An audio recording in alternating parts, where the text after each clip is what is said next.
The stadium began to shift again. While the crowd still buzzed from Michael's performance, the officials had already begun resetting the stage for the next group. It was time for the next round. Compared to the chaos and awe that had followed Michael's round, this one opened with little fanfare. The officials didn't even announce the start with the same energy. 100 numbers were soon called.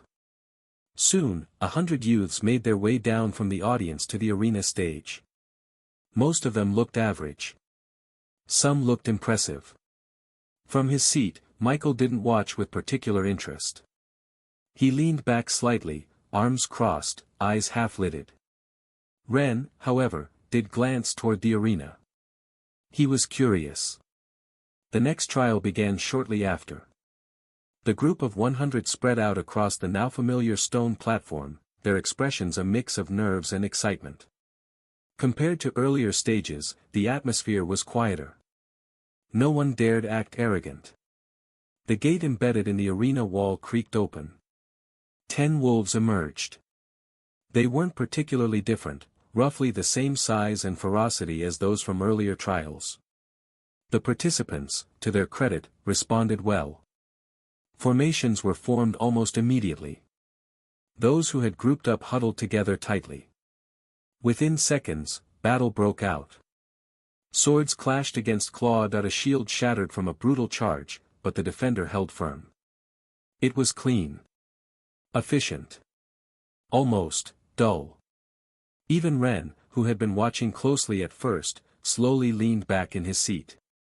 His brow twitched slightly. No surprises this time, he muttered. Michael didn't respond. The third round ended quietly. 22 participants stood victorious, bloodied but upright, and for a brief moment, the crowd offered them polite applause. There was no break. No grand speech. Only the efficient rhythm of a well-oiled examination moving toward its end. The final 100. A stir ran through the audience as the last group descended. Like the rounds before it, this stage showed no sign of grandeur.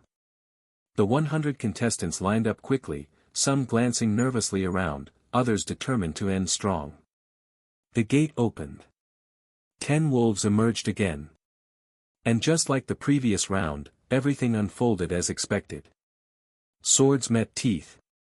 Shields locked tight. But there was one difference. Unlike the earlier groups, this batch worked together surprisingly well. Camaraderie. That was the key here. They weren't the strongest. They weren't the flashiest. But they were organized. And that alone made a world of difference. They managed to endure for 10 minutes straight before the middle-aged man in blue descended to kill the wolves. Though there was no excitement, there was something almost refreshing in the way this group worked. It was less a display of talent, and more a demonstration of cooperation. Ren, slouched in his seat, gave a slight nod. The trial was over. Not a single participant had died or been severely wounded. In total, 36 participants had qualified. It was the largest successful group of the entire day. The blue-robed middle-aged woman rose from her seat as murmurs swept the stadium. She raised her hand, and the audience stilled. Her voice echoed clear and sharp across the stone. With that, she said, the fourth and final wave of this trial has come to an end. She paused for a moment, then continued. From the final wave, 36 participants have qualified for the next round, bringing our total count of successful candidates to 88. A beat. The crowd murmured louder now. Some were surprised by the number. Others pleased. But the woman wasn't finished. He raised a second hand, tapping the badge on his chest. The spell formation glowed. In addition, he announced, 33 participants, who were luckily exempt from today's stage, will also be joining the next phase. Another ripple of gasps spread through the crowd. The middle-aged woman's gaze swept the arena as she concluded. In total, 121 participants will advance to the next trial. She paused, then added with finality. Tomorrow morning, at sunrise, the next stage will begin.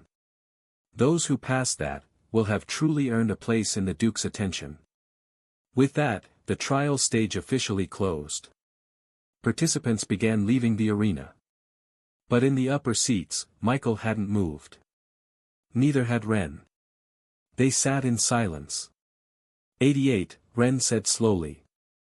Plus 33. He let the number hang in the air. 121 competitors. Michael gave no reply. Ren looked at him sideways. That's a lot of people to beat. Michael finally stirred, his voice quiet. Not really. And just like that, Ren grinned. Perhaps. As the crowd thinned and the stage dimmed beneath the setting sun, Michael found himself lost in thought. 121 participants. That was the number that would proceed. It sounded large, but he wasn't concerned, not about numbers. No, what tugged at his mind was something else entirely. The Duke's attention. That was the goal of this competition. That, and something more. The Duke's daughter. One of the announced prizes was her hand in marriage. This was the goal for some, and perhaps, for most. It wasn't subtle.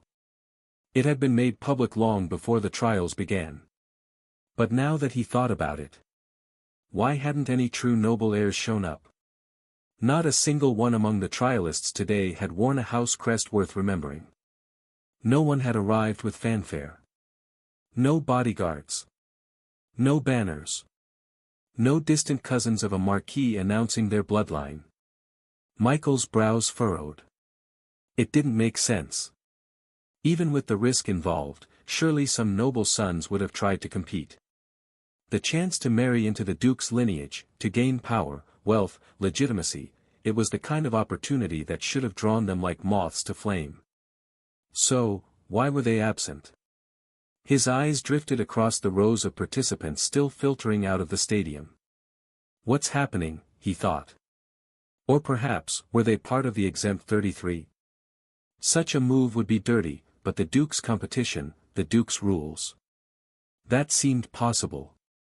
Even likely. Still, it gnawed at him. He didn't know that one such noble heir sat right across from him.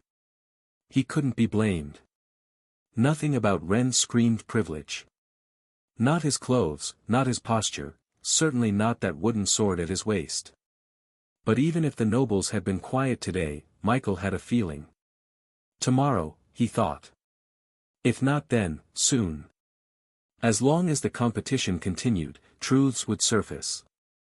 This trial was just a formality. From one angle, that was all today had been. The real trial hadn't even started yet. As the last of the crowds began to filter out of the arena, the two boys finally stood from their seats.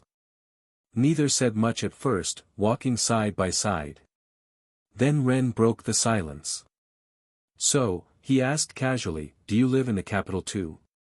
Michael glanced sideways at him.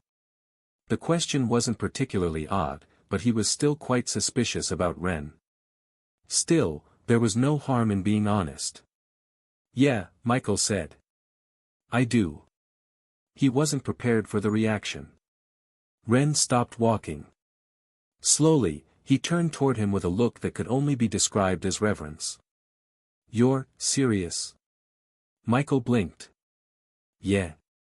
You live in the capital. Like your own space.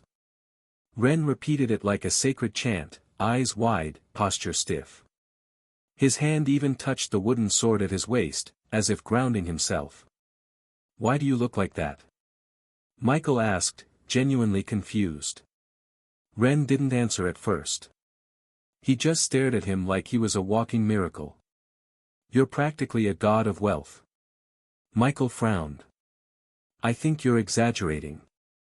No, Ren said, stepping closer now, voice low and almost mournful. You don't get it. Do you know how much it costs just to have space in the capital? And not the grant help given to commoners. The poorest merchant in the capital is wealthier than my whole household. Your household? Ren scratched the back of his head sheepishly. I'm from a minor baron family. Far off from the outskirts of the Lionheart Kingdom. Most of our wealth is tied up in land and tradition. Old names, empty coffers. We live like nobles because it's expected of us, but we barely scrape by. Michael stared at him for a beat, and slowly, the pieces started to click. Ah. That explained a lot. Ren didn't look poor, not really. But he didn't carry the ease or polish of a pampered heir either. His clothes were well kept but plain. His sword, wooden, and worn from use, was clearly not a showpiece but a tool. And that reverent tone now made sense. To a struggling noble, a youth who could afford to live in the capital, even if it was just a small room in the outer ring, would seem unimaginably rich. Michael exhaled. It's not that impressive. To you maybe, Ren muttered. To me? That's halfway to being a duke. Michael didn't know whether to laugh or correct him. So he said nothing. And they walked on. They walked in companionable silence for a while, the hum of the dispersing crowd fading behind them. After a few moments, Ren spoke again. So, do you use a weapon? Michael glanced at him. Yeah. Spear. Ren nodded thoughtfully. But you didn't bring it with you today. I didn't think I'd need it, Michael replied without missing a beat. It was the truth. Just not the whole truth. What Ren didn't know was that Michael always had his spear. Just not strapped to his back or hanging from a holster. It existed in a separate space. He could summon it in an instant. But for the trial, he hadn't needed to. Ren gave a small laugh. A spear though, huh? Not many our age use them. Most go for swords or daggers. Flashier. Easier to control with less training. A spear takes patience. Range. Rhythm. Michael didn't respond immediately and turned to look at Ren with interest. Ren's movement on the arena stage showed that his swordsmanship was at least at intermediate mastery. But after hearing him speak more, was it possible it wasn't only the sword he was skilled in? Michael's gaze lingered on Ren a moment longer, then he asked curiously, do you know how to use any other weapon besides the sword? Ren blinked. Me? Michael gave a slow nod. You sounded like someone who's trained with a spear before. Ren scratched the side of his neck, looking a little sheepish. Nah. I've only ever trained with a sword. He patted the hilt of the worn blade strapped to his waist. This thing's been with me since I was 5. Michael arched a brow. Then how do you know quite a bit about spears? Ren hesitated for a beat, then smiled faintly. I have a brother. He's older by a few years. A spear user. Michael's expression didn't change, but he understood immediately. So you picked things up from watching him? Michael asked. Ren nodded. Pretty much. Michael didn't say anything for a moment and kept quiet. Meanwhile, Ren was observing Michael with an odd expression on his face. For one, this was the longest conversation they'd had since meeting each other. And two, Ren was starting to seriously wonder. Who exactly was this guy? Michael hadn't reacted much when he revealed he was from a noble family. Just a small flicker of surprise, no change in tone, no awkward silence, no nervous flattery. That was rare. In a world where status often determined whether someone bowed or stood tall, that kind of reaction, or lack thereof, was telling. Ren recalled something his father once told him. It had been during a heated argument about trade rights with a local merchant guild, back when Ren was still too young to understand why they were practically bowing to commoners. His father had sat him down later and said, even though we're nobles, there are some merchants we have to treat with more respect than marquises. Some of them could buy 3 of our estates before breakfast. You'll understand when you're older. Now, walking beside Michael, Ren did understand. Or, he thought he did. Is he a merchant's son? That was Ren's first guess. Michael didn't have any attendants, no guards, no family crest sewn into his clothes. He wasn't flaunting status, and yet he carried himself like someone with nothing to prove. That kind of quiet presence didn't come from coin alone. But then again, could a merchant cultivate a beast like this? That was what Michael had seemed like during the trial, a beast in human skin. Ren frowned slightly. He hadn't even considered it before, but maybe Michael was a noble. Just not the flashy kind. Maybe he came from one of those old houses who didn't bother with crests or titles. The ones who stayed out of the courts and focused on building legacy through strength. Or maybe he was something else entirely. Still, as all these thoughts bounced around Ren's head, one thing never occurred to him. The same thought others in the arena might have had after watching him move. Because while he thought Michael was a beast, he never once realized. So was he. Michael and Ren walked shoulder to shoulder down the main road of the outer market. They passed through clusters of buildings that wore age like a badge. Stone facades chipped with time, roofs patched with cloth. "This is where we split, yeah?" Ren finally said, slowing to a stop at the corner where the market forked into several alleyways. Michael paused and looked at him. "My inn's down that way," Ren said, pointing left. "It's not much, but they've got warm bread and don't steal your boots while you sleep. Usually." Michael gave a small nod. "Not bad. What about you?" Ren asked, tilting his head slightly. "Which direction's yours?" Michael glanced toward the rightmost path, one that led toward a quieter, better paved road where faint glimmers of mana lamps shone a little brighter. "Other side of the district." Ren whistled softly. "Figures." Michael said nothing. "Well," Ren said at last, reaching out his hand. "Guess I'll see you tomorrow, huh?" Michael eyed the offered hand for half a second before taking it. "Yeah," he said. "Tomorrow." Ren gave a firm shake, then flashed a lopsided grin and turned, disappearing down the alleyway with a relaxed gait and his wooden sword bouncing at his hip. Michael watched him go for a moment. Then he turned and walked the other way. His pace was calm, but steady. Eventually, Michael reached his home.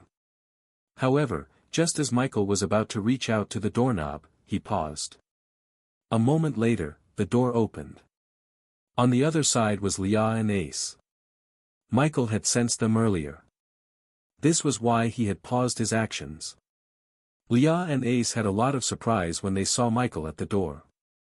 However, though they were taken aback, they immediately gave a short bow. Their movement so natural it was evidently different from how it was weeks ago. Even from Leah.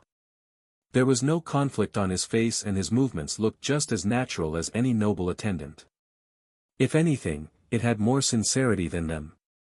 Why was this the case? What had happened in these past few weeks to cause so much change? The reason for all this was naturally due to Michael. From feeding, to respect, to later having access to resources to get stronger. Michael gave it all.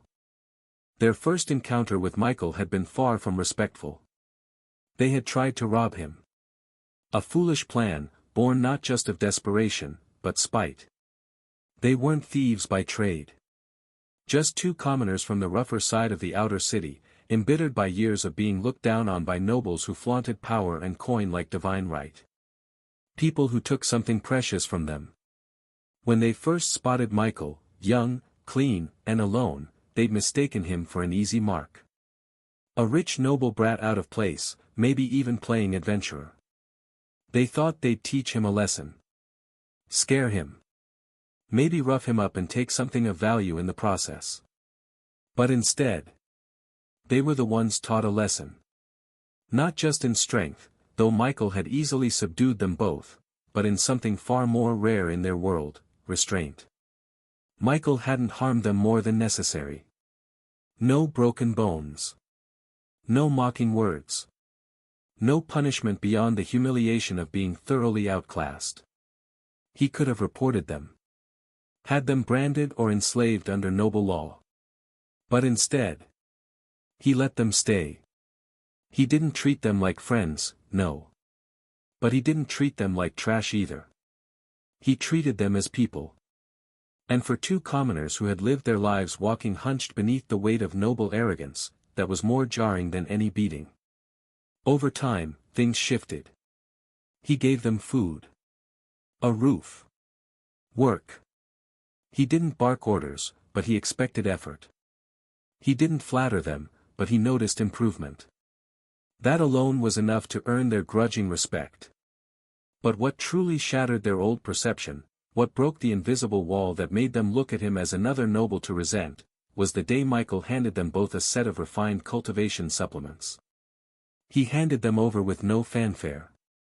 No speech. Just instructions. That was it. He had no reason to help them. No gain.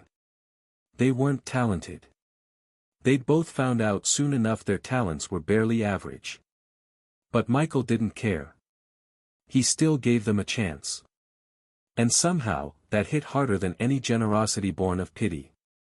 He treated them like servants, yes, but never like slaves. He gave orders, but not insults. He maintained distance, but not disdain. He treated them like people with a place in his world. And now, weeks later, when they stood at his doorstep and bowed instinctively, not because they had to, but because they wanted to, they didn't do it out of fear.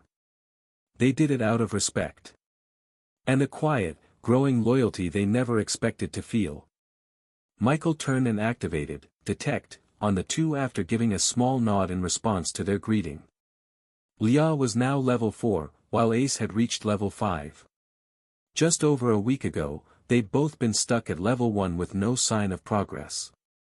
But with the help of the spirit liquid and other resources Michael had brought from Aurora, items specifically useful for unranked cultivators, their growth had accelerated rapidly.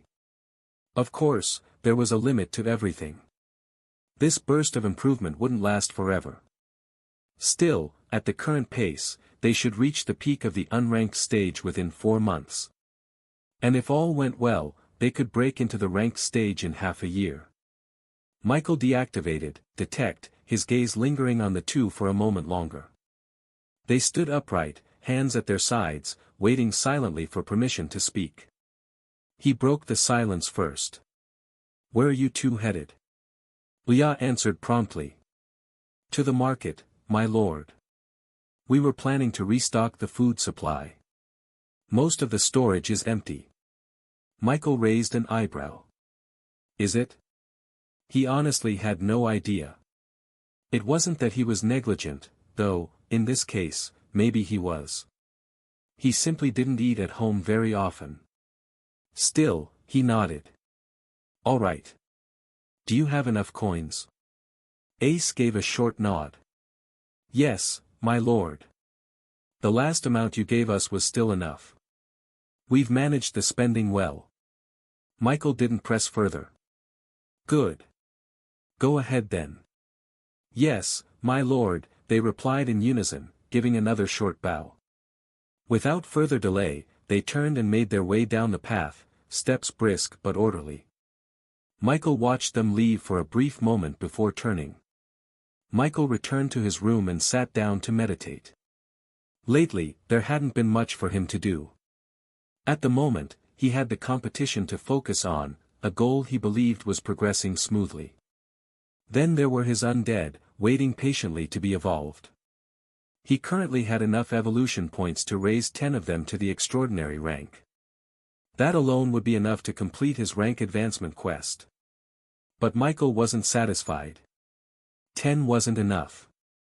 10 wouldn't even earn him a perfect rating on his advancement evaluation, and that was the bare minimum he was aiming for. And then, of course, there were the college exams approaching fast. Thankfully, there was no conflict. If everything went according to plan, he could handle all of them without issue. For now, there was nothing to do but ride the current.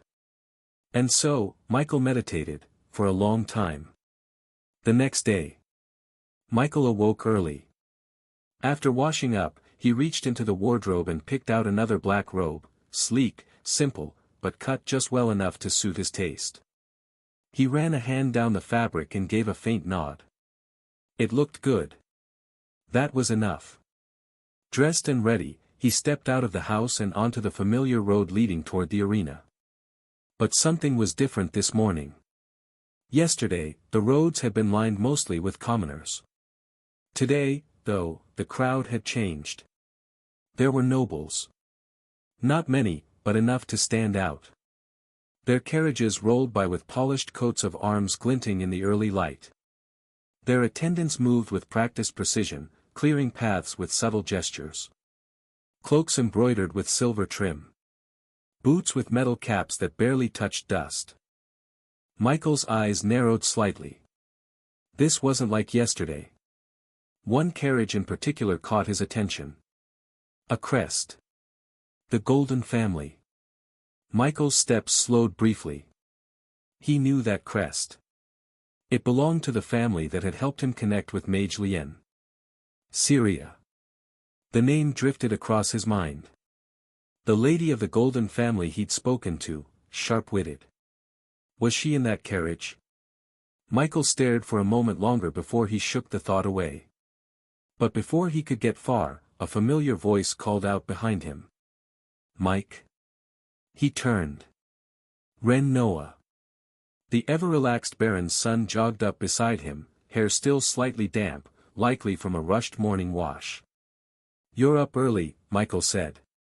Ren grinned. Same could be said for you. I was wondering if you'd get too rich to walk. Michael blinked. What does that even mean? I don't know, Ren shrugged. It just sounds like something a noble would do. Ride a beast to the arena while the rest of us walk. Michael shook his head. I don't even own a beast. Well, did an undead count though? Ren clicked his tongue. Now that's the real surprise. And just like that, they fell into step again, two figures moving side by side through a street slowly being claimed by banners, murmurs, and the quiet buzz of everything else. The two made their way into the arena with little trouble. This time, however, entry was being tightly managed. A duo in red robes stood at the arched gate, checking each entrant for the numbered badge given yesterday. Anyone without one was turned away, regardless of how loud or rich they sounded. It wasn't long before Michael and Ren passed through, their badges shown and acknowledged with a polite nod. Inside, the difference from the previous day was immediately noticeable. The seating, once filled to the brim with spectators and hopefuls, was now nearly empty. The side arena had been split clearly in two. On one side, commoners and lesser-ranked participants. On the other side sat the nobles, those with trimmed coats, silk sleeves, and gold-threaded crests displayed openly. The gap between the two sides was wide. Both literally, and symbolically. Michael paused to glance at it but didn't slow. He made his way to the same spot he'd used yesterday and sat down without hesitation. Ren followed, flopping into the seat beside him. A minute passed in silence before Ren's eyes drifted back toward the noble seating. He squinted, then leaned toward Michael. Hey! Shouldn't you be sitting over there? He asked, nodding toward the clearly noble half. Michael tilted his head slightly, then gave Ren a sidelong glance. Shouldn't you be? Ren stiffened, blinking. He let out a weak laugh and rubbed the back of his neck. Touché. But he didn't answer the question. Because what was he supposed to say? That in the eyes of commoners, his barren blood made him a noble. That his last name could command a bow in the outer city. But in noble circles, he was just a bigger commoner. A glorified peasant with land too small to matter and a title too cheap to hold weight. Michael said nothing more. Ren stayed quiet. Michael on the other hand was doing something else. It was then Ren spoke. Hey, doesn't it seem the number in the arena now is too much? Michael didn't reply immediately. He glanced toward the noble section again and did a quick count. 57. 57 noble males, most dressed in silks, some wearing light armor emblazoned with family crests. Most of them hadn't been present yesterday. At least, not in the trials. And yet here they were, seated like kings, back straight, gazes detached. It didn't make sense. But Michael wasn't surprised. People in power always played by different rules. What did surprise him, however, was that the commoners who had qualified yesterday were all still here. None missing. None replaced. Yet, the math didn't lie. There were more participants now. The number had grown. People noticed. Murmurs started to rise. Some of the commoner-born participants began to shift uncomfortably in their seats, eyes flicking toward the other side. But no one said a word. Because who would? These were nobles. And everyone here knew exactly what that meant. You could only grit your teeth and whisper under your breath, as expected. The nobles wouldn't let them have the prize so easily.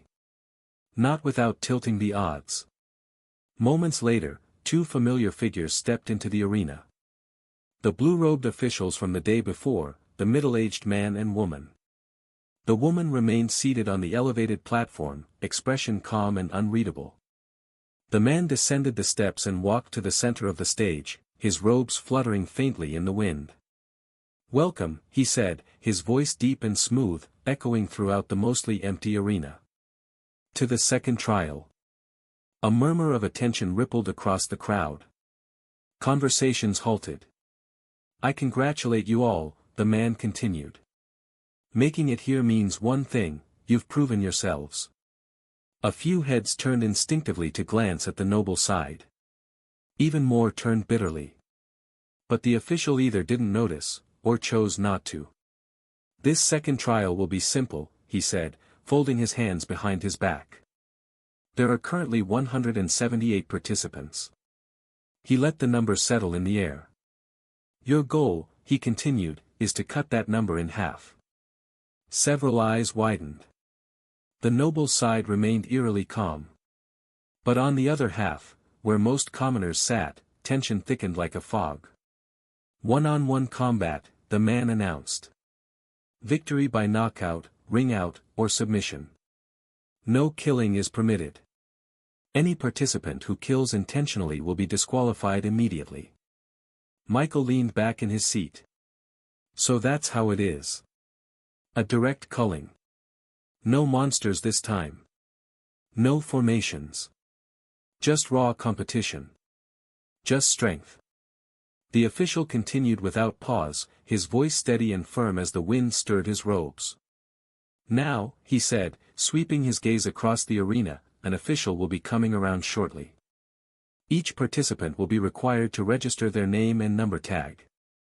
The man gestured toward the side of the arena where a group of red-robed assistants had already begun to move, clipboards and tablets in hand. "Once registration is complete, pairings will be generated at random. Matches will begin immediately afterward." The man paused. "This is not a test of luck. It is a trial of individual ability." His voice dropped slightly, carrying a weight that settled over the arena like a thick blanket. "If you wish to stand before the Duke, prove that you deserve it." With that, the man turned and walked back toward the platform beside the blue-robed woman, who still hadn't moved or spoken. Her sharp eyes watched the crowd in silence, as though taking in everything, reactions, shifts, tensions, with cold precision. Around the arena, the red-robed assistants spread out. Michael remained seated as one approached their row. The assistant, a young man, likely no older than 20, stopped before him, head bowed slightly. "Name and number tag, please." Michael handed over the tag clipped at his waist. "Mike Knorr." The assistant gave a brief glance at the number inscribed on it, then nodded. "Confirmed." He turned to Ren. "Ren Noah," Ren said, offering his tag. The assistant took it, repeated the same process, and then left without another word. Michael sat back, arms folding loosely as he watched the assistants continue their rounds. Pairings would be announced soon. There were 178 of them. And soon, that number would be 89. Michael didn't care who he was paired with. But from the sideways glances, subtle whispers, and tensing shoulders across the arena, he had a feeling more than a few were hoping it wouldn't be him. Michael leaned back slightly, his gaze sweeping across the divided arena. He noticed it again, those subtle shifts of attention. He could understand the look in the eyes of the commoners. They had seen him fight yesterday. They'd seen the wolves fall like leaves in a storm, seen him walk through the trial with not so much as a scratch, seen him slap another participant unconscious with a single hand. They had felt his strength. But what confused him was the look from some of the nobles. They hadn't even been present yesterday. He was sure of it. And yet, there was wariness in their eyes too. Like they knew something. Michael frowned faintly. Had word spread? It was possible. He hadn't exactly gone unnoticed during the trial. All it would take was one noble with the means and interest to purchase a report. Besides, in a place like the capital, information flowed like blood. If you had the coin or connections, you could find out who tied their boots wrong that morning. Michael let out a breath through his nose. No point worrying about it. Let them look. Let them wonder. If anything, he was wondering how they recognized him. Was it through a portrait? And also, were they wary due to his performance yesterday? Or because of something else? Perhaps. Because of what had happened a few days ago. Meanwhile, beside Michael, Ren shifted in his seat.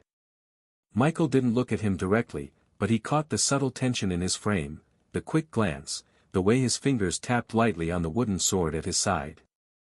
He was nervous. Not the kind of fear that made people tremble. Just, alert.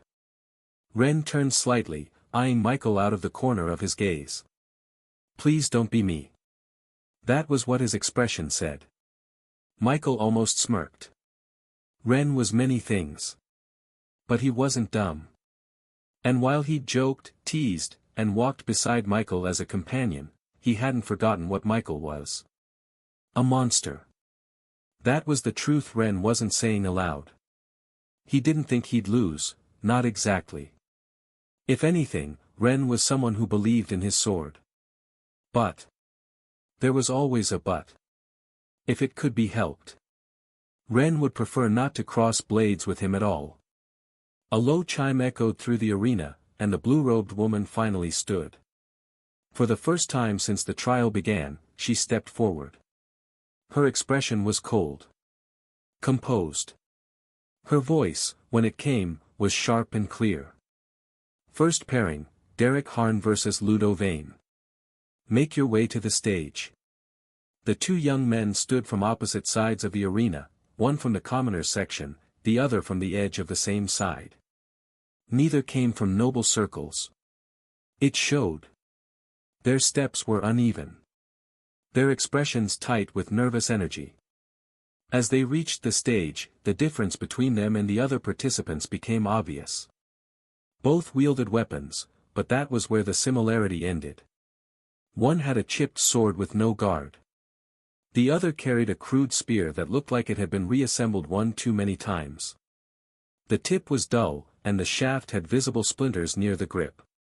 Michael's eyes flicked toward them, then away. Unlike yesterday, nearly every participant had come armed. Swords, spears, axes, even strange contraptions that looked part tech, part artifact. Armor too, light leather for the poor, refined mana-woven fabric for the rich. Everyone had come prepared. Everyone, except him. Michael, in his sleek black robe, looked more like a wandering scholar than a competitor. No armor. No visible weapon. He sat calm, composed. Almost detached. A few eyes glanced his way again. Even more after that. Because in a place where everyone looked like they were going to war, he looked like he'd taken a casual walk and wandered into the wrong event. But only a fool would mistake him for unarmed. Ren noticed the contrast too. He wasn't dressed much too, but compared to Michael, he at least looked prepared. He shifted beside Michael, arms crossed tightly. Those two on stage, they weren't ready. Their bodies were tense. Footwork uneven. Fear was all over them. He felt bad. Not for them, necessarily. but for what this trial was shaping up to be. Then, almost involuntarily, his gaze turned again, to Michael. He watched the calm posture, the way his eyes didn't dart or shift, the way he didn't so much as fidget. Ren exhaled. The signal to begin was given with a wave of the blue-robed woman's hand. Derek and Ludo hesitated for a split second, then lunged at each other with the clumsiness of desperation. It was fast, in the way two frightened animals might clash. Their weapons collided with a dull clang, metal on metal, but not the refined hum of well-forged blades. It was awkward. Brute strength, poorly directed. Both missed their mark several times before either made a true connection. Michael leaned back slightly, observing them with a detached expression. They were older than most others here, likely already brushing the upper limit of the competition's age requirement. In fact, they might already be past it. He narrowed his eyes as he watched their movements. They weren't untrained. Just unpolished. Their footwork was too grounded. Their flow too stiff. They lacked the clean transitions of a real fighter, of someone who had lived with the blade, not merely learned it. Early primary rank, Michael estimated. Suddenly, a realization bloomed in his mind. This trial, it isn't just to reduce the number. Perhaps. It was to expose the unqualified. To weed out those who had slipped past the first trial by luck, or cleverness. Those two on stage. They wouldn't last in the next phase. Even if one of them won, they had already reached their limit. They had no business standing before the Duke. Michael's brows lowered slightly. But then, he paused. There was still a flaw. Someone might not be at the intermediate rank, but if they had strength, they could still advance. Michael's eyes drifted back to the stage. Derek stumbled as Ludo landed a shallow cut across his shoulder. Ludo followed up, swinging wildly with his chipped blade. Derek ducked. Lashed out. Ludo fell to a knee. The match was almost over. But Michael had already stopped watching. He'd seen enough. The outcome was inevitable. Ludo swung again, too wide, too high. Derek stepped in, drove his shoulder into the older man's chest, and knocked him flat. The crude spear clattered from Ludo's hands and skidded across the arena floor. A breath later, the blue-robed woman raised her hand. Winner, Derek Harn. A few polite claps rang out, mostly from the commoner side. There was no joy in it. No celebration. Just the sound of people acknowledging the result and moving on. Michael didn't clap. Neither did Ren. Derek helped Ludo up with a shaky hand, and the two limped off the platform together. There was no pride in their movements. No fire. Also, Michael noticed that a little distance away from the stage, the number tags of the two were taken. The winner wasn't excluded. He seemed to want to argue but for some reason didn't. The stage was cleared. Another pairing would be called soon. Michael's eyes swept across the arena again. The commoners were already tense, many of them clenching their weapons too tightly. Some were visibly sweating. But what was more interesting, were the nobles. They looked confident. Too confident. He figured this was natural. If the nobles couldn't perform better, he'd only be disappointed. Michael leaned forward slightly, resting his forearms on his knees. The wind picked up faintly, brushing his robe. Another match was about to begin. And eventually, his name would be called. Next pairing, Theo Graham versus Van Arlo. The two stepped onto the platform, each from opposite sides. One with the quiet steps of a boy trying not to trip. The other with swagger. Theo Graham wore white and gold light armor, his family crest shining on the shoulder. A sleek saber hung at his waist, and he drew it with a fluid motion, letting the polished metal catch the sun. His opponent, Fun, had no armor. Just a loose brown tunic and baggy trousers tucked into worn boots. His weapon was a curved dagger, old, slightly chipped, and poorly balanced. He held it in a reverse grip, crouched low like he was used to back-alley fights rather than arena duels.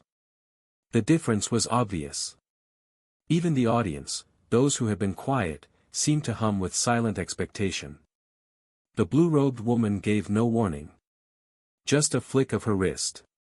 Theo moved before Fun could even react. One step. One arc of his blade. The flat side. A clean strike across Fun's chest that sent him sprawling before he could raise his weapon. The blow hadn't been deep, controlled, but decisive. Fun hit the ground, clutching his chest, groaning but alive. The arena was silent. And then Theo turned, not to leave, but to face the crowd. His sword still in hand, he raised it slightly and spoke, voice loud, clear, and condescending. "Is this what we're fighting?" His tone was smooth, almost theatrical. Peasants with scrap metal and second-hand boots. The crowd stiffened. "Tell me," Theo continued, pacing along the front of the stage like he was addressing a classroom. "Did you all come here chasing a dream? Hoping for the wealth promised to the winner? For the title of Viscount? For a taste of the Duke's favor?" He smiled. It didn't reach his eyes. Or maybe. He paused, gesturing broadly toward the commoner's side. "You want something else," and thought, "Why not me?" A few of the commoners looked away. Some glared. Theo scoffed. "You're dreaming. You don't belong here." He looked down at Fun, who was still groaning and trying to rise. "This is mercy," he said. "Better to crush your hopes now than let you step into a battlefield you'll never survive." Then he turned to the officials. "I'm done." He stepped off the stage. Fun's was taken without ceremony. Michael watched the entire thing without blinking. It wasn't the words. It wasn't the arrogance. It was the way Theo looked, not at individuals, but at types. People like Fun weren't competitors in his eyes. They were obstacles. Filler. Trash to be cleared before the real duels began. Ren whispered, "Damn." Michael's gaze remained steady. That noble had just painted a target on his back. And there were plenty of people in the arena who didn't take kindly to being called trash. The matches continued. One by one, names were called, and one by one, participants took to the stage. Sometimes it was a commoner versus a commoner, awkward, scrappy fights that lacked flair but were fueled by desperation. Other times, it was a noble versus a commoner, uneven battles that often ended in under 10 seconds. But never, not once, did two nobles step onto the stage to face each other. At first, it was hard to notice. The matches came quickly, and the crowd was too focused on the brutality or drama of each fight to keep track of the broader pattern. But Michael wasn't most people. He watched everything. And after 10, then 20 matches, the realization crept in and rooted itself in his mind. No noble had fought another noble. None had even been called against each other. Across from him, Ren gritted his teeth and muttered beneath his breath. "Bullshit." Michael turned slightly. "Dirty play," Ren added, voice just loud enough for Michael to hear. "They're rigging it." Michael didn't answer, though he agreed. The matchups might have looked random, but they weren't. No algorithm, no chance-based system would avoid putting two nobles against each other for this long unless it was designed that way. And no one said a thing. Not the participants. Not the audience. Not the officials. Because this was the capital. The Lionheart Kingdom. And in this world, fairness was often just a pretty word used to sell the illusion of opportunity. Sometimes, you had to swallow injustice like a bitter pill and move on. That's what everyone else did. Michael, however, watched with clear eyes. He didn't get angry. Didn't frown. He simply observed. If this trial was designed to trim the numbers, then why did it favor only one side? Why go through the charade of including everyone, commoners, outlanders, wandering swords, if the outcome was meant to revolve around the nobles? The Duke, or whoever sat behind the curtain, didn't create this competition to reward potential. The ones with name. With legacy. With controlled power. This was their target. If that was the case, then Michael understood. It was ugly. But it made sense. Still, one question lingered in his mind like a shadow. If they already had their favorites, why allow everyone to compete? Was it to keep up appearances? To let the nobles shine by comparison? Or maybe they were looking for someone rare. Someone who didn't just meet the bar, but shattered it. Michael leaned back slightly, eyes distant. He didn't mind the politics. He didn't mind the bias. Not really. All he needed was to advance. But a different concern lingered at the edge of his thoughts. He knew he was strong. Strong enough to win. Strong enough to stand above many of these so-called chosen heirs. But strength wasn't always protection. Sometimes, strength made you a threat. And threats were eliminated. Michael's fingers curled slightly in his lap. He wasn't afraid of facing someone strong. He was just wary. What would they do then? Make up a rule? Accuse him of cheating? He wouldn't be surprised. So, as the trial continued and the next names were called, Michael didn't relax. He only prepared himself mentally. From another point of view, what was happening was expected. Injustice always hit hardest when it looked like it was trying to be fair. But from where Michael sat, surrounded by sweat-drenched commoners and posturing nobles, the imbalance didn't feel like some grand conspiracy anymore, it just felt inevitable. Not right. But inevitable. He watched the matches with a clarity most lacked. And through that lens, the truth became difficult to ignore. Most of the commoners wouldn't have made it far anyway. Their footwork was too rigid. Their grips too uncertain. Their movements screamed hesitation, fear, and in some cases, raw inexperience. Whether they were forced out by biased pairings or beaten by their own limits, the outcome would have been the same. Failure. Harsh. Yes. Michael could see what others might not admit, most of these people were outmatched. If they weren't eliminated now, they would have been crushed later, and on a much grander stage. He recalled the whispers he'd heard in the city before the trial began. The final stage of the Duke's competition would be public. Not just in a closed arena. Public. Open. Watched by thousands, maybe even tens of thousands. A stage like that wasn't meant for people who didn't even have the basics down. It wasn't for commoners still swinging chipped iron or scraping by on borrowed footwork. Only those who qualified, who truly qualified, would get to stand under the eyes of the public, under the weight of noble judgment, and still have the strength to raise their heads. And unfortunately, at least 80% of the commoners here wouldn't even make it to that stage. They weren't ready. They didn't have the skill. The composure. The foundation. Some might have heart, sure. But heart alone wouldn't keep you from being humiliated. Michael watched a match where a thin, wiry commoner lasted nearly 2 minutes before being knocked clean out of the ring by a noble boy who didn't even draw his weapon. The crowd was silent after the fall. No cheers. No pity. Just silence. And then the red-robed assistant walked forward and took the boy's number tag without a word. Michael exhaled slowly. From the outside, this competition looked like a path for the common man. But from where he sat, it looked more like a filter. A wall dressed up as a door. Ren leaned forward, elbows on his knees, gaze fixed on the stage. You know. He began slowly, voice low, I didn't notice it yesterday. But now that everyone's fighting one-on-one, it's clearer. Michael glanced at him but didn't interrupt.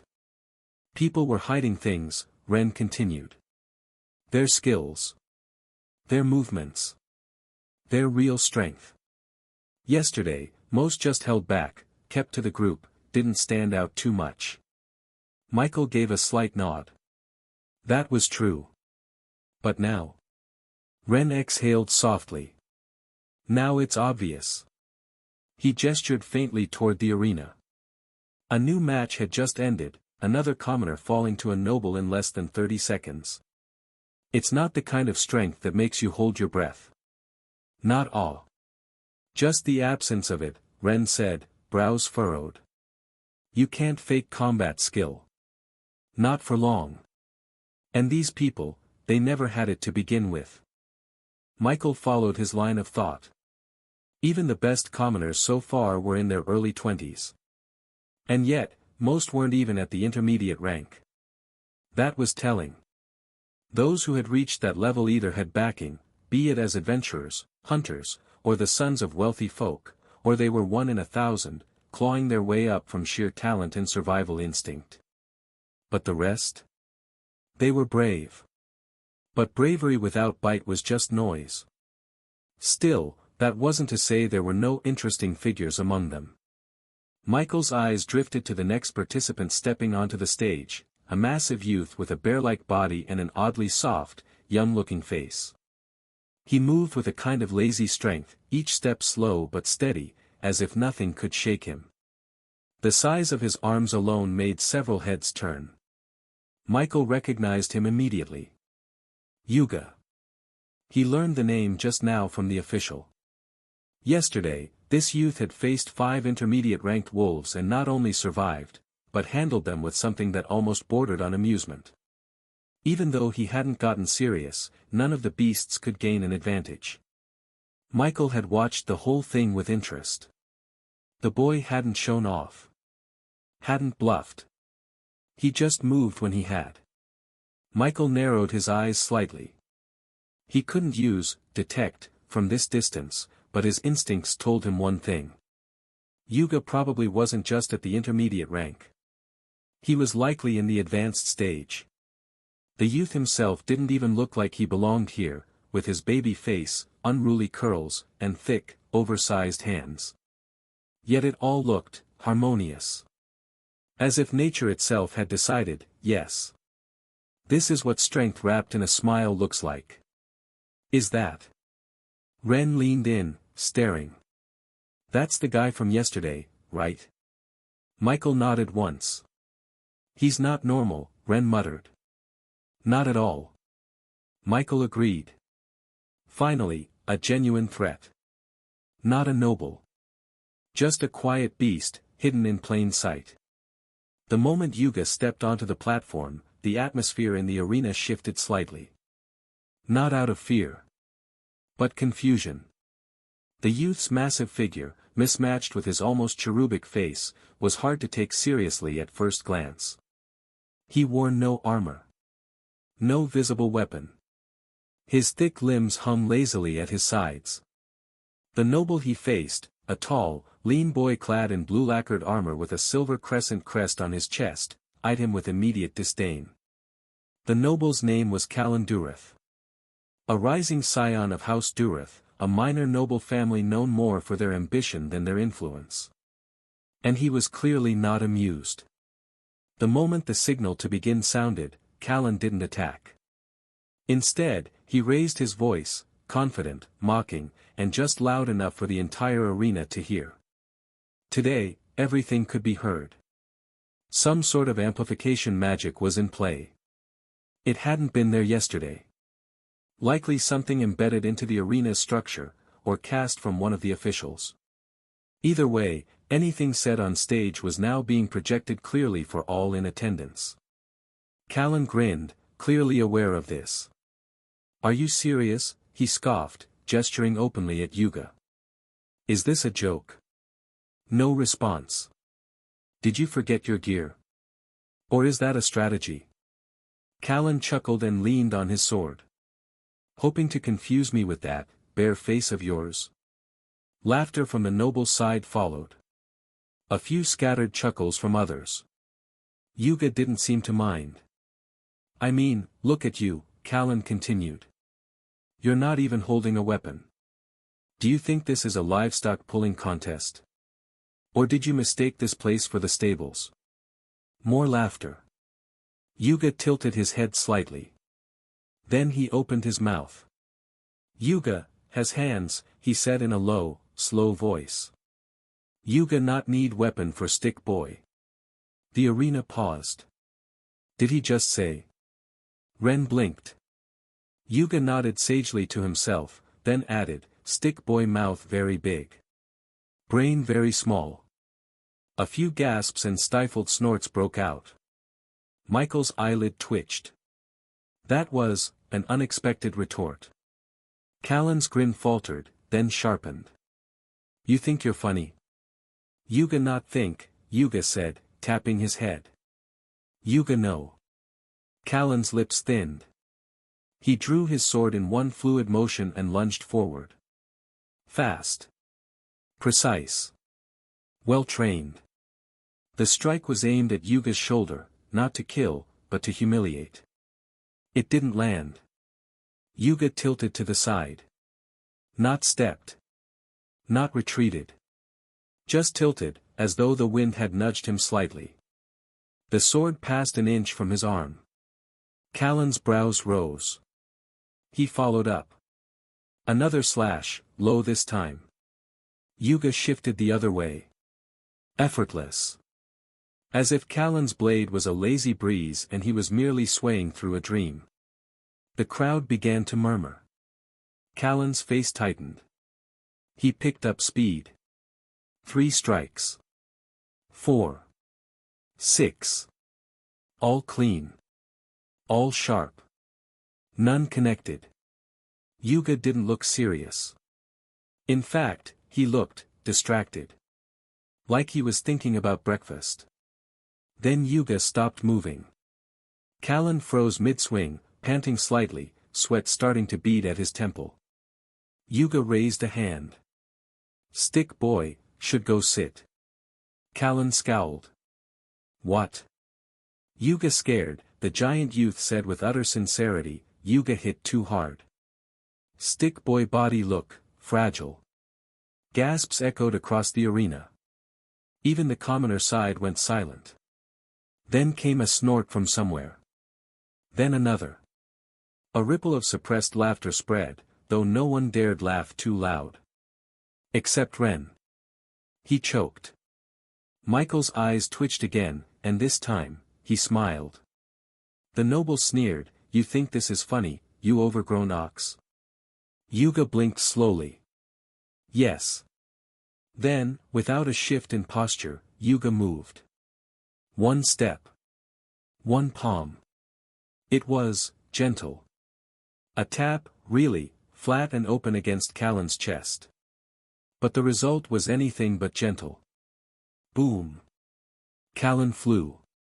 Not stumbled. Flew.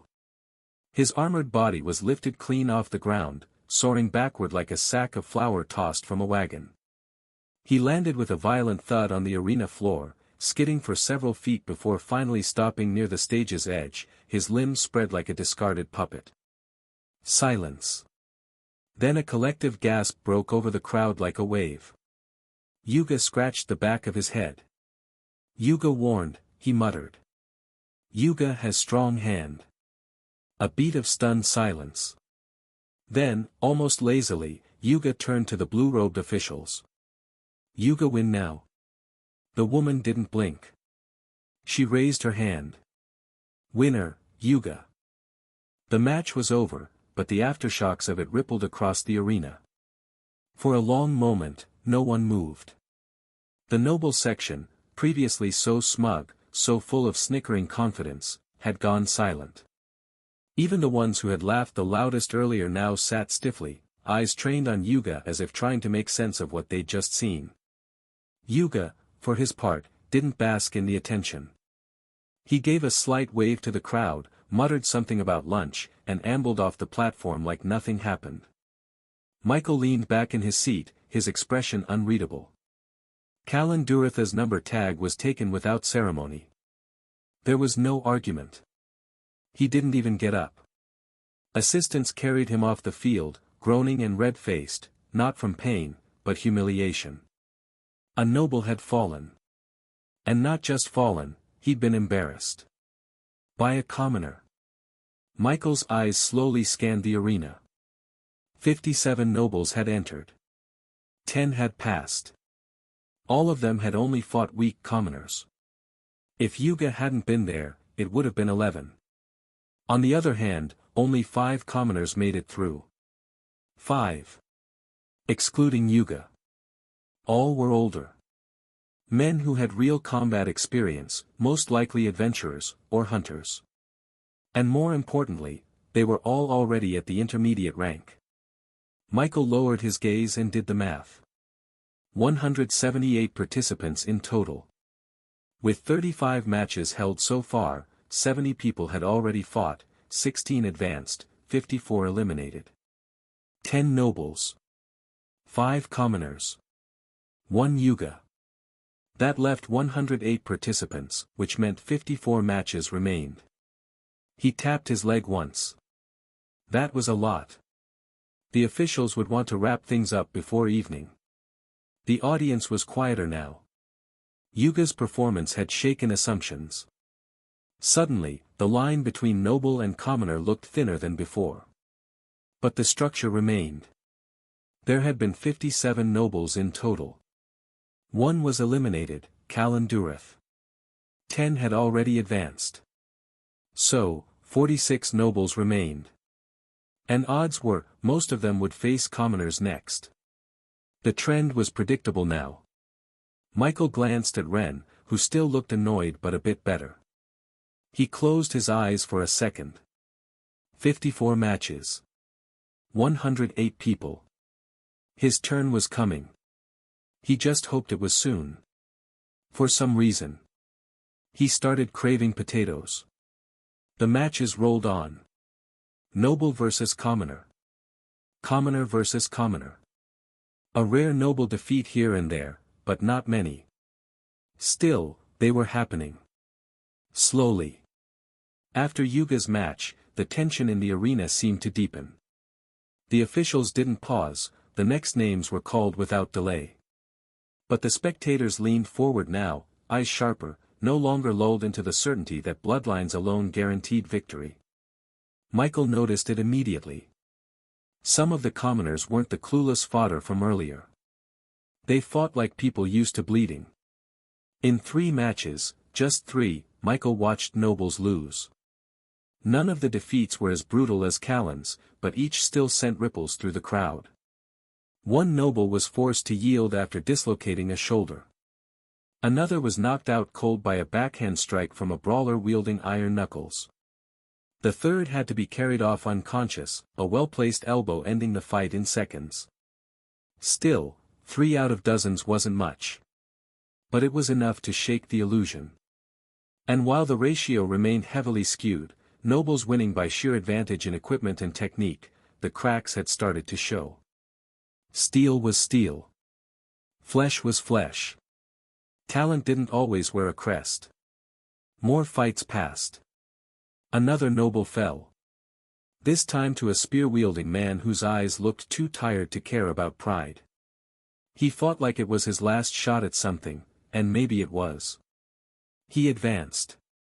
His number tag wasn't taken. Michael tracked the numbers again in his mind. At this point, 45 matches had been completed. 90 participants had fought. 20 had advanced, now including 3 commoners who'd taken down nobles. That made 8 more wins since Yuga's match.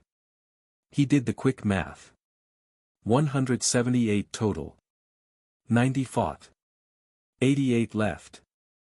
44 matches to go. It was getting close. The crowd was more restless now. The sun had shifted slightly, casting longer shadows along the edge of the arena. Michael caught the officials whisper to one another, likely calculating how quickly they needed to push things along. Then. Next pairing, the blue-robed woman called, voice calm and sharp, as always. Ren Noah. Michael's eyes snapped open. Beside him, Ren blinked. For a moment, he didn't move. Then he let out a soft exhale and stood. Well, he muttered, cracking his knuckles. Guess it's my turn to be a disappointment. He rolled his shoulders once, glanced briefly at Michael, and smiled. And then he walked off toward the stage. From their high platform overlooking the arena, the two blue-robed officials watched the proceedings with practiced calm. The middle-aged man's arms were folded behind his back. The woman sat beside him, one leg crossed over the other, her posture relaxed but gaze razor-sharp. Yesterday, 3 names had stood out to them since the first trial. Yuga, Ren, and Mike. Each for different reasons. Yuga's strength had been unconventional. The officials had already labeled him as a problem, or a valuable asset, depending on how things unfolded. He was unpredictable. Then there was Ren. His presence had been quiet. Modest. But his swordsmanship? Remarkably polished. Unlike the others, his techniques were fluid. Compared to Yuga and Michael, however, he was the weakest of the 3.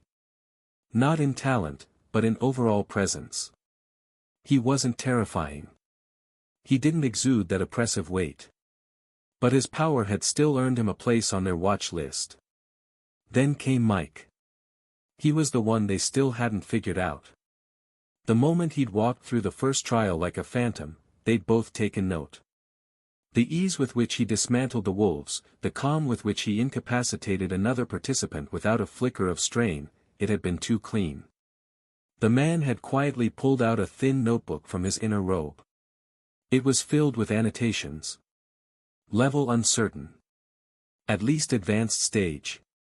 Possible grand tier. Appearance, late teens.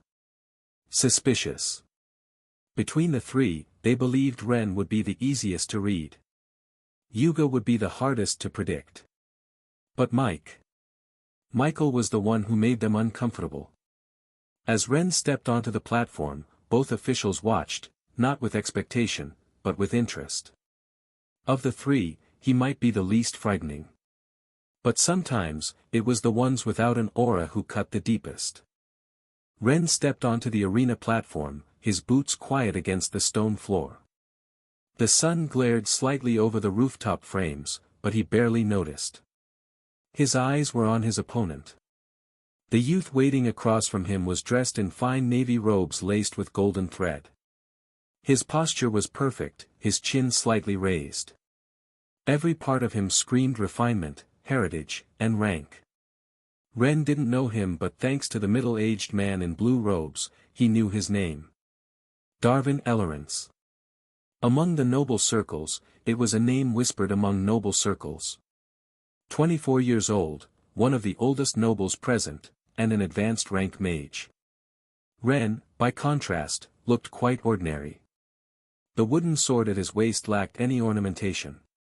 And though he, too, was a noble by birth, there wasn't a single soul in the audience who would have guessed. To the commoners, he looked like one of them. Ren hated how much that got to him. It wasn't that he disdained commoners, but as a Noah, it was his life goal to make his blood feel noble. Not out of fear too, but of awe. "You should forfeit," Darvin said, his voice smooth, confident, and loud enough to carry. A few murmurs rippled through the crowd. Even the blue-robed officials exchanged glances. Ren blinked, then frowned. He hadn't even drawn his sword yet. "What?" he asked, flatly. Darvin didn't smirk, but his tone was lined with pity. "I'm not trying to humiliate you, but this won't be a contest." There were a few gasps. Ren's jaw tensed slightly, his fingers twitching near the hilt of his wooden blade. He forced a breath. "So, you're underestimating me?" Darvin shook his head calmly. "No." His gaze dropped briefly to the wooden sword. "But even if I wanted to take you seriously, that thing on your waist makes it difficult." This time, the nobles laughed. But the commoners did not. They had seen what that wooden sword was capable of. Still, Ren's face remained caught somewhere between a scowl and a smile. He wasn't angry. Not exactly. He just couldn't decide how to feel about Darvin. There was no arrogance in his voice. No venom. No disdain. It made it difficult to hate him. He was proud, sure, but not unbearable. "I think," Ren muttered, tilting his head slightly, "we should fight first, before deciding who's got no chance." Darwin sighed. "I said it out of kindness, not insult. I'm an advanced rank mage." He paused, his expression calm and composed. "You should give up." Silence stretched for a moment. Ren didn't speak right away. He took one step forward and gripped his wooden sword, not drawing it yet, just holding it. "You might be strong. You might even be right. But I've come this far with nothing but this blade." He looked up, his brown eyes meeting Darwin's. "I'm not giving up." If it was before the competition, Ren wouldn't have believed himself doing this. For one, the noble in front of him was the real deal. 2.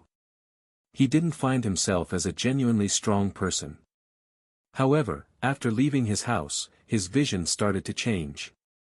Surely, this youth can't be another Mike, right? If he didn't think he'd lose to Mike, so he should not lose to the person. From the official's platform, the woman raised her hand. "Begin." Darwin's eyes flickered, and a pulse of mana radiated from his frame. The stone under his feet cracked slightly from the surge of energy. Wind gathered at his back. Magic swirled around him like an unseen cloak. The nobles roared in approval. This was what they expected, a true display of status and power. But Ren didn't flinch. He closed his eyes for just a moment, exhaling. Then drew the wooden sword in a single fluid motion. It made no sound. No shimmer of mana. No aura. Just the soft whisper of wood scraping against cloth. And yet, the atmosphere shifted. Not dramatically. Not loudly. But enough. A few commoners leaned forward. The officials narrowed their eyes. This was Ren's first time fighting a mage. Darwin raised a hand, a magic circle quickly formed, and blue-white light gathered instantly. The magic formed in the shape of a spiraling hive, each strand of fire weaving together with terrifying precision. Ren had no idea what it was, only that it burned to look at. He was taken aback by the sudden appearance of the spell that seemed to have been drawn in 3 air strokes. The spell shot forward. Fast. For a moment, Ren's instincts screamed at him to dodge. His feet twitched, his grip tightened, and then he stopped. Something told him not to move. It wasn't logic. Or training. It wasn't even courage. Just a whisper in his mind. Cut it. His brows furrowed. Cut magic. But still, the thought remained. And before he could think again, he moved. Ren swung his wooden sword in a sharp, clean arc, nothing fancy, nothing elaborate. Just a cut. The spiral of fire slammed into it. And split apart. A ripple echoed through the air as the magic dispersed, cleaved as if it were mere fabric. Gasps erupted from the crowd. Even Darwin's eyes widened. Ren stared at his blade in disbelief. His arm trembled slightly. It had felt like something had opened. A door? No. A threshold. For a brief second, when the sword met the magic, he had felt in tune, not just with himself, but with something larger. Darwin didn't wait. Another spell flared to life. This time a volley of sharpened shards of fire, 5 in number, arced forward. Ren didn't move. He didn't need to. One step back. One sweep left. A twist of his wrist. His sword moved with him like an extension of thought. Each spell was cut mid-flight, shattered into harmless glimmers. The nobles stopped cheering. The commoners started rising from their seats. As the last of Darwin's spells vanished in glittering fragments, Ren stood still, his blade lowered at his side. The whispers from the crowd barely reached him. For a moment, the arena faded from his senses. Something tugged at the back of his mind, faint, like a memory rising through fog. He blinked. And he was 5 years old again. The sun was softer back then. It was his birthday. His father, stoic but warm in his way, had handed him a gift, a wooden sword. Not store-bought. Handmade. The wood was dark, smooth, and oddly heavy. His father said nothing of where he got it, only that it was a gift meant to stay close.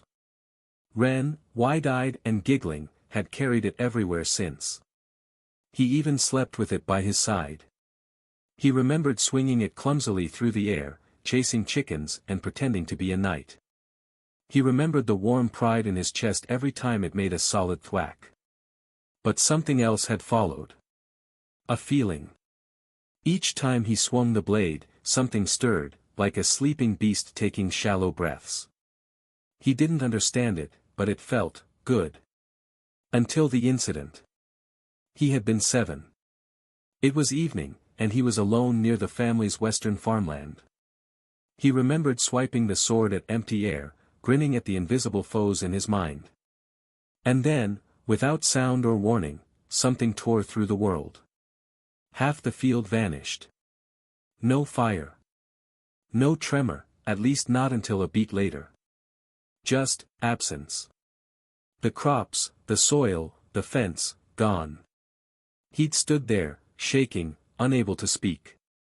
His father had arrived moments later, breathless and pale. For the first time, Ren had seen fear in the man's eyes, not at the destruction, but at him. There were no words that night. Only silence. Then the training began. Hard, repetitive, and focused. But the sword never came up again. Not that night. Not in the years after. And the sensation? It never returned fully. At times, he could coat the blade faintly in a strange glow. Until now. Back in the present, Ren looked down at the wooden sword. His grip tightened. It wasn't just a tool. It never had been. That night had left a scar, not just in the earth, but in his mind. His father had never trusted the blade again. Perhaps not even him. But now, as the blade hummed faintly, Ren didn't feel afraid. He felt whole.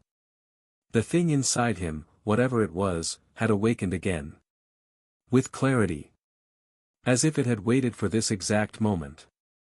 Darwin tried to cast again. His hand lifted, mana swirling at his fingertips, forming the outline of a glowing circle, but then he froze. His entire body stilled. Slowly, his pupils dilated. A thin, cold sensation touched his neck. No pressure, no heat. Just a trace of something that didn't belong. Blood. A bead slid down from beneath his ear to his collarbone. Darwin's hand trembled. He hadn't seen Ren move. No one had. But something had touched him, and if it had been any deeper, it wouldn't have been a cut. It would have been an end. The spell in his hand collapsed into sparks. And without waiting for judgment, Darwin lifted both hands and said in a steady but low voice. I yield. The arena went still. A few people blinked, unsure they'd heard right. But the blue-robed woman didn't hesitate. Winner, Ren Noah. The effect was immediate. Shock rippled through the audience. Not because a noble had lost. That had happened before. But because this noble had admitted defeat. One must know that the other nobles that lost would have continued fighting for their pride had the officials in blue robes not stepped in. Ren straightened his stance and gave a knight's salute, fist to chest, followed by a bow. Darwin, composed even in defeat, returned the gesture with a mage's salute, fingers pressed together over his heart and dipped once in quiet acknowledgement. Then he turned and walked off the stage. Not defeated in dignity, but undeniably, outmatched. He was silent the entire way. But inside? Darwin's mind churned. He wasn't angry, not in the usual noble way. He had pride, but he wasn't blinded by it. His instincts as a mage, no, as a scholar, were buzzing. What had that been? Even now, his skin itched near the shallow wound. There had been no heat. No surge of energy. Just motion. A blade that passed through the air like a whisper, and somehow, through his defenses. Darwin sighed as he reached the edge of the arena. He wasn't okay with losing. But he wasn't one that couldn't accept a defeat. Perhaps, this attitude has attributed to his current height. And somewhere in the back of his mind, a spark had lit, a curiosity not of resentment, but research. Up on the official's platform, the blue-robed woman still hadn't moved. But the man beside her slowly let out a breath and chuckled under it. So the Duke's competition really did drag some monsters out, he said wryly. Perfect realm swordsmanship, in a boy who can't even grow a proper beard yet. The woman didn't respond. Her eyes narrowed slightly, flicking between Ren and Michael. You think the wooden sword's enchanted? She asked at last. Maybe, the man muttered. But I doubt. That was him. A long silence followed. Then he added, quietly. With that level of refinement in his technique, as long as Ren isn't too weak as a knight, there's almost nothing they can do to stop someone like him. He tapped his notes twice, then turned the page. Including us. The woman finally nodded. And below, as Ren returned to his seat beside Michael, breathing softly, his hands still tingling from the sensation of that final strike, the crowd had yet to settle. Another noble had fallen. And the competition was only halfway through. A moment later, 2 more names were called to take the stage. And just like that, the matches continued. Some won. Some lost. Occasionally, both participants were eliminated. Round after round passed. Until finally, when only 9 matches remained, Michael's turn came. Among the 57 nobles that had entered the competition, 12 had now been eliminated. That left 45 nobles. Aside from 3, the rest had already fought and won. On the other side, things had been far more brutal. The commoners had suffered greatly, not just from their matchups. In more than one instance, both participants were eliminated when it was clear neither possessed the qualified strength. Victory wasn't enough if the officials deemed you unqualified. And so, while a few rose, like Yuga, the hulking youth who flattened his opponent with a single palm, and Ren Noah, whose swordsmanship left even mages speechless, many fell. Now, after hours of trials, bruises, and blood, only 18 participants remained. Among them stood Michael. And 3 nobles who had yet to fight. The arena hushed. Next pairing, Mike Nor versus Leonard Vale. Michael stood. There was no reaction from the crowd at first. Well, except for some commoners who immediately started murmuring to themselves. His name meant nothing to some nobles. No family crest. No famous clan. Just a quiet young man with no armor, no visible weapon, and robes more suited for a walk through a garden than a duel. But he didn't seem nervous. He moved with the same calm grace he'd shown since the start, shoulders relaxed, eyes steady, as if what he was about to do was routine. The silence cracked a light when Leonard Vale stood. This time, it was the nobles who reacted. Whispers surged like a tide. Leonard Vale. 25 years old. The upper limit for participation. He descended from the Vale branch of the royal family, distant blood of the current queen herself. A noble with power, resources, and more importantly, a bloodline. The white leopard lineage. It granted enhanced agility, explosive strength, and mana sensitivity far beyond the norm. Leonard wasn't some ordinary noble. Leonard didn't walk to the stage. He glided. Each step was measured, elegant. His white hair caught the wind, and even without armor, the silver-trimmed uniform he wore gleamed with quiet dominance. A few of the commoners didn't know who he was, but most nobles did. Michael, meanwhile, made no attempt to mask his indifference. He wasn't dismissive, simply, unaffected. That in itself made several nobles scoff. It was arrogance, some thought. Foolish pride. And yet, those who had heard of his actions yesterday, those who had paid attention, watched with narrowed eyes. They thought he was at the advanced stage. Probably peak. At his age, he had to be a freak, but such existence was not impossible. As such, thanks to their ignorance, general belief remained unchanged. He was powerful, yes. But within reason. Someone like that had the right to be arrogant. And Leonard? Leonard had the right to put such arrogance in its place. He stepped onto the stage, letting his aura pulse slightly, a restrained pressure, like a spring held just tight enough to remind you it was there. Michael met him at the center, and the two locked eyes. Leonard smiled faintly, lips curving in a way that was both friendly and predatory. Michael simply stood. No stance. No tension. As if the battle hadn't begun yet. As if it never would. Then the woman in blue robes lifted her hand. Begin. The moment the word left the official's lips, Leonard moved. There was no hesitation. No testing the waters. No drawn-out build-up. He was arrogant, yes, but his pride wasn't foolish. This was a chance. A rare chance. Even he knew the Duke's competition wasn't tailored for him. It was meant for other people. However, he had no intention of falling before them without giving everything he had. That meant securing victory now, against this Mike Knorr, whose exploits yesterday had drawn quiet conversations and hidden reports.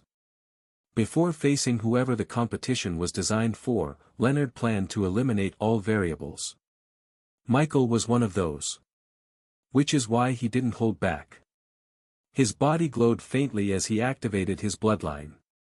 White streaks traced his limbs, glowing lines like tribal runes etched into skin, and his pupils narrowed into feline slits. A thin sheen of silver shimmered across his arms and neck, hair whipping back from the surge of energy. The white leopard had awakened. In a burst of speed that made air crack, Leonard vanished. A second later, he reappeared in front of Michael, fist drawn back, aimed straight at his chest with terrifying precision. But just as it was about to land, Leonard's eyes widened. Michael had moved.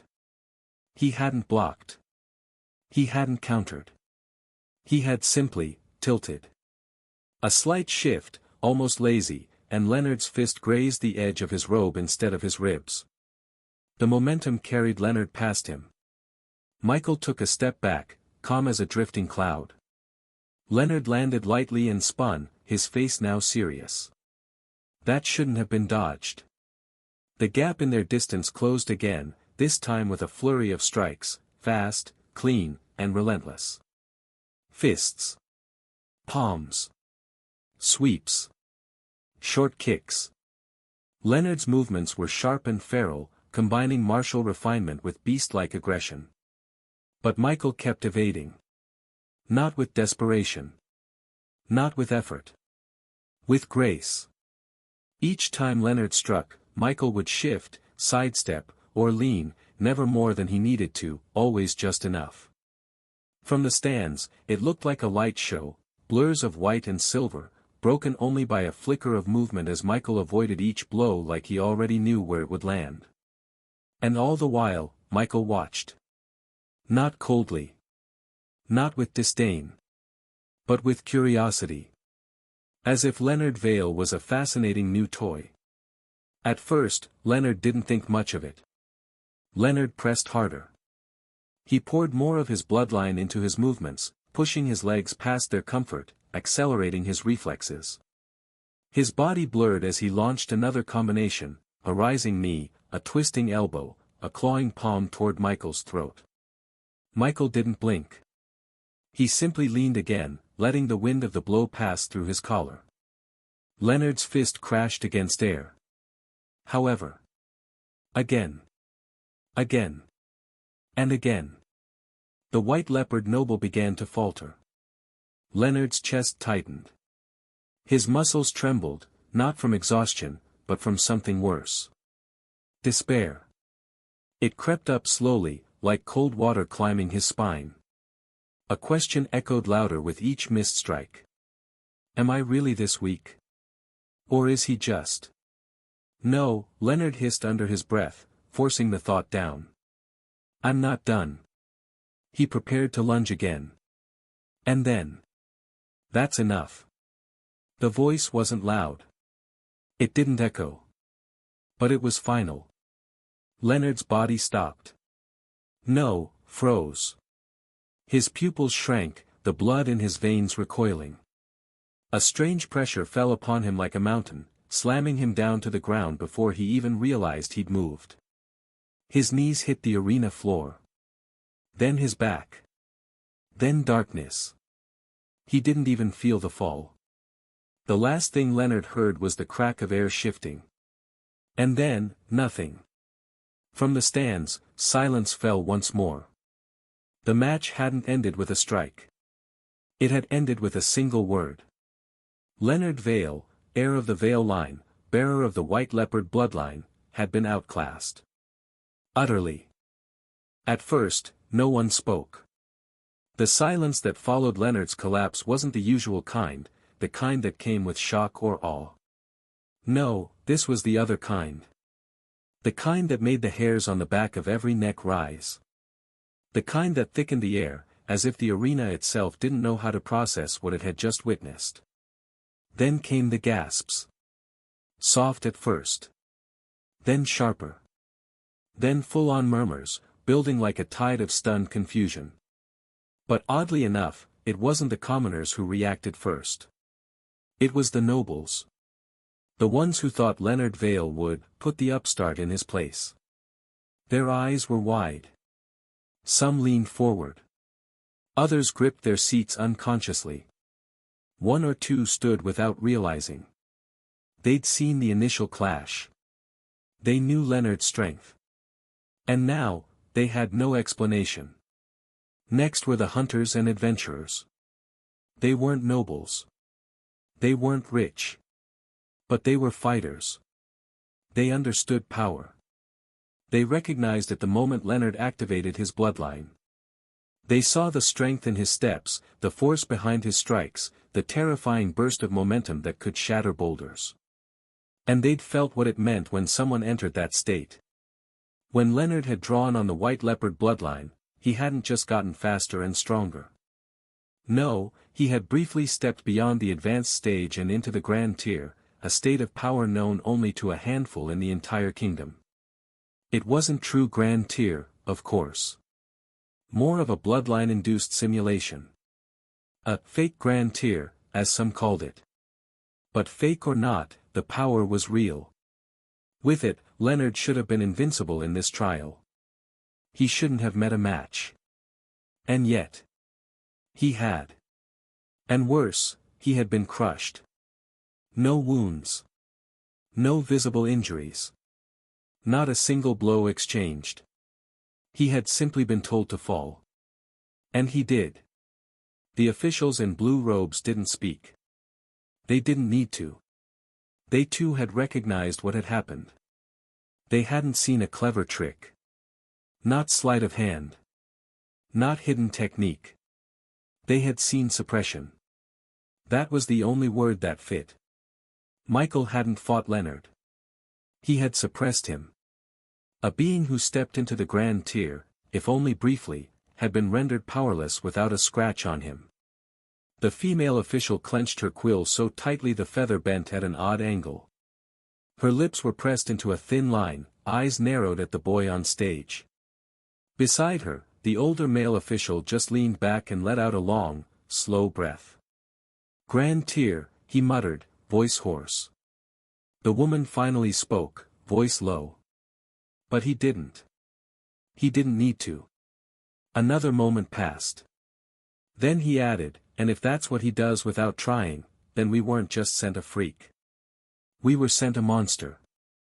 Back in the stands, even Yuga blinked slowly, watching Michael with unreadable eyes. He didn't clap. He didn't smile. But for the first time since the competition began, he looked interested. Ren, sitting beside him, let out a quiet whistle and muttered under his breath, "Well, I'll be damned."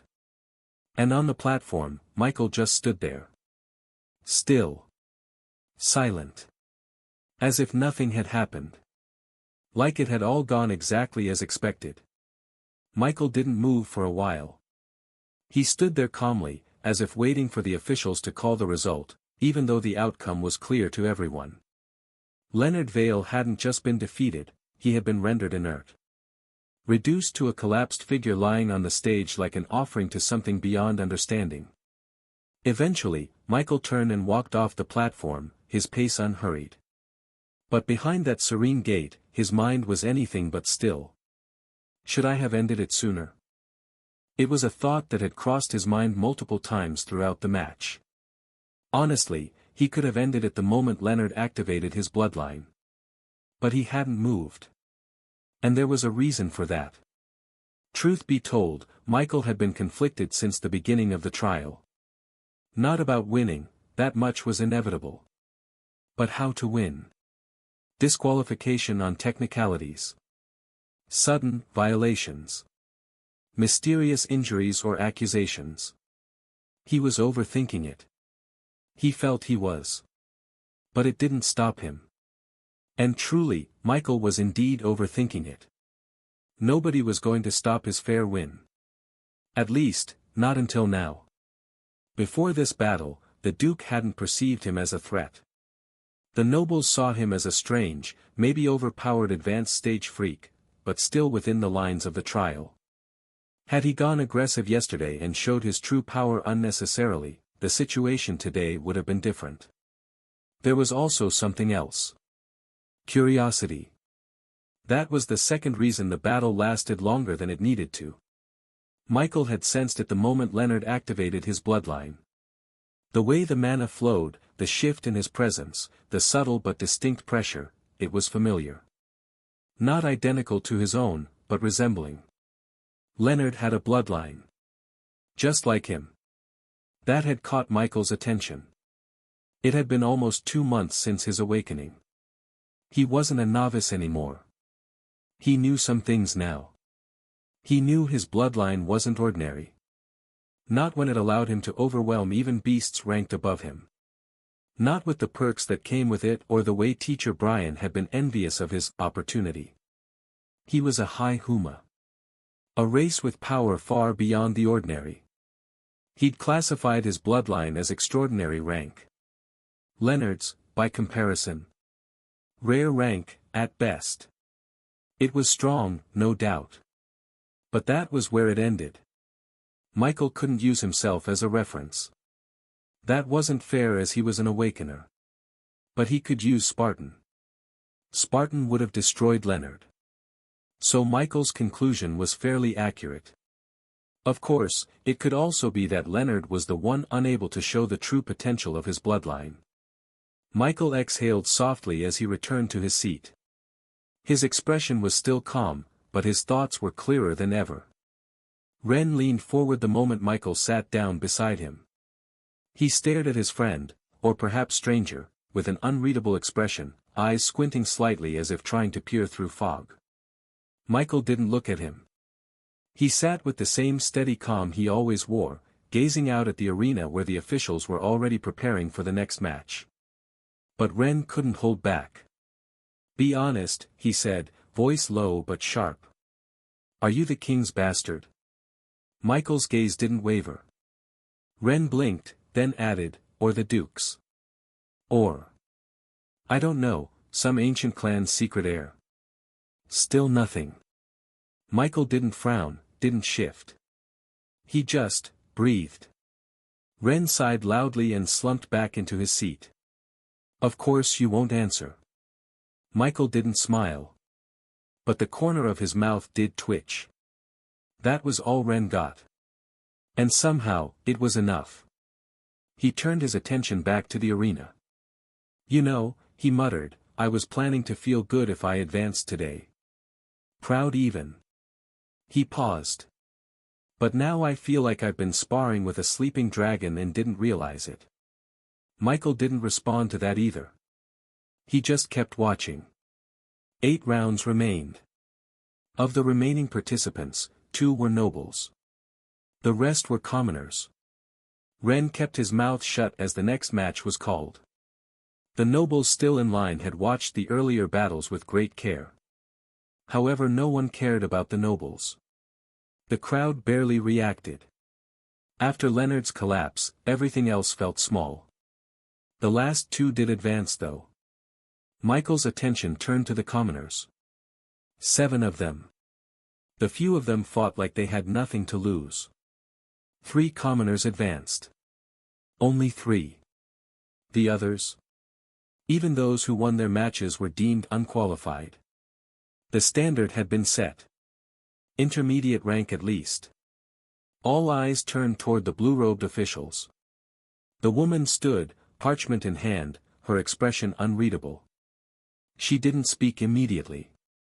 Instead, she slowly scanned the crowd, then the stage, before finally raising her voice. With the end of this trial, she began, we now have our final tally. Her voice was crisp, carrying through the stands with perfect clarity. Out of the 178 participants. A beat. Only 69 have qualified for the next stage. A few murmurs rippled among the noble families. Relief for some, disappointment for others. Ren folded his arms and leaned back in his seat. Michael's expression didn't shift. His gaze was already turning inward. The woman rolled up the parchment, nodded once to her fellow official, and sat back down. Those names will be posted shortly, she added. Tomorrow, the final stage will commence. And it would be public. And just like that, the second trial was over. 69 would move forward. Ren scratched the back of his head. You know, it's weird. I'm nervous. Ren chuckled bitterly. I don't even know if I'm scared of you or scared of whatever else they're hiding in this trial. That comment earned the slightest turn of Michael's head.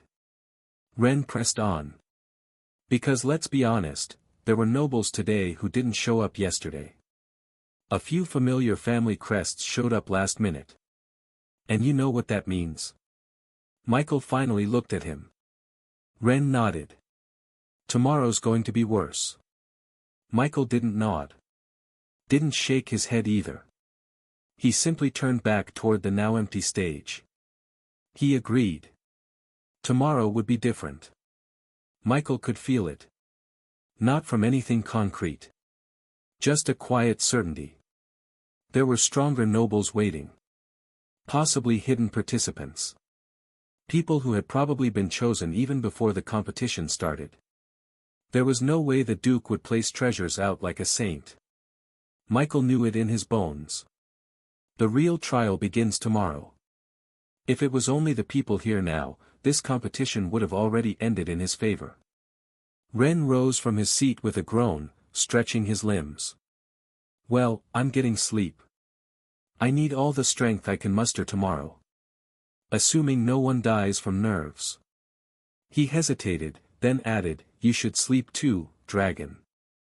I'd hate to lose you to insomnia before the real war starts.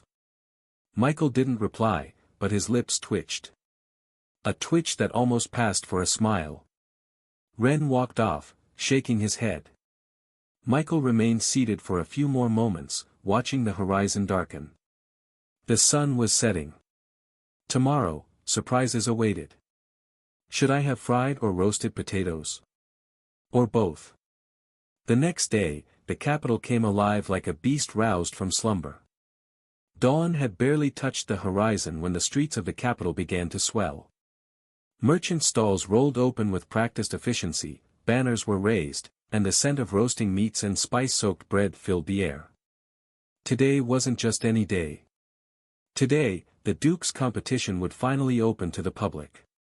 No more waiting behind closed doors. No more whispered rumors or second-hand tales of mysterious youths and shocking upsets. Today, the city would see. The people had waited long enough. For a while now, speculation had run rampant. Talk of monstrous commoners, fallen nobles, strange names like Mike Nor and Yuga and the sword-wielding commoner who made a noble surrender. Whispers had become discussions. Discussions turned to debates. And debates, full-blown anticipation. But now, all that ended. Now, the stands would open wide. The arena's vast decks, reserved for the public, had been sealed during the first stages of the trial, available only to a small audience. But today, the stone gates parted, and the commoners poured in like floodwater. The noise was thunder. People with business who wanted to take advantage of the traffic had smiles on their faces that looked more intimidating than they should be. Vendors shouted for attention. A few bards stood atop crates, retelling embellished versions of the trial so far, most of them wrong, all of them dramatic. "Did you hear?" one woman gasped to another as they rushed to the arena gates. "A noble fell yesterday without even being touched." "No way. I swear." They said the boy just looked at him and the noble collapsed. That's not even fair." "Fair? No one cared. Not the crowd. Not today.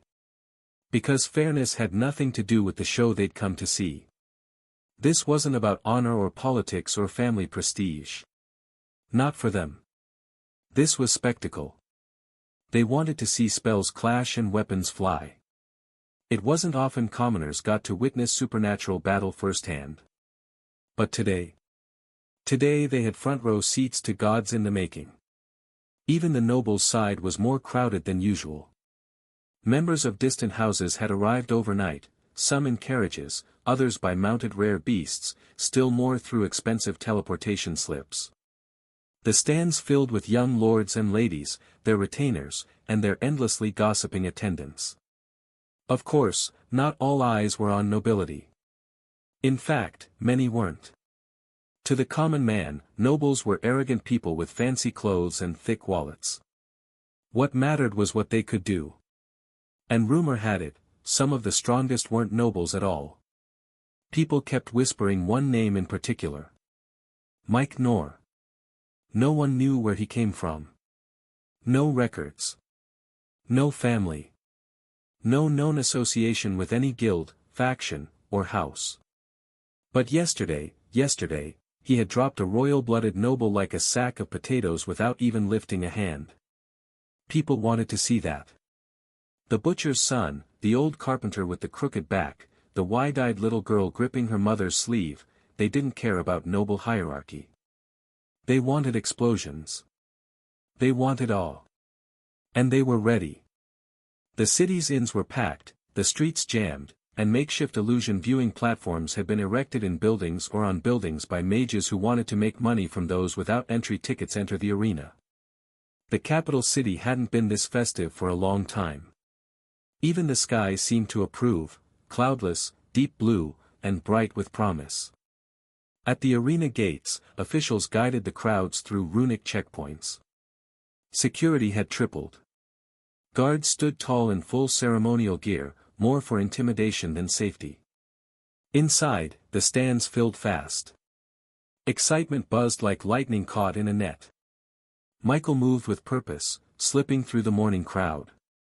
The cheers of the city rose around him, festive and chaotic, but they hardly reached his ears. He had other things to think about. Unlike the previous days, he wasn't dressed in casual robes or unassuming garb. Today, he was ready. Black armor clung to his lean frame, smooth, form-fitting plates of lightweight alloy reinforced with mana-treated fibers. Subtle arcs of green shimmered faintly along the lines, whispering to those with trained eyes that this wasn't simple gear. Behind his back, his spear was sheathed. The exposed part of the greenish-black metal humming softly as if aware battle was close. His hair, long and dark, flowed freely behind him, brushing the top of his neck as he walked. And on his ears, small, almost unnoticeable, were the earrings. Siren's Echo. The same artifact that had saved him weeks ago during the corrupted monster ambush. Michael adjusted them absently. He didn't need to test them. He knew they worked. He looked the part now. When the trial ended yesterday, the officials had informed them that participants were to enter from a different path, one of the side tunnels near the base of the arena. Michael had paid attention. It was the same route, he suspected, they used to transport the monsters for the first trial. It was discreet. And more importantly, it was separated from the fanfare. That was fine by him. Michael felt a lot of eyes on him. The moment he stepped into the street in full gear, people looked. Even without recognition, even without a name, something about his presence demanded attention. His pale face and fair neck, exposed just enough beneath his collar, gleamed in the morning light. He looked too beautiful to be a fighter. Yet something primal beneath his skin warned the instincts of those who saw him. This one is dangerous. Michael blurred once, his body vanishing in a streak of speed, displacing air and silence in his wake. When he reappeared, it was behind one of the side walls of the arena, just before a guarded entrance. The guards at the door immediately reacted but stopped when Michael raised both his arms. Their hearts beating like it wanted to come out of their chest. They only reacted when Michael threw his number tag at one of them. They stepped aside. He was expected. Inside the tunnel, the air grew colder. Less sunlight reached this far back. Michael walked with slow, sure steps. He entered a large chamber, wide, circular, with worn combat marks on the walls. A waiting area for the finalists. Or whatever name the officials wanted to give it. He wasn't the first to arrive. A few other figures were already there, leaning on walls, sitting on crates, stretching, whispering to each other in low tones. He recognized them from yesterday. The quiet brawler who'd slammed his opponent into the ground with iron fists. The lean spear wielder who moved like water and had never spoken a word. Even Yuga was there, slouched near the wall like a dozing bear in winter, arms folded, head nodding slightly. They looked up when Michael entered. None of them spoke. But every single one watched. He nodded once in return and found an empty bench to sit on. Then frowned. Ren wasn't there. Michael scanned the chamber again just to be sure, but no. Not a glimpse of brown hair, or that casually sarcastic scowl. Maybe he's running late, Michael thought. Or maybe. He didn't finish that thought. His mind drifted elsewhere. Today wasn't going to be simple. He could feel it. Yesterday, nobles who weren't present during the earlier stages had appeared. Not many, but enough to raise questions. If more had been held back for today. Michael closed his eyes. He was ready. In a modest room tucked behind one of the many inns crowding the southern edge of the capital, Ren Noah sat still on his bed. His back straight. His hands firm. His eyes, locked on the wooden sword resting across his knees. The same sword that had never left his side since he was 5. The blade looked dull. Ordinary. Slightly chipped at the edge from overuse. Yet somehow, in the light filtering through the curtains, it gleamed with something more. Ren didn't know what. But it was his. And soon, that blade would either elevate him, or see him fall. His fingers tightened slightly on the hilt. This is it, he muttered under his breath. The final trial. In a few hours, he'd be on that arena stage again. This time with the world watching. And he wasn't just fighting for a title or some prize. No. He was fighting for something that had haunted the Noah name for generations. Status. Legacy. Reputation. He was a Noah, and that meant something. Noahs were nobles, yes. But the lowest kind. A dusty, backwater title handed out centuries ago to an ancestor. They were barons. The least of the least. And every generation, they tried, desperately, to claw their way up. To rise higher. To be seen. To be counted among the true nobles. The kind whose names earned respect in court, whose words meant something beyond the family lands. Ren had inherited that dream. He hadn't asked for it. But it was there. Quiet. Constant. Like pressure in his chest. And this competition? This was his chance. If he won, if he truly won, he wouldn't just earn a title higher than his father. He'd become a viscount. A step away from true nobility. Real nobility. And then, there was her. The Duke's daughter. Ren didn't care about her. But if marrying her would pull the Noahs higher, if it would plant their bloodline into the heart of the capital's elite, then yes. He wanted her. Ren closed his eyes and exhaled. But then another image flickered into his mind. Michael. And Yuga. Those two. Those two. One moved like the wind. The other struck like thunder. And both of them weren't even trying yet. Ren had seen it. Michael hadn't even unsheathed a blade. Yuga hadn't gotten serious. And that scared him. He wasn't the strongest here. But he was the one with something to prove. Ren opened his eyes and slowly rose, strapping the wooden sword to his waist. I won't lose, he whispered. I can't lose. He stood there a moment longer, steadying his breath. Then, without looking back, he stepped out of the room, into the day that might define the rest of his life. Grand Mage Lien office. The old mage behind the desk had a frown on his face. The first in the last few days. He turned to look at his personal attendant who stood on the other side of the table. How many do you think they are? At least 30, my lord. Their strength? I'm not sure, but I heard someone came from the Empire. Duke Evermoon didn't say anything. I can't tell, my lord. But seeing as he accommodated all of them for days, it's telling something, my lord. That bastard. Mage Lien gritted his strength.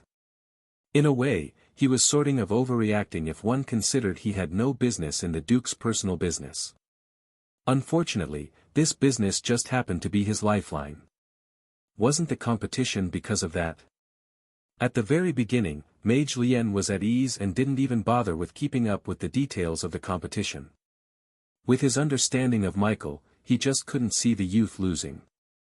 Unfortunately, things seemed to be going another route. Follow me. Let's pay a certain Duke competition a visit. Michael remained seated on the bench. His expression unreadable as more footsteps echoed through the corridor behind him.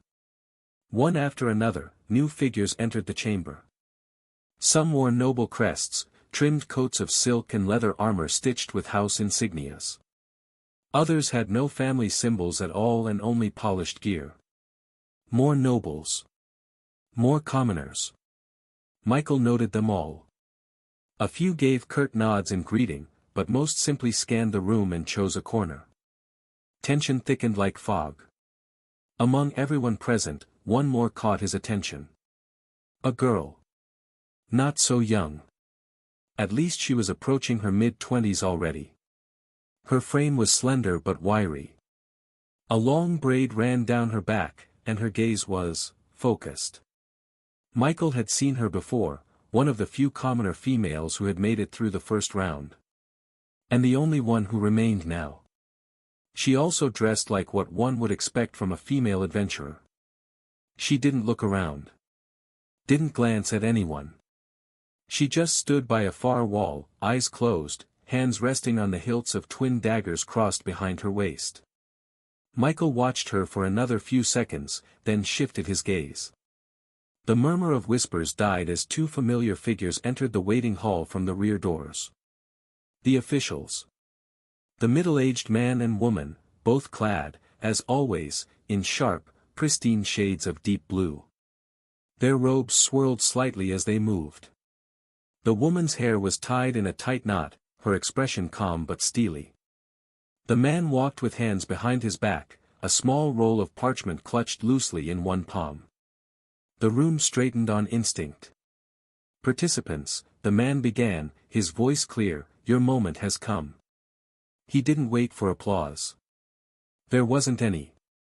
This is the final trial. From this point on, the eyes of the entire kingdom are on you. Michael felt the air shift. Even Yuga stirred slightly at those words. There are lords, merchants, generals, guild masters, and even foreign delegates watching today's events, the woman added, her voice as crisp as steel on ice. This stage. It is a window. A chance. She gave the room a slow sweep of her eyes. And for some of you, it may be the chance. Michael remained motionless, but he noticed several participants shift in their seats. One noble straightened. Another commoner clenched his jaw. You are not just fighting for a title, the man said, pacing slowly in front of them. The Duke's reward is great, yes. But even if you do not win, this stage offers more than you think. He stopped near a brazier and turned. If you perform well, if you impress, there are people here with the power to offer sponsorship. Positions. Apprenticeships. Favor. The woman nodded once. So fight. Not just for victory. But to be seen. Michael's gaze wandered again. Some looked stunned. Especially the commoners. One burly axeman blinked rapidly, clearly having never imagined himself as someone who could attract a noble's favor. Another participant, a skinny youth with a jagged scar across his nose, seemed to perk up for the first time. But there were others, too. Like the female dagger user. She didn't move. She already knew. Michael leaned back slightly, his mind making quiet assessments. Of course, that's why some of the commoner girls participated. Not everyone came here to win. Some came to be seen. And one did. Only one passed. Her. He didn't know her name. But that wasn't important. She had earned her spot. The male official checked the parchment in his hand and rolled it back up. We begin shortly. Prepare yourselves. Then both turned, blue robes fluttering as they exited through the side passage. The room fell into silence again. But the air was different. Thicker. Sharper. Michael adjusted the spear resting beside him, eyes half-lidded as he reached down and tapped his earrings once. It begins, he thought, and continued waiting. The silence didn't last. Moments after the blue-robed officials exited, a new presence swept into the room. He was dressed in red. A red-robed official. His eyes swept across the participants. Listen up, he said, voice blunt and precise. Before the final trial begins, you will be grouped. He raised a slim parchment and unfurled it with a flick of his wrist. There will be 4 groups, he continued. Group A through D. Each with a maximum of 25 participants. Michael's eyes narrowed slightly at that. 25. He did the math instantly. Yesterday, the results had shown 69 participants passed to the final trial. 4 groups of 25 would mean space for 100. That left 31 extra slots. If they were meant to be filled, that is. He wasn't the only one who noticed. A few heads turned. The quiet girl by the wall frowned slightly. Michael's thoughts raced. Are they padding the groups? Or, are the true participants only now arriving? He couldn't be sure. But deep down, he felt it. Some of the real players had yet to appear. And this was just their curtain call.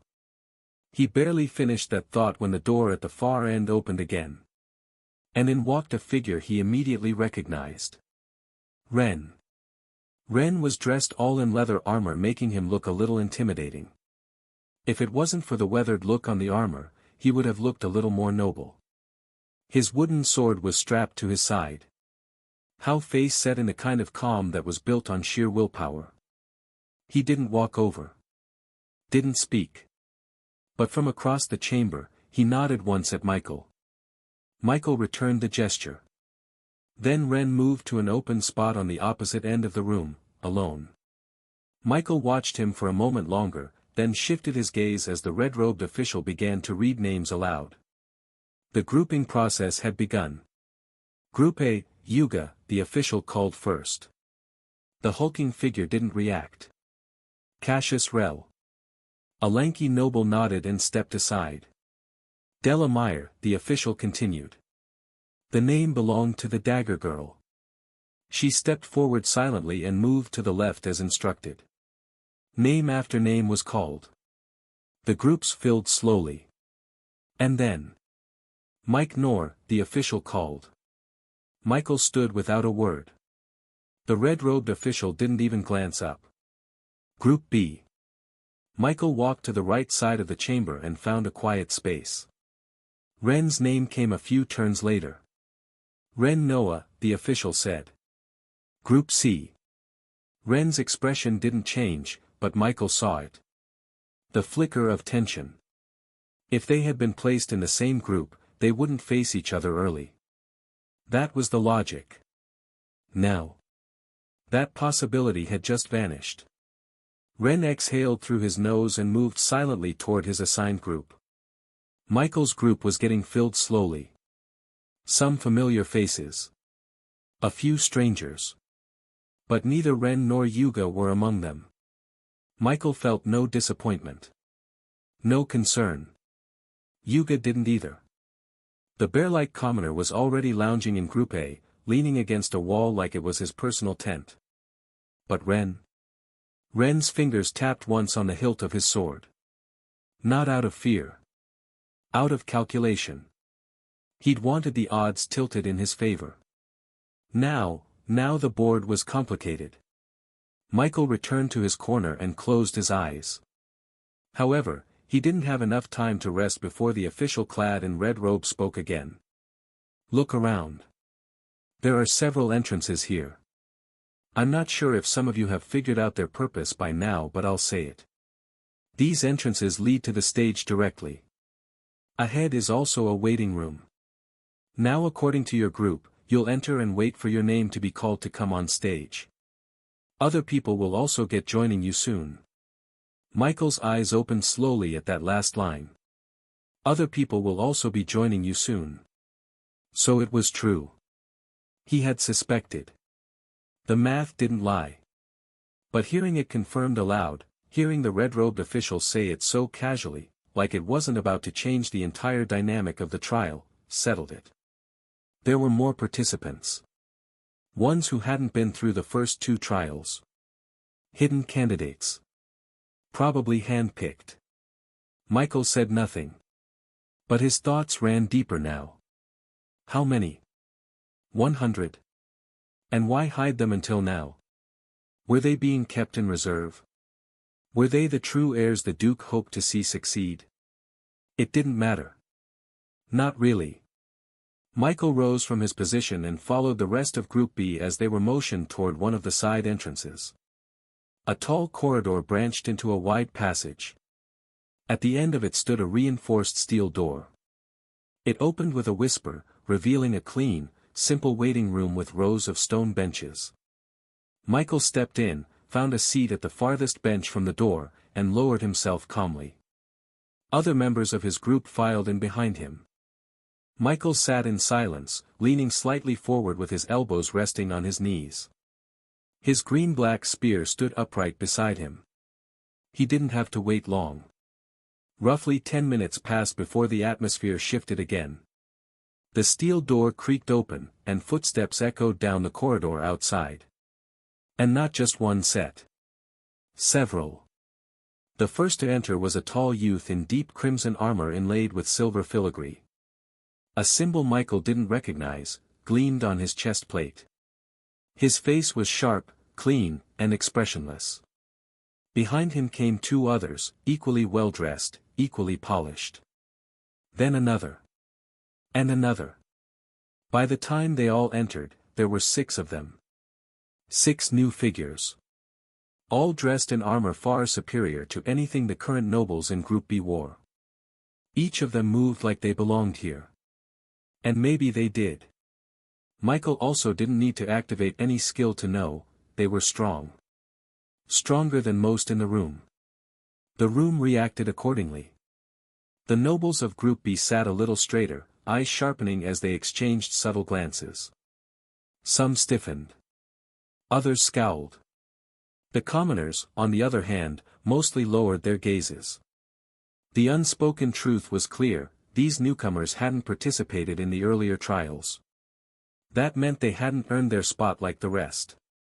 Yet, they stood here anyway. Just like the nobles yesterday. However, the difference was that the nobles of yesterday that were here today fought for it. These ones didn't. Exceptions to the rules. Candidates above the rules. Michael's eyes flicked over them one by one.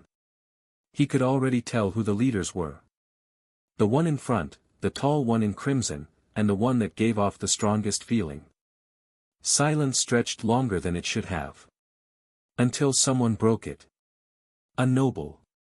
Michael turned slightly. The speaker was a boy with jet black hair, neatly combed and held by a silver clasp. He stood slowly, stepping forward with arms crossed. "Who are you guys?" he said, tone calm but firm. Michael felt the question was unnecessary. These must be the true players of the competition. However, his thoughts soon changed. Wait, why does it seem like they don't know themselves? Surely, anyone that could cheat their way into this final stage couldn't be normal. Such figures should have had enough prestige. But why did it look like they were outsiders? At first, Michael didn't immediately assume they were from outside the kingdom. Instead, his mind drifted toward a more grounded suspicion: do the other groups have newcomers too? But before he could finish that thought, the tension snapped. One of the newcomers scoffed and stepped forward, shorter than the leader in crimson but broader, with bronze skin and sharp, reptilian yellow eyes. His voice carried a mocking lilt. "You nobles of the Lionheart Kingdom are even more disappointing than the report suggested." The room stilled. The noble who has spoken out earlier narrowed his eyes. "What did you just say?" "I said what you heard." The bronze-eyed youth sneered. "All pride. No bite. You think crawling through a few rounds of low-tier skirmishes makes you worthy? You've mistaken this arena for your backyard sparring court." Gasps spread across the room. Another of the newcomers chuckled lightly. "Don't be too hard on them, Rio. They've been swimming in this shallow pond for too long. Can't blame frogs for not knowing what a sea looks like." That did it. The room practically cracked in two, one half filled with nobles barely restraining themselves, the other half made of commoners who, while not loyal to any side, certainly didn't like being called frogs. Michael didn't move. The Lionheart noble stepped forward again. "Speak clearly. Who the hell are you people?" The youth in crimson finally smiled. And then, with deliberate arrogance, he answered. "We are from the Earth Dragon Kingdom." The moment the words landed, it was as if someone had dropped a bomb in the room. Even Michael's brows lifted a fraction. He heard the sharp inhalation of breath from at least half the participants. Earth Dragon Kingdom. Michael was no longer as ignorant as when he first entered this kingdom. Thanks to the gift Grand Mage Lien had provided, he had learned more in weeks than most locals would learn in a year. The Lionheart Kingdom didn't stand alone. It served under an empire. And within this empire, 3 kingdoms stood apart from the rest, so powerful that each could rival minor empires on their own. The Lionheart Kingdom. The Steel Kingdom. And the Earth Dragon Kingdom. They weren't just kingdoms. They were pillars, territorial giants that operated like empires within the empire. Michael had read that the Earth Dragon Kingdom was known for its martial supremacy. And more importantly, it was not on good terms with Lionheart. Decades of veiled hostility. Territorial disputes. Economic clashes. Cultural disdain. They weren't openly at war, but neither were they allies. So why were Earth Dragon elites in a Lionheart competition? More specifically, why were they being allowed to participate in a trial where the winner earned not just a title, but the hand of the Duke's daughter? Michael's gaze sharpened. What are you trying to do, Duke Evermoon? This wasn't mere favoritism. One should remember the Duke was offering his daughter as a prize. However, this way, he was inviting wolves into the den. And Michael wasn't the only one thinking that. Even the commoners, though quiet, were visibly shaken. They weren't fools. They knew their place. Knew that outside this competition, they would return to serving the nobles, working their farms, or dying anonymously in monster-infested fields. But they had come here thinking they were competing against their own. Now they realized they were being pitted against outsiders who hadn't been part of any trial before now. And the nobles? They looked almost insulted. Because while the commoners could not do anything about it, the nobles could. And the noble from earlier did. "You're trespassing in our lands," he said coldly. "You don't belong." The crimson-armored leader raised a brow. "Then beat us and send us home." He smiled wider. "Or kneel and learn your place." The entire room burned with tension. Michael wasn't wrong. Group B wasn't the only group that received newcomers. Across the arena, in the other preparation chambers, a similar scene unfolded, but each with its own color. In Group A, where Yuga stood like an unmoving boulder near the back wall, the atmosphere hadn't grown hostile, but it had shifted. New entrants had arrived. And like those in Group B, they were clearly not part of the trials from the start. But these ones were different. Their leader was a man, tall and broad-shouldered, with iron-gray gauntlets and a steel crown etched into his chest plate. When asked who they were, he simply said, "We are from the Steel Kingdom." Unlike the Earth Dragon Kingdom, the Steel Kingdom was on friendly terms with Lionheart. They shared trade routes, some cultural exchanges, and even occasional joint military drills. They were allies. At least, on paper. But that didn't mean they were welcome. Everyone in the room knew that the moment they stepped in, the nature of the trial had changed. Yuga didn't speak. He didn't move. But his eyes opened fully for the first time since entering the room. He studied the steel warriors one by one. He gave a low grunt and closed his eyes again. Across the arena, in Group C, the tension was different. Colder. Deadlier. It was quiet in this room. Too quiet. Ren Noah stood along the left wall, arms folded, head lowered slightly. He had thought his nerves were steady. That he'd seen what the world could throw at him. He was wrong. The moment the newcomer arrived, the temperature dropped, not literally, but in sensation. One man entered the room. Just one. He wasn't dressed in ornate armor. Just a black cloak draped over dark robes, fastened with a single obsidian clasp. His face was youthful but carried an eerie weight to it, as if every step he took pressed the room deeper into silence. He didn't smile. Didn't glance at anyone. He just walked in and sat down. And the room let him. Because every noble, every commoner, even those who had strutted confidently before, now felt it. Aura. Not the advanced tier. Not the peak of it. Grand tier. The real thing. Ren's jaw clenched slightly. This wasn't like Leonard's fake ascension through a bloodline burst. No, this was a man who had walked into the grand stage. But what sent chills through the room wasn't just his presence. It was what he said. His voice was smooth, almost bored. But clear enough for all to hear. "I am Rui," he said, brushing a speck of dust from his cloak. "Ninth Prince of the Black Serpent Empire." He didn't elaborate. He didn't need to. The Black Serpent Empire wasn't just some far-off dominion. It was the Empire. The same one the Lionheart Kingdom served. And now, a prince of that empire sat among them. Rui didn't threaten. He didn't boast. He just said, "I hope you give me face," and leaned back in his seat like it didn't matter what happened next. But it did. Because every person in that room knew, this changed everything. Even Ren. He swallowed slowly, shifting just slightly on his feet. The wooden sword at his side suddenly felt a lot heavier. Outside. The arena had never looked this full in a long time. From the highest rafters to the lowest-tiered stone benches, people were packed in like wheat before the harvest, shoulder to shoulder, elbow to elbow, every breath a shared echo in the mountainous Colosseum. Even nobles had filled their reserved balconies. Everything was prepared. Everything felt grand. And at the center of it all stood a single figure. The commentator. He was a man draped in flamboyant red and gold. His smile was wide. His stance theatrical.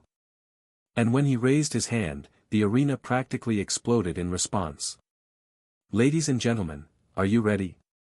The cheers thundered like a mountain breaking. "Make some noise if you've been waiting for this." The response came like a tidal wave, screams, applause, stomps, and chants. Even in the noble balconies, restrained claps and murmurs of interest rippled among dukes, merchants, and foreign delegates. The commentator turned slowly in place, letting the crowd build before he threw his voice again. "This is the final trial of the Duke's Grand Competition. And this time, it's public." More cheers. More stomping. Children waved wooden swords. The commentator gestured toward the colossal illusion screen now hovering above the stage. "There are 100 participants in this final stage." He threw up one finger. 100 chosen. He paused for effect, then added, "But only one will walk away with the title, the reward, and the right to ascend into the Lionheart nobility." Gasps followed. Everyone already knew the prize, but hearing it out loud, it made it real. "And that's not all," he continued, voice rising again. "This trial will be played in 2 modes." The crowd went quiet for just a breath, hanging on his words. "The first." He spun dramatically. "A 4-team battle." Boom. There it was. Cheers erupted again. But some looked confused. The commentator didn't make them wait. The 100 participants have been divided into 4 teams. 25 warriors per team. Team A. Team B. Team C. Team D. And in this first round, the commentator continued, lowering his voice like a magician unveiling a secret, "It's not about who's strongest." The crowd leaned forward. "It's about who works best together." He snapped his fingers. Each team must eliminate the other teams. The last team standing will win the first phase. Gasps, then murmurs of surprise. But he wasn't done. "But." The sound cut the growing confusion. "Once the team contest ends, we begin the true final trial." He paused. Let it simmer. Then roared. "The individual contest." The crowd exploded again. This is where all alliances vanish. All favors fall apart. It becomes every warrior for themselves. Above, nobles watched carefully, whispering among themselves. Some were here to scout. Some were here to bet. Just as the commentator's voice echoed through the Colosseum, wild and theatrical, back in Group B's preparation room, things were on the verge of exploding. Tension rippled like an unseen storm. The nobles of the Lionheart Kingdom were visibly bristling, some gripping sword hilts, others standing as if daring the newcomers to push them further. The commoners, though many furious, stayed seated. The newcomers from the Earth Dragon Kingdom remained smug, some chuckling under their breath, others silently scanning the room with thinly veiled contempt. Then, a voice boomed from outside the waiting room. "Anyone who raises a weapon here will be immediately disqualified." It was calm. Firm. But undeniable. A command that made the room stiffen like stone. "You have little time," the voice continued. "Make use of it preparing." Everyone froze. Michael recognized the voice. It was the older male official in blue. The very air changed with those words. Like the storm had been sucked out of the room, leaving behind only the faint whisper of restraint. Some nobles lowered their hands. Others turned away with snorts. The Earth Dragon warriors simply smirked, as if the fight hadn't even been worth considering. Michael remained still the whole time. His eyes, however, had narrowed slightly. Because just then, something on the far wall caught his attention. a portion of the wall, one he'd previously assumed to be decorative, lit up with a low hum. Lines of light raced across its surface, forming a perfect rectangular window of illusion magic. It shimmered briefly before stabilizing. Then it projected the arena above. It was the commentator, arms wide and grinning beneath the midday sun. Behind him, the crowd cheered like thunder. Michael leaned forward slightly as the man's voice filled the chamber. His words were flamboyant, but Michael paid attention to the substance. 100 participants. 4 groups. 25 per group. 2 phases of battle. First, a team contest. Then, an individual war. He tilted his head just slightly and began counting the members in his chamber. 25. Already complete. Michael's gaze shifted toward the Earth Dragon participants again. Some of them watched the illusion display with interest. Michael looked away and refocused on the screen. The commentator was still speaking. As we speak, the names of the first batch are being selected. At random. That caused murmurs across Group B's room. Michael exhaled silently. From the corner of his eye, he noticed some participants adjusting their armor, unsheathing and checking blades, performing breathing exercises. Others simply stared at the illusion screen, waiting for their name to be called. Michael didn't move. His hand rested lightly on the green-black spear by his side. It was quiet now in Group B. The earlier noise, the almost fight, the arrogance, it all felt like a distant thing. Now that the commentator had laid out the rules, reality had settled in. It was time. The crowd had barely calmed from its previous eruption when the commentator's voice boomed once more across the vast Colosseum. All right. Now that everyone knows what's at stake, let's get down to it. He spun, arms outstretched, with a grin on his face. As I said earlier, we have 4 groups, A, B, C, and D. Each group has 25 participants, and the first round will be a group versus group contest. The crowd leaned in, both physically and metaphorically. The pairings for this phase are simple. A dramatic pause. Group A will face Group C, and Group B will go against Group D. Now, as you all know, each group has 25 members. He held up both hands, fingers splayed dramatically. 4-man squads will enter the battlefield in waves. That makes 6 full squads per team, and leaves 1 person in every group without a team. The crowd began to stir with realization. And what becomes of that lone warrior? The commentator grinned. They'll get an automatic advancement into the next stage. Back in Michael's chamber, tension spiked once more. 1 lucky person from each group wouldn't have to fight at all in this phase. The question was, who? The commentator clapped once. Let's begin with Group A. He pointed at a certain location. A youth in red robes was in the arena stand with 4 bowls in front of him. He then reached out to pick something from the first bowl on his left. It was a rolled-up paper. Della Meyer.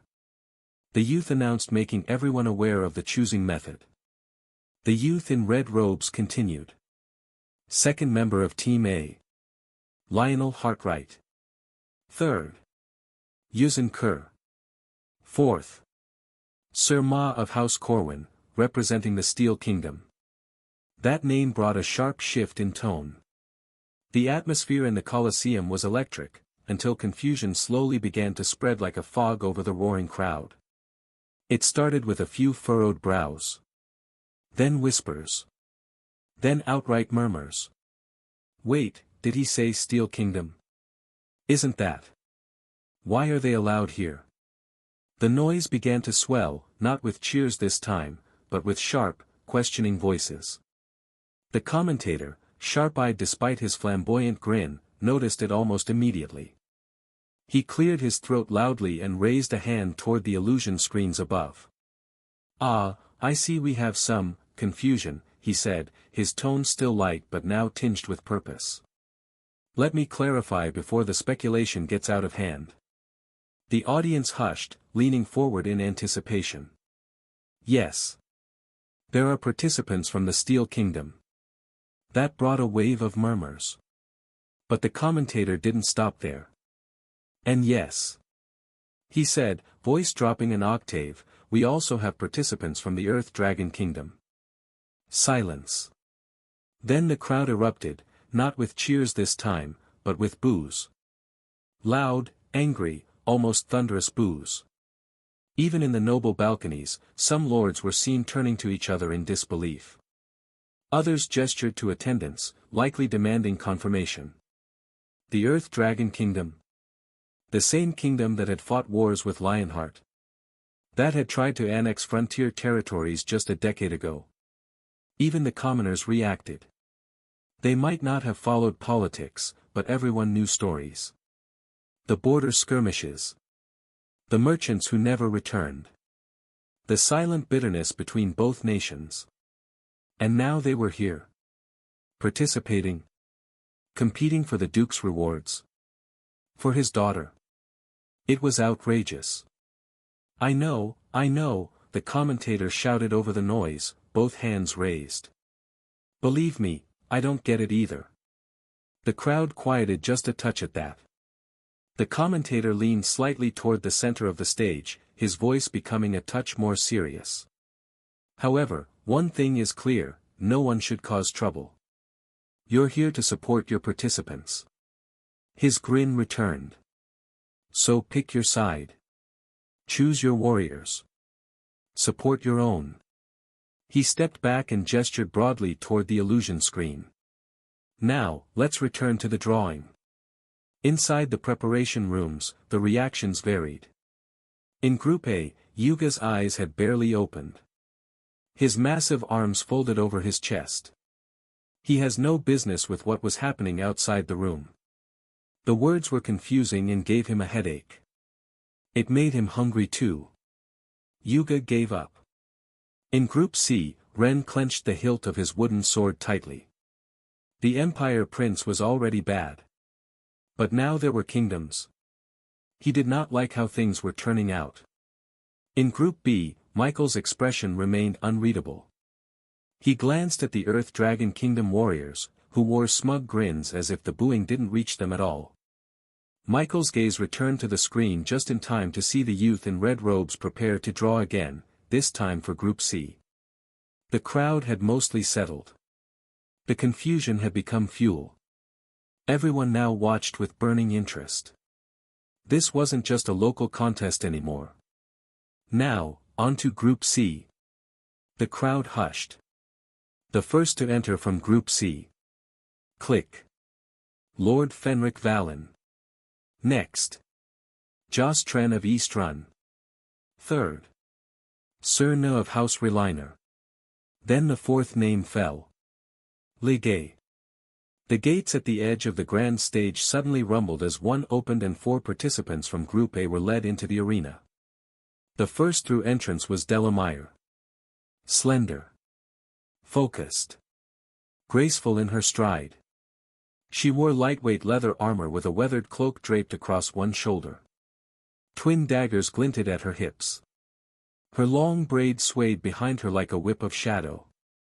The moment she stepped onto the stage, the commentator lit up.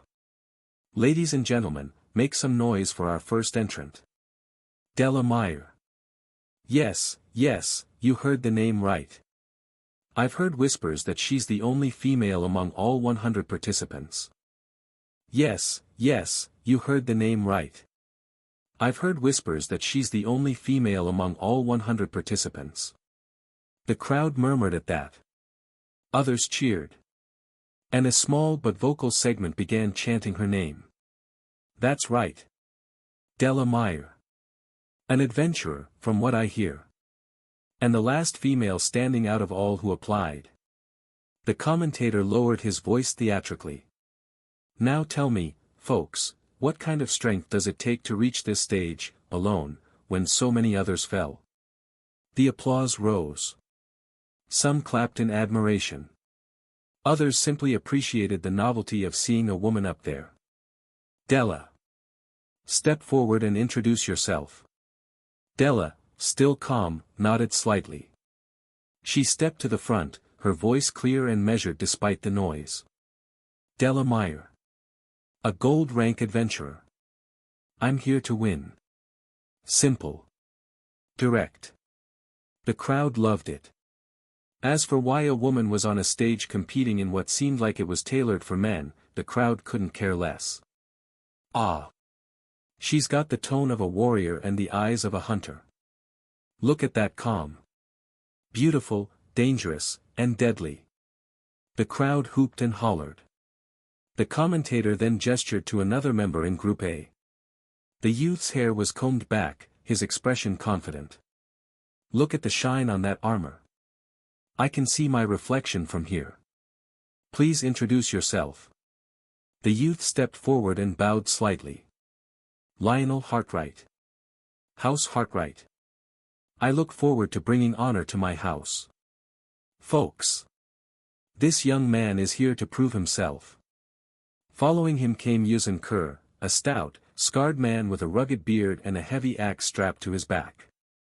No noble crest, no fancy gear. Just raw presence. Now this one, who boy. Look at him. I bet that axe has tasted blood more times than we can count. Yuzen said nothing for a moment, then stepped forward. Yuzen Kerr. He announced his name with a roar. The crowd equally responded with a roar. Commoners in the stands rose to cheer, fists pumping into the air. And finally, Sir Ma of House Corwin. This one walked with deliberate grace, armor polished to a silver gleam, and a narrow sword resting elegantly at his hip. He gave a sharp, practiced bow to the crowd. Sir Ma, everyone. A noble knight from the Steel Kingdom, yes, the Steel Kingdom, the commentator added, stoking the tension. Looks like this competition is really going to live up to the hype, folks. The crowd didn't know how to feel, some clapped, others booed, but all eyes stayed on the arena. Back in the preparation rooms, participants were watching with grim focus. Then came Group C's turn to step into the arena. First was Lord Fenric Valen, tall and haughty with a long white coat that swept the ground like a robe. His weapon, a rapier with a silver-engraved guard. Fenric Valen, he said with a raised chin. May my blade honor my house. The crowd gave a muted response, neither welcoming nor hostile. Next. Joss Tren of East Run, the announcer called.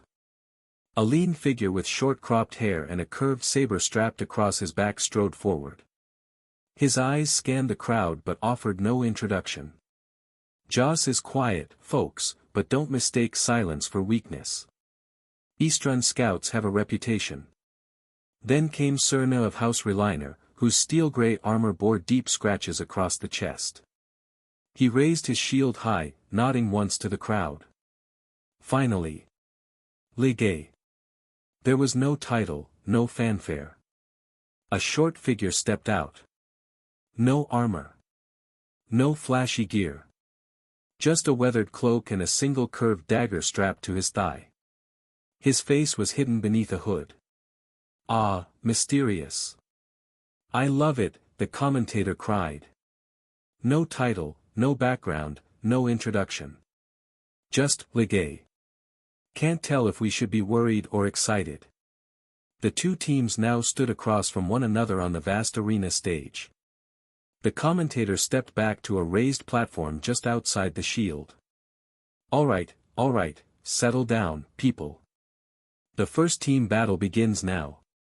A resonant gong echoed through the Colosseum. Instantly, Della moved. No hesitation. Her twin daggers flashed into her hands, and her body blurred into motion, a streak of leather and shadow. The crowd erupted. Yuzen raised his axe with both hands and let out a thunderous war cry before charging forward like a battering ram. Dust flew up around his feet with every heavy step. Lionel followed with practiced grace, sword held high and aura burning with noble intensity. Sir Ma, cool and collected, moved like a fencer preparing for the perfect counterstrike. On the other side, Group C was just as fast. Fenric raised his rapier, activating an aura technique that made the blade shimmer. Joss flanked wide, his saber drawn low, knees bent in a runner's crouch. Serna stayed central, shield high, spear braced. Ligue disappeared. Literally. One moment he was there, the next, gone in a shimmer of light. Did anyone see that? The commentator yelled. He vanished. Where'd he go? Back in the preparation rooms, jaws clenched. Some participants now realized they were woefully unprepared for the level of skill they were about to face. Even among the Earth Dragon Kingdom's smug elite, a few now leaned forward, eyes narrowing. Then it came. The first blow. Not from any of the visible warriors. But from above. Life, in the form of a formless shimmering blade, a strike descended like judgment itself toward Della's head. The crowd gasped, though most hadn't actually seen what had happened. To them, Della simply flinched and twisted, her body blurring sideways in a motion so fast it seemed she'd vanished for a heartbeat.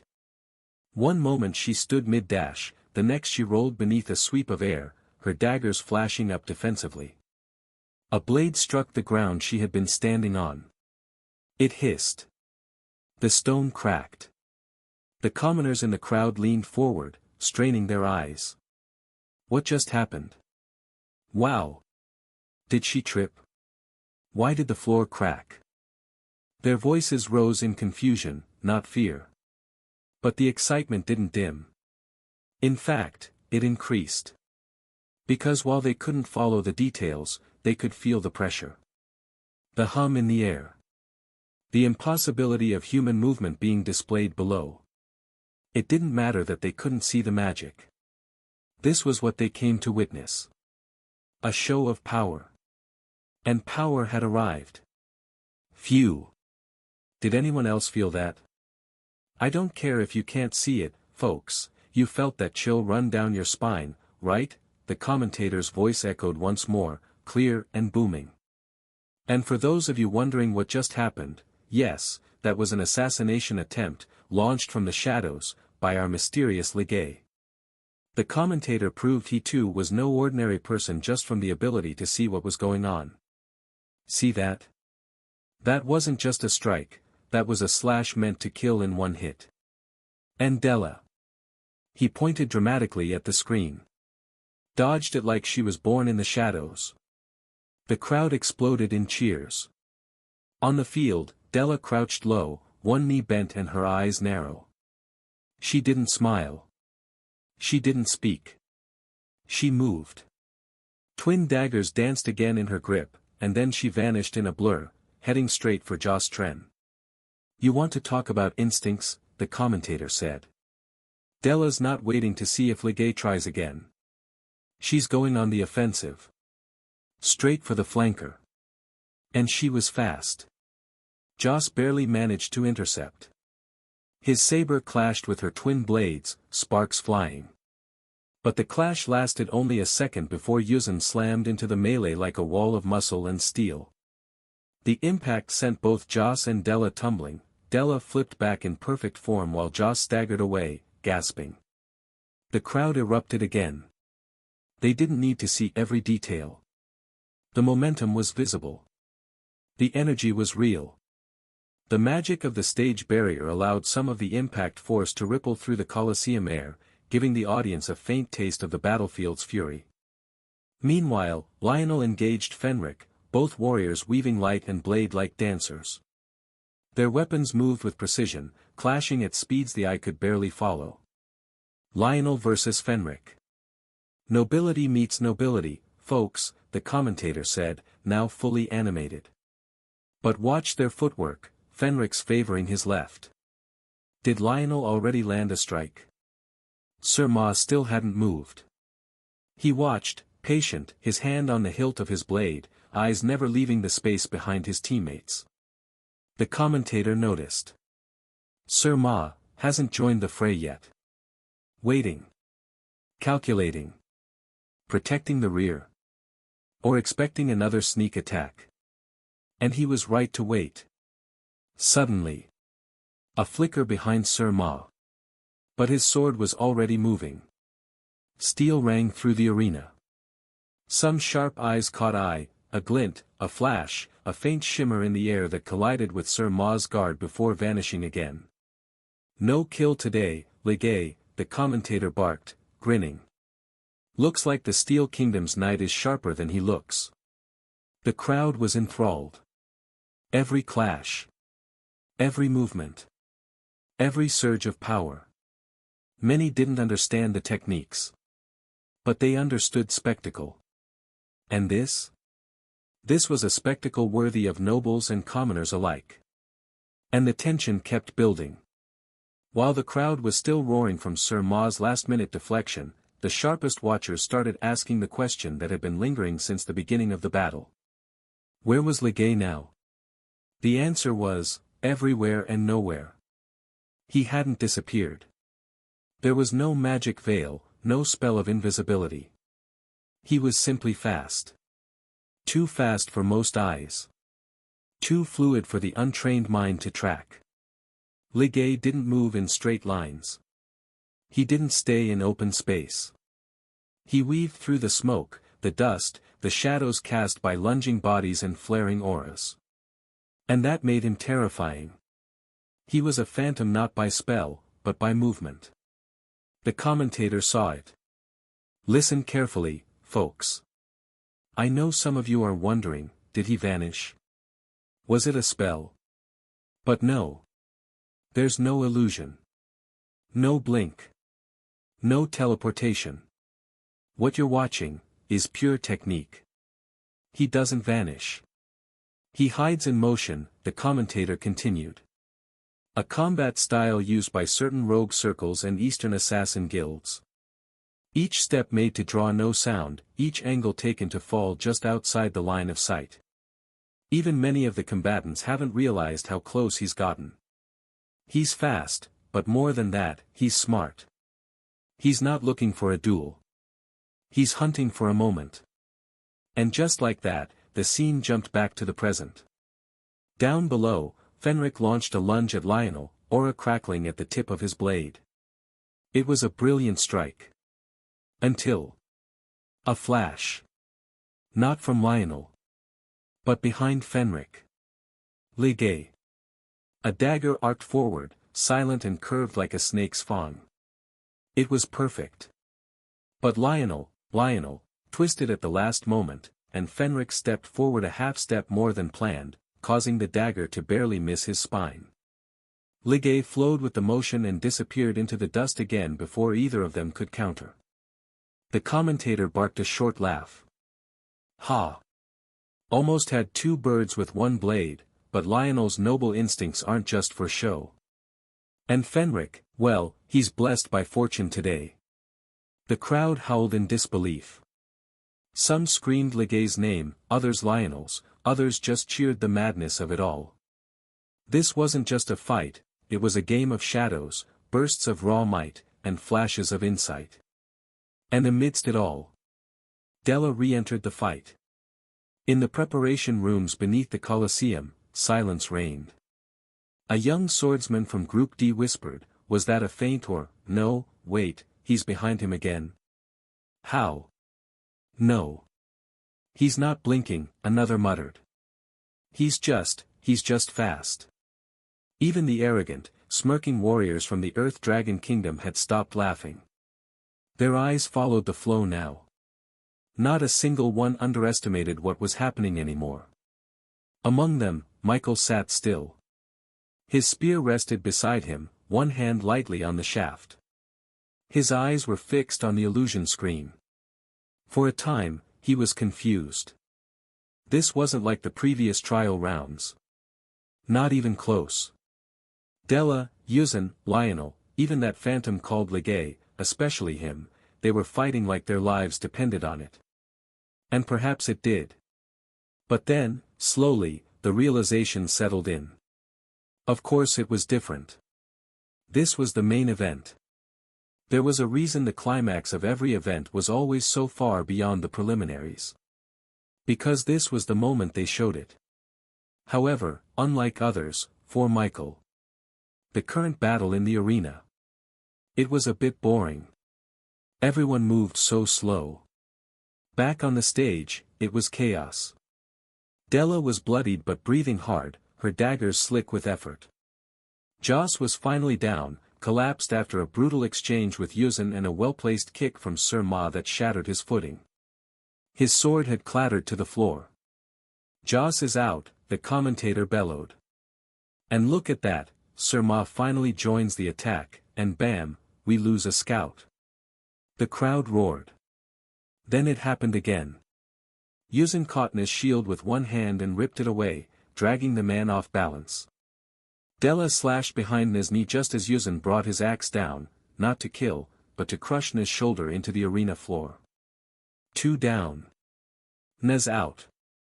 Group A is rolling strong. But not without cost. Lionel had collapsed to one knee, bleeding heavily from his right arm after a precision thrust from Fenric earlier. Della's left ankle had been twisted during a misstep near Legay's zone of influence, and Yuzin had a deep cut running from his ribs to his lower back courtesy of Fenric's desperate flurry. And still, Legay was moving. Each time they cornered him, he darted away like a. He slashed across Yuzin's thigh and disappeared. Flicked a cut along Sir Ma's gauntlet and vanished. But he was slower now.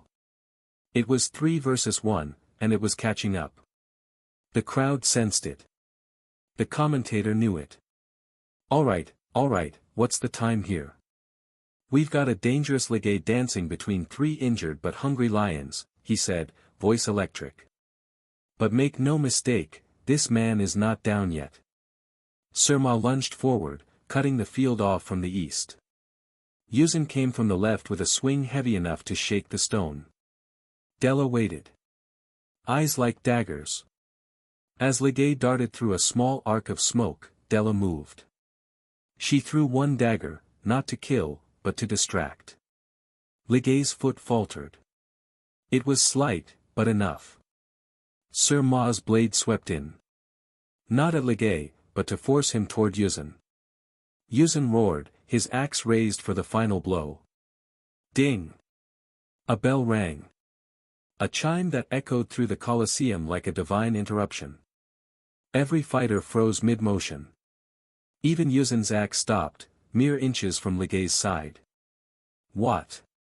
Della breathed, lowering her stance. Sir Ma stepped back, blade humming with halted mana. And Legay, still crouched low, chest heaving, blinked slowly in disbelief. Above them, silence spread across the crowd like a wave of confusion. Then, with impeccable timing, the commentator coughed into his magical mic. Ah, ha ha ha, oops. I might have forgotten to mention something important earlier. He cleared his throat dramatically. For the team battle, he said, voice rising again into theatrical glory, the time limit is 15 minutes. The crowd exploded with laughter, boos, applause, all blended into a chaotic storm of noise. But hey! No deaths, right? Just glorious, bruised, battered warriors and one mysterious rogue who refused to die, he added quickly. Let's give it up for both teams. What a fight! The arena barrier shimmered once more, lowering the combat field's enchantments. Healers began to move in. But before anyone could speak, the commentator's voice once again boomed across the Colosseum. Group A, victory by eliminations. 3 down, 1 standing, and a rogue who managed to survive a pack of wolves. I don't know about you all, but that's what I call a perfect opening round. The crowd exploded. And just like that, the first battle ended. The applause was still echoing through the Colosseum when the commentator's voice returned, this time with a tone of deliberate drama and deep satisfaction.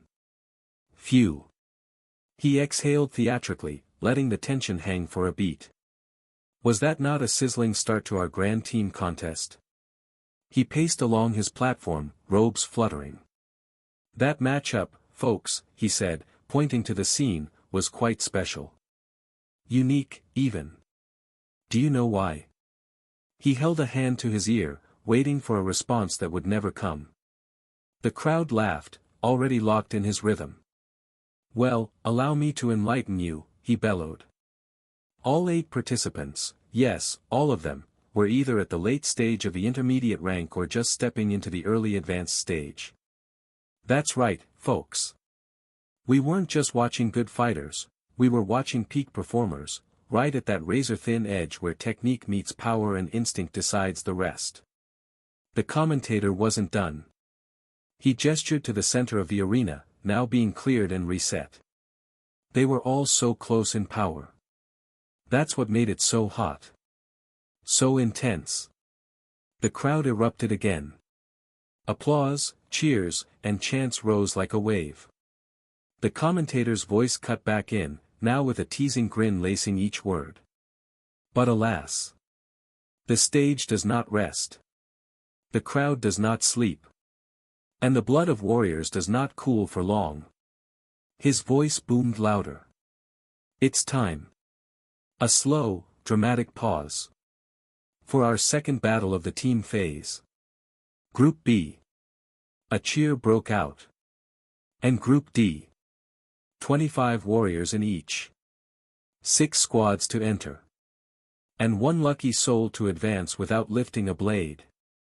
The commentator clapped once, sending a ripple across the field. He leaned forward on his platform, grinning.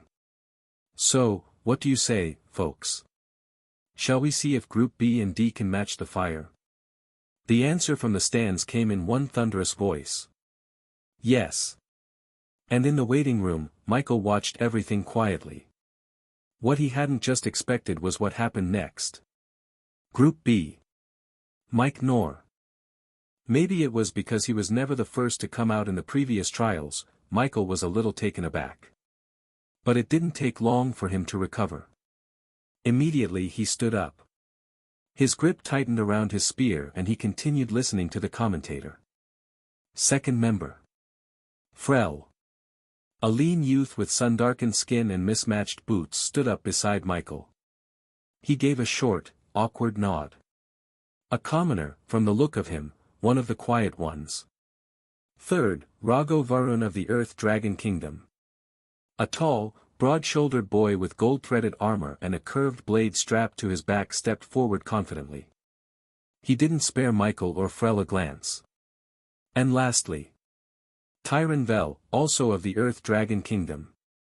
This one was smaller, wiry, his silver-plated gauntlets humming faintly with energy.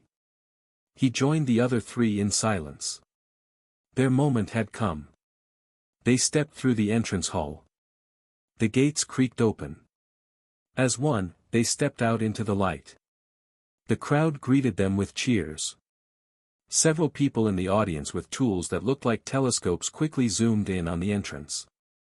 The 4 strode side by side, 2 Earth Dragon elites, 1 rugged commoner, and a youth clad in black armor, his long dark hair drifting slightly in the breeze.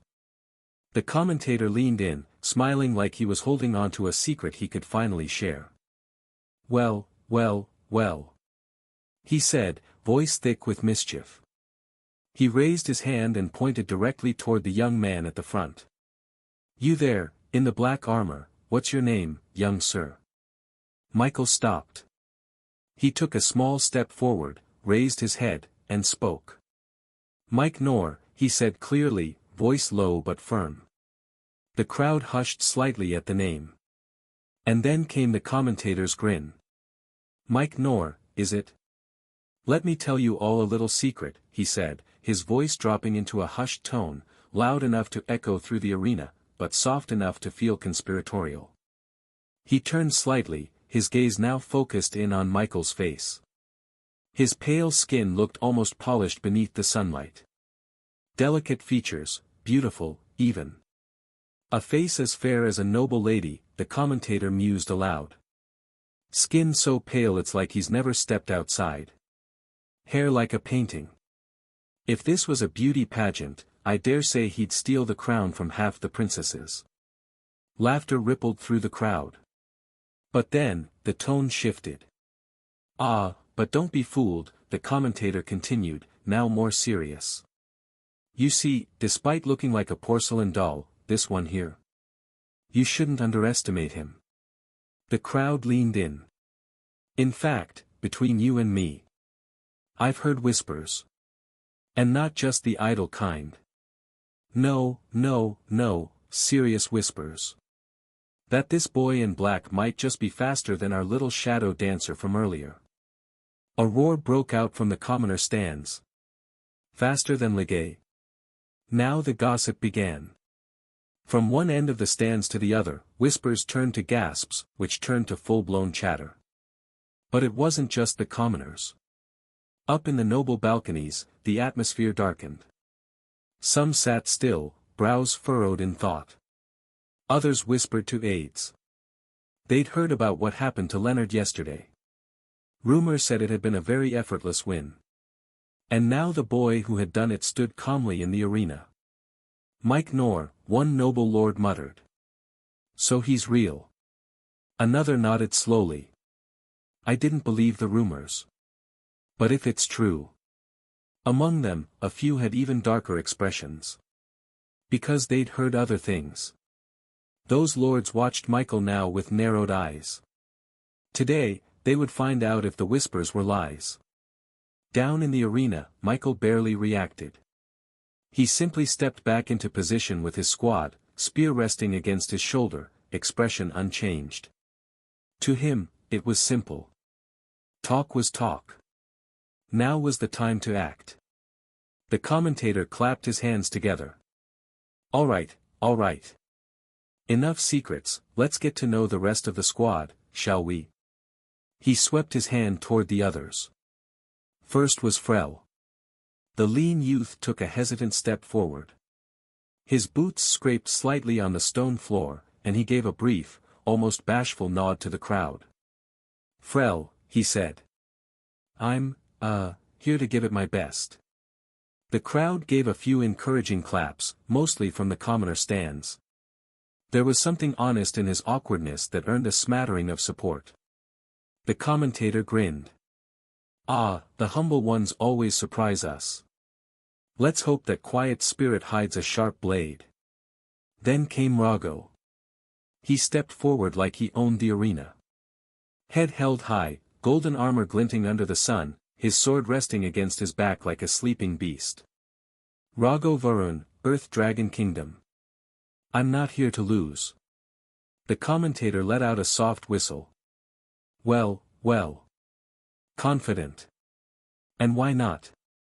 A blade that heavy usually comes with the strength to back it up. Then Tyron Vel stepped forward. His silver gauntlet sparked faintly as he flexed his fingers. Tyron. The line was sharp, almost threatening. It drew a mix of reactions. The noble stands, however, simply watched, unmoved. The commentator chuckled. Oh ho ho. Looks like the Earth Dragon Kingdom didn't come to play today, folks. Fire and frost in one squad. He stepped back, throwing his arms wide. And there you have it. Frel, Rago, Tyron, and Mike Nor. He turned toward the crowd, his voice rising again. Let's hear it for Team B. Cheers, whistles, and scattered applause burst across the Colosseum.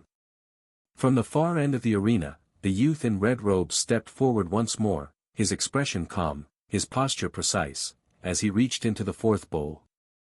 All right, he said, voice magically projected across the stadium. Representing Group D. A hushed silence swept through the stands. The youth pulled a slip of paper and unfurled it smoothly. First, Arn Valcrest of House Valcrest. Second, the youth in red called, drawing the next name.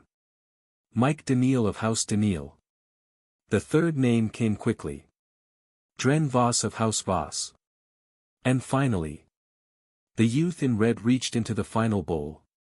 Kale Arwenth of House Arwenth. Silence. The entire Colosseum stilled. No commentary. No cheers. Just stillness. Confusion. Shock. Even the commentator had gone completely quiet. On the space between both teams, nothing moved. Except the hundreds of bone spears floating in the air. They were as thick as javelins. All of them glowed faintly with dark energy, swirling in concentric layers above the heads of the Group D team. The temperature across the entire Colosseum had dropped several degrees. The commoners shivered. The nobles sat rigid. Then came the sound. Not of battle. But a single voice. Calm. Unrushed. Michael. He stood alone at the front of his team, eyes half-lidded as he looked toward the frozen nobles across from him. "Should we continue?" he asked softly. No one answered. His voice wasn't loud. But it echoed across the arena like a hammer blow. Because every bone spear above the stage trembled at his words, like they were just waiting for a command to fall. Rago, behind him, had one foot shifted backward, sweat breaking down his temple. Tyron stared wide-eyed at the sky, gauntlets trembling. Frel had nearly dropped his weapon. And across from them, the noble team. Still frozen. Finally, the commentator cleared his throat. "Well," the commentator said dryly, "I was going to say something like, 'Let the battle begin.' But, apparently, the battle ended before I could even open my mouth." A burst of laughter broke through the tension from the crowd, scattered but growing. Still, the tension hadn't fully faded. Because while the spears began to dissolve into drifting bone dust, the image of them, hundreds, formed instantly, lingered in everyone's minds. All of this was thanks to Michael's understanding of magic. If you cast a spell well enough, repeatedly, instinctively, even without fully grasping the theory, your subconscious begins to internalize it. Eventually, you reach a point where a magic circle can form instantly, without gestures or incantations which Michael never even used. Though Michael often relied on his spear and undead in combat, he never abandoned his identity as a mage. He simply didn't use it often, brute force had been more convenient. Victory, to Group B. A pause. Then, louder, with cheer, and we'll be taking a short break before the next match. Don't go anywhere, folks, just a few, logistics to sort out. A wave of disappointment rippled through the crowd. A break? Now. After that? Boos followed, light at first, then swelling as spectators from the commoner stands expressed their frustration. Let them fight. But even as the cries grew louder, the buzz didn't die. It intensified. The air was electric. People talked over one another, speculating, repeating what they'd just seen, describing the terrifying elegance of it. Because Michael hadn't just ended a fight. He'd performed. The beauty of it, the sheer, awful beauty of magic made visible, made deadly, had left them craving more. It was the first real taste of spellwork the arena had seen today. Back in the waiting rooms below the arena, the mood was wildly different. "Wait, what?" one youth from Group A breathed, his face pale. "He's a mage. I've seen him fight before, he doesn't cast spells." He did now. From one of the corners, Della, who had treated her injuries, stared at the illusion screen. "I thought he was just a physical type," she muttered. "Knights can't cast like that," said Lionel, bandages wrapped tight around his arm. "Even most battle mages can't." That was something else. To avoid drawn-out battles, the Duke didn't provide healers for the participants. As long as they were not close to dying, only after the competition would they be healed or after forfeiting. Even the elite nobles from the Earth Dragon Kingdom, who had looked down on the rest since the start, were unusually quiet. Michael stepped back into the waiting room. He didn't speak. Neither did anyone else. Rago kept glancing at him sideways, jaw twitching, while Tyron hadn't quite stopped looking at the entrance they'd walked through, as if expecting the bone spears to come back at any second. Frel just looked shaken. No one congratulated Michael. No one dared. He sat down calmly, resting his spear against the wall like nothing had happened.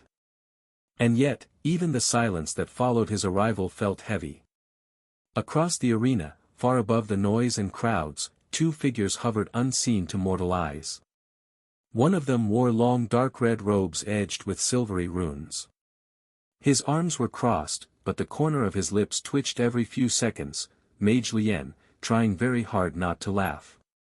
Beside him stood a man in layered crimson and navy robes, embroidered with a subtle, glowing crest on his chest, the same sigil worn by the red and blue officials overseeing the tournament.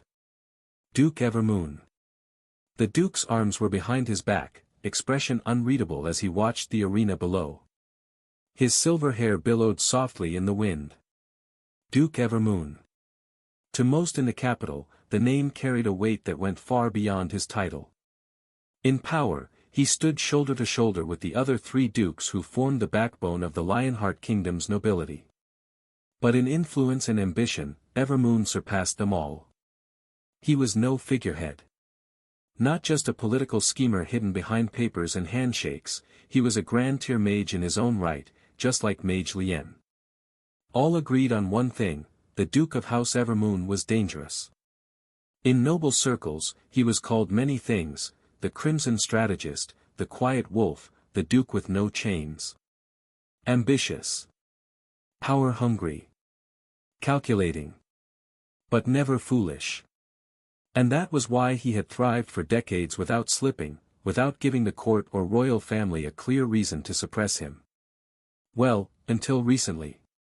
With the old king stepping down from the throne and the battle for succession quietly erupting beneath the surface, it was the rarest kind of opportunity. In a time like this, the one who could back the right prince to victory would rise beyond measure. Wealth, favor, positions, no price would be too high for loyalty that led to the crown. Duke Evermoon had all three pillars of power needed to influence the throne: gold, renown, and powerful subordinates. If he moved carefully, and aligned with a few other forces, any prince he supported could practically walk into the throne room. And what's more, if the timing was right, even the king wouldn't be able to stop it. But for all his ambition, the Duke wasn't without scars from the past. His earlier, bolder moves in court had nearly sparked a coalition against him. He'd pulled back, retreated into silence and neutrality for years. But now, the moment had returned. This time, however, subtlety would win. And it was during this cautious planning that the idea of family ties struck him. A marriage bond. A quiet string that could turn into a chain of loyalty. He, among the four dukes, was the only one with a daughter of age. The problem? He couldn't openly offer her hand.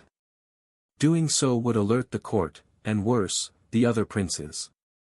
They would use his intention against him, turn it into leverage, or worse, snatch the prize for themselves. And so the competition was born. The competition wasn't just a spectacle. It was a scheme. One crafted with deliberate care to favor a very specific candidate, the 13th Prince of Lionheart, a grand knight of 25 years with peerless reputation among the middle-tier nobility and enough charisma to sway the people. He wasn't the strongest of the princes in raw might, but in terms of balance, image, and reliability, he was ideal. Duke Evermoon had watched him for years. The competition was a perfect fit for him. The requirements? Simple, but precise. A minimum level of power. Enough to keep out weaklings and insignificant noble heirs. And a maximum age limit of 25. A cutoff that conveniently eliminated most of the older princes and war heroes from the competition, narrowing the field exactly how the Duke wanted. It should have been easy. The prince was in the prime of his strength. His name was respected, his bloodline clean, his martial achievements already marked in border skirmishes. He would have dominated the event without breaking stride, gaining favor with the crowd, impressing other nobles, and further legitimizing the Duke's hidden hand. But, the Duke made a mistake. Contrary to what most believed, the old king hadn't stepped down simply to pursue a peaceful retirement or focus on breaking through the great knight stage. That was the rumor, one he'd allowed to spread freely. But the truth was far more dangerous. It began with the discovery of a ruin, within the Lionheart Kingdom's territory. When the kingdom's adventurers first found it, they believed it to be the remains of a great mage. It was the remnant of a legendary mage. A realm above even the great stage. A tier so rare, so unfathomably powerful, that only a handful of names across the entire continent, and just 3 in the history of the Black Serpent Empire, had ever reached it. This wasn't a ruin. It was a legacy. And it just happened to be where the Duke's plan started to fall apart. It was all meant to be perfect. To show that he wasn't aiming for the throne, at least not directly, Duke Evermoon made the competition open to all, regardless of origin.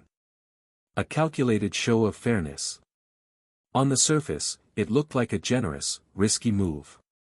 After all, who's to say some hidden prodigy from outside the kingdom wouldn't enter? Someone just as powerful, or even more special, than the 13th prince. But in truth, it wasn't much of a risk.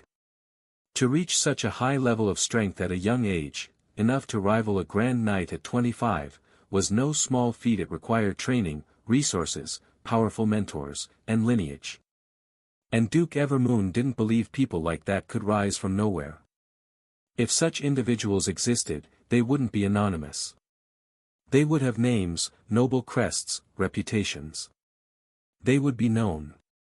And within the Lionheart Kingdom, the Duke had eyes everywhere. From the smallest baronies to the largest duchies, he had scouts, informants, reports. He knew who was rising. Who posed a threat. And among the notable youth eligible for the competition, none came close to the prince he supported. As for outsiders, another layer of foresight. By offering his daughter's hand as a prize, he'd laid an invisible boundary. One that discouraged foreign nobles from meddling. No true noble would risk offending a duke from another kingdom over a bride already claimed in political spirit. Especially not one like Duke Evermoon, who held considerable influence. It was an elegant wall. One that didn't need to be spoken aloud but was understood in every noble court around. A foolproof plan. Or so it seemed. But the ruin changed everything. At first, the Duke knew nothing about it. The king had kept the ruin discovery buried. Even most of the royal family remained in the dark. But secrets, especially ones that monumental, rarely stay buried for long.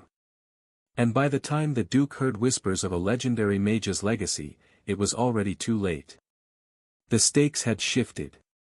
The competition, once merely a tool for succession, had become a spotlight. A grand event the world watched, now held in the very kingdom that housed one of the greatest magical discoveries. And the ruin wasn't just any tomb. Even the mighty Black Serpent Empire, rulers of the continent for over thousands of years, had only produced 3 publicly acknowledged legendary beings in its entire existence. The presence of such a ruin was enough to shake the foundation of nations. Unfortunately for the empire, they had rules binding them. All land under the empire belonged to the empire, but if governed by due allegiance, seizure without cause is forbidden. A law set by one of the most revered emperors in history. It gave security to vassal kingdoms like Lionheart and fostered loyalty across the empire. Because even the weak could keep what was theirs, so long as they did not rebel. On a normal day, the empire could only watch such a pie pass them by. But this time, things were different. Thanks to a certain duke. The ruin, originally meant to stay within the grasp of the Lionheart Kingdom, could now be opened just wide enough for others to step in. After all, the Lionheart wouldn't refuse an in-law with a notable background, right? Rules could be bent, and the powerful empire knew this. And for a time, the Duke was unaware that the world had begun to take notice. Not until the second trial ended. Not until a day before the finals, when heat from the empire and other powerful kingdoms began to arrive. It was like clockwork. Like a planned operation. And it was only thanks to them he knew the secret the kingdom was hiding. The Duke was not pleased. He stood tall above the arena, arms behind his back, watching as the noise of the crowd. The situation had spiraled out of control. This was no longer the competition he had orchestrated. The game board had changed. He had never been naive. Ambition, yes. Cunning, always. But disloyalty? Never. Duke Evermoon might have thirsted for power, but he was still of the kingdom. Lionheart flowed in his veins. He had bled for this land.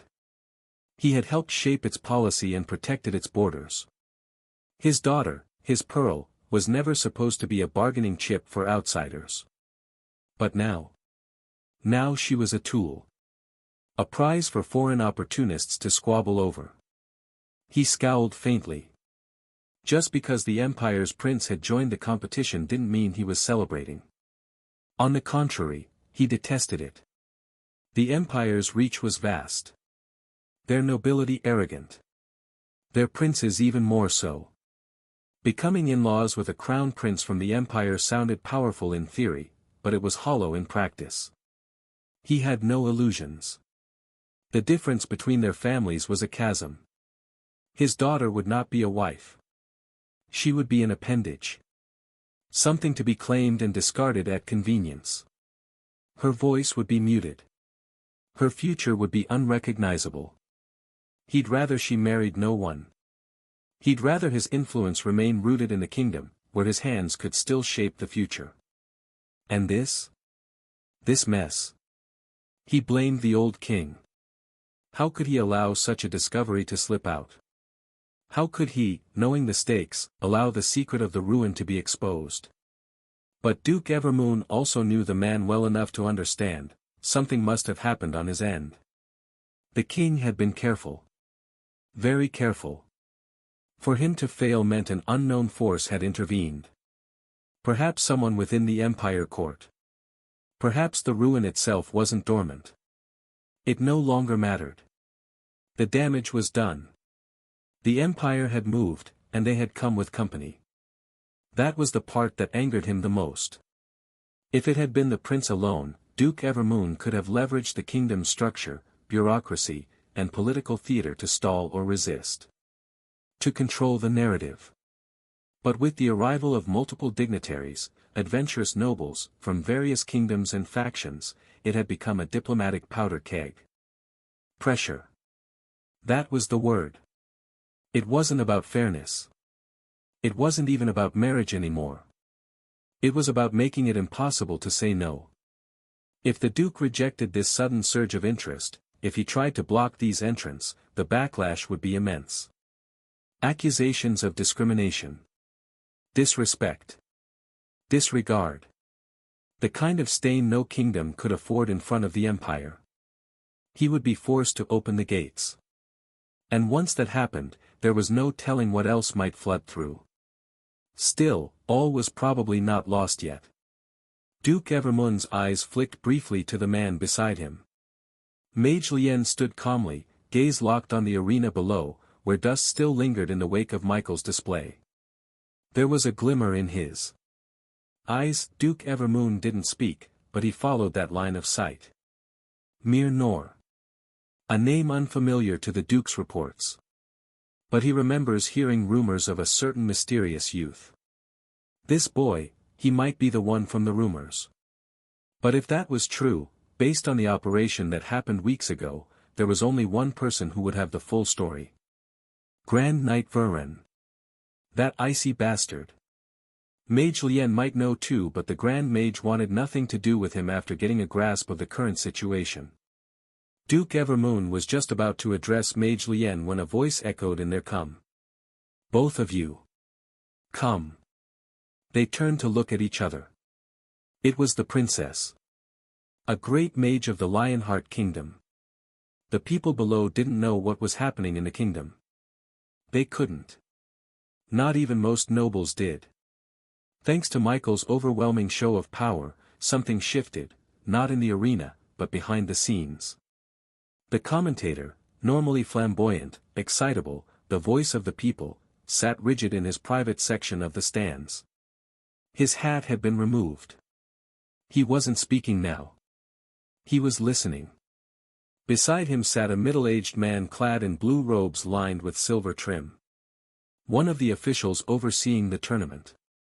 His brows were furrowed deep, his mouth drawn into a tight line. The commentator looked at him sideways. "Well," he whispered, voice dry. The robed man didn't answer at first.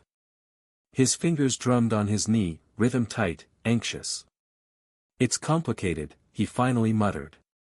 "We've had disruptions." The commentator blinked. "Disruptions?" The man rubbed his forehead. "Withdrawals." Now that made the commentator pause. "How many?" 53. 53, he hissed, barely able to keep his voice down. 31 remaining now, the man replied, grim.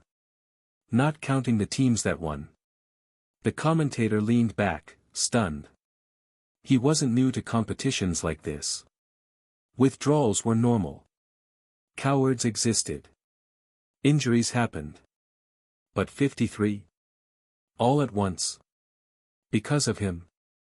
He tilted his head slightly toward the arena. The man sighed. He didn't need to finish. "People don't want to be the next sacrifice," the official muttered. "Especially the ones who thought they had a chance. Now they're scrambling, making excuses, talking about family matters or personal limits or no use competing. The only good thing I can say, it's only the capable ones that remain." The commentator looked down at the arena. "So what now?" he asked softly. "Still continuing." The blue-robed man didn't answer at first. He stared out at the arena, lips twitching like he was chewing something bitter. Then he finally said, "We continue the team battles." The commentator raised a brow. "But the numbers are low." "I know," the man muttered.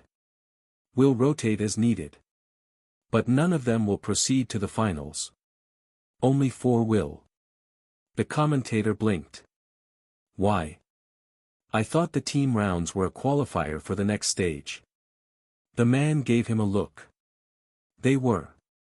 Then he added, quieter, "But the current state of things changed everything. Those 4, they're different." Michael sat quietly in the waiting room of Group B. The air was different now. Not heavier, just thinner. Emptier. Only a few participants remained in the room, scattered across the wide chamber like uncertain shadows. The benches that had once been filled with nervous tension were now silent. He sat alone. Not just metaphorically. There was a wide berth around him, an invisible boundary the others seemed too afraid to cross. They stole glances when they thought he wasn't looking. A few stared outright. Some with fear. Others with bitter curiosity. Michael didn't care. In fact, he preferred it this way. The less time he spent here, the better. He leaned back slightly, arms resting over the bench, letting the stillness settle around him like armor. He imagined it was the same in the other waiting rooms. But like before. He just didn't care. He stared at the illusion showing the situation outside just to see the commentator that was previously absent return. But before he could say anything, the illusion display switched to white. Huh. Michael wasn't the only one taken aback.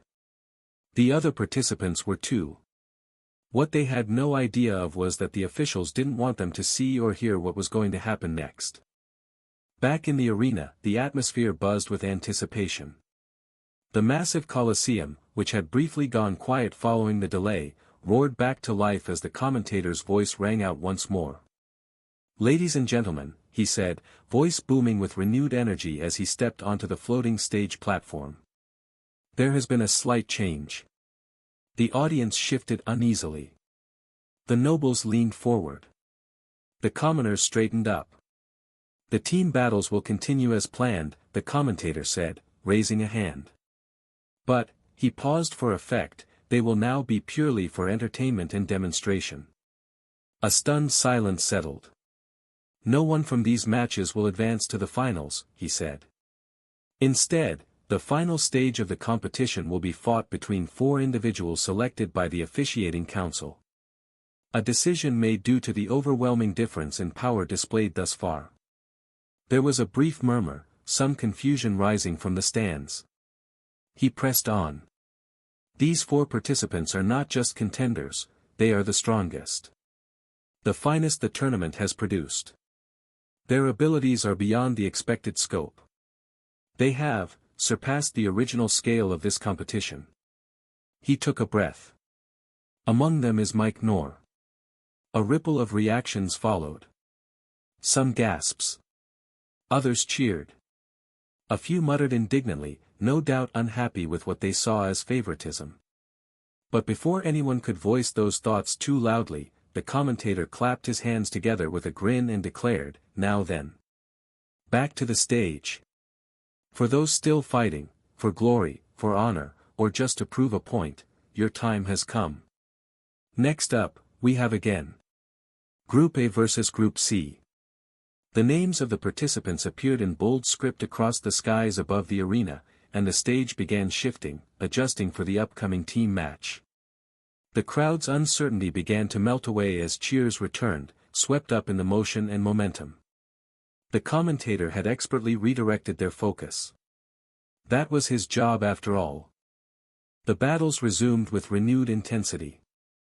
The arena echoed with the roars of combatants who remained not for glory alone, but for pride, defiance, and the refusal to back down. Those who had stayed behind were not fools. Especially those with more knowledge about Michael. Many had seen what Michael did and had done before, and still chose to stay. Whether out of unyielding will or sheer stubbornness, they remained, and it showed. Every clash on the stage now felt heavier, fiercer. The crowd watched, gripped by the relentless back and forth. Power exploded like fireworks. Blades clashed with ripples. There were fewer participants now, but that made each bout stand out more. But elsewhere, a different kind of tension grew. Back in the waiting chambers, the atmosphere had changed drastically. Michael had noticed it first when the illusion displaying the outside events had cut out. At first, he'd thought it was a malfunction.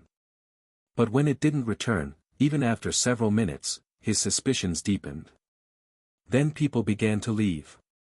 One by one, once the participants in Group B were called on stage, they never returned. He kept track. The first few didn't rattle him. The middle few made him raise an eyebrow. Now, only he was left. Michael didn't panic, but his senses were fully alert. What he didn't know was that he wasn't the only one.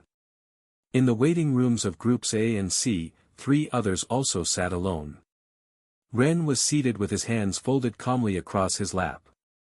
His wooden sword rested against the bench, untouched, but never far from hand. Yuga was also alone, but unlike before, his eyes were open.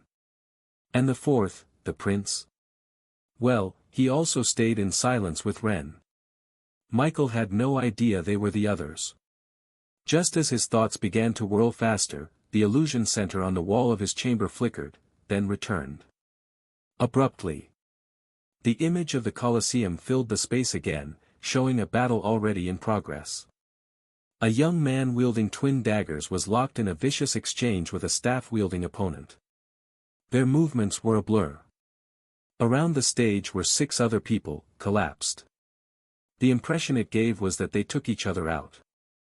Fortunately, it didn't seem like anyone died. But the bloody stage, unlike its earlier appearance at the start of the competition, told a lot of story. Michael stared. The dagger wielder launched forward with blinding speed, flickering like a shadow across the stone. His opponent spun the staff defensively, parrying 3 strikes in rapid succession before planting its base against the ground and releasing a sudden shockwave. Dust burst upward. The crowd gasped. But the dagger user wasn't deterred. He weaved through the dust like a phantom, appearing beside the staff user with a sharp pivot, dagger aimed at the neck.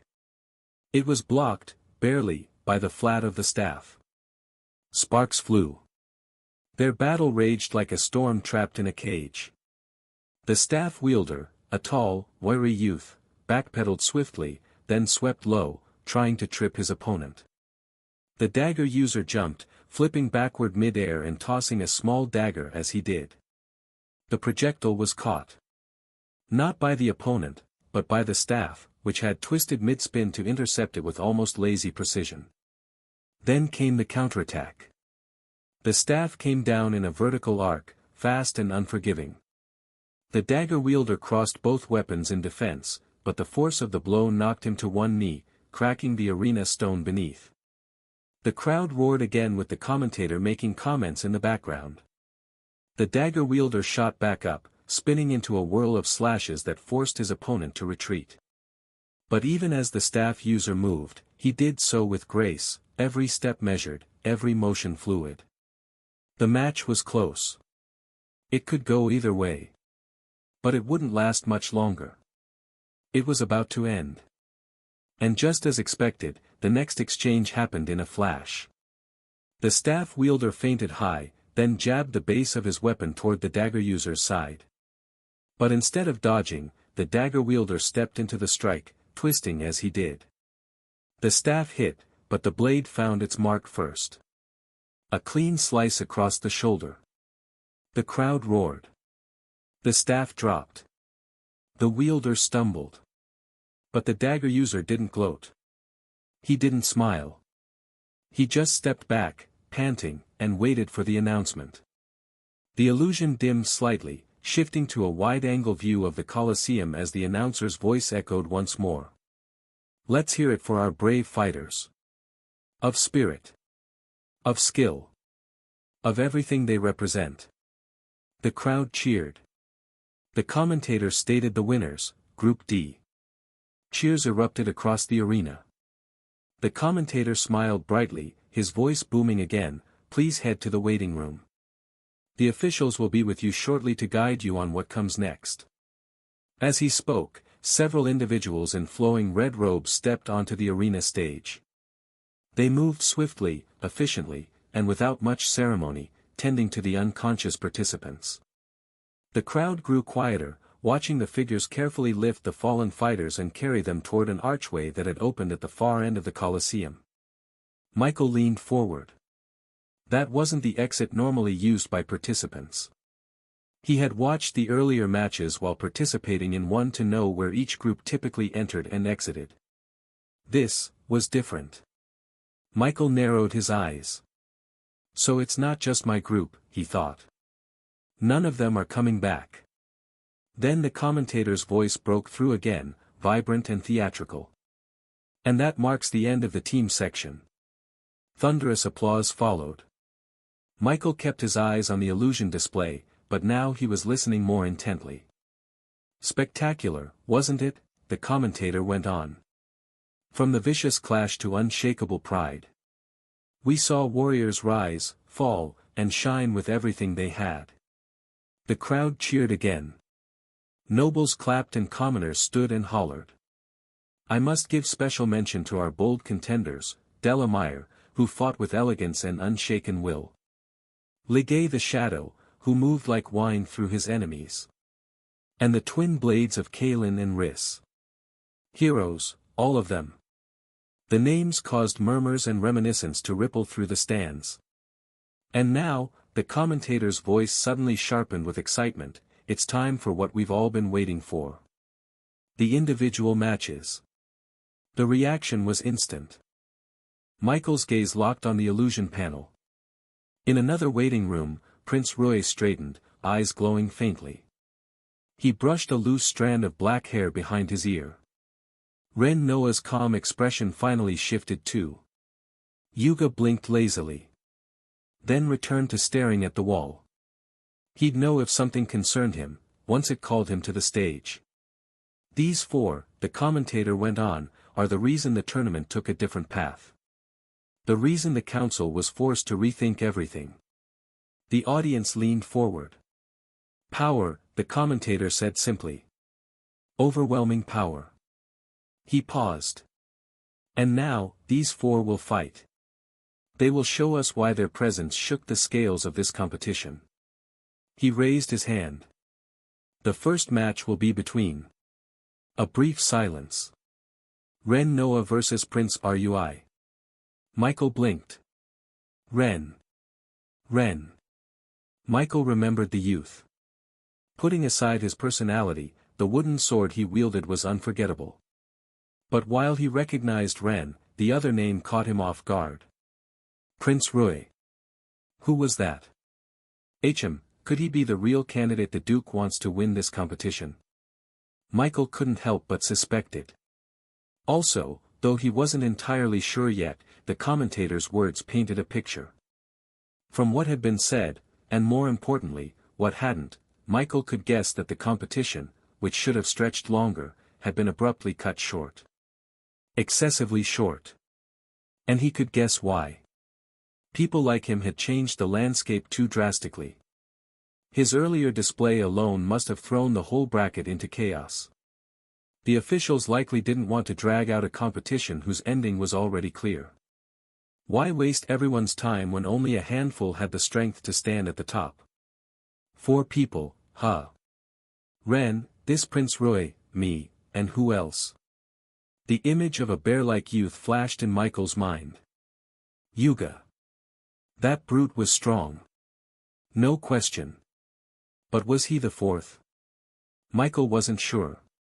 Even as he mulled it over, his eyes didn't stray from the illusion display. Back in Group C's waiting room, Ren and Prince Roy stood up at the same time. The motion was subtle, but the tension that followed was anything but. Both youths turned their heads slightly, their gazes locking for the first time not as spectators or strangers, but as opponents. Ren's fingers instinctively curled around the hilt of his wooden sword. This was it. He was one stage away from the next ladder. His family's dream, the Noah dream, was within reach. But now, standing across from him, was not just any opponent. An Empire Prince. Ren's grip tightened. If it had been a kingdom youth, even a noble from a high house, he wouldn't have hesitated. But this? This wasn't just some noble's son.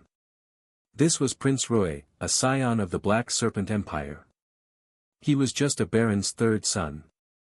An insignificant name on a land barely worth defending. For a moment, doubt stirred.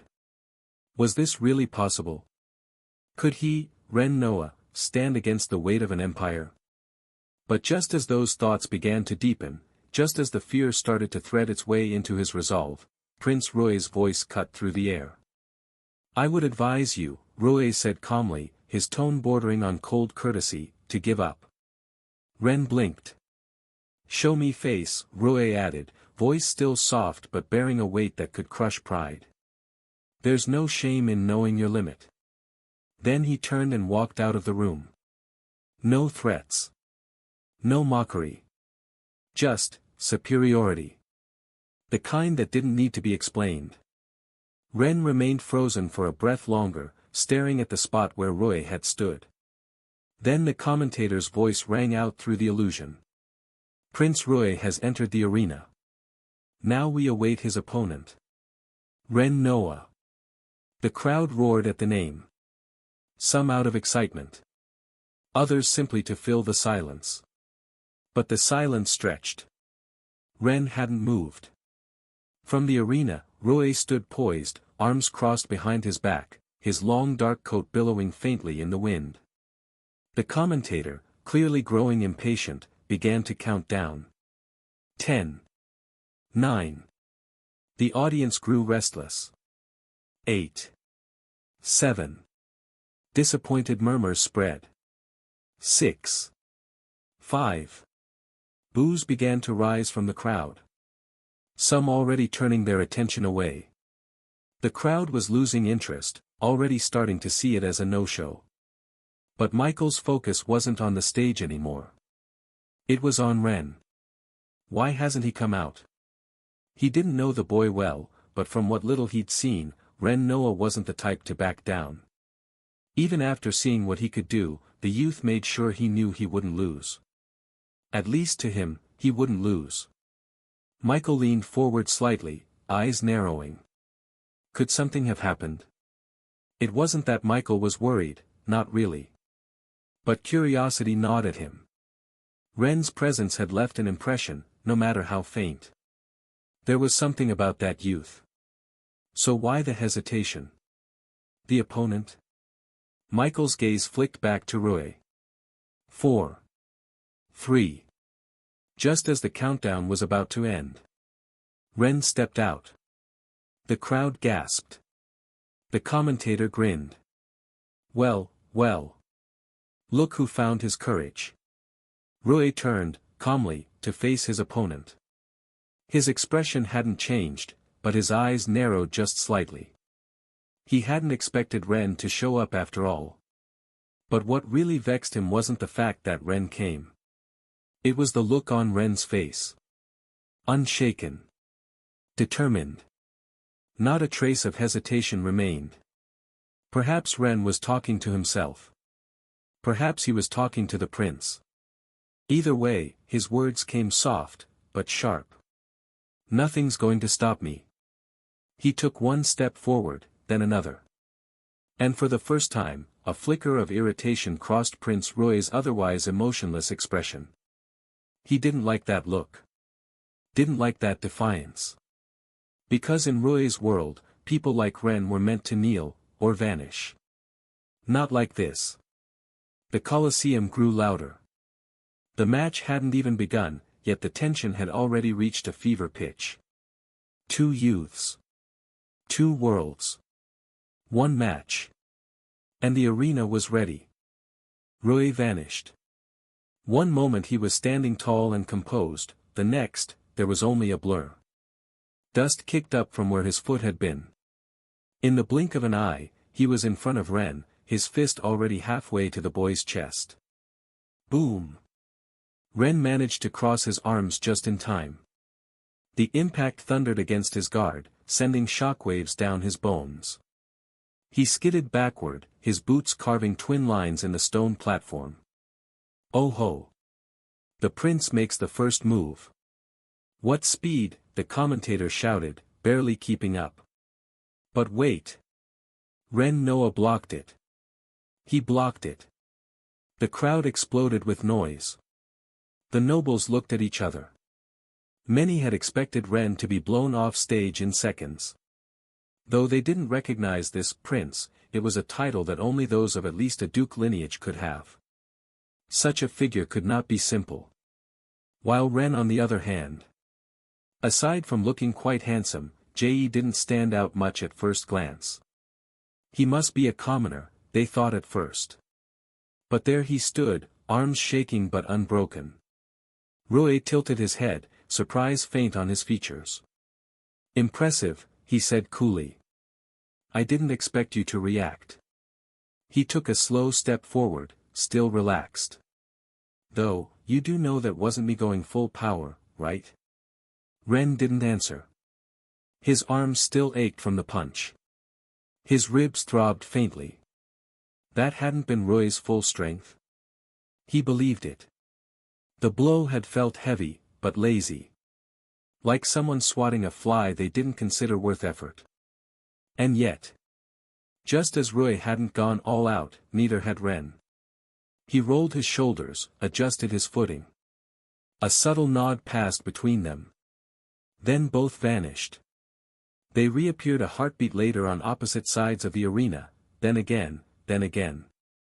They moved like shadows, their feet barely touching the ground. The commentator squinted, trying to keep up. They're moving, faster than before. Is anyone else struggling to follow this? Because I know I am. His voice, usually dramatic and exaggerated, had become sharper. Big sounds flared as would met knuckle. Again. Again. Rui frowned. He was stronger. There was no question. But every time his fist met Ren's blade, it was like striking against water and stone at the same time. His strength dispersed. It didn't make sense. The sword was wooden, yet it didn't snap. Not even a splinter. And that technique, the way Ren shifted his stance to redirect Rui's momentum. Every strike, every clash, felt like half of Rui's force vanished into thin air. Ren, on the other hand, had no such confusion. He felt every punch. His arms were getting numb. The reverberations of each blocked strike rattled through his body. His legs were already tiring. But it was fine. Because he could still move. He hadn't been broken. Not yet. And as long as he still stood. Then he still had a chance. Roy stepped back, breathing slow and even. "You're not bad," he said at last. "But you're annoying." He surged forward. Ren pivoted. The next exchange was cleaner, sharper. Roy's punches came like arrows. But Ren was no longer trying to match strength for strength. He flowed. Redirected. His sword, though light, carried weight in how it moved. Each deflection wasn't just defense, it was control. And on stage, Roy felt it too. From the waiting room, Michael watched silently. He narrowed his eyes. Chi. A faint white glow coated Ren's sword now. He'd seen it before. Advanced mastery. Michael muttered. No, perfect stage mastery. Only Grand Knight Vuran had shown that before. Not bad, Michael whispered, watching the stage. But that prince doesn't look like he's done yet. Michael was right. On the field, Roy's expression twisted. This was not fun. This was embarrassing. He was a prince of the empire. Even if he didn't carry his title on his face, the pride of it burned in his bones. The Lionheart Kingdom might be strong, but his empire had two more forces like them under it. He had always been told, "You are a genius. You are a ruler. Superior." And now? Now he couldn't put down a commoner. Roy's jaw clenched. His punch missed by a hair's breadth as Ren slid under and tapped his knee with the flat of his blade. A harmless hit, but a statement. Roy felt insulted. Disgraced. His patience snapped.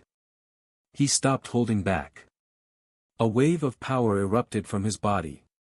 The platform cracked beneath his feet. He unleashed it all. The full strength of a grand tier. Gasps filled the stands. The commentator choked on his words. What's this? This burst of raw pressure. Roy launched forward, his fist glowing faintly with compressed force. It screamed through the air, aimed straight at Ren's center. Ren's pupils shrank. He raised his sword, and a white light flared. Chi surged. The wooden blade shone like steel. Boom! The punch collided. Ren blocked. The sound tore through the arena like thunder. Dust swallowed the two figures. When it cleared, Ren was still standing. Knees bent. Arms locked. Sword intact. Roy stared. More than surprise, there was something darker in his eyes now. Fury. The white glow surrounding Ren's sword hadn't been a trick of the light. Roy's eyes, trained from years of education within the Empire, recognized it instantly. Chi. His fist lowered slightly. So that's what this is. Even a strand of grass wielded by someone at that level could be lethal. It didn't matter that Ren's weapon was wood. It had long been baptized in the aura of its user, infused over years of use. That made it sharper than steel. No wonder it hadn't broken.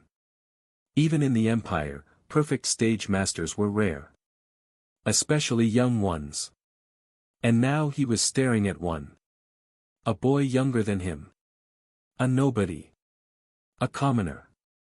Something hot boiled in Roy's chest. Before, he had held back. Not out of mercy, but out of calculation. He didn't want to kill anyone yet. Especially not when the Duke of Evermoon was watching with the current situation of things. But now. Now he wanted blood. Not because of honor. Because of pride. Because this peasant dared to match him. He activated it. His bloodline. Dark scales crept across Roy's arms and neck, stopping just short of his jaw.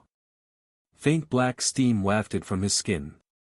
His eyes burned with deeper clarity. The Black Serpent bloodline. A mark of imperial lineage. It enhanced strength, boosted reflexes, thickened skin, and sharpened instinct. He hadn't reached full transformation. Not yet. But even partial activation gave him more edge. With this, Chi wouldn't matter. He wouldn't just win. He would break Ren. He lunged. Ren saw the change. Saw the scales, the inhuman transformation.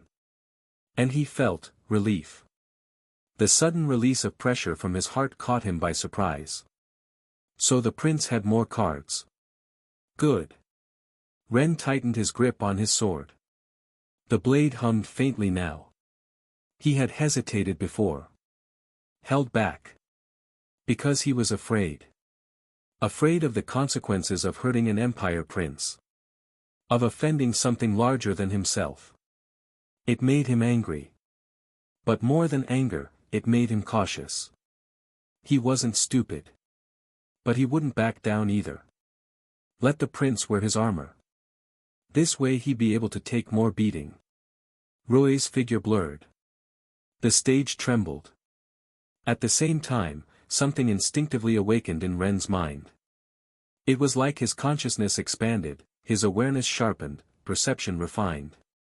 Every shift in wind, every twitch of muscle on his opponent's body, every creak in the stone beneath their feet, it all registered.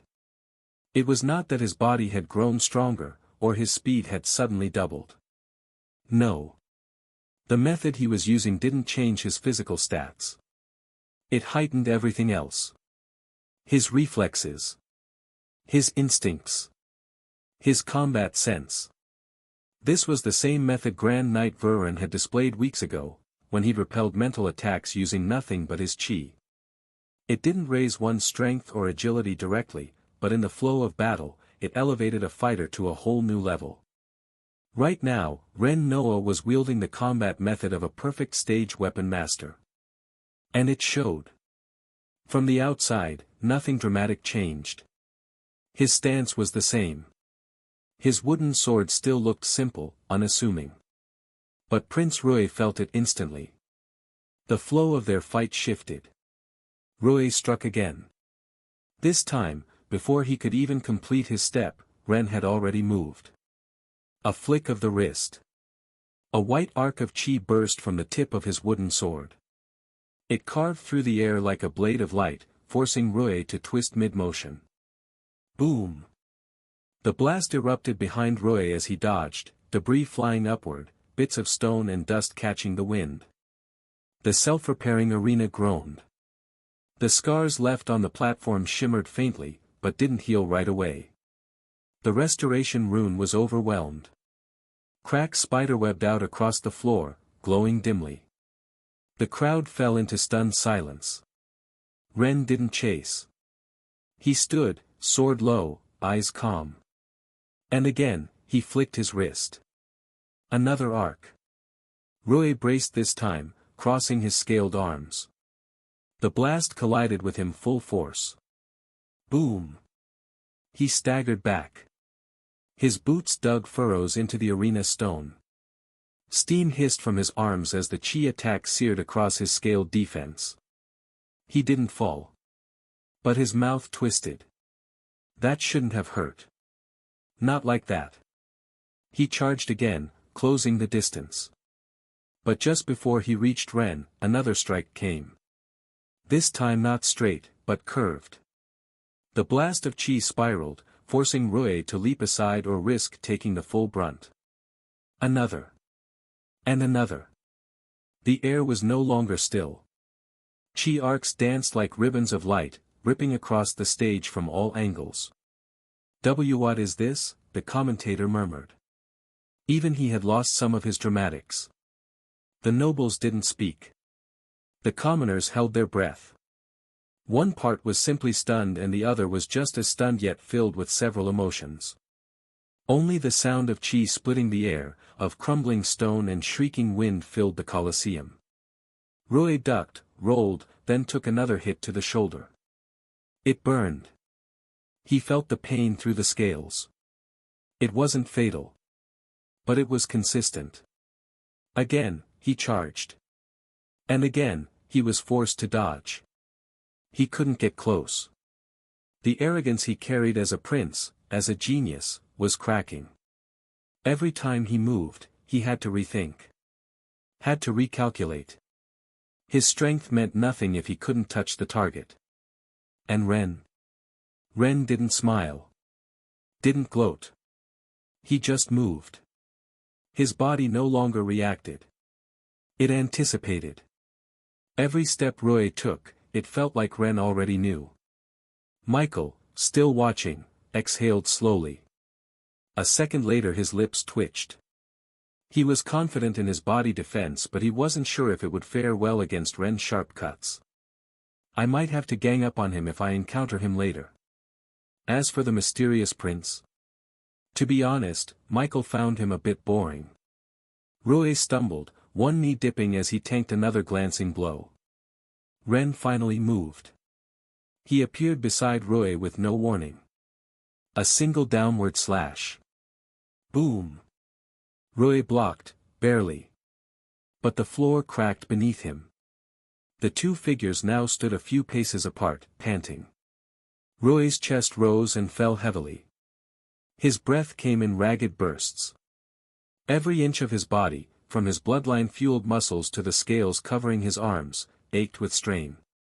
His transformation wasn't without cost. The longer he sustained it, the more it taxed him, and not just physically. On the other hand, Ren's breath was steady but sharp. His brows were furrowed, however, sweat trailing down his temples. His exhaustion wasn't physical. It was mental. Using chi like he did wasn't a matter of brute force. If one had the mental resilience, the clarity of mind, they could keep drawing chi from the world around them. Because external chi was infinite. But only those with the awareness to channel it. Exhaustion came when that awareness frayed. When the mind started lagging behind the blade. And Ren was nearing that edge. He wasn't drawing chi from within himself, that was the domain of true cultivators. He was far from that. Right now, he was simply grasping the energy around him with pure technique. He could keep going, for a while. But not forever. Still, he stood. Roy's fingers flexed. The bloodline energy in him was unstable. The two circled.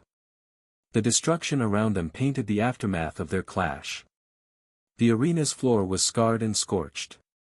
Cracks crisscrossed the stone, restoration arrays humming louder as they struggled to keep up. In the stands, no one spoke. Even the commentator had fallen silent. The sight before them was the grandest most had ever witnessed in their lives. They didn't need to understand what was happening to be awestruck. To them, it felt like watching a clash between supreme beings. And in a way, it was. Roy's jaw clenched. He couldn't afford to keep this up. Not for long. His bloodline-enhanced form was potent but unstable, it drained him with every passing moment. He had hoped to conserve strength for the finals, but this damn commoner had forced his hand. He clicked his tongue. A deep pulse of energy flared within him. Roy lowered his stance. For a moment, the ground around his feet fractured as if recoiling from what was about to come. He didn't know what Roy was about to do, but he could feel it. That surge of pressure, dense, coiled, waiting to explode. Roy slammed his palm into the ground. A shockwave burst out, black energy flooding the arena like ink spilled on stone. Roy stood in the center, steam curling off his skin. Around him, shadows writhed like living serpents. The technique was reckless. Powerful. And horribly taxing. Roy knew he'd pay for it later. Even if he rested, his body wouldn't recover its peak before the next match. But that was fine. He refused to let this commoner make it out. There shouldn't be anyone else this perverted in the next round, he reasoned. This was one of the top 4. So what? He didn't believe there were others on their level. Even in the Empire, youths of this caliber were rare. That there were 4 in this kingdom? Impossible. He was just unlucky. The wrong time. The wrong place. Roy's figure vanished again, and this time, he didn't hold back. The domain twisted his movements, made him blur through shadows. He came from the left, then the right, then behind, a phantom of killing intent. Ren's eyes glowed faintly. He didn't chase the flickers. He waited. Then he moved. His blade slashed upward, not where Roy was, but where he would be. Clang! The two collided. A pulse of light and dark. Chi and bloodline. Wood and scale. They bounced off each other, both staggering. Both breathing harder now. Ren winced. Not from pain, from pressure. His mind was fraying. His awareness faltering. Chi manipulation was slipping from his grasp. Roy's lips curled. He saw it. You're done. He raised his hand. Dark mist spiraled, forming a writhing spear of shadows. It crackled with power. One final move. It would cost him. But Ren would fall. He hurled it. Ren didn't block. He moved. His stance changed. His eyes sharpened. And in that moment, he remembered something. A sensation. The time he had reclaimed his ability to use Q in the second trial yesterday. The way he had cut through magic. Cut. That was the technique. Ren raised his wooden sword. The glow around it was soft, almost faint, but there. He swung. The air split. A line of white light stretched from his blade. It didn't clash with the shadow spear. It sliced through it. The spear wavered. Flickered. And then shattered into mist. Roy's eyes widened. He hadn't seen the attack. Not properly. Only felt the moment his technique crumbled like smoke. Ren got into his stance again. His heart pounded. He thought of his father. His family. Of the wooden sword gifted to him on his birthday. He thought of the village. Of the reason he came here. His grip tightened. And then, it happened. Ren's eyes narrowed as something shifted within him. His sword rose again. But this time, it wasn't the previous move. Not the same cut that pierced illusions and spells. Ren's feet grounded. His chi, though faint, pulsed with razor focus. And in the space between moments, Ren comprehended something new. A path opened in his mind. He slashed. Roy felt it coming.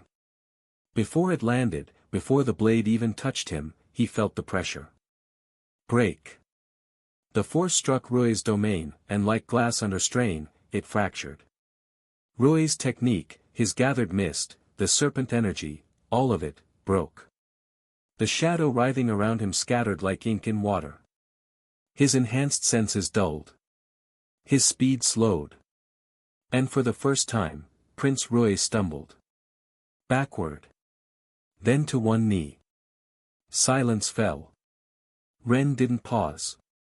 He moved forward again. Same stance. Same clarity. Another swing, another break. The second strike hit Roy square in the chest. The blow didn't cut flesh, but the force of it hurled him backward across the stage. His back hit the ground. And this time, he didn't rise. The Colosseum erupted. It's over. It's over. Ren Noah has done it, the commentator's voice cracked as he screamed. He wanted to add more but he didn't dare mention anything about the prince. Anyone with such a title had at least the lineage of a duke. The fact the officials specifically included prince made him alert. He didn't know the background of this mysterious prince and to be honest, he found himself happy at the fact. Cheers exploded like thunder. Ren stood still. His body swayed. His eyes trembled. But he remained upright. However, his heart raced. Because defeating Prince Roy meant oneness. Now. He was no longer a stage away from fulfilling the Noah's dream. He was now a match away. In the waiting room, Michael exhaled. He's strong, Michael muttered to himself. His fingers tapped lightly against the armrest. Is this what advanced mastery looks like? He frowned. He was currently at the latter half of intermediate mastery in spearmanship. Just a few percentages left. When he first got the skill, he had thought, naively, that it was a clean transition. That once the bar hit 100, he'd enter the next stage and everything would click into place. But now, seeing Ren, feeling the pressure through the screen alone, he realized it wasn't that simple. There was a wall. A barrier. And breaking through it. Step by step, Michael said under his breath. Whether it was advancing his spearmanship to advanced mastery. Whether it was evolving his undead units. Whether it was reaching rank 2. Even dealing with everyday life, his family. The exams he registered for and the school he applied in. The Awakener Academy. He had to take it one step at a time. Michael looked up just as attendants in red robes stepped into the arena to retrieve Roy. The prince was unconscious. His bloodline transformation had retreated. Ren only took a glance at him before he turned and walked back to the waiting room of Group C. The boy with the wooden sword had changed the tone of the entire tournament. What a battle! What a clash! His voice boomed through the Colosseum, passion flooding every syllable. And that's only 2 of the 4. He took a breath, letting the crowd ride the high before raising his voice again. Now then, who remembers the name that prompted the higher-ups change the rules of this competition? That's right. Mike Knorr. As his words echoed, many heads in the crowd perked up. I wonder, the commentator continued, letting a teasing note enter his voice. Will these next 2 be just as spectacular? Or even more so? A low murmur ran through the audience. As if in response, the gate at the far end of the arena creaked open. A calm figure stepped out. It was Michael. His steps were steady, controlled. He walked as though the weight of the arena meant nothing to him, as though this was just another ordinary task. In the waiting room of Group B, Yuga stirred. He stood to his full height, stretching a little as his massive frame shivered once. Then, with a grunt, he placed a hand on his stomach. Hungry. He muttered. His words were slow, broken, but heartfelt. Miss Big Sis, miss her stew. He rubbed his belly, sighed, and trudged toward the entrance like a bear emerging from hibernation. The crowd gasped as Yuga stepped onto the field. The sun hit him and cast a large, looming shadow over the stage. Muscles rippled beneath his ordinary hunter clothes. But then... Oh, the commentator blinked, taken off guard. There was a baby face. Round cheeks. Big innocent eyes. A soft, confused pout. The massive warrior looked like a lost child, just one who happened to be 6.5 feet tall and built like a fortress. The commentator twitched but quickly recomposed himself. Ahem. Ladies and gentlemen, on this side, we have Mike Knorr. Some of you may remember him as the first contestant to use spells to instantly win a team match. A few audience members perked up and nodded. And on this side. The commentator paused. We have, well, wow. Look at this big guy. The commentator coughed, keeping it professional. That's a mountain wrapped in skin.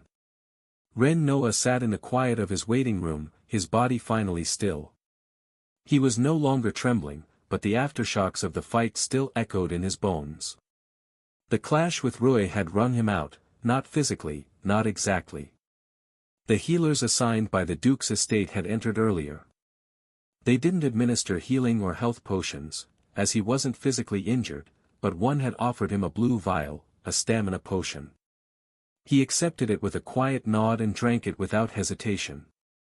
Cool energy coursed through his limbs a moment later. His muscles loosened slightly. His breathing steadied. But it did nothing for his mind. Mental fatigue, that creeping fog behind his eyes, the weariness that dragged on his awareness, remained untouched. And that, Ren knew, was what would limit him next. He leaned back slightly as he looked toward the projection screen showing the Colosseum stage. Mike Nor and Yuga had stepped onto the field. The commentator's voice echoed faintly through the crystal in the corner. "That's a mountain wrapped in skin."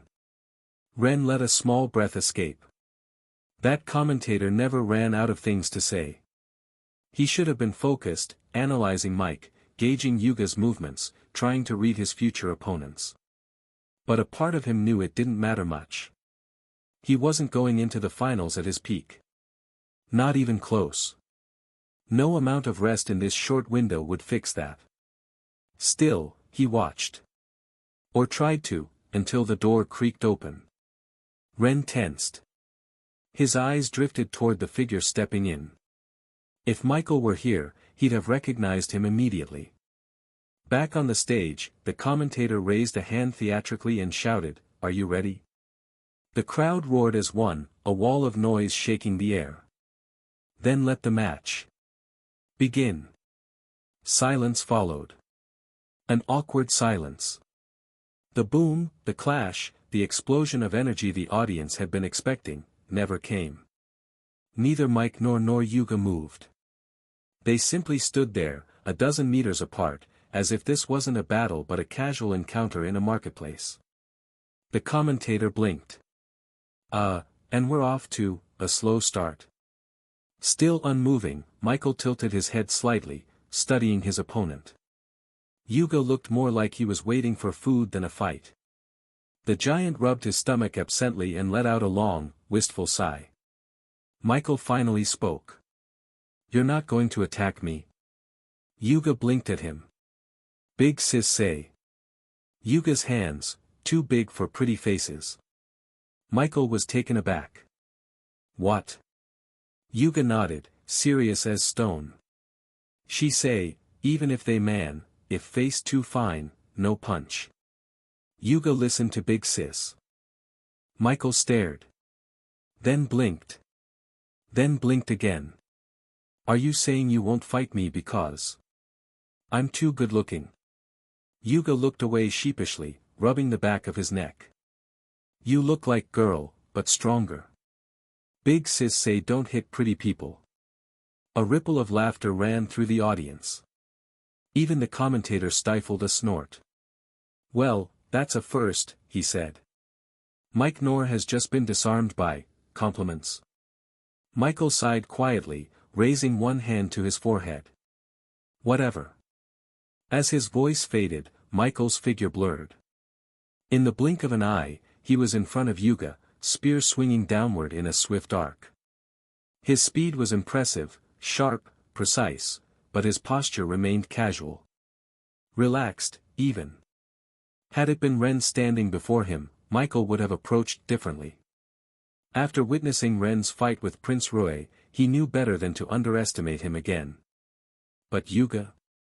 Despite his clear strength and potential, Michael suspected the bulky youth could even contend with those a stage above his current rank. His earlier performance hadn't shown anything particularly threatening. And yet... Oh. Michael's eyes narrowed as Yuga raised a single hand and caught the spear mid-swing. A dull shockwave burst outward from the clash, rippling through the air like a stone dropped in still water. Dust rose. The arena floor trembled faintly. But neither of them budged. The force of the strike, which would have sent others flying, felt like a breeze to the two standing at the center. Calm. Unmoving. Equal. Michael's gaze sharpened slightly. Interesting.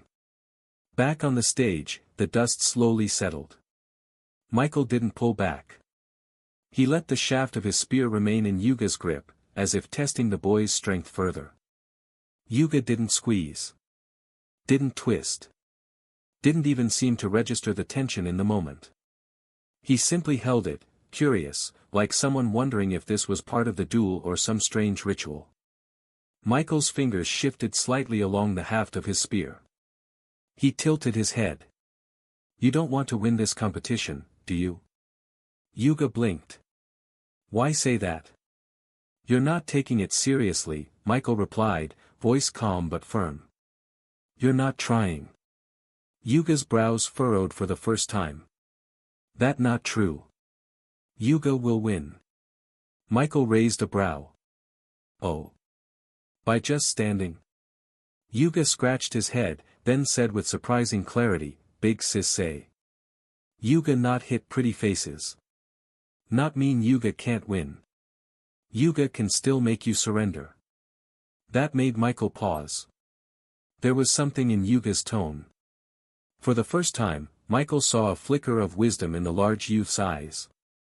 Not mindless. Not clueless. Just, honest. Michael sighed softly and gave the spear a tug.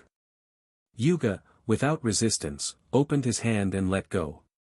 Michael took a step back, distancing himself slowly, then stopped and planted the butt of his spear into the ground. A faint crack split the arena floor. If you won't take this seriously, then let me show you what happens when I do, Michael said, tone shifting. My next attack won't be a tap. It'll be a real punch. Then.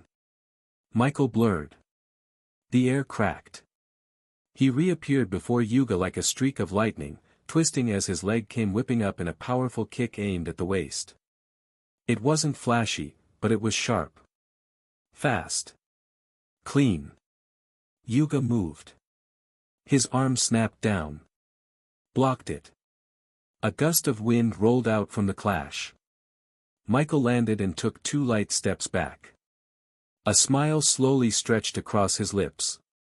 You can see me, can't you? He whispered. For the first time, he also used detect on Yuga. Yuga level 25. Huh. There was no professional at all. Yuga had always been different. From the moment he was able to walk, he had shown innate strength that was outside the norms. He came from the village of Darren, nestled deep in the southern hills of the Lionheart Kingdom, far beyond the borders of what most nobles or officials even remembered. A place left off maps. Left off reports. Forgotten. There were years they didn't pay taxes, and no one noticed. Or maybe no one cared. But Darren had never needed much. The people farmed. Hunted. Lived simple lives. Bartered and shared among themselves. They had clean water, game in the forests, and fields that yielded just enough. It wasn't wealth. But it was peace. Yuga, even at a young age, had been a part of that peace. At age 3, he had beaten the strongest hunter in the village in an arm wrestling match.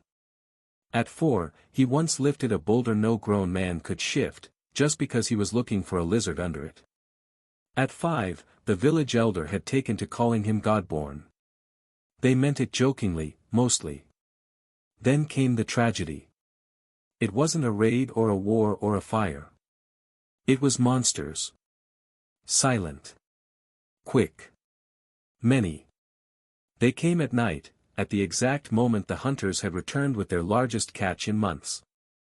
The scent of blood and meat must have drawn the beasts. What should have been a celebration turned to massacre. The strongest hunters died first. The rest tried to fight. Some grabbed their bows, others grabbed knives, farming tools, anything they could find. But it wasn't enough. The few who escaped didn't run through the roads, they fled through the forest.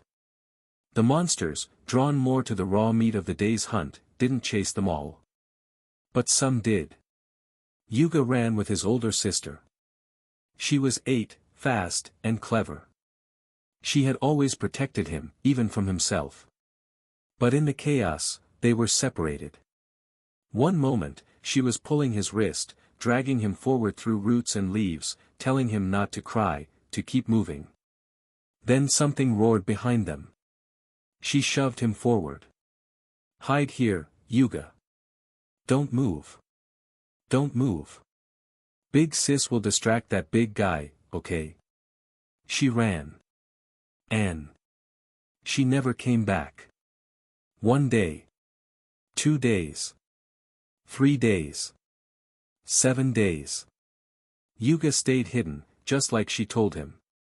Curled up under the roots of a large tree, holding his breath every time he heard footsteps, whether beast or man. He waited. But hunger doesn't wait. Eventually, the ache in his belly overpowered the fear in his chest. On the 7th day, the 5-year-old boy could no longer bear it. Driven by instinct and desperation, he crept from his hiding spot and stumbled into the forest. In search of food. And in that search, he almost died. For the first time in his short life, food nearly killed him. Yuga didn't leave the forest. At first, he was just a lost boy, wandering, afraid, driven by hunger and instinct. But somehow, he survived. He learned which fruits made his stomach hurt, which rivers were safe to drink from, which caves were too quiet to be empty. He was scratched, bitten, starved, but he survived. Eventually, he found his way back to the tree where his sister had left him. And he waited. For 5 months, he slept beneath that tree every single night, curled up in the hollow, still listening for her footsteps. Still hoping. After a while, it became every other day. Then once a week. Once a month. By the 4th year, he stopped going entirely. Not because he didn't care.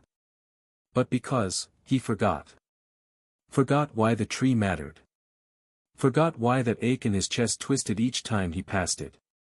He was still a child, and memories, especially painful ones, blur in solitude. He lived deeper in the forest then. Lived by instinct. Lived by strength. The animals became his teachers. The monsters became his nightmares. And nature became his world. He stopped speaking. There was no one to speak to. The sounds he made became grunts, hums, growls. His language faded, replaced by rhythm and reaction. Hunger and alertness. Years passed like seasons. Until one day, something changed. It was midday. The sky above was blue, birds flying overhead, their songs mingling with rustling leaves. Yuga was crouched on a high branch, observing a creature below, a 4-legged beast with antlers, when he heard it. Screams. He blinked. He tilted his head, then leapt from the branch with a quiet thud. The forest responded to him. Birds scattered. Squirrels darted. The wind shifted slightly. He followed the sound. Soon, he saw them. A team of adventurers, running. Chased. By something large. Yuga didn't move. He didn't rush to help. He just watched. These 2-legged figures looked like him. That alone made him curious. They shouted to each other, pointed, screamed names. Language poured from their mouths, unfamiliar, but familiar. His heart stirred. So he moved. In one leap, he landed between the beast and the fleeing adventurers. The ground cracked beneath his weight. The monster barely had time to snarl. Yuga's fist crashed into its skull. One hit. It didn't get back up. The adventurers froze. Blood dripped from Yuga's knuckles. He looked at them. They looked at him. Then, she stepped forward. Elegant. Graceful. Her presence commanding, but not threatening. Her hair was tied back, and her eyes were kind. She spoke softly in the same unfamiliar tongue. She looked at him with an uncertain gaze and fear of something. He didn't know what it was because it wasn't from him. Yuga stared. Something clicked. Some buried part of him surged forward, like a flame catching old oil. His lips moved before he knew it. Big, sister. His voice was rough. Hoarse. Childlike. A word not spoken in years. The woman froze. She took a step forward. Then another. He didn't resist when she rushed into his arms. She was his sister. That was the day Yuga returned to civilization. Though civilization was a stretch, he barely knew how to talk, let alone live among people. But she helped. Taught him. Fed him. Gave him clothes. Considering his condition, she even stayed in a rural village for months with him. Yuga was still Yuga, but now, he had somewhere to sleep that wasn't mud. Had a blanket. Had soup. Had warmth. Had someone to tell him it was okay to hit mean faces. But not pretty ones. Because, pretty people, didn't need fists. They needed smiles. And so it stuck. That was Yuga. Her name was Sira. The girl who once dragged a small boy through the forest with a trembling hand, whispering courage she didn't feel. The sister who shoved him into safety with every ounce of strength her thin arms had. The sister who smiled and said, "Big sis will be right back," even as her eyes filled with fear. Sira hadn't come back. Not because she didn't want to. But because she couldn't.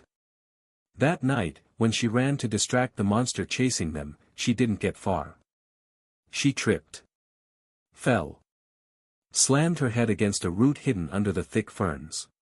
She blacked out in the darkness, just a child with scraped knees, torn sleeves, and a heartbeat thumping like a war drum. When she woke up, the forest was gone.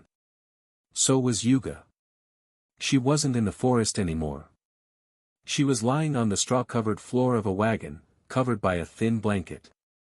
Her head pounded, her throat was parched, and strange voices spoke around her. A man sat nearby. He had tired eyes, a thick beard, and the kind of smile that came easily but didn't stay long. His name was Darren, and he was an adventurer. A silver-ranked one, by his own admission. He had found her unconscious while returning from a solo monster hunt. Carried her all the way to the city. He gave her water. Bread. A place to rest. Then he vanished. He had a kind soul, yes. But Darren had flaws. Gambling was one of them. That night, the night after the village incident, after dropping Sira off in a shared adventurer lodging, he lost every copper he had earned. Took another risky quest the next morning, and never returned. Some said he died from the quest. Others claimed he ran off to avoid his debts. For Sira, the result was the same. Alone. In a city of strangers. 8 years old. She wept the first week. She screamed for Yuga. She asked every guard and merchant if they could take her back. No one had. Eventually, the hunger set in. Just like it did for Yuga. But unlike her brother, Sira wasn't born with strength that could split boulders. She had nothing. So she learned. She cleaned tavern floors for scraps. She washed laundry at the guilds. She fetched water for grumpy potion brewers and old swordsmen who barely looked her way. She was hit once, scolded a dozen times, but she survived. Every coin she earned, she saved. She saved and saved, until saving became second nature. She saved until she could afford a roof, then a stall, then finally, a business of her own. Still, Sira didn't stop. Even as she grew, she never stopped searching. The moment her small stall turned a steady profit, she put aside a portion, not for clothes, not for food, not for herself, but for him. For Yuga. She didn't know if he was still alive. Didn't know if he'd stayed in the forest. But she had made a promise, the kind made not with words but with tears. And she would keep it. Not just for her brother. For her sake as well. The day Sira could finally afford to hire help, she did. Hunters, guides, mercenaries, even shady trackers who claimed they knew the southern hills better than the deer that roamed it, anyone who might know the forests near Darren. And she sent them out. She went with the ones she could. At least 4 times every year, without fail, a team was hired. A week's search at a time. At first, she focused only on the area she remembered. The place where she last saw his wide-eyed face, where she whispered, "Don't move." When nothing came of it, she expanded the search. Slowly. Year by year. Every time they returned with no trace, Sira added new notes to her maps. Marked down where they searched, who had gone, what they saw. By the 5th year, she had a full room in her modest home dedicated to nothing but these maps. Her shop assistants called it the forest room. She called it his room. Because it was for him. She once spent nearly half her yearly earnings on a team of 6 elite scouts from the guild just to comb the forest for 1 week during the rainy season. They said it was madness. That no child could have survived that long. That even if he had, he'd be unrecognizable. A child couldn't have survived in the forest for that long. It wasn't possible, they said. She didn't care. Because Sira believed that one day, maybe she'd be lucky. Maybe the forest would give him back. And so she continued.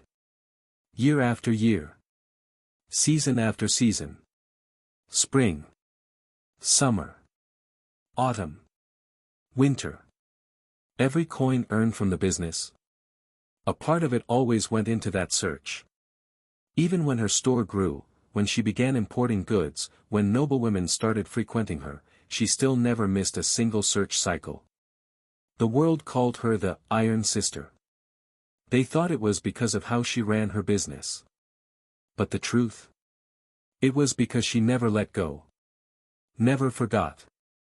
And never stopped looking for the little boy who once said, "I'm not scared, not when Big Sis is here." Until, at last, after over a decade of silence, the forest answered.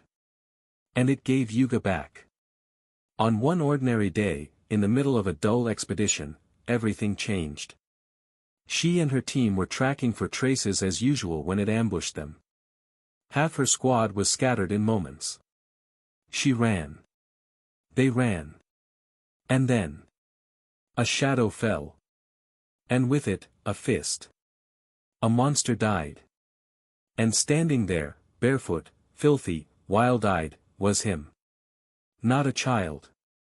Not the boy she remembered. But the man her brother had become. She stepped forward slowly. Her teammates shouted behind her. She ignored them. And then. "Big, sister." The voice was hoarse. Like bark cracking. Like forgotten memory brushing against the present. Her breath caught. He looked at her like he was seeing a dream. And then she ran. Into his arms. Into the warmth she thought she'd lost forever. And there, in that quiet moment, as the forest sighed around them, she cried. And he didn't understand why. But he held her all the same. That was Sira. The sister who never gave up. 14 years passed. 14 long, bitter years. She grew from a scrappy child to a capable woman, one who walked through fire without blinking. Men in noble cloaks who thought her pretty face made her weak. She survived them all. But she never forgot the boy under the tree. Never forgot his wide eyes and messy hair. His oversized hands and unstoppable arms. Never forgot Yuga. And that was Yuga. The brother who waited long enough for her to return. However, reuniting with Yuga didn't mean bringing him back to the city right away. When Sira saw the wild look in his eyes, the dirt caked under his fingernails, the confused way he tilted his head at the sound of simple words, she knew the truth: he wasn't ready. He wasn't scared. Just, out of place. So, she didn't push. Instead, she asked around and chose a quiet village not too far from the edge of the forest. It was small, peaceful, full of green fields, soft hills, and kind people who didn't ask too many questions. They built a modest home there. Nothing grand. Just a roof, a bed, and a place where Yuga wouldn't feel like the world had become too big too fast. That was where she began to know him again. The first thing she noticed, beyond the feral instincts and silence, was the strength.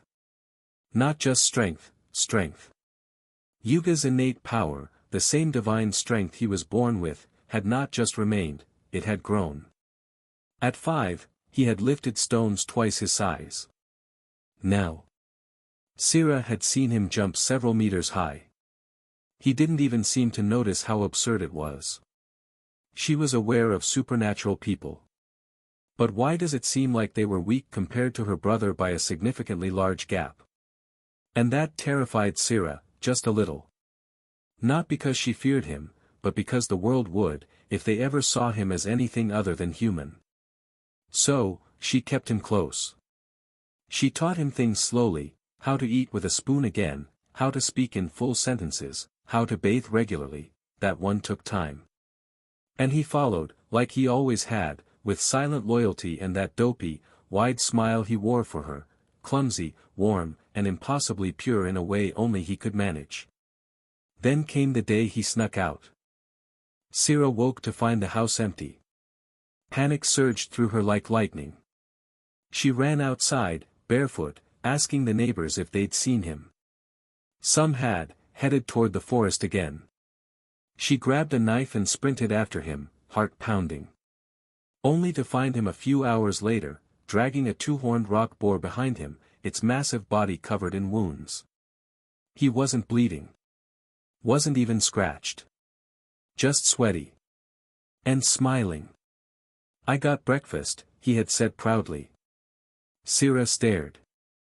Blinked. Then stared some more. It was that moment she realized something. The boy who once cried when his favorite rock disappeared had now become a walking monster slayer. And Sira, iron sister, money-hungry and practical, had one immediate thought. Capital. She resisted at first. Truly, she did. But the numbers didn't lie. Monster parts were valuable. Cores, pelts, bones, villages and cities paid well for those things. And Yuga, well, Yuga was basically a walking monster trap. So, after a few long discussions, and a lot of worry, she gave in. She crafted a plan. They would do occasional hunts. Not too often. Not too far. Just enough to build capital. Enough to secure a future where Yuga wouldn't have to fight forever. Safety first. Brother first. Then money. Still, the money was good. In 1 month, they earned more than Sira had made in 2 years at her peak. It became a cycle. Quiet days in the village. A few short hunts a month. Simple living. Peace. And for a while, that was enough. Until the letter from her assistant came. It was just a side note. A competition, hosted by the Duke's estate. The victor could even win the favor, or hand, of the Duke's daughter. Most dismissed it as a political stunt. Sira saw gold. Most importantly, she saw a better future for her brother. "You're joining," she said one evening, arms crossed, expression fierce. Yuga blinked at her, chewing on a roasted root. "Joining what?" "The Duke's competition. If you win, we marry you off." Yuga tilted his head. "What's marry?" Sira sighed. "It means you'll become family with the Duke." "Why?" "Because then we'll be rich. You'd be able to eat anything you like and not have to worry about anything." "Are they pretty?" "Yes." He thought about it. Frowned. "But, pretty people don't like dirt. They'll like you just fine if you win." "But why do I have to win?" "Yuga." And so, Yuga entered the Duke's competition. Not because he sought fame. Not because he wanted a bride. But because Sira had asked him to. Because if his sister believed it mattered, then it mattered. Even if he didn't get it. Even if those little soft-looking girls made no sense to him and smelled like flowers he couldn't name. Still. He came to win. Because Sira wanted it. Yuga with wide eyes and a tilted smile, addressed Michael once again. "Pretty people don't hit like you. You hit hard." So he would win. Just not too rough. After all, Big Sis said pretty faces should be spared. And Yuga always listened to Big Sis. Michael didn't have time to process before Yuga moved. Just as Michael's kick was blocked with that frighteningly casual strength, Yuga's other fist swung forward, straight toward Michael's chest. It wasn't fancy. There was no technique or footwork. No clever feint or twist of the waist. It was just a punch. But it was fast. Michael barely raised his hands in time to intercept it, and even then. Boom! The impact rang out like a muffled explosion. The collision sent a shockwave rippling through the stage, flattening the dust around him into a ring. Michael was thrown back. Not stumbling. Not sliding. Thrown. He twisted mid-air and landed with graceful precision several meters away, the heels of his boots digging slight grooves into the stone.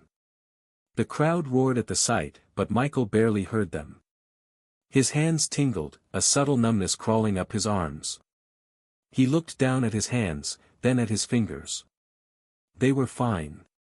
But not unshaken. That strength, Michael murmured under his breath, narrowing his eyes. As a high human, his race came with incredible advantages. Magic affinity, sharper senses, heightened agility, and yes, even great physical strength. Especially since he had been an awakener. Though he wasn't born as one, changing race mid-stage meant his body had undergone further enhancement. And yet, Yuga's raw power matched him. That boy wasn't just strong. He was something else. Is he even human? Michael muttered, flexing his fingers. But he had no time to dwell. Because Yuga moved again. The bulky youth vanished from his original spot with surprising smoothness, almost like a bear melting into mist. And then, whoosh, he was behind Michael. Arms outstretched. Like he wanted to hug him. Michael didn't wait to find out what that meant. His figure blurred once more, warping a few meters away. The air cracked in his wake. He landed softly and turned. Though you're strong, Michael said coolly, adjusting his stance, your overall speed is quite lacking. Only he could say something like that. But Yuga didn't seem offended. He blinked at Michael's words, then slowly tilted his head, as if considering the point. Yuga not fast. Michael arched an eyebrow. You're fast. Just not very fast. Oh, Yuga said, nodding solemnly. Then Yuga train legs more. But Michael didn't let down his guard. There was no doubt. Yuga had no formal training. But he had power. Real power. And instincts. Wild instincts. He really did move like a beast. Still, Michael wasn't about to lose. The next second, he launched himself again. Michael didn't go for a wide swing this time. A sharp jab straight to Yuga's shoulder with the heel of his palm. The kind of strike that could dislocate an arm if delivered right. But Yuga tilted slightly. Not dodging. Just adjusting. Michael's strike landed but didn't dislodge him. It was like striking a tree, firm, unmoving, indifferent to pain. Yuga's eyes blinked slowly. You fight like birds. Michael's brow twitched. Birds. You flap. Peck. Fast. But not heavy. A small chuckle escaped Michael's lips. You're comparing me to a chicken. No, Yuga said seriously. Chicken weak. You strong. Michael cracked his knuckles.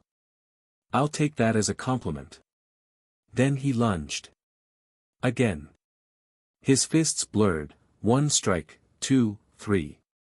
A rising elbow, a sudden back fist, followed by a low sweep kick that Yuga stepped over with the same ease one might avoid a rock on the road. Michael didn't pause. He moved in again. A hammer fist toward the collarbone. Blocked. A palm thrust to the ribs. Absorbed. He twisted and struck with both hands, palms open, aiming for pressure points. Each strike landed with the sound of flesh slamming against muscle, but Yuga didn't so much as wince. Instead, he grinned wider. This fun. Michael's heart was thundering, not in fear, but excitement. Punch. Block. Strike. Counter. He had faced stronger opponents. Spartan, for instance, his most intelligent undead, could go toe-to-toe with him. But even Spartan had become a chore to go against. Too stiff. Then there were the Goliaths. Sure, they were powerful. More powerful than even him in terms of raw strength. But there was no fun in getting smashed. And now here was Yuga. A mountain of muscle wrapped in clueless charm and raw potential. He was strong, yes, far stronger than a regular human should be, but not so strong that Michael couldn't play. And this? This was play. Michael darted forward again, fists blazing like twin comets. He threw a flurry of short punches aimed at the chest, the neck, the temple, but Yuga moved with a wild rhythm, ducking, shifting, blocking without a single stance. It was like fighting a storm given legs. He wasn't trained, but he was reactive. He learned fast. Every blow that landed seemed to teach Yuga something. Every dodge refined him further. Michael twisted mid-air and landed a solid double kick to Yuga's chest, his full weight behind it. Boom! The sound was deafening. Dust flew. The crowd gasped. Yuga slid back 2 feet, heels digging twin furrows into the stone of the arena floor. Michael landed, rolled, and immediately pressed forward with another fist. Only to be caught. Yuga's massive hand grabbed his wrist in midair. "Caught you," he said cheerfully. Michael's eyes widened. He twisted his body, flipping upward and kicking Yuga in the chin before yanking his arm free and flipping backward to land several meters away. A slight trickle of blood formed at the corner of Yuga's mouth. He licked it. And smiled. Michael straightened, breathing a little heavier now. His muscles were warm, loose, primed. His heart raced, not out of panic, but out of joy. He was alive. This was why he trained. This was why he evolved. And as the light glinted off his black armor, Michael realized something with clarity. He didn't want this fight to end too quickly. This was one of the few times he could let loose as him, let loose as Michael. Not as a dark mage. Not as a necromancer. But as him. Just him. So, he took a slow step forward. Then another. And charged again. He struck harder this time, each punch accompanied by subtle bursts of mana enhancing his strikes, just enough to test Yuga's limits. Left jab, blocked. Right cross, absorbed. Palm thrust, caught. Shoulder slam, matched. They clashed again and again, blow for blow, exchanging strikes like it was an unspoken conversation. Michael's fists were a blur, but Yuga's reactions were natural. Like he wasn't thinking, just being. Every time Michael landed a hit, Yuga responded with childlike wonder. Nice hit. Ooh. That one tickled. Almost felt that. And yet the crowd could barely keep up. Dust swirled. The stage cracked. A small crater formed where Michael had landed earlier. Another formed now under Yuga's heels as he blocked another charge. Then came the moment. Michael spun and threw a brutal punch, one meant to finally knock the breath out of Yuga. It connected squarely with his gut. A sound like thunder echoed. Yuga didn't move. Didn't flinch. Instead, he laughed. A loud, joyous, unrestrained laugh. "Fun," he said. "You hit hard. Yuga like you." Michael stepped back, stunned. The punch had been full force. Enough to break stone. Enough to shatter bones. Yuga just stood there. Laughing. And for a second, Michael just stared. Then, he laughed too. For the first time in a long while, he laughed mid-fight. A genuine laugh. "All right, Yuga," he said, adjusting his sleeves and bouncing lightly on his feet. "Let's keep going. Let's stretch these limbs a little. Because opponents like this, they didn't come around often." And Michael intended to enjoy every second. Michael launched forward again, his body moving in a blur. His fists danced with precision. A jab. A hook. A rising knee. A spinning elbow. Every strike was calculated. And yet. Boom. Boom. Boom. Yuga blocked them all. Sometimes with his forearm, sometimes just by turning his thick body into the path of the blow. Not once did he flinch. If anything, the more Michael attacked, the more excited Yuga became. He grinned with that same wide, crooked smile, like a child being tickled for the first time. Michael leapt, flipped, twisted, struck, then paused mid-motion as Yuga's massive hand shot toward his ankle. He narrowly twisted away, landing low before sweeping his leg out again. Yuga jumped. Jumped.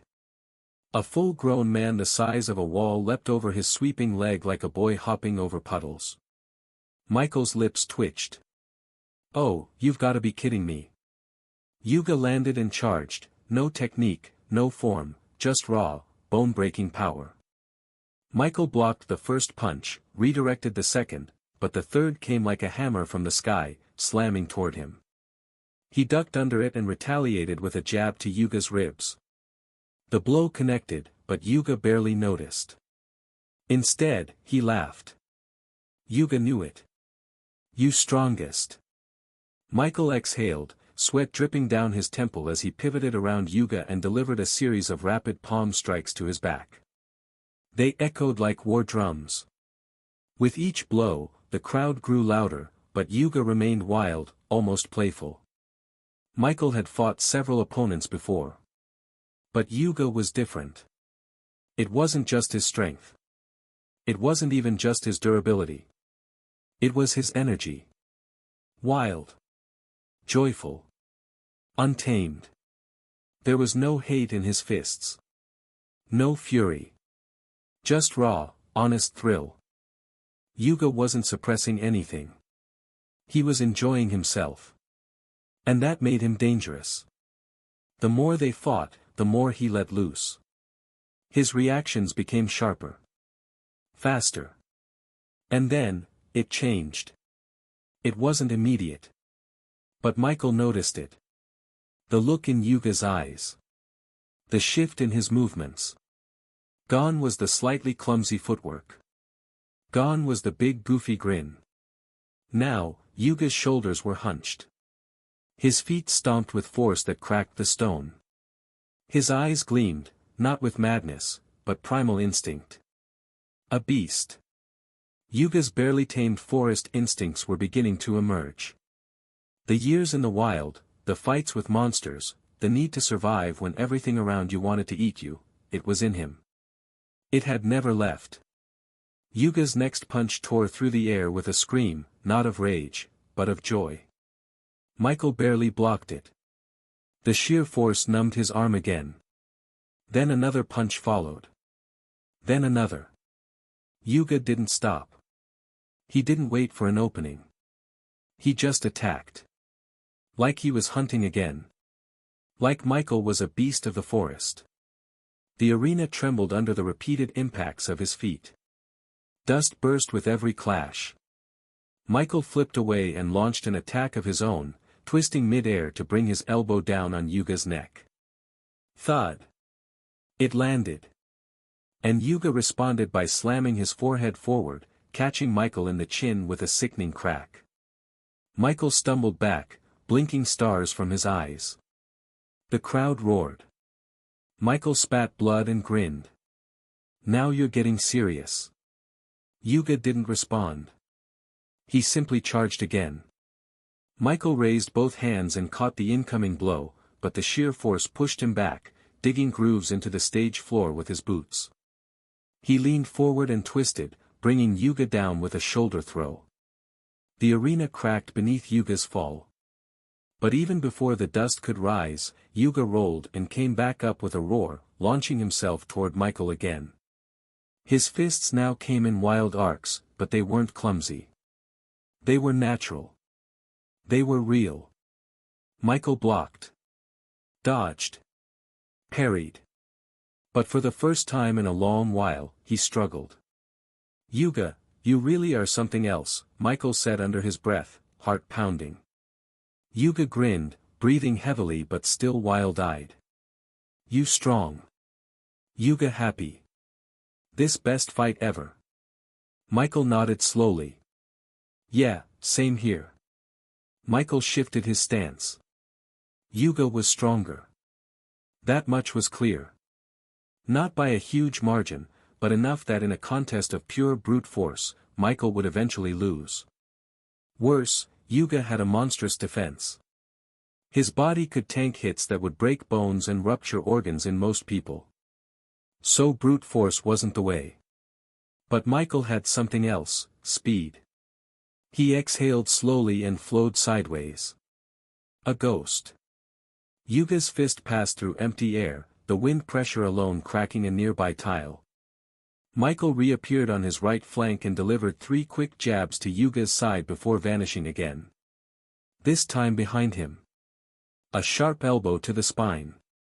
Then gone again. Yuga turned wildly, eyes sparkling with joy and confusion. You, fast. Michael didn't reply. He was already moving. Already striking. A palm strike to the ribs. A knee to the thigh. A knuckle to the shoulder joint. Flicker. Flicker. Flicker. Michael became a blur, an afterimage darting across the stage. His strikes weren't powerful on their own to take Yuga down, but they accumulated. Yuga took them all with gritted teeth and a growing grin, but even he began to slow. Yuga bellowed suddenly, swinging both arms in a wide arc, clearing the air around him like a hurricane. Michael ducked under it and used the momentum to launch a spinning kick across Yuga's chest. The sound rang out like a drum strike. More. Yuga demanded. He stomped forward, and the arena trembled. Michael blurred around him again, not giving him the chance to settle into rhythm. Strike, vanish, strike, vanish. Then, Michael ducked under a swing, placed his palm on the ground, and swept Yuga's legs from under him. For a heartbeat, the crowd froze.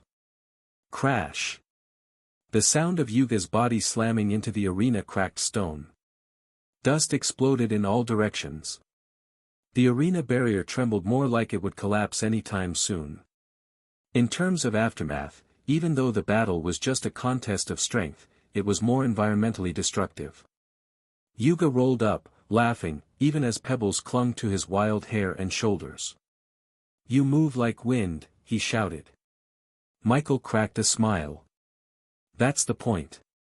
This time, he didn't wait. He blurred forward again, fists jabbing, elbows cracking, knees slamming into Yuga's sides, abdomen, back. The sheer number of hits in a few seconds was dizzying. And slowly, finally, Yuga staggered. Not from injury. But from momentum. He blinked twice, dazed. Michael appeared before him, arm drawn back, mana flowing through his palm. Let's see if this one knocks you out. He punched forward, straight into Yuga's chest. A boom echoed like a cannon blast. Yuga slid back this time. 2 meters. 4. 6. His heels drew a trench in the stone floor until he finally came to a stop. Michael straightened and exhaled slowly, flicking sweat from his brow. His armor was dust-covered. His breathing heavy. His knuckles throbbed. But he was smiling. Yuga blinked, chest heaving. A small bruise formed where Michael's punch had landed. That was strong, Yuga said finally. He looked down at his chest. Then at Michael. Then, he laughed. Laughed so hard the crowd stirred again, murmurs of disbelief rising like waves. Mike. You real strong. Real strong. Not like chicken. Michael raised a brow. You're really stuck on that chicken thing, huh? I like chicken, Yuga said solemnly. But you not chicken. You, panther. Michael gave a half laugh, half groan. You know what? I'll take it. Then Yuga stood up straight. Fully. All his height, all his bulk. He slammed his fists together with a dull, meaty thump that echoed like a war drum. Yuga feels something Yuga never felt before. Yuga wants more. Yuga wants more. It was at the moment a terrifying aura erupted from Yuga. In Aurora, there were two major cultivation systems. The Knight system and the Mage system. The Knight path was the more commonly practiced of the two, largely due to its lower talent requirements. Mages were individuals who naturally awakened an ACU point from birth, the internal node that allowed them to sense and interact with mana. In contrast, Knights had to first reach a certain level of strength before they could awaken this same point. For Knights, the first step to accessing supernatural power was to condense a life seed, a unique organ-like construct formed by slowly accumulating mana within the body. Once formed, the life seed acted as a core through which Knights could channel mana to open more ACU points, granting them stronger bursts of power. In the Lionheart Kingdom, the system was largely the same, though ACU points were instead referred to as meridians. The mechanics remained similar. The more meridians a Knight opened after awakening, the stronger they became. Another defining factor of a Knight's potential was their root bone. The quality of one's root bone, its strength and affinity with mana, directly influenced the Knight's physique and growth rate. A superior root bone led to a stronger body and faster cultivation. This brings us to Yuga. Why was Yuga, an ordinary person, so absurdly strong? It didn't make sense on the surface. There was a term people often used, genius. Or perhaps, prodigy. But even those words fell short. They were often thrown around loosely, but some individuals exceeded even those lofty labels. In some civilizations, such people were called holy children. Take Brian's daughter, for example. Before the age of 16, she was already stepping into the king rank. Had she awakened and become an unranked awakener, she would have started with the strength of a rank 3 powerhouse. What would she have become? She was someone for whom the words genius and prodigy were no longer sufficient. Yuga wasn't at her level, but he was special. From birth, Yuga was born with spirit bones that passively absorbed mana, subtly reinforcing his flesh. Even more shocking, all of his meridians were fully opened the moment he was born. Not only that, but his meridians were also larger and sturdier than those of ordinary humans. This level of innate advantage was something only seen in higher races, like elves or high humans. And yet, Yuga had achieved something similar, as a mere human. He was, without a doubt, a once-in-a-thousand-years genius. But the most frightening part? His advantages were the foundation of strength. As he grew, his power would scale terrifyingly. His was a physique that was strong in the early stages, and monstrous in the later ones. So while he may be far from Brian's daughter's achievement, in terms of potential, he was not any weaker. Now, put aside his strength for a moment. What people might forget is that Yuga has no formal training. Before now, he was just a wild boy who had spent most of his childhood lost in the forest. His strength wasn't the result of any cultivation technique. He had no teacher. No guidance. Nothing. It was pure accumulation, his body passively absorbing mana from the air, the food he ate, and the wild environment he lived in. And even without trying. By just surviving. He became a monster. Yuga had no idea about the uniqueness of his body. To those around him, he was simply absurdly strong. Unfortunately, or perhaps, fortunately, the first true sign of his body's uniqueness didn't appear during the countless life-and-death battles he had fought against monsters. It appeared now. Here. In the arena. While fighting heartily against Michael. His blood boiled. His meridians suddenly surged to life, pumping mana through his body for the very first time. His bones trembled with power, as though awakening from a long slumber.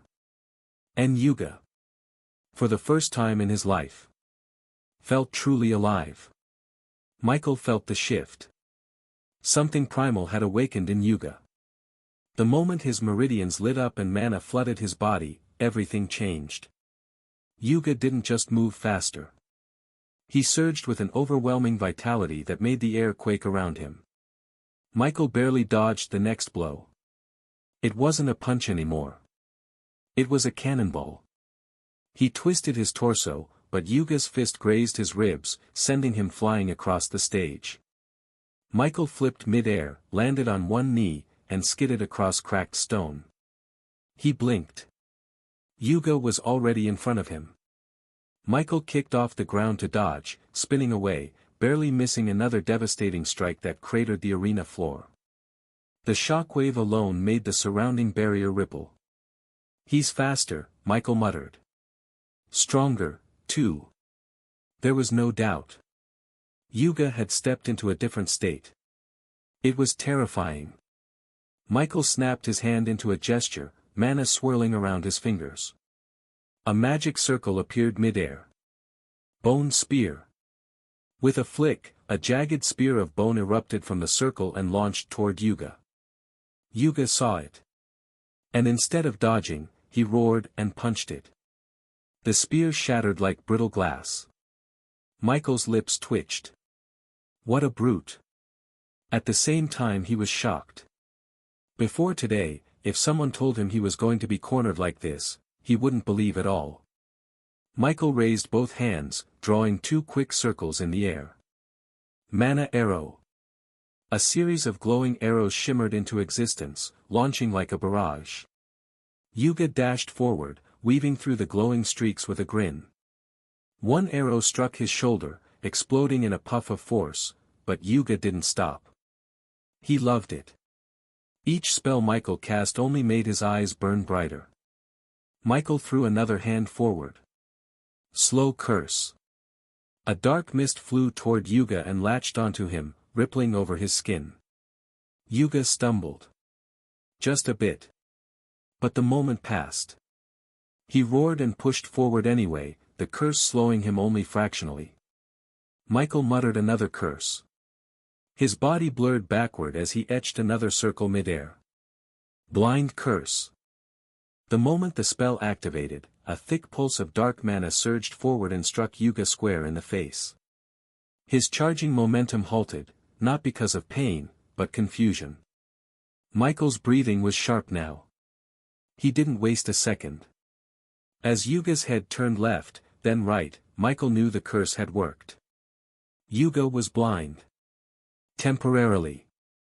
But it was enough. Or so he thought. Michael didn't approach. He wasn't stupid. Yuga's raw power was on a completely different level now. Instead, he darted sideways, weaving around the edge of the arena. And yet, even blinded, Yuga still fought like a beast. He sniffed the air. Tilted his head. Then turned straight toward Michael's position.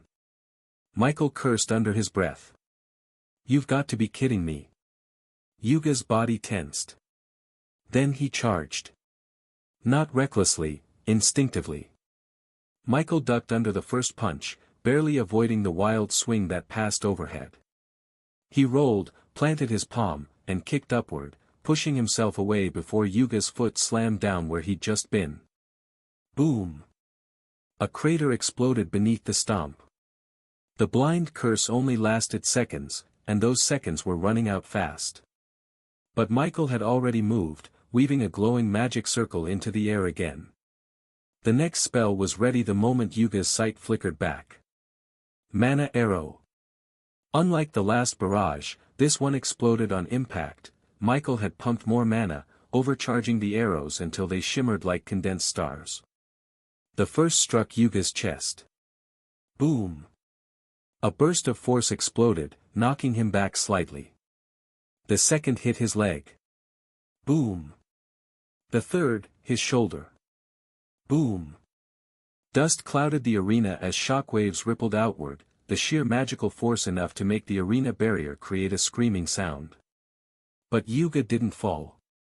He stood in the smoke, chest heaving, skin steaming, eyes blazing with excitement. Then he laughed. More. Use more, he shouted. Magic strong. Fun.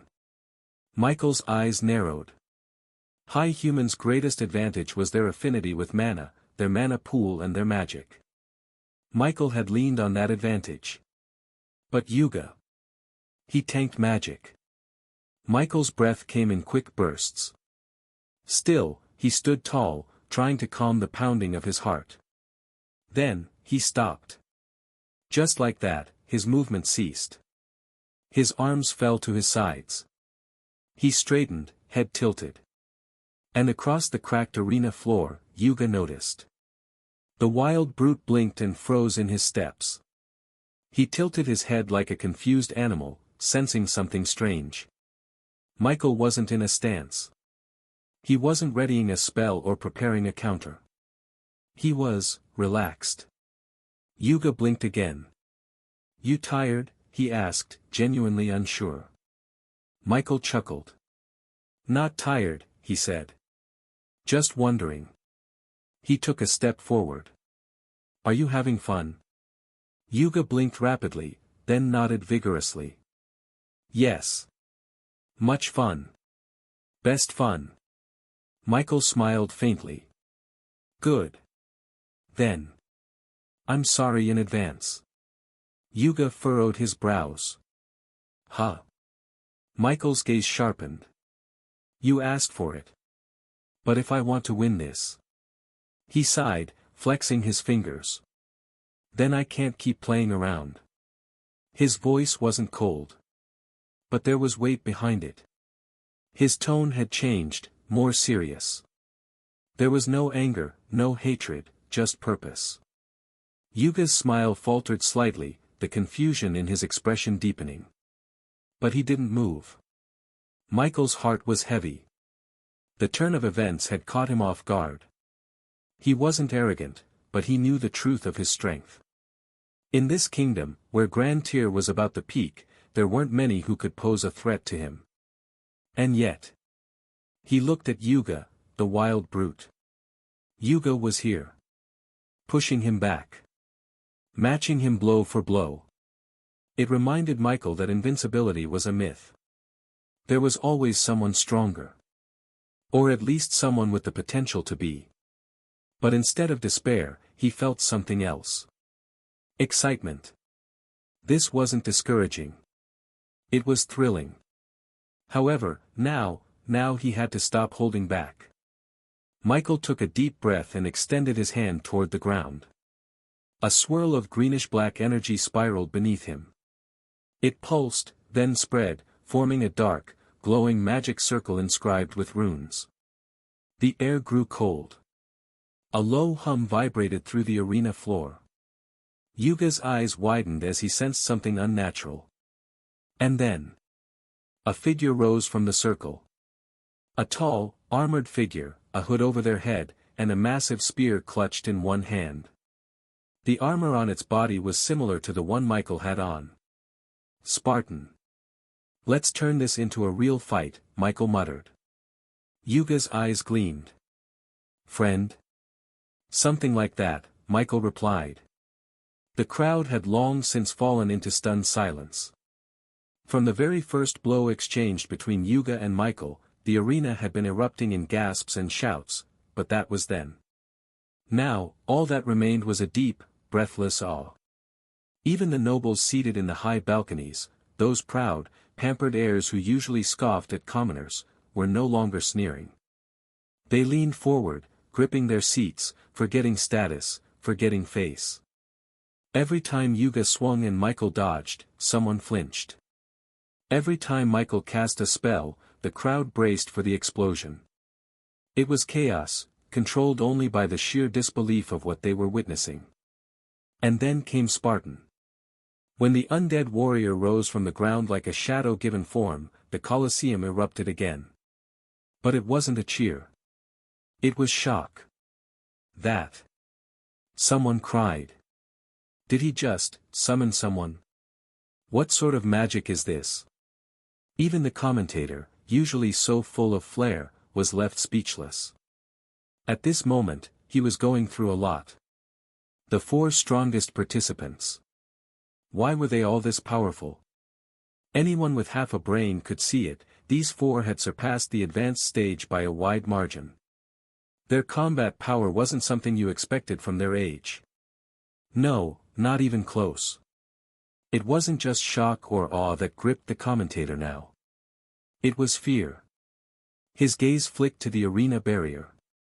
The blue-robed officials were no longer visible. But the barrier, one that should have broken under the sheer force of the previous clash, was still intact. That could only mean one thing. Michael turned to Spartan and spoke with a calm authority. "Drop the spear. We're throwing hands and spells." Spartan, clad in armor, responded with a bow of the head. "Yes, master." The spear clattered to the ground with a resonant clang. Michael took a quick glance at his summon. Spartan's appearance was mysterious, completely concealed under his hood and black armor. Even if his face were revealed, none would suspect anything. In this kingdom, Michael was known as a summoner to do some, those who mattered, and all his summons thus far had been undead. Spartan was just another shadow in that line. A single breath passed. Then they moved. Master and summon. Two high humans. One alive. One dead. They charged Yuga in perfect unison. Their footwork mirrored each other, movements fluid and calculated. Every punch Michael threw, Spartan followed with a mirrored strike. Their kicks landed within fractions of a second of one another. And when Michael shifted into a magic stance, Spartan did the same, launching a barrage of fire arrows and thrusting up spikes of earth beneath Yuga's feet. The pressure multiplied instantly. Yuga, who had just begun enjoying the battle, suddenly found himself in a whirlwind of attacks. He roared. His body twisted and bent at impossible angles to avoid strikes, but now it wasn't just Michael's relentless magic he had to worry about. Spartan fought like a ghost, every blow calculated to land where Yuga was forced to dodge into. And though he didn't show it, Yuga was struggling. Michael noted it immediately. Michael ducked under a wild swing. Yuga roared. And then he lunged. Spartan intercepted. Fists collided. The shockwave rippled out, shaking the arena. The audience gasped. Yuga kicked off the ground, spinning into a low sweep meant to take both of them off their feet. Michael leapt over it. Spartan simply took it and retaliated with a vicious elbow. Fire arrow. A bolt of burning mana struck Yuga's ribs and exploded. He staggered. The crowd felt it. The shift. And then came the commentary. "Ladies and gentlemen," the commentator stammered, voice catching in his throat. "What we're witnessing is a storm. A storm with fists and magic and fire and madness." He paused, blinking as Spartan launched another earth spike beneath Yuga, causing the wild brute to roll to the side. "Sir Mike, his summon, they're amazing. This is a coordinated assault. A combination of martial prowess and magical destruction." "Is that summon alive?" someone muttered. "I don't know," came another voice. "It's just magic, right?" Most could not tell. Down below, Yuga grunted, taking another blast of mana to the shoulder. He retaliated by slamming his fists into the ground, cracking the arena floor and sending both Michael and Spartan flying back slightly. He panted, eyes blazing. "I like friend," he growled. "Strong." Michael exhaled slowly. "Glad to hear it." He looked toward Spartan, nodded once. They moved again. Mana arrow. Fire arrows. Another barrage of glowing arrows whistled through the air and struck Yuga's torso. Boom. Boom. Boom. Smoke. The arena trembled. From the commentator's booth, the stunned voice continued. Never in all my years have I seen this level of coordination. It's like fighting twins." His voice broke. Still, Yuga stood. Bruised. Burnt. Blood trickling down his forehead. But smiling. He threw back his head and roared. The crowd didn't cheer. They watched. Spellbound. Terrified. Mesmerized. Yuga stood tall, but it was clear now. He was near his limit. His chest heaved.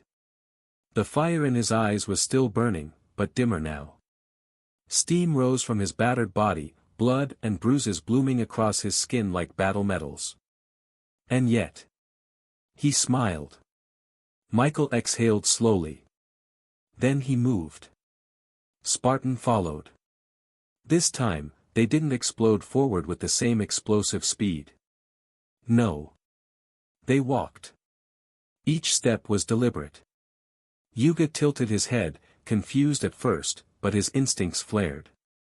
He dropped into a stance again, arms raised, feet planted. Then Michael raised his right hand. Blind curse. A dark pulse shot forward and struck Yuga clean in the face again. Yuga staggered. His breath hitched. He snarled and turned, fists swinging wildly. Then. Slow curse. A second pulse of magic latched onto his limbs, dulling his momentum, wrapping around him like invisible chains. Yuga roared in frustration. He could barely move now, every limb dragging like he was underwater. His legs quivered under the weight of the curse. His arms trembled mid-swing. The once fluid movements of a beast were now sluggish. Michael stepped to the side. Spartan darted in. He didn't hesitate. A flash. Yuga swung one last time, blindly, but Spartan slipped beneath it and launched himself forward, both arms wrapping around Yuga's midsection. And then. Boom! The ground cracked as Spartan tackled Yuga to the floor with the full weight of an armored monster. Dust flew. The earth split slightly beneath the shock of the slam. The arena barrier trembled again, shimmering like water in the sun. Spartan mounted Yuga. And began to punch. Once. Boom.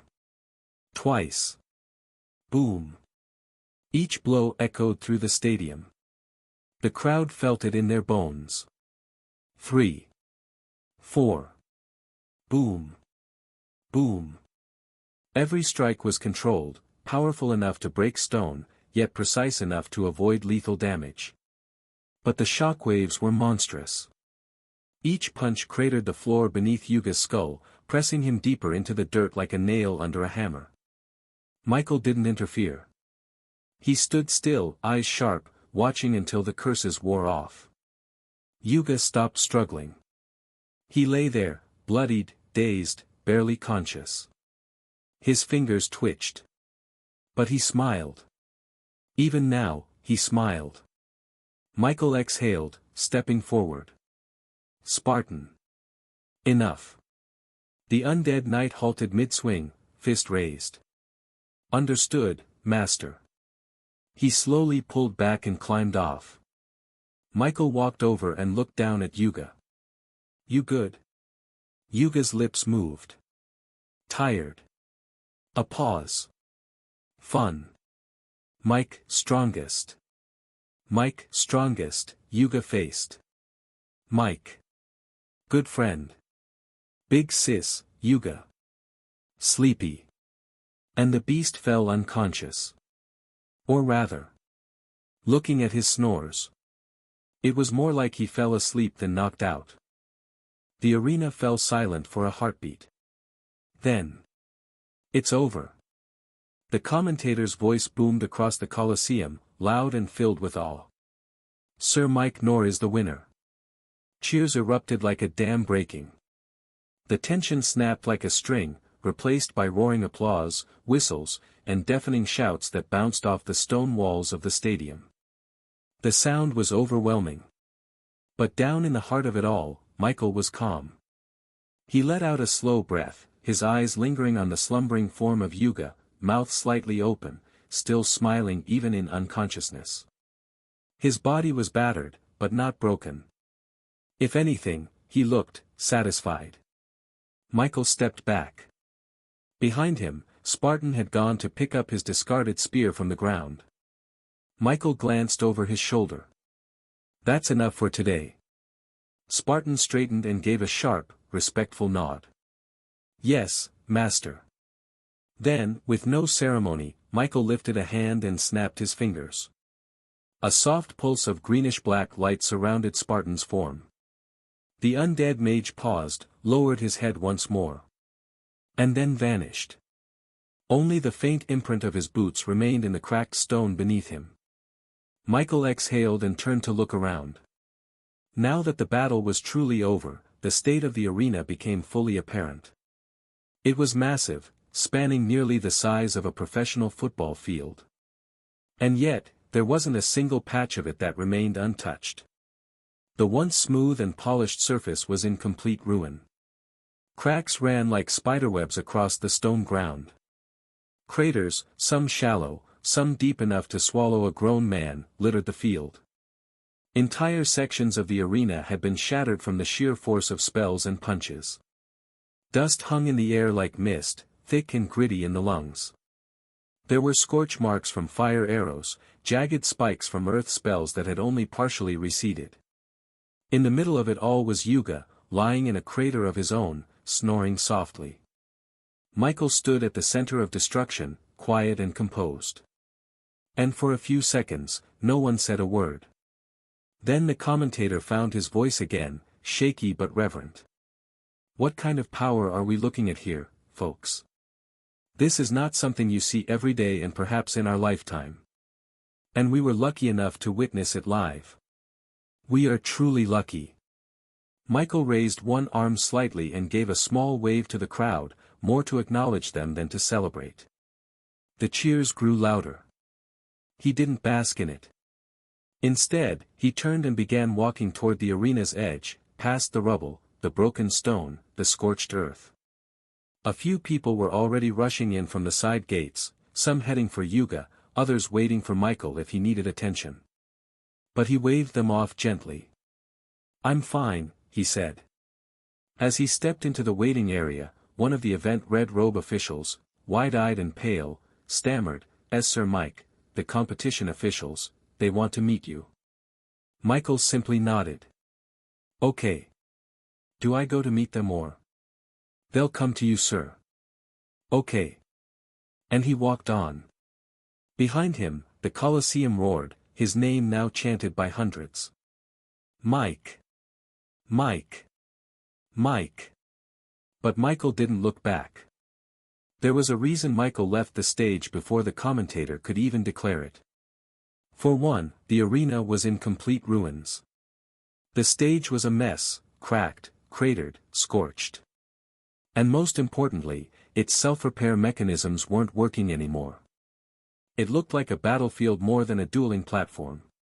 Still, Michael felt amazing. He hadn't expected anyone in this tournament to push him that hard. One should not forget that Michael had the power to overpower weaker rank 2 creatures while still being rank 1 himself. And that included other awakeners. That alone should paint the picture of how terrifying his strength already is.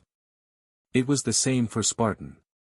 Both he and his summon were easily on the level of strong rank 2 monsters, in this kingdom's terms, that meant Grand Tier. And yet, it had taken both of them working in sync to finally bring down one Yuga. That alone said everything. According to what his detect skill had revealed, Yuga hadn't even advanced to rank 2 yet.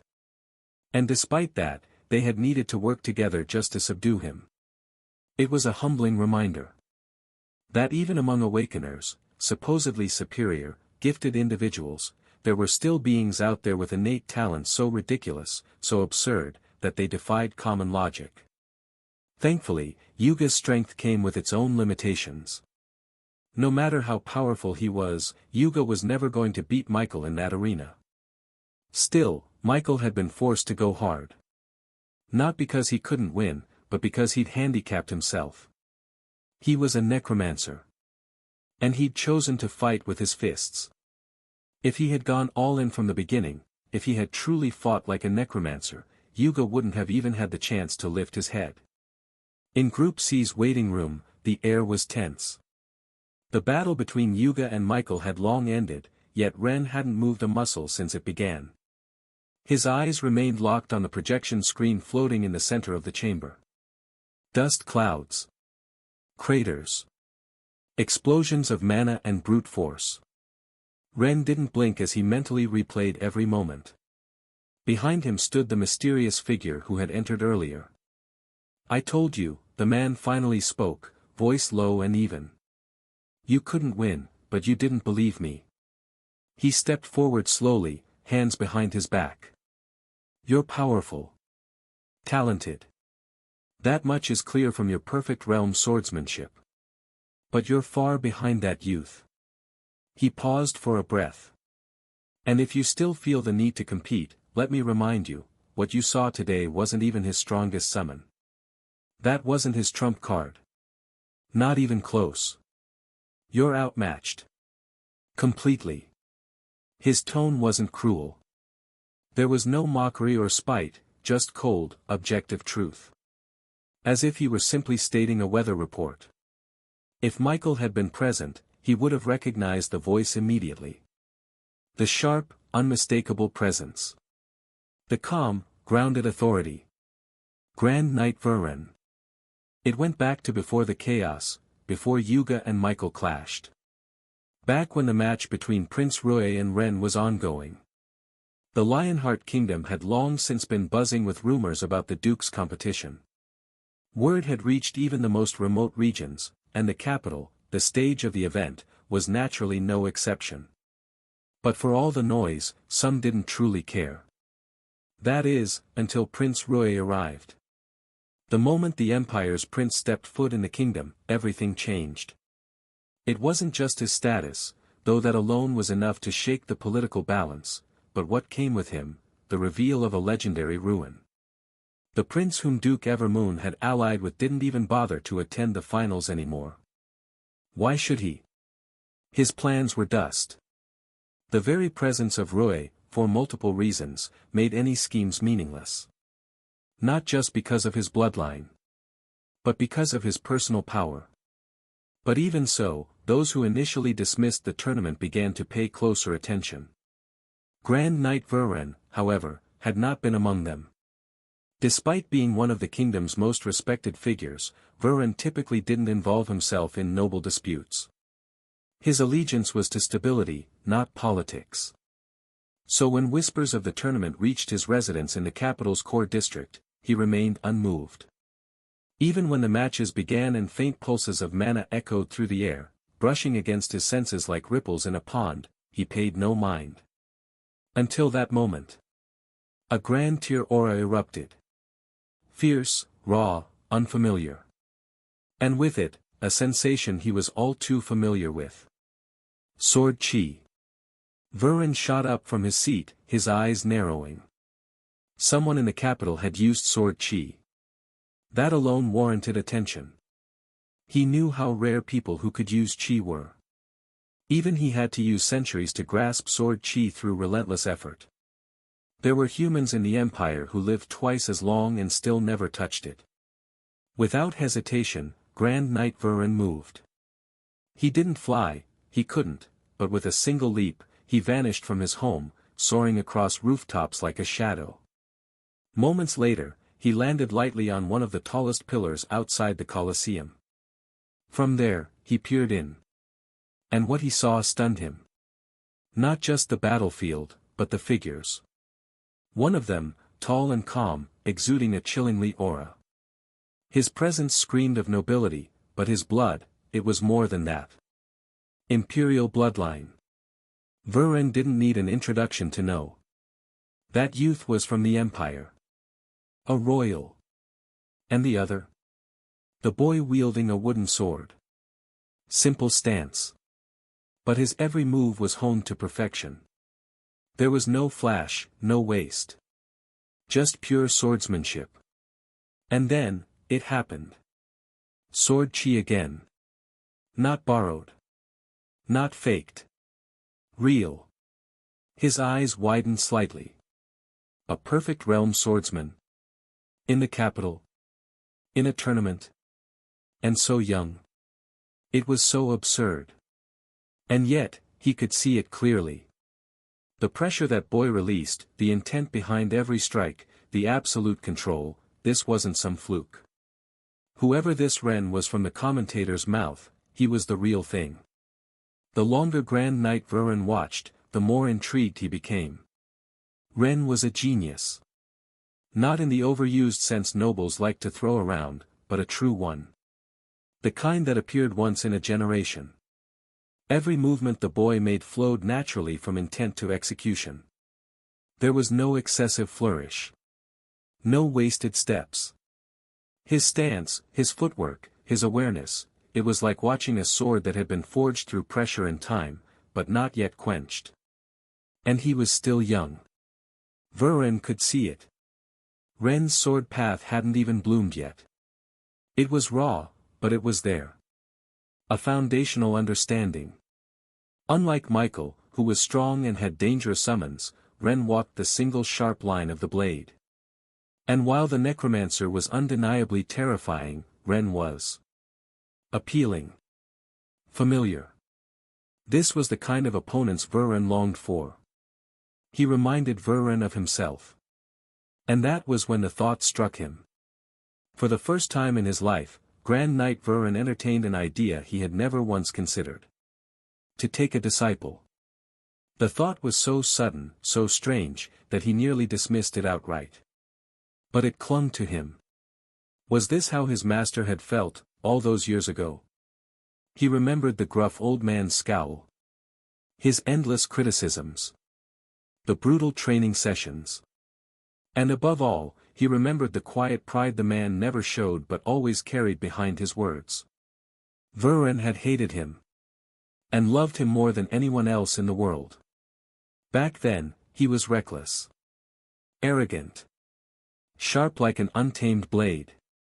It was his master who forged him into something more. And now, watching this boy from afar, Vurin couldn't help but feel something within him. Their swordsmanship was going to be different from the little he had seen, but in his eyes, Ren was familiar to him back then. That quiet defiance. That unwillingness to bend, even when facing someone far stronger. And just as Grand Knight Vurin allowed the thought to settle in his mind, something happened in the arena that snapped his focus back with razor clarity. Ren moved. It wasn't like before. There was a sudden shift in rhythm, like the snap of a string on a lute. The boy was crafting a new move. On the spot. He was creating. And then it snapped. The sword chi burst from his strike. It collided with Rui. The impact sent the prince stumbling. Vurin, who was usually expressionless, had a smile on his face. Vurin couldn't take his eyes off him. Ren. He said again. He wasn't just interested anymore. He was invested. And for the first time in decades, Grand Knight Vurin made a quiet decision. He would speak with the boy. No matter what, he would make Ren his disciple. Vurin watched as Ren left the arena after winning. He was exhausted, spent. But victorious. Vurin didn't hesitate any longer. He turned from the pillar and leapt back to the outside area of the arena. The chaos of cheers in the building continued, but none of it touched him. Vurin had made his decision. He would walk to the other end of the arena, toward the waiting rooms, and speak with Ren directly. Even if the boy refused at first, Vurin was sure of one thing. He was going to take that youth as a disciple. That thought had barely finished forming when. Ladies and gentlemen, the commentator's voice boomed again, carried by the arena-wide enchantments. We've just witnessed one of the greatest fights this Colosseum has ever seen. The crowd roared. But it's not over yet. Up next is another match. The winner of the next match will be facing Ren Noah in the grand finals. Vurin paused mid-step. He turned his head. Then came the names. In just a few moments, the other two of the powerful four, Yuga and Mike Nor, will be facing off. Vurin stopped completely. That name. Mike Nor. The moment he heard it, he closed his eyes. He knew it well. Vuren opened his eyes. I see, he muttered under his breath. So he's here too. If he's here, then no matter how talented that youth is, he can't possibly win. Grand Knight Vuren narrowed his eyes. Even he knew he couldn't hold a candle to Michael.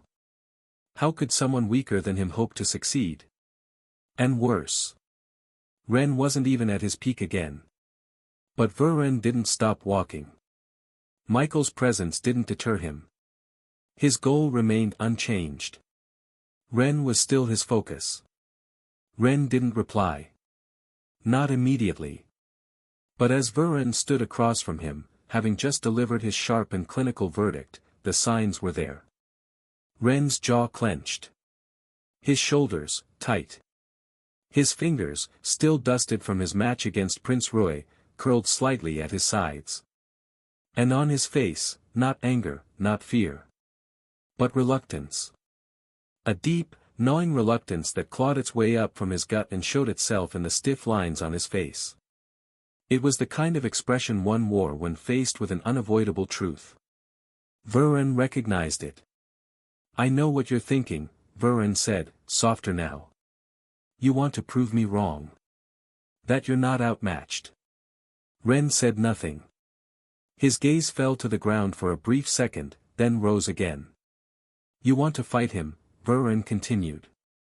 You want to face him anyway. Still, no answer. But Vuren didn't need one. He could see it in Ren's eyes, that stubborn refusal to yield. It was admirable. It was foolish. It was familiar. Vuren let out a small, amused breath. You remind me of myself at your age. Is there a reason why you still want to fight? Ren's silence stretched between them. It was full of unspoken thoughts, clenched pride, and raw, aching realization. After what he'd seen, after the battle that shook the entire Colosseum, Ren couldn't lie to himself. He had thought his fight against Prince Roy was the pinnacle. That surviving, no, winning, against a youth of imperial bloodline was proof that he belonged among the monsters. That he could stand on the same level. But then Michael fought Yuga. And the truth hit him like a cold wave. He didn't just lose the throne he thought he was close to, he realized he was never even in the palace. Michael wasn't someone he could compete with. And Yuga? That gentle giant he had barely registered as a threat before. That boy could have flattened him with raw power alone. He clenched his jaw harder. Even exhausted, Ren didn't want to show weakness in front of this old man. The reason he hadn't acted out even with everything the man had said was because he had a feeling that this old man in expensive-looking armor could probably kill him with a flick of his finger. This only made Ren further depressed. It was like he was facing monsters left and right today for no reason. Ren asked the only thing his mind could form clearly through the haze of exhaustion and internal crisis. Why are you here? His voice was quiet. Grand Knight Vuren didn't respond right away. The man's gaze, calm and sharp like a drawn blade, didn't waver. I asked first, he said simply. Answer me, and I'll answer you. Ren's brow furrowed. That was fair. He let out a breath and finally spoke, voice low. I'm not doing this because I think I can win, Ren admitted, his voice sharper now, more grounded. I'm doing it because, this is for my goal. This is probably the closest I can get to my goal and it's right in front of me. I see. Vuren stepped forward once, the metal of his armor clinking softly. And now, your question. He placed his hands behind his back and straightened fully. The pressure that had quietly rolled off him since their meeting became suddenly clear, dense, vast, and absolute. Like standing beneath a storm cloud that hadn't yet struck. You caught my interest. Ren's eyes narrowed slightly. I watched your fight. From start to finish. Ren looked at him carefully now, guarded but not dismissive. Vuren's next words came slowly, but with unmistakable weight. I want to guide you. That made Ren blink. Guide? I want you as my disciple, Vuren said plainly. No flourish. No grand declaration. Just a truth dropped like a stone into still water. Silence fell again. Ren wasn't sure what to say. Varen looked down at Ren, not in condescension, but in clarity. You're not ready for Mike Nor. That's not shameful. But you are ready for more. And I can show you the path, if you're willing to walk it. Ren's lips parted. Then he closed them again. The old man certainly radiated power, but that alone wasn't enough for Ren to accept on the spot. He didn't even know who the man was. Becoming someone's apprentice wasn't a decision to be made casually, especially not with a stranger. Besides, Ren wasn't particularly interested in becoming anyone's disciple to begin with. Right now, his focus was on how he could win this competition and use it to elevate his family's status. It was then that Varen asked him another question. I can tell your reluctance isn't because you want to fight Mike Nor, Sir Varen said, his gaze sharp. From what you've just said, it can only be because of the competition itself. Is there something among the prizes you're after? His words struck deep. Ren hesitated, silently impressed by the old man's perception. He had seen right through him. It was exactly as Varen said. Ren wasn't shaken because someone stronger than him existed. Michael didn't intimidate him for that reason. What bothered him was that someone stronger than him was here, in this competition. This wasn't about testing his limits or challenging himself. He was here for the Viscount title. The money? The whispers of wealth promised to the winner? He didn't care. The Duke's daughter? Marrying her might bring some benefits to his family. That was how little importance she held in his heart. The Viscount title stood above everything else. It was the only thing that truly mattered to him. Ren didn't immediately respond. He stared at the floor, the weight of everything pressing down on him. Varen had cut to the heart of the matter. Yes, Ren finally said, voice low but steady. I'm here for the Viscount title. Varen tilted his head. That's it? Ren blinked. The way Varen said it, like it was nothing more than a fleeting whim, rubbed him wrong. His eyes narrowed. Who are you? Varen didn't answer with words. Instead, he moved. Slowly, deliberately, he reached to his side and drew the sword strap to his waist. It was simple in appearance. Clean. Polished. But the moment it cleared the scabbard, the air shifted. The blade hummed. A white light began to coat its edge, faint at first, but growing in intensity like a second sun emerging in the small chamber. The vibration pulsed through the room. Not violent, but resonant, deep, and steady. Ren's eyes widened. He knew that sensation. That light. That vibration. How? The word escaped before he could stop it. For a brief moment, his carefully composed thoughts crumbled. Someone else could wield this energy. How? No one ever told him, he'd never seen another. He had thought. Did you think it was yours alone? Varen asked, lowering the blade slightly. That you were the only one? Ren didn't answer. His thoughts raced. If other swordsmen were to hear his surprise, they would have laughed at him. Chi was rare, but it wasn't unique. There were sword cultivators in remote sects, hermits in distant valleys, knights who transcended the ordinary. Chi was the mark of one who walked the path of mastery, not privilege. But Ren had grown up with only the barest scraps of knowledge. His background was humble. His swordsmanship self-taught. Even among nobles with greater means, knowledge of Chi was rare. Ren had no one to explain it. No one to guide him. You really don't know anything, do you? Varen's tone held no scorn, just calm observation. Ren clenched his fists. No. He didn't. And that stung more than he wanted to admit. His eyes flicked from the glowing blade back to Varen. The power the old man radiated was immense. It was refined. More than his. Vuren sheathed his sword with a soft, final click. "I'm a swordsman," he said. "Like you. Sir Vuren White. Grand Knight of the Lionheart Kingdom. I say again, boy, I want you to be my disciple." Ren's heart skipped a beat. Grand Knight. The words rang in his ears like a thunderclap. He'd heard them before. And now one stood before him. He was ignorant about things like chi and so much more, but he wasn't so ignorant that he couldn't recognize the peak power of the kingdom. Ren took a step back without realizing it, his throat dry. Panic began to claw at his chest, not fear of harm, but the pressure of realization. He was speaking so casually to a Grand Knight. He'd questioned him. Doubted him. Almost snapped at him. And now? Vuren observed Ren quietly, as if understanding the storm that brewed within the boy. Ren's thoughts spun faster than his pulse. How had he not known?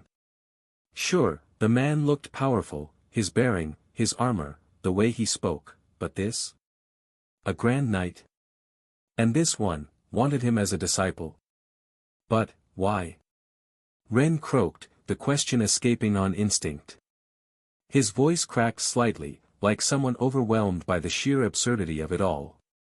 I'm no one. Vuren's lips curled into the faintest smile. Not true. I watched you, he said. Ren flinched. So few even grasp the true basics of the sword. Fewer can wield it. And among them, fewer still can let it flow so naturally. You're not polished. You're not refined. But you're raw steel, boy. You don't need praise. You need forging. Ren's chest rose and fell with short, shallow breaths. He didn't know how to process it. It was then that Vuren struck, while the iron was still hot. Didn't you say you were here for the Viscount title? Ren turned to him, still dazed, uncertain why the old man had circled back to that. You can't defeat Mike Nor, Vuren said plainly, so why not become my disciple instead? He stepped closer, his voice low and firm. If you agree now, I won't just make you a Viscount. You won't be some token noble handed a barren territory. I'll give you wealth. Strength. Loyal people. Lasting prosperity. He paused, letting the words settle like a weight. Think about it. Isn't this the path to your goal, and more? The title you want, and the power to protect it. Ren was stunned speechless. His mind reeled. The title he had fought so hard for, handed to him? No, offered. Just like that. His instincts screamed to be cautious. This was too much, too sudden. Yet standing in front of him was a Grand Knight, someone who could flatten cities if the rumors were true. Someone who had no reason to lie. And Ren could feel it. This man meant what he said. Ren could feel it. This man meant what he said. His heart pounded like a drum against his chest. He had always told himself the title was what mattered. Not the process. Not the fight. Just the result. If it raised his family, if it gave them land, a future, if it gave them wealth and respect, then it was worth everything. But now, when that goal stood within reach, offered by the hand of a Grand Knight himself. Why was he hesitating? Because he wanted to win it with his own hands? No. He clenched his jaw. That wasn't it. Ren had pride, yes, but he wasn't blinded by it. He knew what he was capable of. And more importantly, he knew what he wasn't. Even setting Michael aside, he couldn't beat Yuga. The boy had fought with nothing but his fists, and yet those fists could crush boulders. Ren had tricks, skill, but against overwhelming strength, tricks only lasted so long.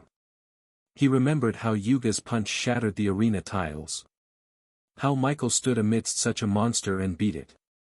Compared to them, he was only so strong. But such strength wasn't enough. Not here. Not now. Ren's fingers twitched at his sides. He stared at the stone floor, the weight of everything finally dragging his shoulders down. What was he even clinging to? Stubborn pride?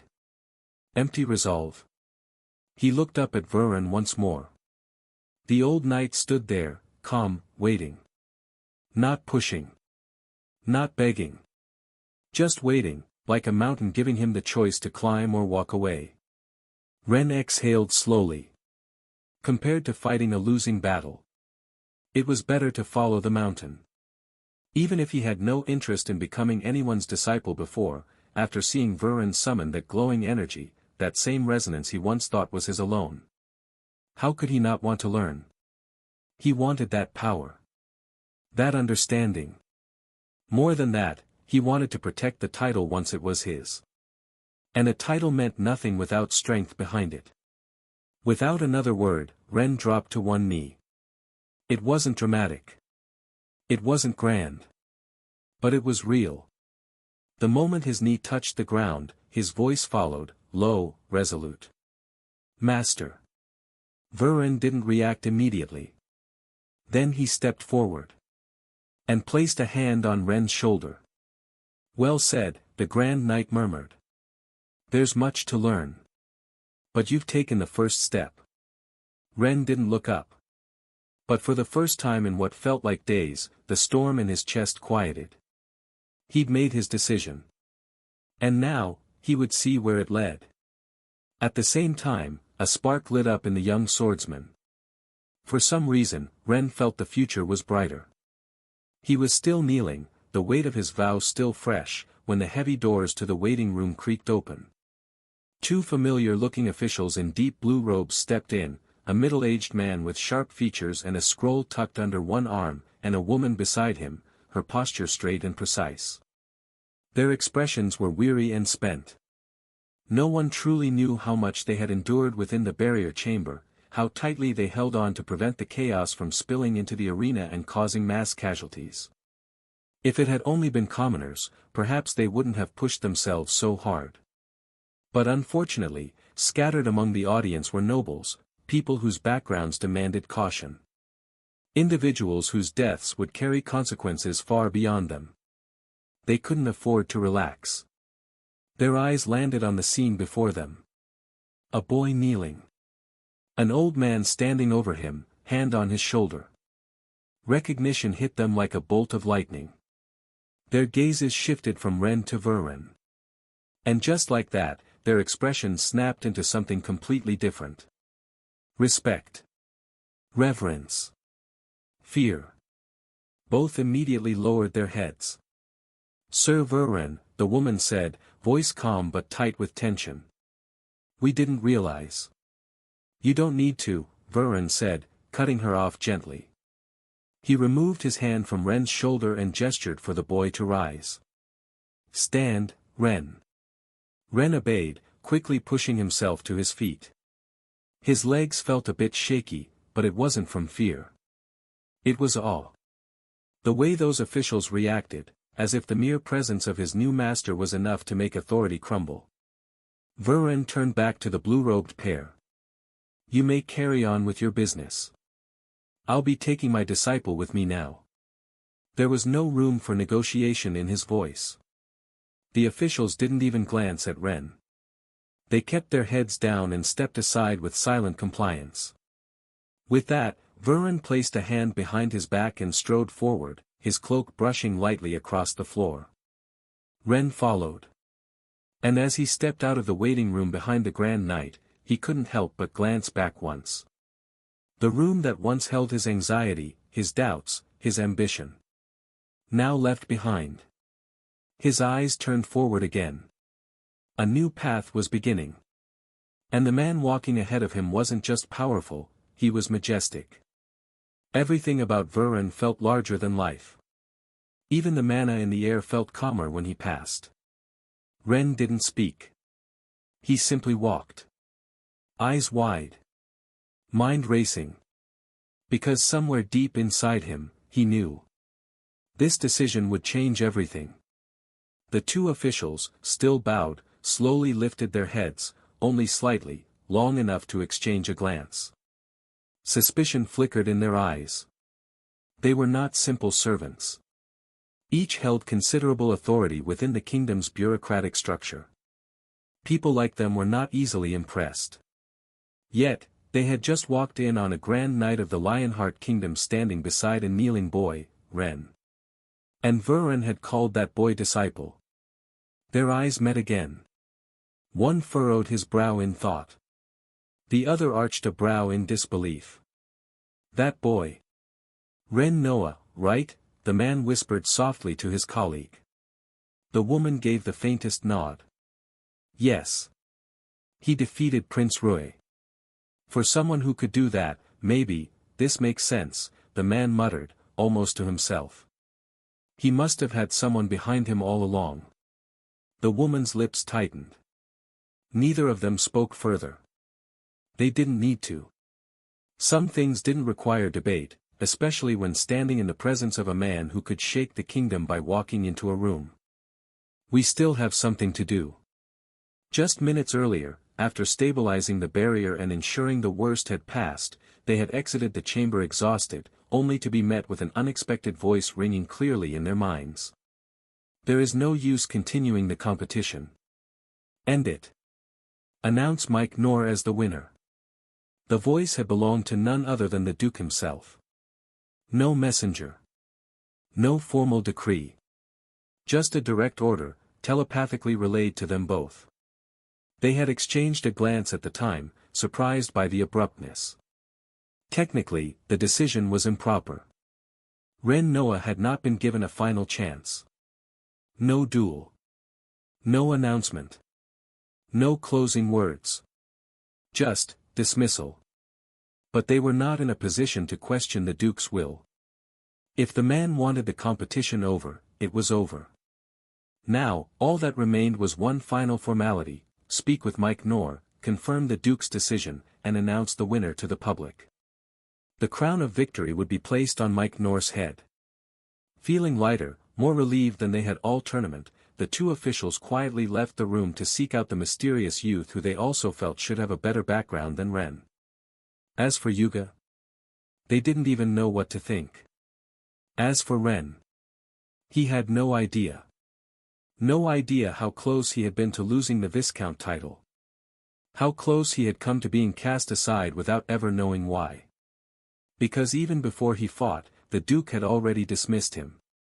He had never been meant to win. The choice had been made behind closed minds, delivered silently and with finality. Fortunately, unaware of how fate had turned its back on him, Ren had dropped to one knee. In Group B's waiting room, Michael sat in quiet stillness, waiting for the officials who had said they wanted to speak with him. A part of him suspected it had something to do with his last match, but beyond that, he wasn't sure. Now I just need to beat Ren and my deal with Mage Lien will be complete, he thought. Aside from the Titan potion he wants to use to reinforce his physique against the mana overflow, the other rewards from this competition are mine. He leaned back slightly, gaze drifting to the ceiling. Aside from the Duke's daughter, which I have no interest in, I wonder what else this tournament might offer. Gold. More money wouldn't hurt, he mused. Even though I already have more than enough. With the size of my current funds and the chest I've been keeping since my first bandit subjugation mission, I might need to find someone skilled in finance just to manage it. That, or find something absurd to spend it all on. A chuckle almost escaped him, but his eyes narrowed as the next thought crept in. There's also the Viscount title. He let the idea hang in the air for a moment. Then his expression darkened, slightly. Hopefully Ren doesn't end up surprising me like Yuga did. I'd rather not have another unpredictable fight. I just want to get this over with. Win and move on to advancing to the next rank. Just as Michael was about to sink deeper into his thoughts, the door to the waiting room creaked open. Two officials stepped in. Their blue robes swayed as they entered, exhaustion faintly visible on their faces. Still, their composure was intact. Michael rose to his feet immediately. The middle-aged man with the scroll gave a faint smile. Sir Mike, congratulations on your victory. Thank you, Michael replied, his tone polite but detached. He didn't care much for praise, but formality had its place. The woman beside the man stepped forward slightly. "We won't waste your time.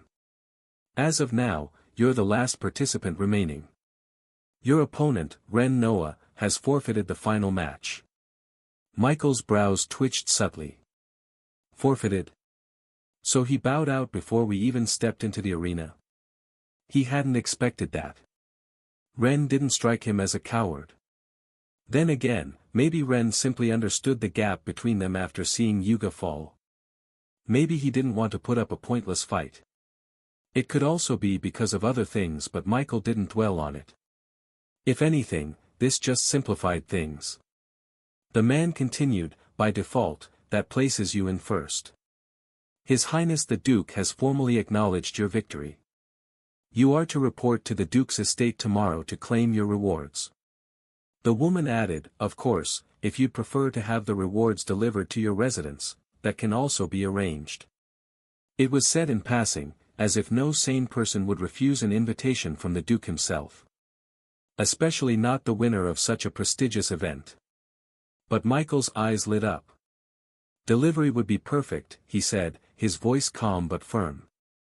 The officials blinked, both clearly surprised. The man cleared his throat, a bit awkwardly. "Of course. In that case, may we have your address?" Michael nodded and scribbled it on the scroll they handed over. After a moment, the man added, "Even so, we suggest visiting the Duke's mansion when convenient. There may be certain matters that pertain specifically to you." Michael didn't flinch. Understood. He didn't say whether he would or wouldn't. The two officials exchanged glances, but neither pushed further. With nothing else to add, they gave him a respectful nod and turned to leave. As the door closed behind them, Michael slowly sat back down. So that was it. He had won. A strange sense of relief passed through him. This was one of the many things crossed from his list. He looked down at his palm, flexing his fingers. This isn't the end anyway. The Viscount title, the rewards, the recognition, they're just tools. What I want, what I need, is strength. Back in the arena, the atmosphere was still charged with electricity. The echoes of the last match had not yet faded. Excited murmurs rippled through the massive crowd, their voices layered with awe, debate, and the lingering adrenaline of what they had witnessed. All eyes kept drifting back to the shattered remains of the stage, deep cracks across its surface, broken tiles tossed like debris, and scorched patterns where spells had clashed with raw physical force. Children pointed while adults spoke fervently, comparing Yuga's monstrous strikes to Michael's uniqueness. "Did you see that punch? I swear it made the entire barrier tremble. I thought Yuga had it. Who is that Sir Mike, really?" Speculation ran wild. For most of them, that fight had eclipsed anything they'd seen in years. It was the kind of duel that would be spoken about long after the tournament had ended, etched into the collective memory of all who witnessed it. Then, the voice of the commentator boomed across the Colosseum once more, silencing the rising chatter. "Ladies and gentlemen," he announced dramatically. "I hope you've all caught your breath, because an important announcement has arrived." Murmurs returned, now tinged with curiosity. "There are two things to relay," the commentator continued, pausing just long enough to stir anticipation. "First and foremost, Ren Noah, the finalist meant to challenge Mike Knorr in the final match, has withdrawn." Gasps rang out. "What? No way. He forfeited?" The wave of disbelief was instant, cresting through the crowd like a crashing tide. Just as outrage began to brew, the commentator raised his hands for calm. "We do not yet know the precise reasons," he added quickly, "but from what we've gathered, it seems Ren Noah is unable to continue the match for reasons he cannot ignore." The vague phrasing sent speculation into overdrive. What kind of reason? Was he injured during the fight with Prince Roy and hid it? Maybe he realized he couldn't win and just bowed out. But among the more grounded, a sense of understanding began to form.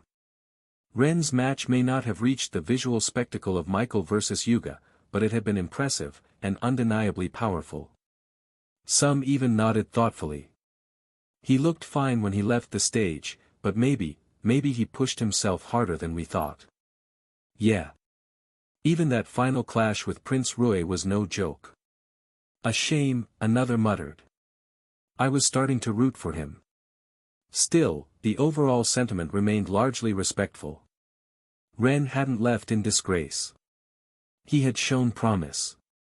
And something about the commentator's wording made it clear this wasn't a normal forfeit. Regardless, the commentator said, his voice picking up again, we still have something to do. He smiled as if about to unveil a grand prize. With no one else left to challenge him, Mike Nor is hereby declared the champion of this tournament. The moment the words dropped, a blast of horns sounded from above. Confetti-like light sparked into the air from the mages positioned around the Colosseum. The crowd erupted into cheers, some for the conclusion, some in support of Mike Nor, and others simply celebrating the tournament's end. Far above in the noble balconies, several people had varying reactions. The commentator's voice boomed again, rising over the thunder of applause. But that's not all, he announced. With Ren Noah's official withdrawal from the finals, the second-place position, by virtue of advancement and merit, goes to none other than Yuga. Another wave of noise rolled through the arena. Even among the nobles, eyebrows rose. The commoners were even louder, erupting into cheers, whistles, and open-mouthed laughter. The commentator let the reaction settle for a breath, then continued. And in third place, following his loss to Ren Noah, is His Highness, Prince Rui. This time, the cheers were more polite, restrained, especially among the nobles. They didn't know him, but the prince had fought exceptionally well, and despite his loss, he had not embarrassed his lineage. Still, the fact that he stood behind two unknowns, especially a commoner like Yuga, left a bitter taste in many mouths. Some of the nobles clapped half-heartedly. Others remained quiet. The commentator, however, kept the energy alive. Now, he said, leaning forward slightly as if letting the crowd in on a secret. This final announcement may shock some of you, but it is true, and confirmed. A hush fell once more. All other participants in this tournament, regardless of where they placed, will receive a base reward of 100 gold coins. Silence. Then. Boom. The arena exploded with disbelief. 100 gold. Impossible. Is this real? The commoners were the most affected. Most families survived on 5 silver coins a month, just enough to get by. A single gold coin was worth 100 silver. For many, it was a year or two of comfortable living. And now, the participants of the tournament, even those who didn't reach the semi-finals, would be walking away with 100? It must be a joke, a woman in the crowd muttered. That's enough to buy a house. Nonsense. That's enough to build one from the ground up and still have change. This is life-changing. Tears welled in the eyes of some families and people whose children or friends participated.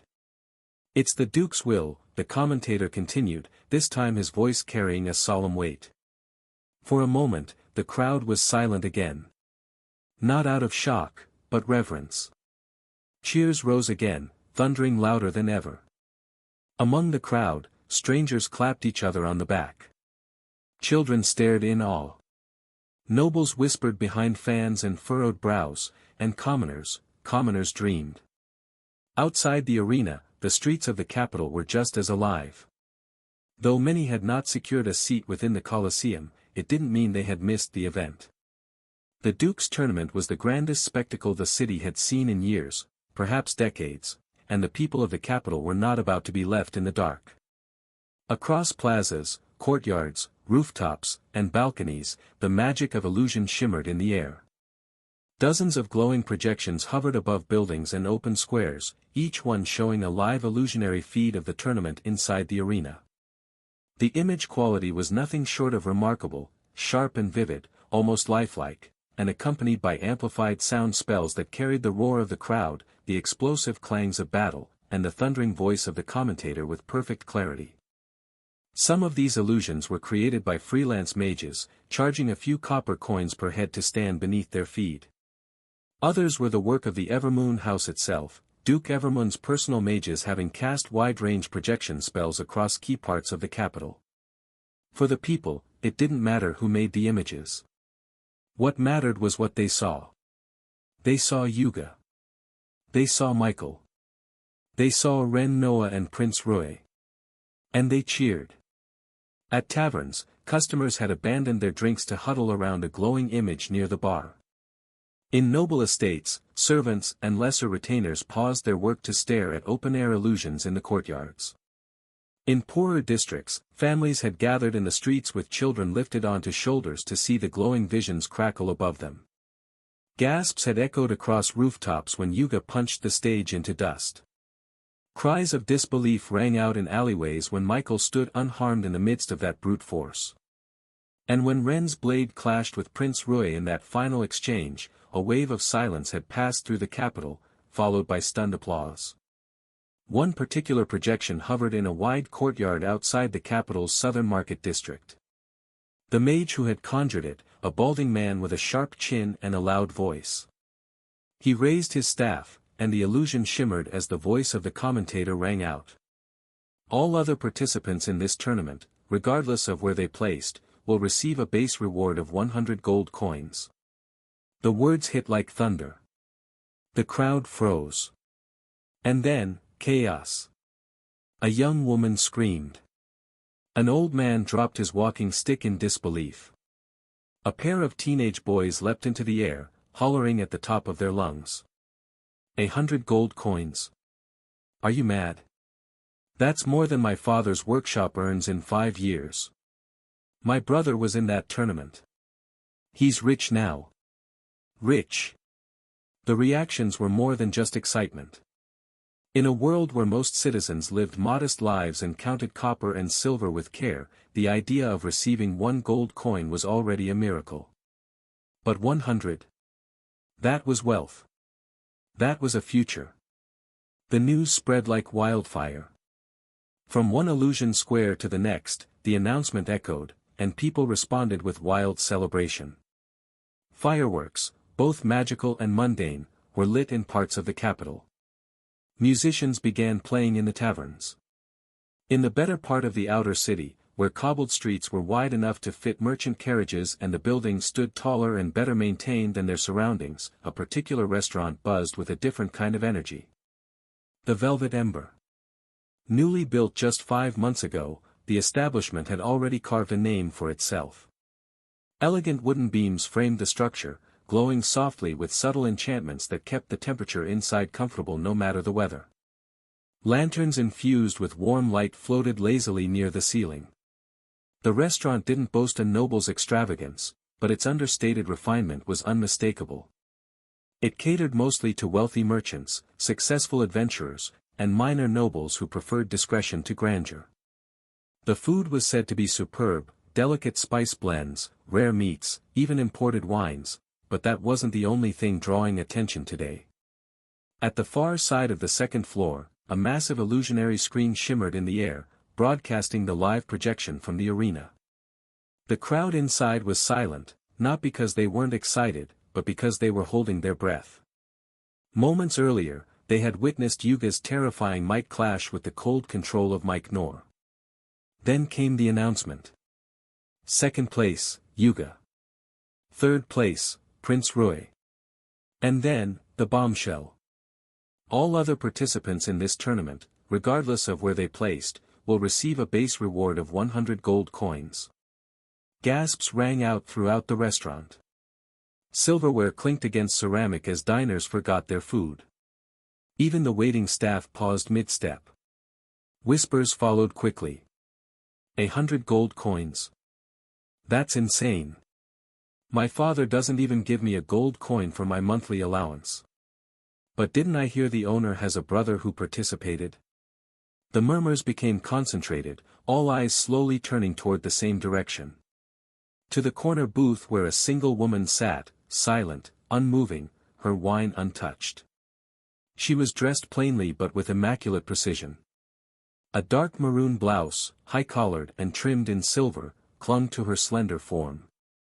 A cloak draped neatly over her shoulders, and her boots bore the fine polish of someone who either cared deeply for her appearance, or had the money to ensure someone else did. But it wasn't the outfit that caught the eye. It was the presence.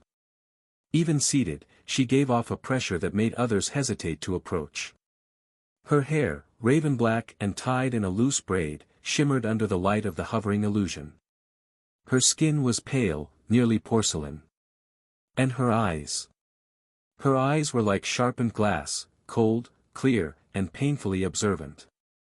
Syrah. Though few in the restaurant had ever spoken directly to her, everyone knew the rumors. The mysterious owner of the Velvet Ember. A woman in her early 20s who had appeared out of nowhere, bought the land outright in a single transaction, and opened one of the most successful businesses in the outer city in less than half a year. No loans. No partners. Some said she had backing from high nobles. But most popular of all was the rumor that she had a brother, an incredibly powerful brother, who would crush anyone that offended her. Most had seen him. And now, they knew exactly who that brother was. Yuga. The wild, untamed monster of a man who had just shaken the entire capital with his bare fists and taken second place in the Duke's tournament. The moment the commentator's voice had confirmed Yuga's placement, several eyes had darted toward Syrah. She hadn't flinched. She hadn't smiled. She hadn't even blinked. She merely sat still, one leg crossed over the other, hands resting gently on her lap as if none of this concerned her in the slightest. But the restaurant staff knew better. They had seen her lips twitch, just barely, when Yuga's name was called. And to them, that was enough. No wonder she could afford this place. With that kind of power behind her. The whispers faded as the commentator's voice picked up again, but no one could truly focus on the screen anymore. Syrah continued to sit in silence. Her wine still untouched. Her expression unreadable. Only she knew what emotions stirred beneath that calm exterior. Pride? Relief? Joy? Only she remembered what Yuga had been like as a child, before the strength, before the forest, before the world had turned its back on them. She remembered the day they were separated. And now? He was alive as ever. Far stronger than she even estimated. She exhaled quietly through her nose, then finally reached for the wineglass. A sip. That fool, he still fought even after telling him to retreat from a battle that was too strong. Fortunately, his opponent was merciful. Syrah thought back to Michael's appearance. The youth. The youth was quite handsome. Knowing the competition was over, Michael didn't waste any more time and began making his way home. At first, he considered taking a leisurely walk to enjoy the breeze, but the moment he noticed the way people were starting to recognize him, he changed his mind. The floating illusion screens all around the capital hadn't shut down yet. He did know what method was being used, but his face was still being broadcast across many corners. And now, strangers were beginning to turn. Point. Whisper. Troublesome, he muttered under his breath. In the next instant, his figure blurred, vanishing from sight in a flash. Gasps echoed around him as the crowd staggered in surprise. That was him. It's Mike Knorr. People surged forward in the direction he had disappeared, some laughing, some wide-eyed, some shouting his name. But Michael was already gone. A beat later, he was standing in front of his apartment. To think I'd gain fame first in the land of origin rather than the real world, he muttered. Then his expression shifted slightly. No, maybe it's only in the land of origin that someone like me can become famous. After all, it's only recently that supernaturals have started becoming more public, and even now, people like me still fly under the radar. So Michael thought, completely forgetting that just a few weeks ago, after resolving the monster outbreak in his community caused by demonic supernaturals, he had already started gaining attention online. Especially because of his undead. However, Michael couldn't be blamed for not realizing this. After all, most people only considered themselves famous once being seen in public became a hassle. Back in Aurora, he hadn't felt that way. No one's home. He unlocked the front door and stepped inside, spreading his senses the moment he entered. Aside from himself, there wasn't another living soul in the house. Leah and Ace were gone. He doubted they had gone to the dojo they often frequented. Today felt like a public holiday thanks to the Duke's tournament. The capital was practically at a standstill. Still, Michael didn't dwell on it. After locking the door behind him, he climbed the stairs and headed straight to his room. Once inside, he began removing his armor piece by piece, storing each one in his personal storage space. His spear was already there. What made him chuckle to himself was how little he had actually used it during the competition. Nothing, not even Yuga, had forced him to fight seriously with a weapon. Then again, Yuga was a different story altogether. The youth had fought barehanded, relying solely on his monstrous body to even tank spells. He was a complete outlier. When Michael thought of Yuga, part of him felt an odd sort of regret. Regret that he hadn't been able to use his talent on him. Despite Yuga's ridiculous strength, Michael was nearly certain that at his core, he was still human, at least partially. And that made Michael wonder just how terrifying Yuga could become if he evolved. Michael would need to rely on Gale or Prince to win. The 2-against-1 strategy wouldn't have worked again. In fact, it probably wouldn't have worked at all if Yuga had more training. Too bad he was alive. Too bad he wasn't an enemy. These were the thoughts that had crossed Michael's mind immediately after defeating Yuga. Thoughts he quickly shoved away. He blamed his talent for such twisted impulses. As he finished removing his armor, he lay on the bed, arms behind his head, thoughts still drifting back to the tournament. Putting Yuga aside, he muttered, "If I ever run into someone else that unique again, and I have the right to do what I want with them, I'd rather they be alive than dead." His eyes narrowed. The fact that my talent works on me means I should be able to use it on living targets too. I just haven't figured out how, yet. Maybe advancing to rank 2 will unlock more information. Perhaps something like what beast tamers use, soul contracts with living creatures. If I can mimic that, forget everything else. My sister, my aunt, they could become strong. But that was a matter for future Michael. The current one. He simply lay back, summoned Spartan to guard his resting body, and with a long breath, returned his consciousness to his original body in Aurora. The first thing Michael did upon returning to the real world was spread his senses. As expected, the familiar tethers to a few of his undead responded immediately, but aside from that, the house was empty. He didn't frown. He didn't even pause. He was used to this. Especially around this time of day. Lily should still be at school, he thought casually, already moving toward the kitchen. An aunt. He smiled faintly. She wasn't working as a chef anymore, not like back in Woodstone City. That had been a tiring job, one where she poured her soul into long hours and thankless customers just to put food on the table. Now, she owned her own place. Thanks to his means, Michael had built up a solid financial foundation. While he could have used that money for other things, he didn't. Instead, he rented a 3-story building in one of the big districts of the city, and gave his aunt the reins. A restaurant. Her own. She had cried the day he showed her the keys.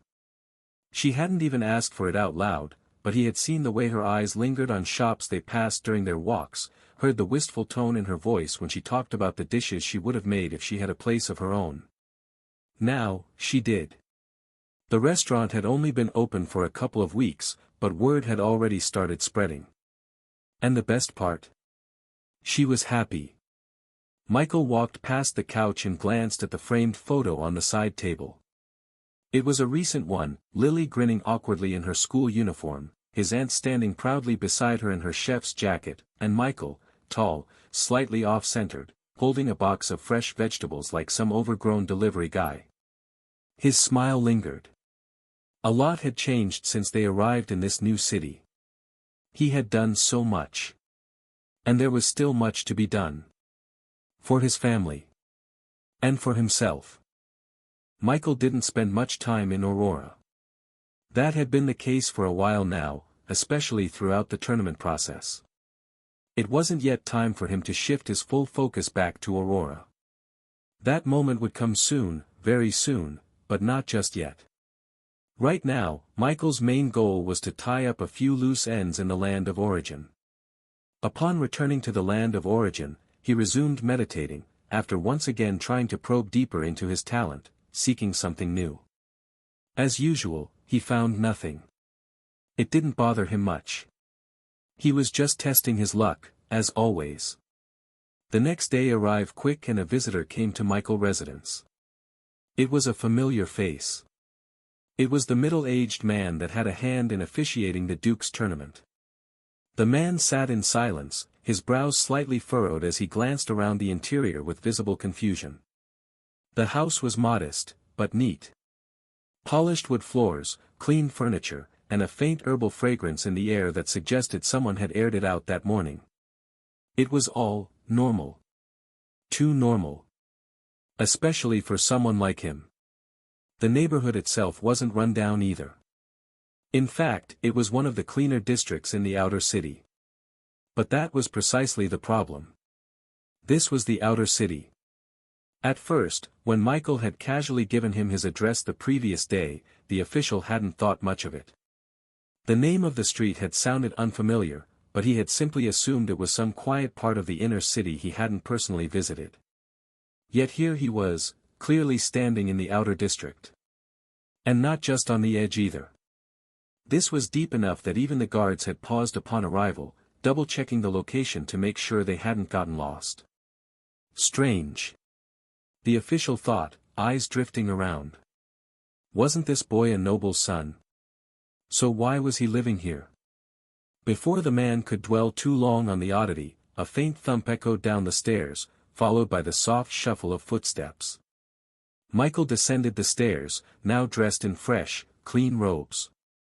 His black hair was slightly damp from a recent shower, and there was a casual ease in his step as he reached the final step. Behind the official, two armored guards stiffened instinctively, but not out of fear. It was respect.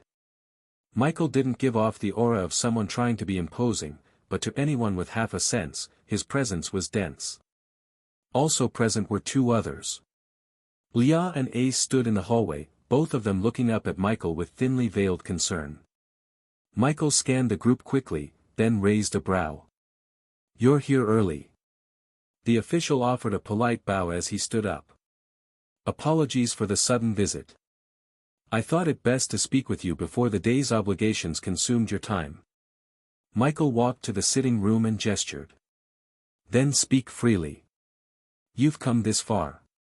The official hesitated, then followed, removing his gloves and tucking them neatly into his belt.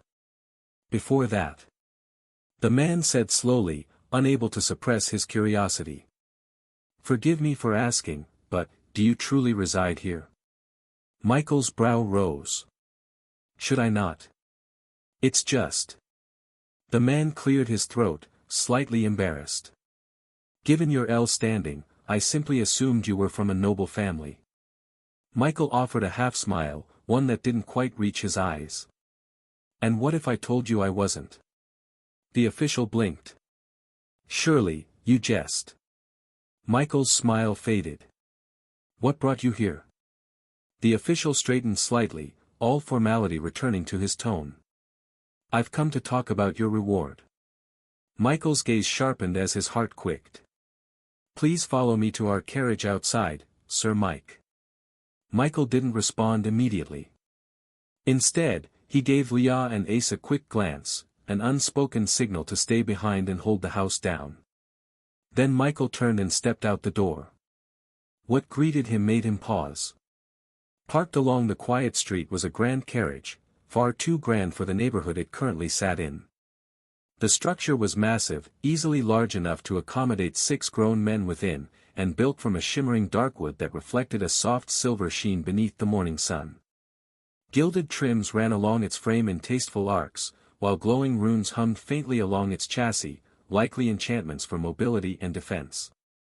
But it wasn't just the carriage that drew attention. It was the steed pulling it.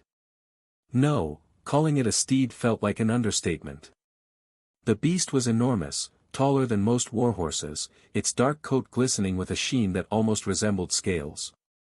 Its eyes were a deep gold, intelligent and aware, and its legs were thicker than a tree trunk, ending in talons instead of hooves. Michael's gaze lingered for a moment. Monster bloodline, he muttered. It was subtle, but there was no mistaking it. Whatever creature this was, it wasn't wholly natural. The guards near the carriage stood straight, armor polished to a mirror shine, weapons at their sides. When they spotted Michael, they gave short bows in sync. The middle-aged official caught up behind him and gestured toward the open carriage door. "Looks beautiful, right?" he said, a note of pride in his voice. Michael stared at the carriage a second longer, then stepped forward. The official followed quickly after, and the guards closed the door behind them with a soft thud. Outside, neighbors peeked from behind curtains and gates, some clutching their mouths in shock. Others whispered in hushed tones, unsure if what they were seeing was real. Inside the carriage, the air changed. Michael immediately noticed the shift the moment the doors closed. It wasn't just the soundproofing, though that was excellent. It was the ambience. A subtle coolness lingered in the air, maintained by silent enchantments woven into the ceiling above. Gentle golden lights glowed from the corners of the carriage, casting a soft illumination that gave the interior a warm, welcoming feel. Not too bright, not too dim. Just right. For a moment, Michael saw something he might actually spend money on in this land. Michael turned his gaze to the middle-aged man seated across from him. The official gave a knowing smile.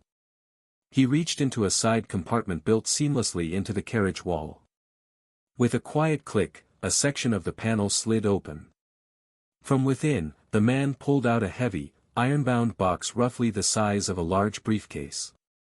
It was dark oak, reinforced with polished bronze clasps and intricate crestwork carved into the surface, an emblem that bore Duke Evermund's seal, a crescent moon biting into a ring of stars. The man placed the box gently between them. Michael leaned forward slightly, watching in silence. With a twist of a key, the box opened. Inside, neatly arranged in their own velvet-lined compartments, were 3 items. A rolled-up parchment map. A wooden token. And a bulging black bag sack. The man didn't speak immediately. He let Michael absorb the sight. "This," he said at last, lifting the map carefully, "is the territory of Duke Evermoon." He unrolled it across the flat armrest between them, revealing a detailed, color-coded cartographic. Michael's eyes scanned it swiftly. He immediately caught sight of several red dots. "What are these?" he asked, pointing to one cluster. The man in blue robes smiled. "Available Viscount territories. These are yours to choose from." "Choose?" "Yes," the man replied. "As per Duke Evermund's promise to the competition champion, you're entitled not only to land but to title. And not an empty one. A true viscountcy. With people. With land. With taxes, guards, trade rights, and responsibilities." He gestured again to the map. Each of these marked points represents a viable territory under the Duke's domain. Some are stronger economically. Others are more isolated but rich in natural resources. Some are along major trade arteries. Others, near monsterlands, if that's more your flavor. And I can pick any. Any, the official confirmed. Well, any that haven't already been promised or contested. But most of these? They're open. The Duke wants you to choose based on what suits you. Michael said nothing. The man let the silence stretch before reaching for the wooden token next. "This," he said, "is your proof of nobility. It officially marks you as Viscount Mike Knorr." Michael accepted the token, turning it over slowly. It was warm. And this, the man finally said, lifting the bag, is 1,000 golden papers as the reward for getting first place. Michael took a deep breath. A golden paper was worth 1,000 gold coins. Instantly, because of the Duke, Michael was 1,000,000 gold coins rich. This amount of money. Michael doubted some nobles had it. Michael was still digesting the sheer value of what had already been offered. And yet, the middle-aged man was not done. Without a word, the official reached into a second hidden compartment beneath the seat. It opened with a quiet click, revealing another box, this one smaller. Michael's attention sharpened. Inside were 3 items. The first was a vial, long, narrow, and sealed with silver wax. The liquid inside shimmered with an otherworldly hue, a strange mix of green and purple that seemed to swirl on its own. The other 2 items were books. One bound in dark brown leather, thick and weighty. The other was slimmer, wrapped in pale cloth. The man in blue robes didn't wait for Michael to ask.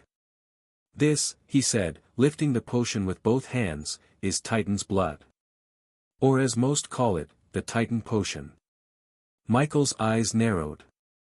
Of course he recognized it. This was the very reason he'd entered the competition in the first place. This was for Mage Lien.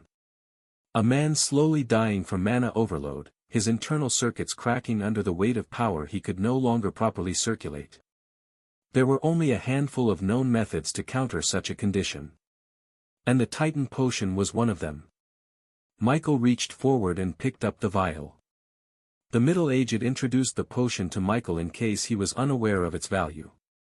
To a knight, the Titan potion was a breakthrough tonic, capable of pushing their physical strength through bottlenecks and even into the advanced stages of knight cultivation. For mages, however, it was even more precious. It gave them what they always lacked, physical strength. They were stronger than ordinary mortals but were usually the weakest in physical strength among other supernatural professions. In a world where most spellcasters died not from mana failure but from being struck down in battle before they could act, the Titan potion was a miracle. It made them harder to kill. Let them survive fatal blows. Allowed them to stand longer on the front lines. Michael placed the potion down carefully, like it was sacred. And the books, he asked, already suspecting their value. The man reached for the larger of the 2 tomes and handed it over. The Duke noticed something about you. What stood to him was your physical strength. He tapped the cover. This manual is called Berserk. It's a mana art designed to explosively increase your physical power for a short period of time. For a knight, it boosts combat capability. For someone like you. He trailed off, eyeing Michael with quiet curiosity. It could be devastating. Michael opened the book slightly, skimming through the pages. Complex diagrams of muscular channels, mana loops, and pressure control methods filled the paper. And the second? He asked. The official passed it to him with a smile. A movement art. Ghost wind steps. It doesn't increase speed outright, but lets you redirect inertia and mana force to create unpredictable shifts in motion. Think of it as, vanishing from your opponent's perception for a split second. Michael flipped through the pages. Ghost wind steps was elegant, where Berserk was raw and explosive, this one made him unpredictable. A perfect complement. I'm guessing these aren't beginner manuals, Michael said dryly, eyes still on the text. Not at all, the man replied. They're high-grade mana arts. Michael closed the book slowly and looked up. This Duke. Michael really felt like robbing him just for the sake of it. The Duke's wealth blinded him. The moment Michael placed the second manual back into the box, the official clasped his hands together. Well then, Viscount Mike Knorr, the man said with a wry smile. It's time to decide where your banner will fly. Michael glanced down at the parchment again, the marked red dots now seeming far more significant than they did just moments ago. Truthfully, Michael said, I don't know what to pick. The man's brows raised. Michael looked up. Do you have any suggestions? The official blinked, surprised at first, then nodded slowly. He had many suggestions, but most importantly, he saw an opportunity. Michael wasn't just any tournament champion. He was the man who might become the Duke's son-in-law. Establishing a good relationship with Michael now, might be a ladder worth climbing. Actually, I do, the man said, his voice warm. 3 options come to mind. I'll explain them simply, and you can decide what suits your needs. Michael raised a brow, then nodded for him to continue. The official pointed at one of the dots near the center of the map. It was closer to the main road network, nestled between 2 larger towns. This one, he said, is called Greymarsh. It's heavily populated, relatively prosperous. You'll have access to decent infrastructure, trade routes, and a population that, while not rich, is stable and industrious. If you want to establish political influence or grow economically, this is a solid starting point. Michael stared at it for a second, then nodded slowly. Sounds safe. It is, the man confirmed. Which also means more bureaucracy. Michael didn't look thrilled. The man moved his hand to a different mark, this one further north. Now this, he said, tapping gently, is known as Twin Rocks. Isolated, but beneath the mountains are rich ore veins, mana stone deposits, and untouched land. No one to answer to, and no interference. But you'll have to build from the ground up. Michael's interest rose. And the downside? Harsh environment. Weaker defenses. Bandit raids. And, well, you'll be your own military for a while. Michael nodded. That's manageable. Then the man pointed further west. This one, he said with a hint of hesitation, is called Thornvale. It's remote. Extremely rich in natural resources, trees, herbs, alchemy materials, even magic mine but. Michael raised an eyebrow at the pause. But? The official exhaled. It borders the Everlong Forest. Michael froze. The name struck him like a hammer. Everlong Forest. The first place he'd found himself when he arrived in this world. Where he'd fought for his life. Michael's fingers tapped the armrest.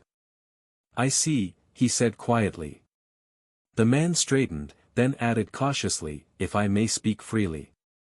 Michael gestured. Go ahead. I believe Greymarsh is best for a future noble. A place to grow in power and status without too many risks. Twin Rocks is for an ambitious builder, someone who wants to create their own world. But Thornvale. He paused, then met Michael's gaze directly. Well, it speaks for itself ha. Michael said nothing for a while. Then, slowly, a thin smile touched his lips. Michael turned back to the map, eyes fixed on Thornvale. I'll take Thornvale, he said. The middle-aged man blinked once, then slowly began nodding his with an helpless expression. A bold choice, he said, his tone measured, but undeniably impressed. I'll submit the paperwork today. The Duke will be informed, and arrangements will begin to transfer authority over the region. Michael didn't respond immediately. His eyes were still on the map, still on that little red dot on the western border, just shy of the Everlong Forest. There was a reason he had chosen it. A very simple one. Privacy. Greymarsh was too noisy, too political. It might offer security and convenience, but it came with scrutiny. He'd be under constant watch, and that was something he simply couldn't afford. Not yet. Twin Rocks was tempting, yes. But Thornvale? Thornvale sat on the edge of the unknown. Which made it perfect. Michael wasn't hungry for fame or fortune. He didn't dream of political power or noble influence. What he wanted was control over his own space. A place where no one would question his actions. Where no one would barge in asking questions about rituals, strange energies, or corpses. Because while his undead couldn't be openly summoned in cities without causing panic or outrage, the forest would offer a perfect solution. Anything Michael didn't want the world to see, he could do there. If a powerful undead needed to be trained, bound, or tested, he could march it into the deep woods and do it in silence. If he ever needed to test his spells or push them too far, he'd have the freedom to experiment in the wild, away from the eyes of society. In the forest, he could be whatever he wanted. Thornvale gave him that freedom. The middle-aged man closed the map gently and looked back at Michael with a more formal expression. "Since that's your choice," he said, "I'll begin the transfer process." But he paused, watching Michael carefully. "To be formally recognized, you'll need to meet with the Duke. He must personally grant you the land charter and bestow the title." Michael's lips twitched. Of course. He had hoped, really hoped, that he could bypass that part. Avoid the formalities. Avoid the Duke entirely. Avoid anything that smelled like politics, handshakes, expectations, or worse, attachments. Michael leaned back against the cushioned seat, arms crossed. "Do I have to?" The man gave a patient smile. "It is tradition. Not just for ceremony's sake, but for documentation. The Duke's seal, his public audience, it confirms your rights and prevents future disputes." Michael groaned softly. "I'd really rather not." He meant it. Power and authority didn't tempt him. Titles were useful tools, not aspirations. The idea of standing in a hall full of nobles made his skin itch. Even more so if it meant seeing the daughter of the Duke. He still hadn't decided what to do about that whole issue. Michael sighed. Then he sighed again. Right now, Michael was even toying with the idea of staying outside the capital. There were too many eyes here. Too many complications. Well, maybe it was just the kingdom princess. However, Michael did like his peace. "When?" he finally asked. The man perked up instantly. "Now, if you're available." Michael frowned. "Now?" "Yes. The Duke made time in advance in case you accepted the reward today." Michael sighed. "Well then," he muttered, standing up and grabbing the 2 boxes beside him. "Let's get it over with." The official opened the door of the carriage for him and stepped aside respectfully. "Shall I have an escort carry those for you?" "No need," Michael said. His tone was dry, but he moved easily despite the weight. Michael immediately made his way home. Once inside, he made his way to his room. He placed the 2 boxes in his storage space. That's better. With the boxes secure, he stepped back outside. The carriage was still waiting, the official seated patiently. Michael climbed in without a word, arms folded as they resumed the journey. "You seem less enthusiastic," the man said after a moment. Michael gave him a look. "Is it that obvious?" The official chuckled nervously. "Just a bit." Michael didn't reply. He stared out the window. He wasn't overwhelmed. He was just unwilling. The carriage rumbled forward as it left the outer city's cobbled streets behind, passing through one of the main roads that cut across the capital. As it neared the towering gates separating the outer and inner city, the guard stationed there didn't so much as glance at the passing vehicle. Not a single hand was raised. No inspection. No pause. They simply stepped aside and saluted as the carriage rolled through without slowing. Michael's gaze narrowed slightly. This wasn't the kind of treatment you received just because you were noble. No, this was the kind of courtesy reserved for those with clout. People who were either feared, respected, or dangerously important. Michael leaned slightly against the window frame. He remembered the first time he crossed into the inner city, when the guards hadn't recognized him. It was only after word got out that he was connected to Mage Lien that the real shift in treatment began. Michael wasn't sure if it was deference, or fear. But whatever it was, it cleared paths that had once been walls. And now? Now he was on an official visit tied to the Duke's household. Unless someone was suicidal, of course the gates would open like water to a blade. They continued on, and Michael once again noticed the difference, clear and sharp as ever, between the outer and inner zones.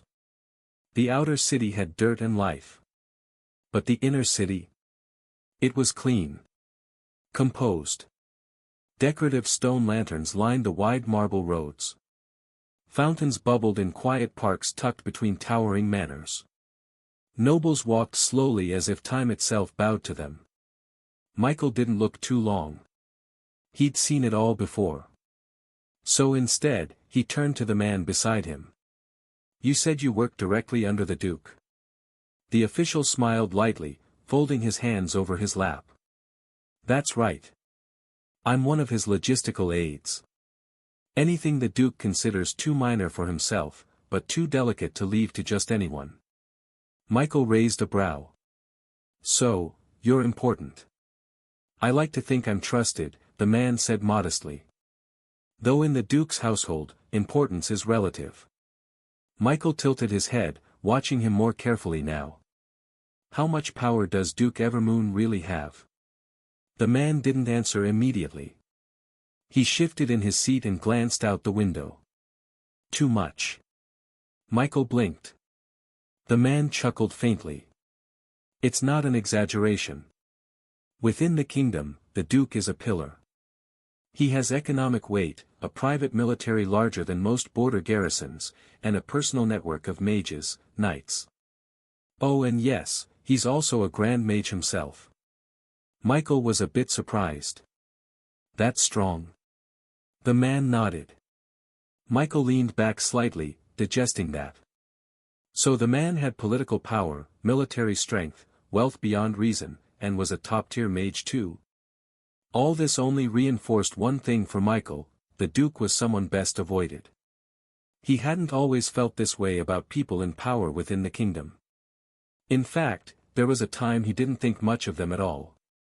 But after his encounter with the princess, that changed. Part of it was her suspicion toward him. The other part was her overwhelming strength. In front of her, Michael had felt like an insect, powerless, exposed. It was a feeling he couldn't shake, one that left a bitter aftertaste. Maybe, if Lucky advanced to rank 3 like he suspected, he'd regain some confidence. But until then, he had no desire to stand out. He preferred to stay under the kingdom's radar, far away from the eyes of its strongest. Of course, with his previous actions, this was a bit too hard to achieve now. However, a man can still have a wish. The carriage turned onto another main road, and the city shifted around them. Michael found himself staring out the window again, and this time, he truly looked. The inner city was huge. It wasn't just wealthier. It was massive. Palatial estates stretched endlessly in every direction, each one surrounded by high stone walls, private gardens, and even artificial rivers or bridges. Despite the fact that it was inside the capital, the inner city felt like a separate kingdom of its own. Michael could only shake his head. Just then, the carriage slowed. Michael looked forward and went still. They had reached the Duke's estate. Michael took in a deep breath. It was not a building. It was a domain. A front gate guarded by 24 knights in polished armor, each standing like statues. A cobblestone path nearly as wide as a road led through a courtyard so large, it could host a small tournament. Banners of deep violet and silver hung from towering pillars. The emblem of a crescent moon biting into a ring of stars fluttered in the wind, Duke Evermoon's crest. And beyond it all, the Duke's mansion rose like a palace. No, like a fortress. Michael looked up at it all. His lips twitched. "Maybe I'll really stay outside the capital," he murmured again. Michael let his senses stretch outward, slowly, carefully. He probed the knights stationed at the entrance. What he sensed made his brows knit slightly. Each one of those knights wasn't ordinary. Intermediate stage, at least. Several had the steady, compact mana of advanced stage knights, likely captains of the Duke's household guard. Their mana was well contained, their auras faint but sharp. And that was just the gate.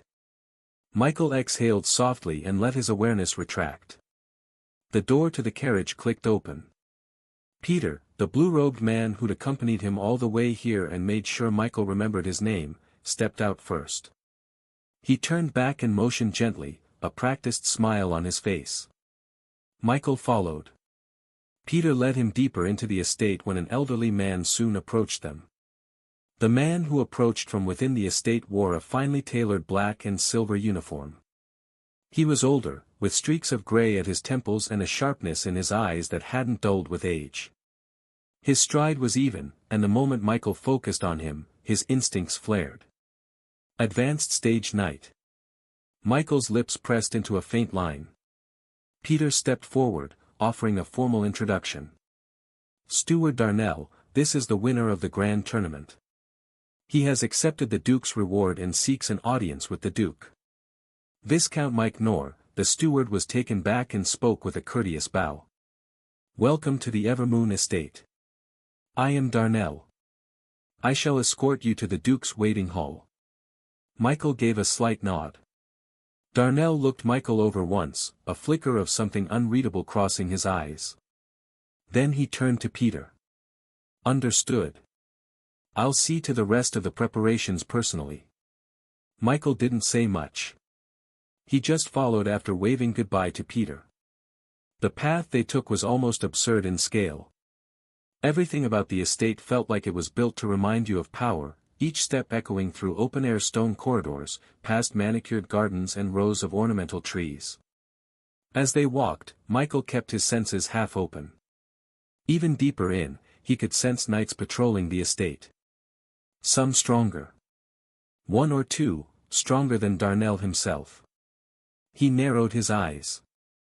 How many advanced stage knights did this place have? He was starting to wonder if even entering the place with hostile intent would have ended in a single breath's worth of failure. Eventually, they came to a large archway leading into the central estate. Two massive doors stood at its heart, carved with the same moon and stars sigil. Before them stood two more knights. But these ones. Michael blinked. Their presence felt deeper. Denser. Peak stage. No, not quite. But close. Very close. By peak stage, with his experience, even without the use of a detect, Michael could tell that the levels of these knights were already in their early 20s. With a gesture from Darnell, the doors began to creak open. Inside was a long corridor lined with red carpeting and golden fixtures.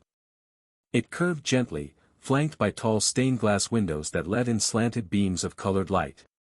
As they stepped into the grand corridor, Michael's footsteps softened against the thick red carpet, yet the silence of the estate pressed down all the same. The air here was different, cool, deliberate.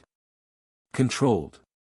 You're fortunate, Viscount Mike Knorr, Darnell said suddenly, his voice low but clear. Michael glanced sideways.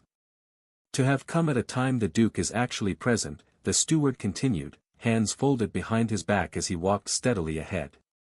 He's often away, attending to matters of the court, or touring his holdings across the kingdom. So some even wait months for an audience.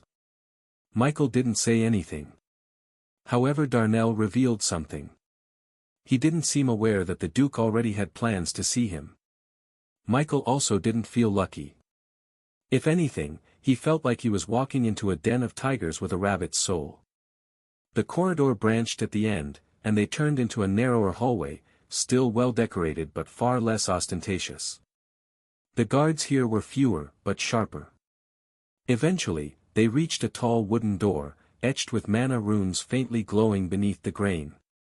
The Duke's waiting hall, Darnell said, halting beside it. He turned to Michael. You'll wait here until summoned, sir. If the Duke does not arrive in the next hour, I'll return to update you. The time may be longer, or shorter, depending on his disposition. Michael nodded. Understood. Darnell gave a slight bow. If I may say, Viscount Mike Knorr. Michael raised a brow. Never mind, sir. In the end, the steward said nothing. Then, with a turn as crisp as a blade's edge, Darnell walked off, the soft tap of his boots fading into the quiet. Michael stared after him for a second, then slowly pushed open the door and stepped inside. The waiting hall was lavish. It wasn't a place built for comfort. It was built for intimidation. A pair of glass chandeliers hung from the ceiling, glittering like mana crystals. Rich purple drapes lined the walls, and the chairs, no, thrones, were arranged in a circle in a straight orderly line. Michael didn't sit. He walked slowly toward one of the high, arched windows and looked out. From here, he could see the outer gardens. Knights trained there in the distance, locked in drills with wooden weapons that struck like iron. The estate truly was a small world of its own. Michael folded his arms and leaned slightly against the cold window frame. I wonder how the Duke is in person. He muttered the words quietly, more to himself than anyone else, yet they hung in the air like a weight. Everything so far had painted the man as untouchable, powerful, elusive, larger than life. But Michael had met powerful people before. People with terrifying strength. People like the princess. He knew power came in different flavors. Some wielded it like a sword, sharp and direct. Others wore it like perfume, subtle, intoxicating, and dangerous in ways you didn't notice until it was too late. Michael had no idea which one Duke Evermoon was. Michael didn't have to wait long. Less than 10 minutes had passed since he entered the waiting hall before the pressure in the room shifted. The double doors creaked open without warning. Michael turned slowly. An old man stepped through, alone. He was hunched, but not feeble. His back bowed slightly under age, yet every step he took was measured, as if the floor conformed to his rhythm. His robe was deep blue, laced with silver threads that shimmered faintly in the light, and a head of thick, pure silver hair flowed down past his shoulders like a silken waterfall. Michael instinctively stood a little straighter. The man's gaze swept over the hall like a slow tide before settling on him.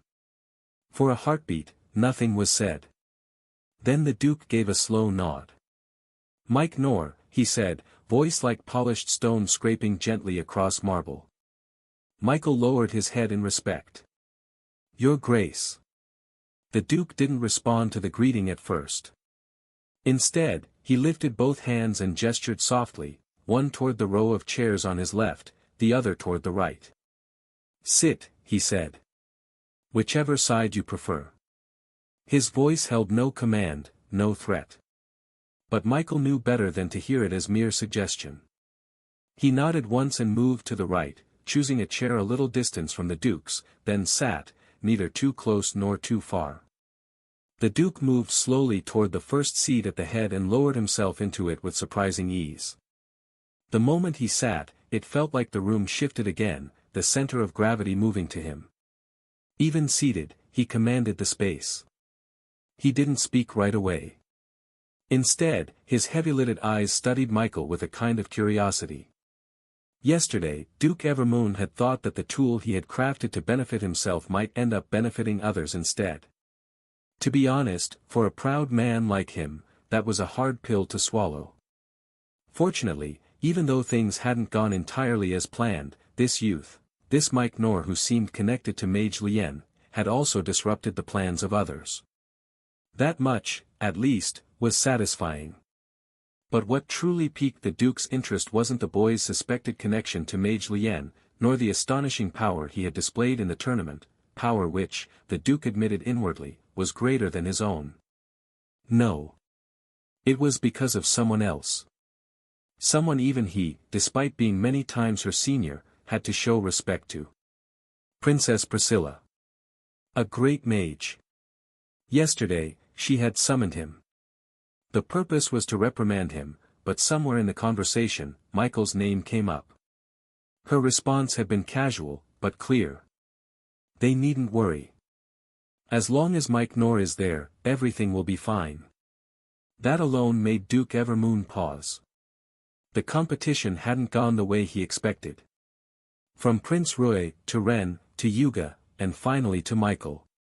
Aside from Rui, someone he didn't want to get involved with, and Michael, who was still wrapped in mystery. Yuga and Ren had also shaken the Duke. They made him question whether he was still in the same kingdom he'd ruled for decades. Because how was it that once-in-a-century talents were suddenly looking so common? This wasn't the Empire. Even there, such prodigies were rare. Regardless, Duke Evermoon felt a measure of satisfaction with how things had turned out. Except for one lingering issue. Michael. Was he really going to give his daughter to a stranger? Had it been anyone else, the Duke would have found a discreet way to cancel that portion of the competition's reward. But this boy, Mike Nor. With everything the Duke had seen, and all his growing suspicions. He seemed promising. The Duke studied Michael for a moment longer. "I admire your strength," he said at last. Michael inclined his head. "Thank you, Your Grace. But I still have much to learn." Spoken like someone who intends to learn it all, the Duke replied, a faint smile creasing the corners of his lips. "Good. Arrogance is common among the young. Especially after victories." Michael didn't respond. He only offered a respectful nod. "Now," the Duke continued, voice steady. "I know why you're here. You needn't worry. All that is required to claim your title and land is already prepared. The official seal of ownership, the documentation, and everything else you'll need. You'll leave here with it." Michael blinked, momentarily surprised at the Duke's directness. "Thank you, sir," he said. "Don't mention it," the Duke said, waving a hand. "To be honest, I could have authorized all of it without seeing you at all. It would have been easier for both of us." Michael slightly raised a brow but said nothing. "But I wanted to meet the young man who might end up marrying my daughter." Michael choked. He coughed once. Then again. The words had landed like a bolt of lightning in a clear sky. He glanced up quickly, his composure rattled. The Duke's expression remained calm. "Your Grace," Michael started, but he wasn't even sure what he wanted to say. "I'd appreciate it if you kept your daughter to yourself." Never mind the Duke. If Michael had a daughter in the future and someone said that to him, he'd have Lucky and Prince reward them personally, for their audacity. The Duke chuckled quietly, his voice deep and rumbling like distant thunder. "Relax. I'm not making the decision today. Nor am I saying it's guaranteed. But you are the champion of the tournament. The reward was public." Michael straightened slightly in his seat. He had the distinct feeling that if he didn't speak soon, the Duke's next words might very well be the date of his wedding. Perhaps other Awakeners would be thrilled at the prospect of marrying the Duke's daughter. After all, this wasn't exactly their original world, and the rewards here were tempting. But Michael was different. Not because he thought better than them, but because, at least for now, he simply wasn't ready to commit to something like this. The Duke's eyes sharpened slightly as he observed Michael's subtle fidget, the glance that lingered too long on the floor. With a faint tilt of the head, he spoke again, calmly, but with unmistakable weight. "You seem uncomfortable, Mike Nor. Tell me, do you have an issue with the idea of being with my daughter?" Michael froze. The question was asked without malice, almost gently, but there was steel hidden behind the soft voice, curiosity sharpened by authority. Michael's instincts told him not to say anything foolish. He couldn't exactly reply with what he was thinking. That he didn't want to be tangled in anything remotely close to marriage right now. He hesitated, trying to find a polite deflection, but before he could speak, the tall doors to the hall creaked open once more. A light patter of footsteps echoed as someone stepped in. Michael turned. The first thing he saw was sunlight catching in hair the color of spun gold. A girl walked briskly into the hall, dressed in a soft sea blue dress embroidered with silver thread that shimmered faintly. It seemed to be a special material. The girl couldn't have been more than 17. Her features were delicate and noble, yet carried a youthful vitality. Her long hair swayed gently with each step, tied loosely at the ends with a silver ribbon. Her eyes, clear, vibrant, sparkled like moonlit lakes, and her skin was like polished ivory. Even by the impossible standards of noble beauty, she stood out. She stopped at the door, curtsied lightly in Michael's direction, then brightened. "Father," she said, her voice ringing like a bell. Before Michael could react, she darted forward and practically skipped across the room toward the Duke. Michael blinked. The Duke's expression softened just a touch as the girl approached. She came to a graceful halt beside him and leaned slightly on the armrest of his chair, her presence like sunlight in an otherwise tense chamber. "I've been waiting all morning," she said. "You said my flame lion would be here today. When is it coming?" Michael's eyes widened. Flame lion. That was a beast he was very familiar with. He'd killed one before, and not long ago. In fact, he still had it. As part of his undead legion. He studied the girl more closely now. She didn't seem to notice him staring, already turned back to the Duke with a childish pout blooming on her lips. Michael resisted the urge to rub his temples. He discreetly activated Detect. However, the moment Michael activated the skill, his previously expressionless face twisted in mild surprise. The Duke gave his daughter a faint smile and raised a hand, brushing her golden hair gently. "It will arrive today, Ariane. I've already made arrangements." She lit up instantly. "Thank you." Then she turned again, this time giving Michael a better look. Her expression was polite, curious, but not shy. "You're Mike Knorr, right?" she said. "The one who won the tournament." Michael offered a careful nod. "Yes. It's a pleasure to meet you, Miss Ariane." "It's a pleasure to meet you, Miss Ariane." She smiled and was about to speak when the Duke interrupted her. The Duke gave a gentle wave of his hand. "Ariane, don't disturb our meeting too long. Why don't you wait elsewhere until your flame lion arrives? It shouldn't be much longer." Ariane pouted just a little, but her father's tone left little room for argument. With a graceful nod, she turned to Michael and curtsied again. "It was nice meeting you, Sir Mike Knorr. I hope we'll speak again soon." She didn't wait for a reply.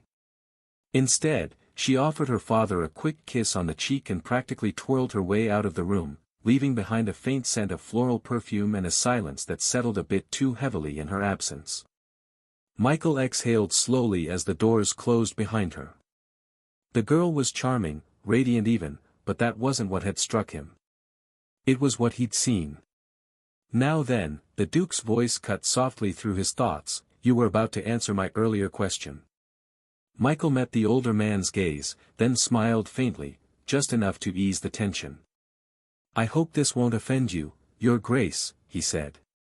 The Duke leaned back slightly, hands folded atop the carved wooden arms of his chair. "Go on." "It's not that I'm against being with your daughter," Michael said, speaking slowly, deliberately. "But if I were to be with someone, I'd want it to be mutual. I'd want her to choose me, not to have me forced into her life because of some reward or arrangement." The Duke's gaze didn't waver. But there was something thoughtful in the way his brow creased. He mused.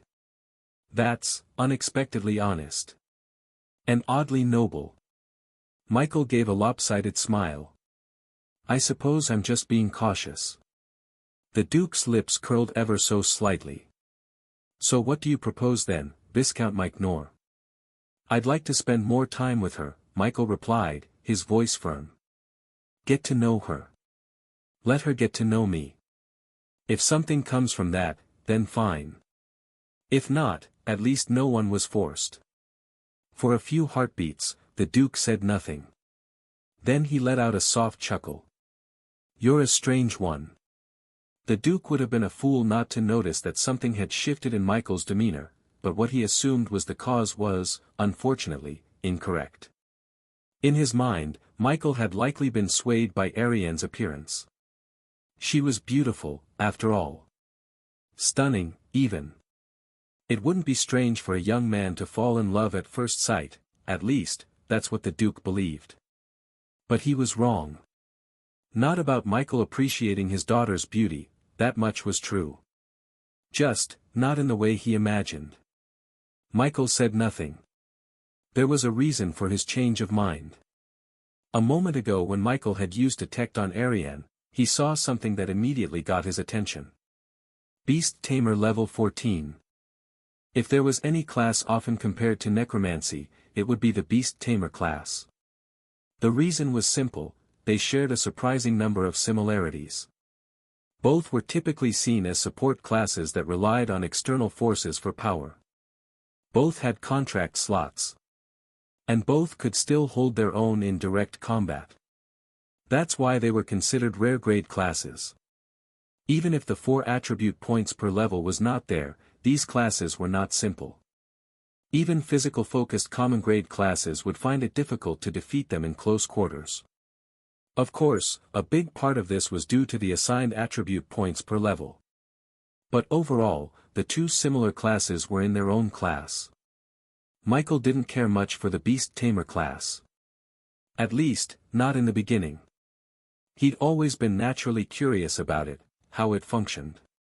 But that curiosity was just that, curiosity. Idle interest. He was a necromancer. His path was set.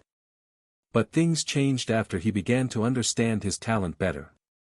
Necromancers and beast tamers were often viewed as two sides of the same coin. One dealt with the dead, the other the living. Both relied on external forces, and both could become devastatingly powerful. Michael's talent allowed him to evolve anything connected to his soul. This seemed overpowered in theory, but reality hit Michael with limitations. Because his class only allowed soul connections with undead creatures, his use of this talent was restricted from the start. He couldn't just go around connecting to items, beasts, or even people. He was locked into what his class permitted. And undead, while strong and versatile, came with their own limits. Perhaps it was a bit wrong to say they had limitations, but while there was bound to be something that the dead couldn't do, the living could. And Michael wasn't even concerned about this because he wanted to have living monsters. No. Because if he could gain the method to connect his souls with other things, it was only then his talent would show its true potential. And now, there was a girl with the Beast Tamer class. Even with the resources of Aurora, Michael had never come this close to finding a way to connect his soul to a living being. As for himself, the only reason he could evolve himself was because of that rare soul-nourishing treasure he'd consumed during his journey with Mage Lien. That fruit had tightened the bond between body and soul, allowing him to touch his inner essence more easily.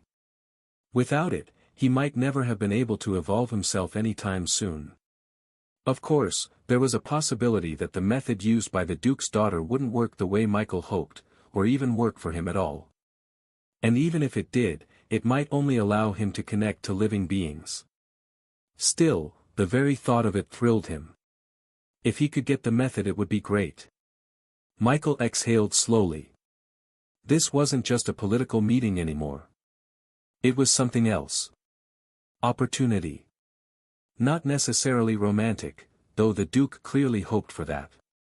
If Michael could understand more about beast tamers through her, maybe, just maybe, he could find a way to overcome the core limitation of his class. To bond with the living. He didn't know if it was possible yet, but detect had shown him the spark. And he wasn't the kind of man to ignore sparks. The Duke was still watching him, that slight smile not quite fading from his face. "You have the look of a man who just realized something important," the Duke murmured.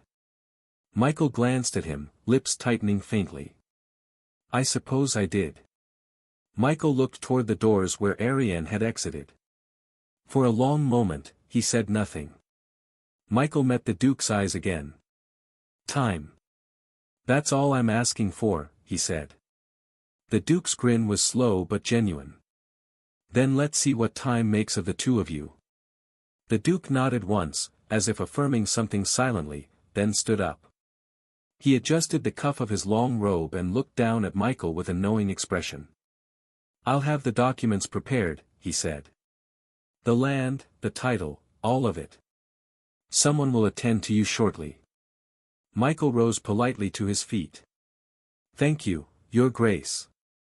"There's no need for thanks," the Duke replied, already walking toward the exit. The Duke chuckled lowly, then exited the chamber, the heavy doors closing softly behind him. And just like that, Michael was alone. The silence in the hall deepened without the Duke's presence. Michael sat back down slowly, his fingers resting lightly on the armrest. He couldn't deny it anymore, he was intrigued. Not by the idea of courtship, though Ariane was undeniably charming and beautiful. Nor by the title and wealth that came with marriage into nobility. A direct soul connection with a living being. He tapped his fingers absently on the polished wood, thoughts spiraling. If he could get Ariane to share the method, or even just demonstrate it, he might be able to work backward from it. However, now that he thought of it, if this didn't work for him, he had other options. Mage Lien. The man now owed him. Not one favor, but several. If Michael made the right request, the old mage might give him a pleasant surprise. Michael's thoughts were still racing when the doors to the hall creaked open again. This time, it wasn't the Duke, but Peter. The man held a sleek, dark leather briefcase in one hand. "Lord Mike Nor," Peter said with a respectful nod. "I've brought your documents." Michael stood as Peter approached and handed over the briefcase. "This contains the formal proof of your new title, as well as documents outlining the full ownership of your territory," Peter explained. "It's all been signed, sealed, and registered under the Duke's authority." Michael accepted the briefcase. Peter continued, "Should you wish to travel to your territory, simply notify us ahead of time. The Duke requested that he be informed before your departure. He also expressed that you are welcome at any time, and that he'll be expecting you to visit again." "I appreciate the hospitality." Peter smiled faintly. Michael hesitated for a second. "Is there anything else I'm needed for?" he asked. Peter paused just a moment too long, long enough to register the subtext. "No, Lord Mike Nor," Peter said smoothly. "That would be all." "Shall I arrange for a carriage?" Michael gave a grateful nod. "Please." Peter turned with a small bow, gesturing for Michael to follow. As they made their way through the estate's finely carved halls, Michael didn't speak. He didn't need to. The silence suited him, allowed him to process everything. The meeting had gone far better than expected. He'd walked in simply hoping to fulfill obligations and maybe deflect a forced marriage. The mansion's main doors were opened for them as they exited.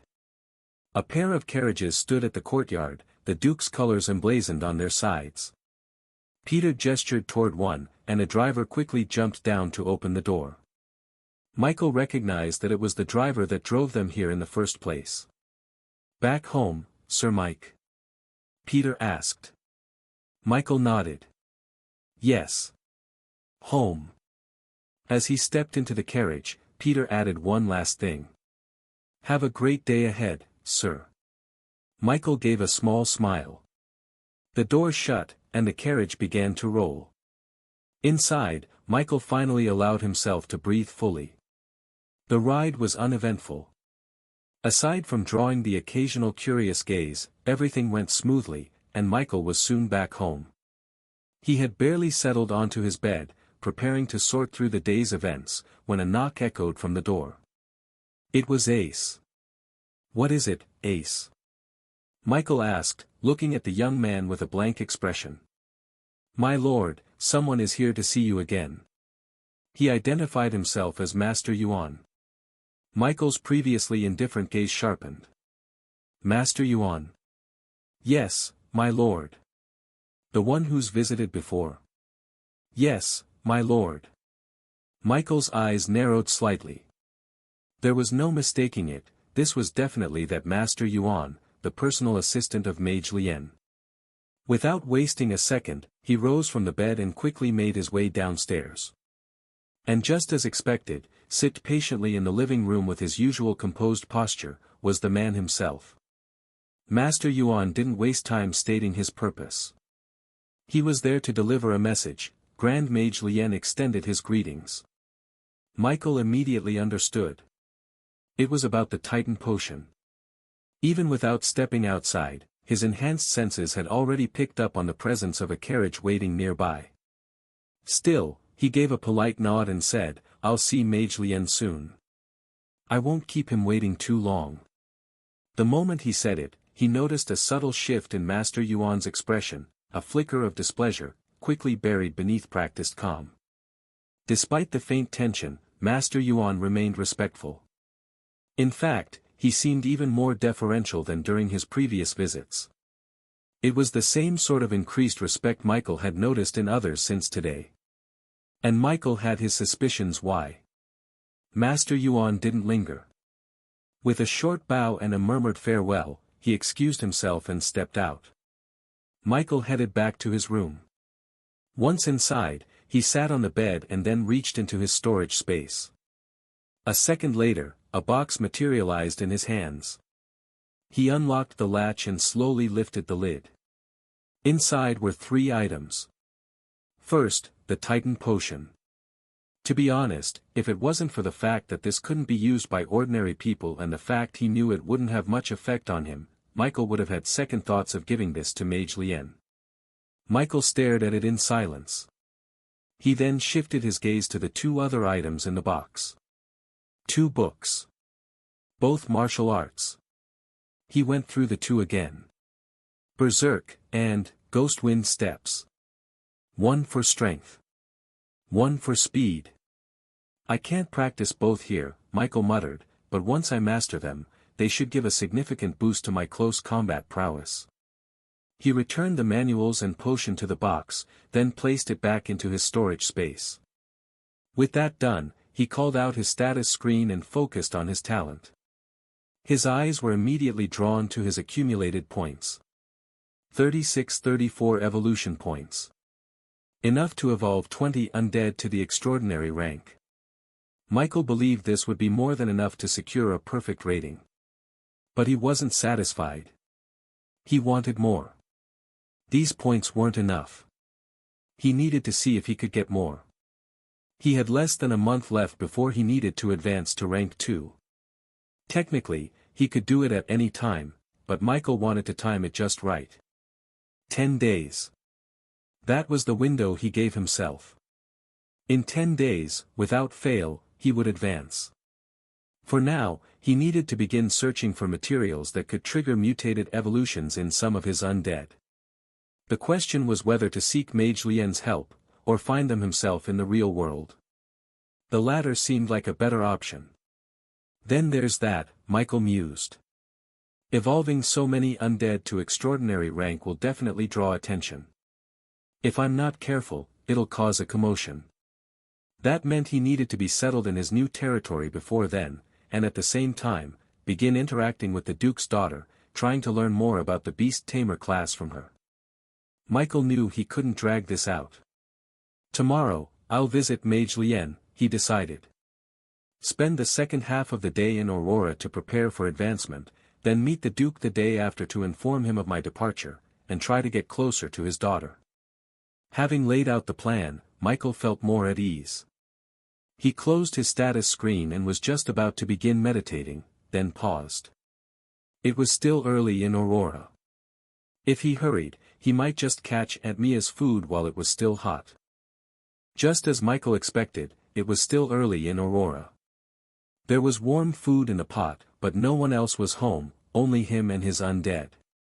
Already used to this, Michael quietly made a plate of food for himself. With his current stats, he didn't need to eat every day. Food was no longer essential like it once was. Even if there was a need, it had to be after days of abstaining or after intense exertion. Also, ordinary food that common people ate did little for him. Even monster meat or supernatural ingredients had to be consumed in large quantities or be of sufficiently high grade to make any real difference. Still, Michael ate. A food he didn't need to be hungry to eat. Besides, enjoying Aunt Mia's cooking was a small way to still feel connected to his family. With his growing power and responsibilities, he found himself drifting, no matter how much he resisted. The bond was still there, but the time spent together was fading. He could sometimes see the sadness in Aunt Mia's eyes because of it. As for Lily, she probably preferred him being busy. Whenever he returned to the original world, Michael always ensured Lily continued her training and that her cultivation stayed on track. He had his worries as a brother. Aurora wasn't as safe as its citizens liked to believe, especially after the demonic supernaturals event. Even now, many clung to the illusion of peace. Michael didn't worry about himself. He had the strength to survive. If that ever failed, then perhaps he deserved death. But his family was different. They were still weak. Though he had assigned Undead to quietly guard them, having personal strength was always safer. Unfortunately, gaining that strength was easier said than done. As he ate, thoughts flickered through Michael's mind, eventually circling back to Duke Evermund's daughter. He wasn't interested in beast taming because he lacked interest in the undead. No. Necromancy was his foundation, and abandoning it would be foolish. He had come too far, gained too much. Becoming some half-baked beast tamer now would be nothing short of idiotic. That wasn't to say beast taming was useless to him. But to a certain extent, having living monsters could also end up more of a burden than a blessing. For one, where would he even keep them? In the netherworld?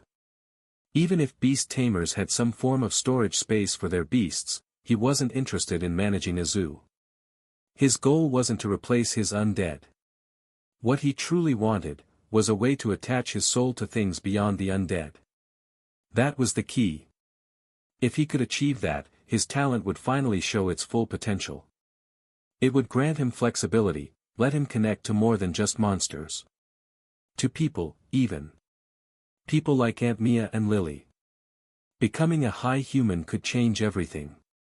With the race alone, Aunt Mia could become a supernatural being.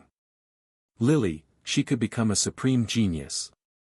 Michael hadn't forgotten how Teacher Brian had looked at him, half in awe, half in envy. How the man had confidently declared that there was no way Michael would fail the academy entrance exam. And that was just because of his race. There was another suspicion Michael hadn't let go of. If he found a way to bond with Aunt Mia and Lily, if they became his summons, would they gain the ability to level up too? He wasn't sure. But it was a fascinating idea. Still, even if he somehow gained the ability of a beast tamer now, he wouldn't use it on them immediately. That level of power and connection came with risk. They weren't experiments. He had two hopeless, untalented youths in mind for that kind of test. After finishing his meal, Michael freshened up and returned to the land of origin, where he immediately began to meditate. Unlike when he first started, when each day of meditation granted at least 0.5 intelligence, progress had slowed. With his intelligence stat already high, especially after the mass level-ups during the corrupted monster ambush, gaining even 0.2 intelligence in a day was now considered good. He currently had 50 unallocated attribute points sitting in reserve, but he wasn't ready to use them, not even with his intelligence just a few points shy of 200. In fact, that was exactly why he wasn't rushing it. For one, he'd naturally reach 200 in a few more days. Using points now would be a waste of something valuable. 2. After every 20-point increase in intelligence, he had a chance to unlock a new skill. But even after multiple milestones, he'd gotten nothing. No new skill. No notification. It was disheartening. No wonder the forum posts said it depended on luck. And luck? That was one thing Michael wasn't convinced he had enough of. Perhaps, having a powerful talent had already sucked a major part of his life's luck. The next morning came uneventfully. Michael awakened from his cultivation a few hours after dawn, the air around him still faintly thrumming with mana.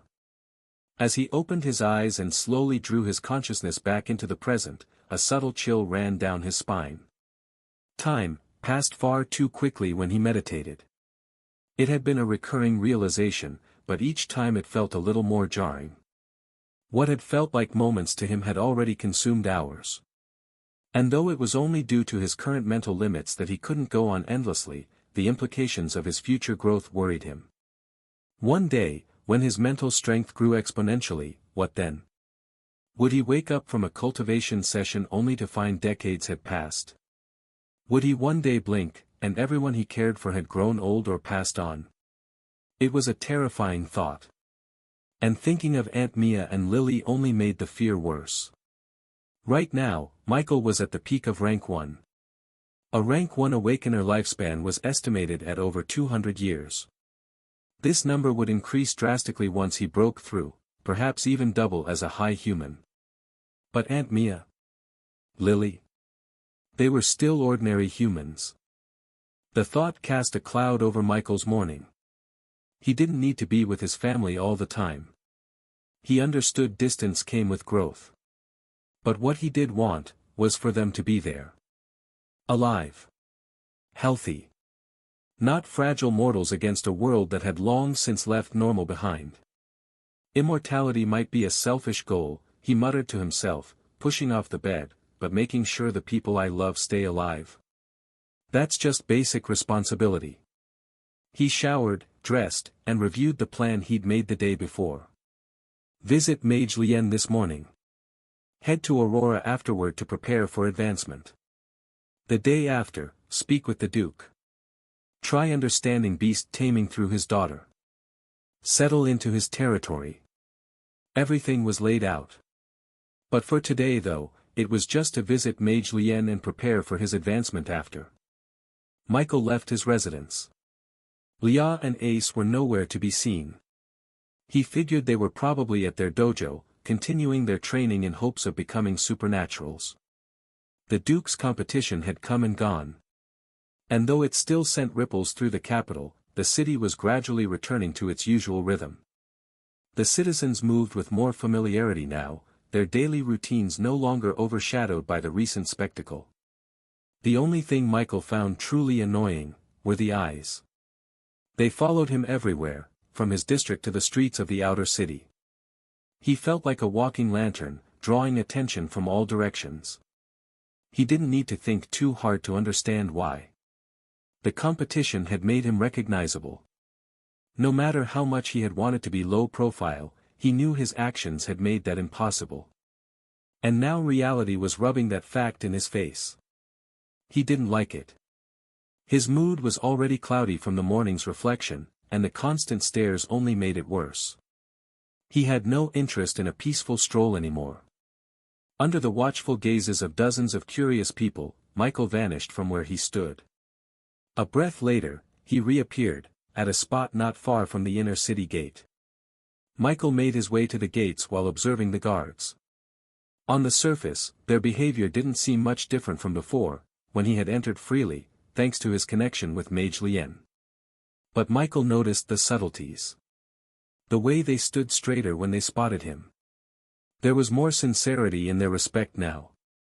It wasn't just Mage Lien's name granting him entry anymore. It was his own. Fame brought power, and power brought respect. Or maybe he had it reversed. Power brought fame. Together, they brought respect. But then again, you could have power and fame and still have people who hated you. The world was a strange place. Its people, even stranger. Michael entered the inner city without issue.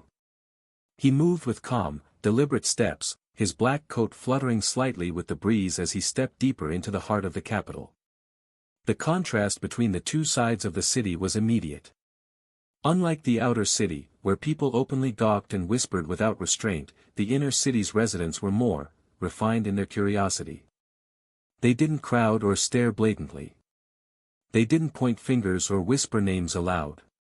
But that didn't mean they weren't watching. No, Michael felt their eyes. In the subtle glances from behind half-lowered fans, the fleeting looks from passing nobles, the quickly averted gazes of guards standing at attention. They knew who he was. They were just better at pretending they didn't.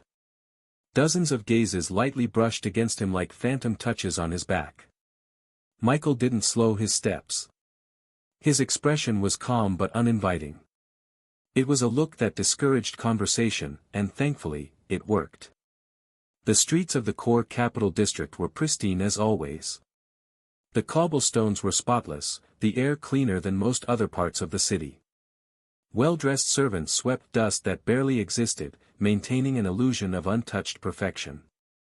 Luxurious carriages passed by occasionally, bearing noble insignias and the quiet authority of wealth, symbols that meant everything in this part of the city. Michael took it all in with a quiet gaze as he neared his location. Thanks to his growing relationship with the Grand Mage, he no longer needed to wait or send word through intermediaries like the Golden family. He could still use them, of course, but why bother when he could walk right in? Avoiding extra interaction today was a priority. The court building came into view soon enough. The guards at the entrance stood him respectfully. Michael was a little surprised that they seemed to recognize him even though they weren't the ones he had seen here in the past. Once again, it must be thanks to Duke Evermoon. "Please state your business," one of the knights said as Michael approached, though his tone lacked hostility, just protocol. Michael didn't answer immediately. Instead, he reached into robe and calmly brought out a token. The moment the knights laid eyes on it, their posture shifted. Mage Lien's personal token. One of them muttered under his breath, his composure slipping. Michael gave a small nod. "I'm here to see the Grand Mage." There was a beat of silence. The older of the knights recovered first. He stepped forward, saluted with a closed fist to his chest, and extended his hand respectfully. "Permit me to confirm the token, sir." Michael handed it over without a word. A second later. "Please wait here," the knight said quickly, already turning. "I'll inform the Grand Mage's staff immediately." He vanished through the tall double doors, leaving the remaining knights stiff as boards in front of Michael. They didn't dare to speak. One of them even glanced away nervously when Michael met his gaze. Michael didn't mind the silence. In fact, he welcomed it. A few minutes later, Michael was met with a familiar face. "Master Yuan." A familiar face. "Mage Lien."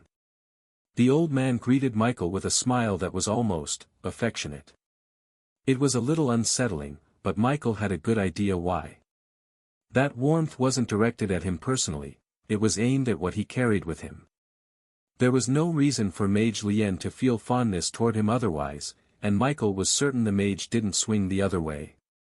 It could only be because of the Titan potion he had with him. And he was right. It was exactly because of what he had to offer. "So, Sir Mike." Mage Lien spoke in a knowing tone after a brief greeting and offering Michael a seat. Michael couldn't help but mentally shake his head. The old mage didn't even bother to pretend or make small talk. But Michael couldn't blame him. With all that unstable mana roiling inside him that it could kill him, the fact that Mage Lien still had time to greet him at all was already impressive. Michael didn't bother with small talk either. Without a word, he reached into the folds of his robe and brought out the item both of them had been waiting for, the Titan potion. He had already removed it from his storage space before coming since today's visit didn't require guesswork. Mage Lien's eyes locked onto the potion the moment it appeared. His fingers trembled ever so slightly as he accepted it with the care of a priest handling a holy relic.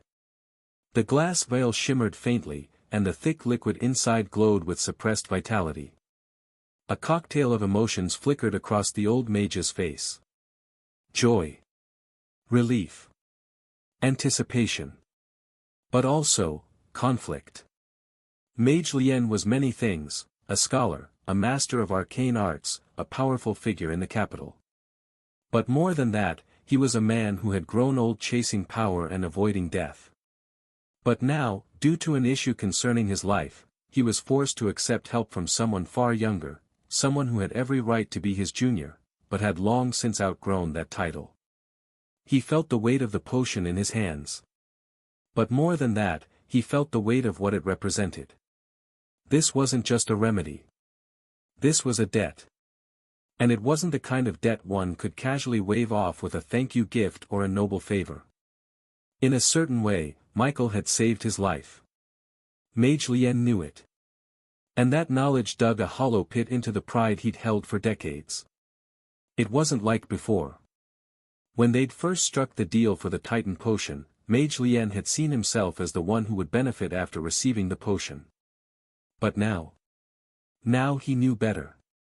The Duke's competition had shattered that illusion.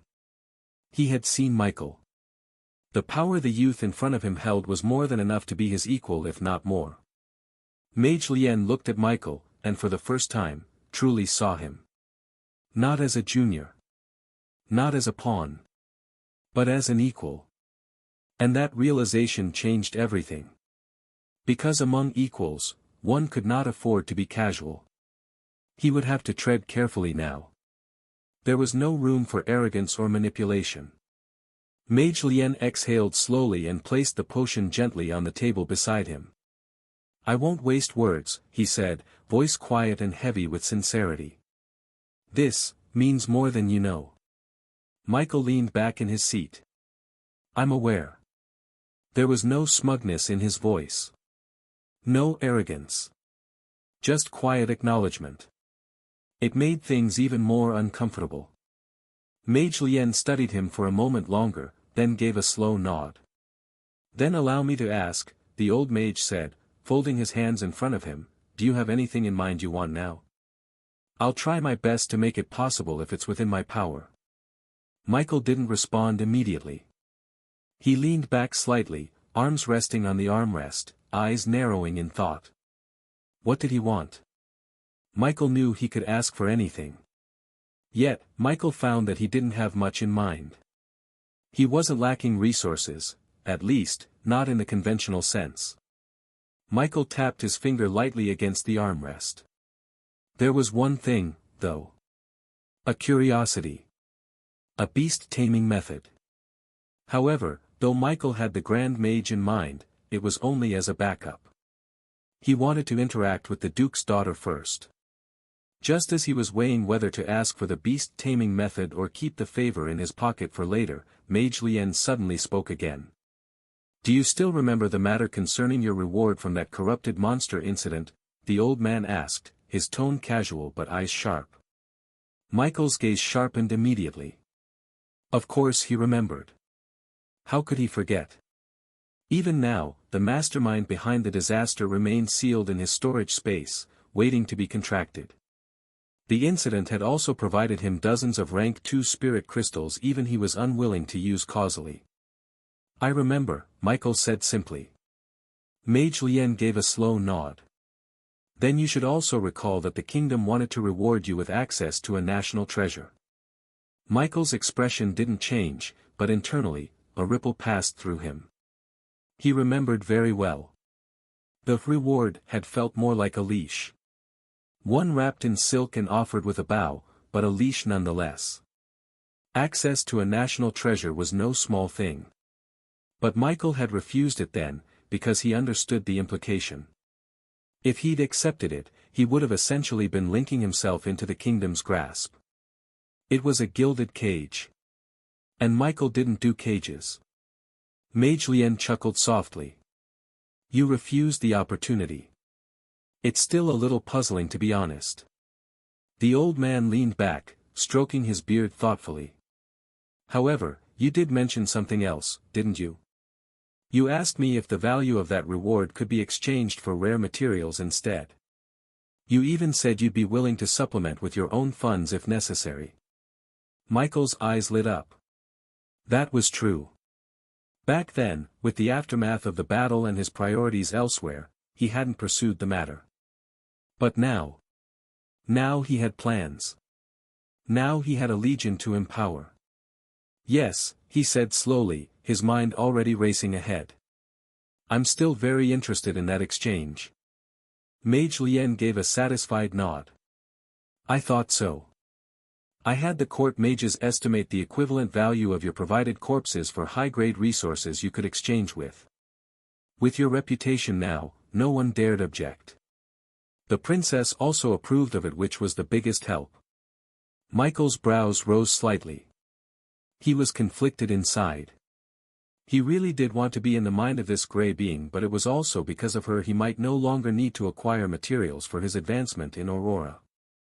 "I'll have the full breakdown ready the day after tomorrow," Mage Lien said. "By then, the court will have finalized the estimates for each of the available materials, and I'll know exactly what you're entitled to. If you have specific preferences, send them to me by tomorrow night.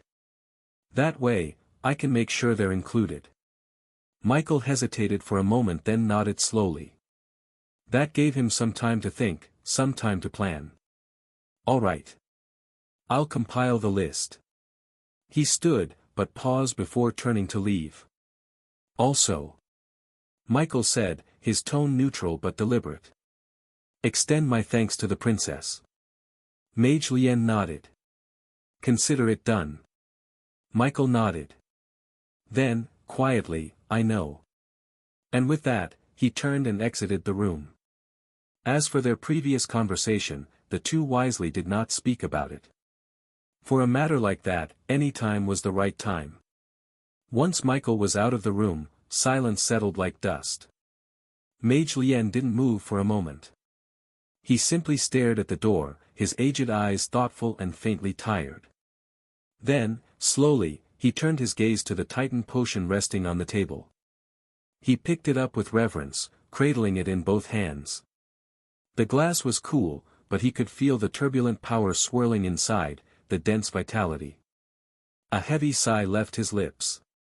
"This favor is too much," he muttered. But then he glanced down at his own trembling fingers, faint shudders caused not by emotion, but by the instability within. The swelling mana. The cracked foundation. The looming threat of internal collapse. Mage Lien's lips tightened. In the face of death, pride held little value. He pushed aside the chair, moved to the inner chamber of his office, and sat cross-legged on the array-inscribed floor. With a flick of his finger, multiple layered formations activated around him, barriers, silencers, anti-surveillance spells. He exhaled deeply, composed himself, and muttered a mental chant to stabilize his consciousness. Only when he was sure that his mind and spirit were anchored did he finally uncork the vial.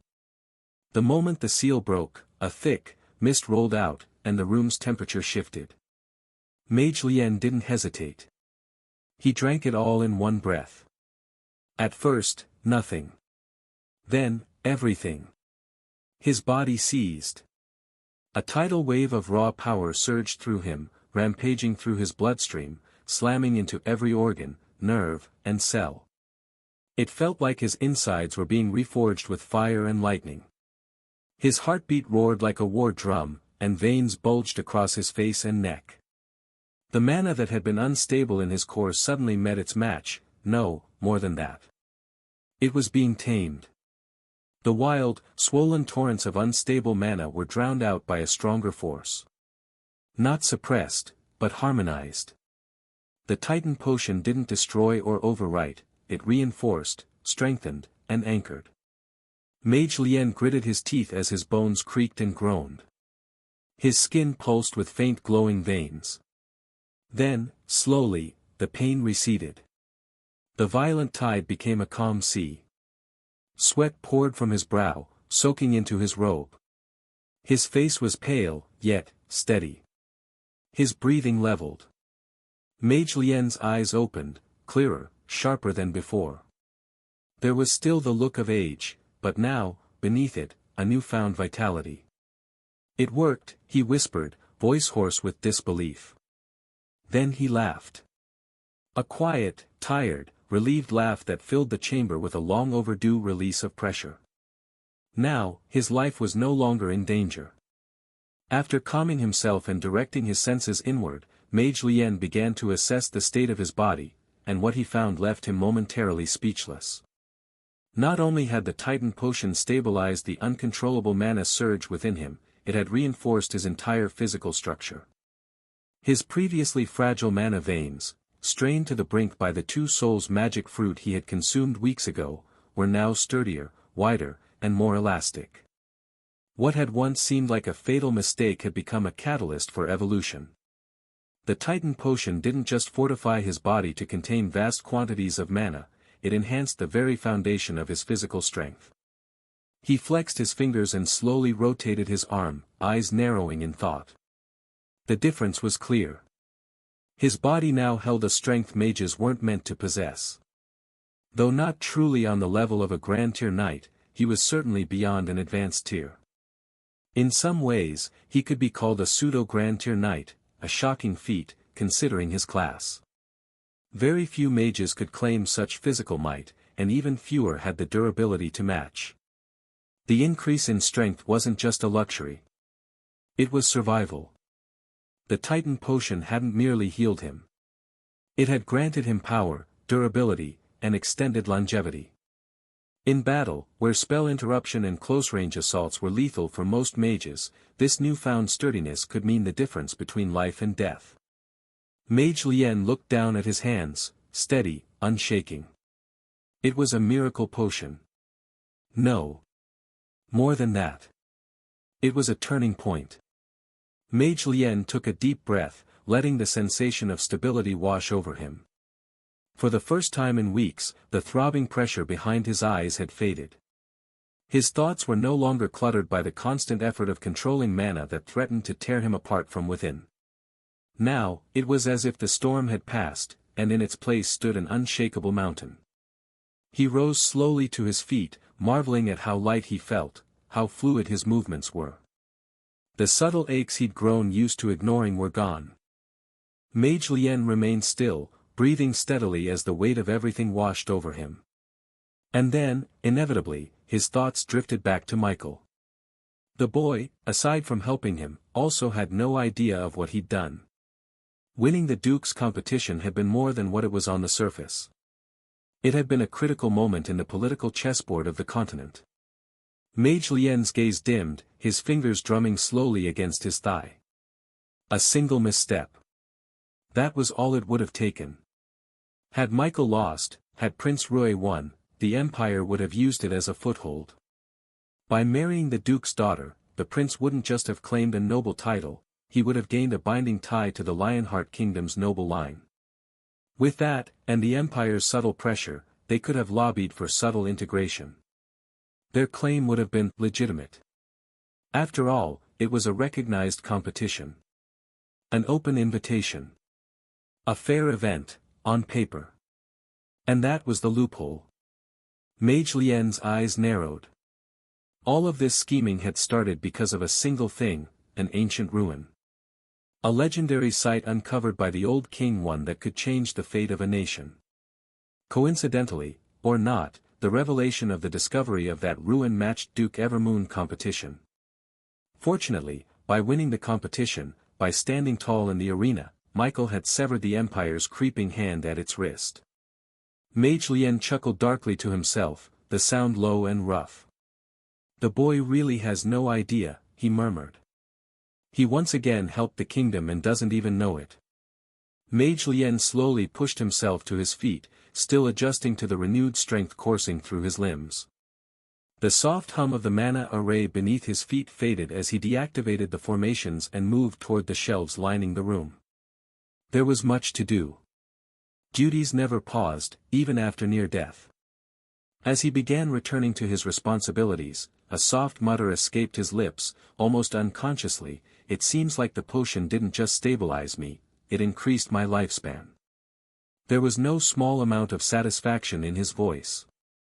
For a mage at his stage, time was the greatest currency, and the rarest. More time meant more opportunities to refine his foundation, deepen his comprehension, and, perhaps, just perhaps, touch the peak of the Grand Tier. He wasn't there yet, but the Titan potion had pushed him further than decades of effort ever had. Now, he stood infinitely close to the late stages. Given a dozen years of uninterrupted cultivation, he estimated he might begin brushing against the threshold of the peak. For an old man like him, that meant everything. He allowed himself a smile. No wonder the princess is fond of him. It wasn't just power. It wasn't just talent. Michael was something else, something that didn't come around often. Even Mage Lien, hardened by experience spanning centuries, found himself appreciative. Yes. Even he had grown somewhat fond of the boy. There was something magnetic about him. Dangerous, yes, but undeniably compelling. And just like the princess, he too had begun to wonder about the boy's origins. Where did someone like that come from?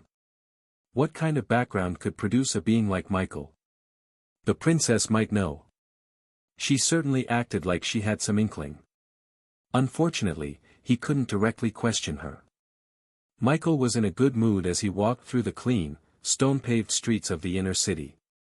The sky above was a rich blue, dotted with drifting clouds, and the late afternoon sun cast warm hues over the capital. Every step he took felt lighter than the last. His recent meeting with Mage Lien had gone better than expected. Much better. The conversation had left a surprising weight off his shoulders. He hadn't exactly forgotten about the matter of exchanging corpses for rare resources, but he also hadn't placed much importance on it. With everything else going on, it had simply faded to the back of his mind. A useful opportunity, sure, but not one he'd thought would bear fruit so soon. Now, with the princess's approval and Mage Lien's support, it was all but confirmed. Michael exhaled slowly, letting the breeze wash over him. The land of origin had always felt surreal to him, too real for a game, too fantastical for the real world. But moments like these reminded him that it wasn't just a fantasy. It was his reality.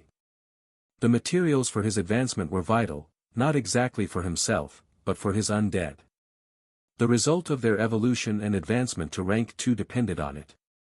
Since his undead were the very foundation of his power, anything that concerned them naturally concerned him. Mutated undeads were significantly stronger than those who evolved through normal means. Despite his growing wealth in both the land of origin and Aurora, Michael couldn't afford to provide rare materials for all 105 of his undead. What he could do, however, was prioritize. And for now, that meant focusing on the ones he considered more important, his named undead. Lily, Beginning, Prince, Lucky, Fade, Ghost, Spartan, Blue, Purple, and Gale. The first 2, Lily and Beginning, had been the reason he discovered that his talent could channel external materials into the evolution process. Still, that method came with a caveat: the materials had to be special. Rare. Extraordinary. At least, that was what he assumed for now. Michael wasn't entirely certain if the requirement was ironclad. It was something he intended to research more about it when he had the opportunity. At present, though, his priority was clear: he needed to gather extraordinary materials for 8 of his undead. 2 of them, Prince and Gale, were already rank 2. That left Lily, Beginning, Lucky, Fade, Ghost, Blue, Purple, and Spartan. Once these 8 advanced, then, and only then, would he start considering the next stage for Prince and Gale. Among the 6, however, it was Lucky's advancement that excited Michael the most. If everything went according to plan, he might soon have his first rank 3 undead. A terrifyingly powerful one at that, assuming he could acquire the right materials. That was why Michael's conversation with Mage Lien had left him in such a good mood. In Aurora, he might struggle to access what he needed due to the limited privileges of someone of his status.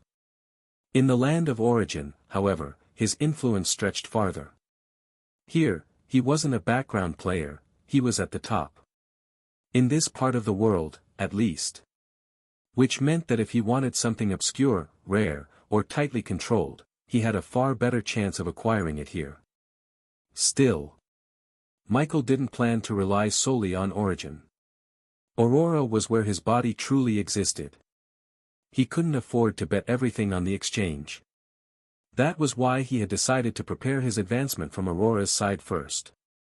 There, he could research what materials suited his path, assess what was realistically attainable through official channels, and only then would he consider which items were worth sourcing through Mage Lien's offer. If something proved difficult to obtain in Aurora, or outright restricted, he would try his luck here in Origin. And by then, he'd already have a carefully curated list. "I'll send it by tomorrow night," Michael muttered under his breath, repeating the deadline Mage Lien had given. He veered off the main road, passing a group of armored knights moving in formation. They saluted casually as he walked by, recognizing him. Michael returned the gesture with a slight nod. It didn't take long for Michael to return to his residence. The moment he stepped out of the inner city, he used his inhuman speed to avoid drawing attention, vanishing from sight before anyone could approach him. Reaching his home, he used his key to unlock the door, only after confirming through his senses that no one was nearby. He entered, shut the door behind him, and made his way straight to his room. Without wasting a second, he summoned Spartan to guard his body, then lay down on the bed. A moment later, in Aurora, a pair of green eyes snapped open.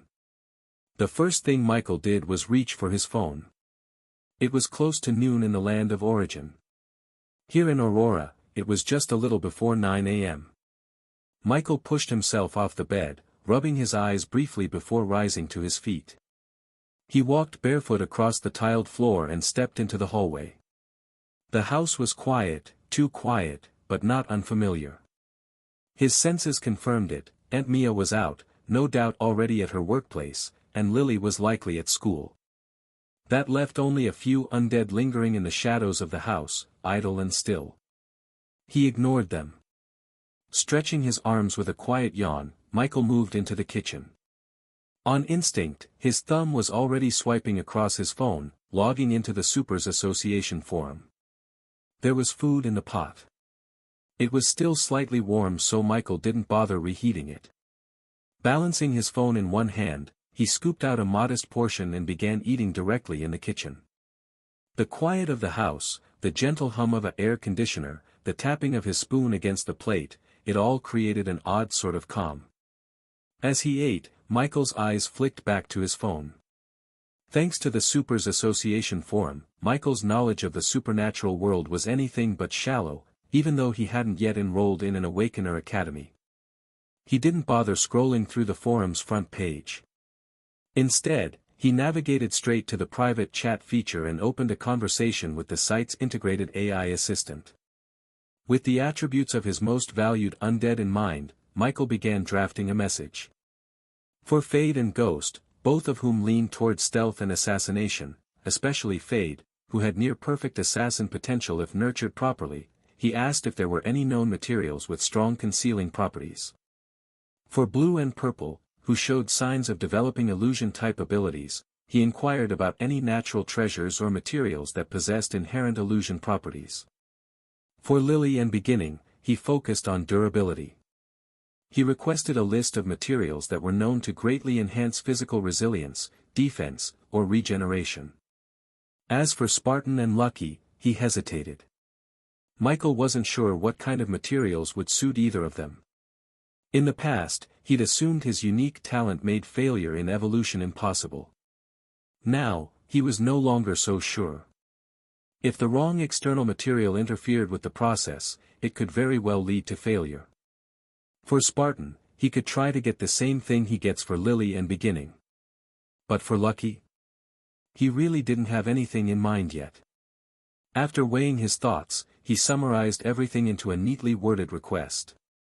Looking for materials with the following properties: concealment or stealth enhancement, illusion-type attributes, high durability and defense boosting. Please limit suggestions to those accessible to a level 1 member. I know the system registers my rank, but I'd rather not see things I can't get. He hit send. Then leaned back, eyes narrowing thoughtfully. Now he just had to wait for the site's AI to compile its suggestions.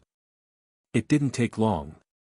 Less than 30 seconds after he sent the message, the AI assistant began typing back. Processing request.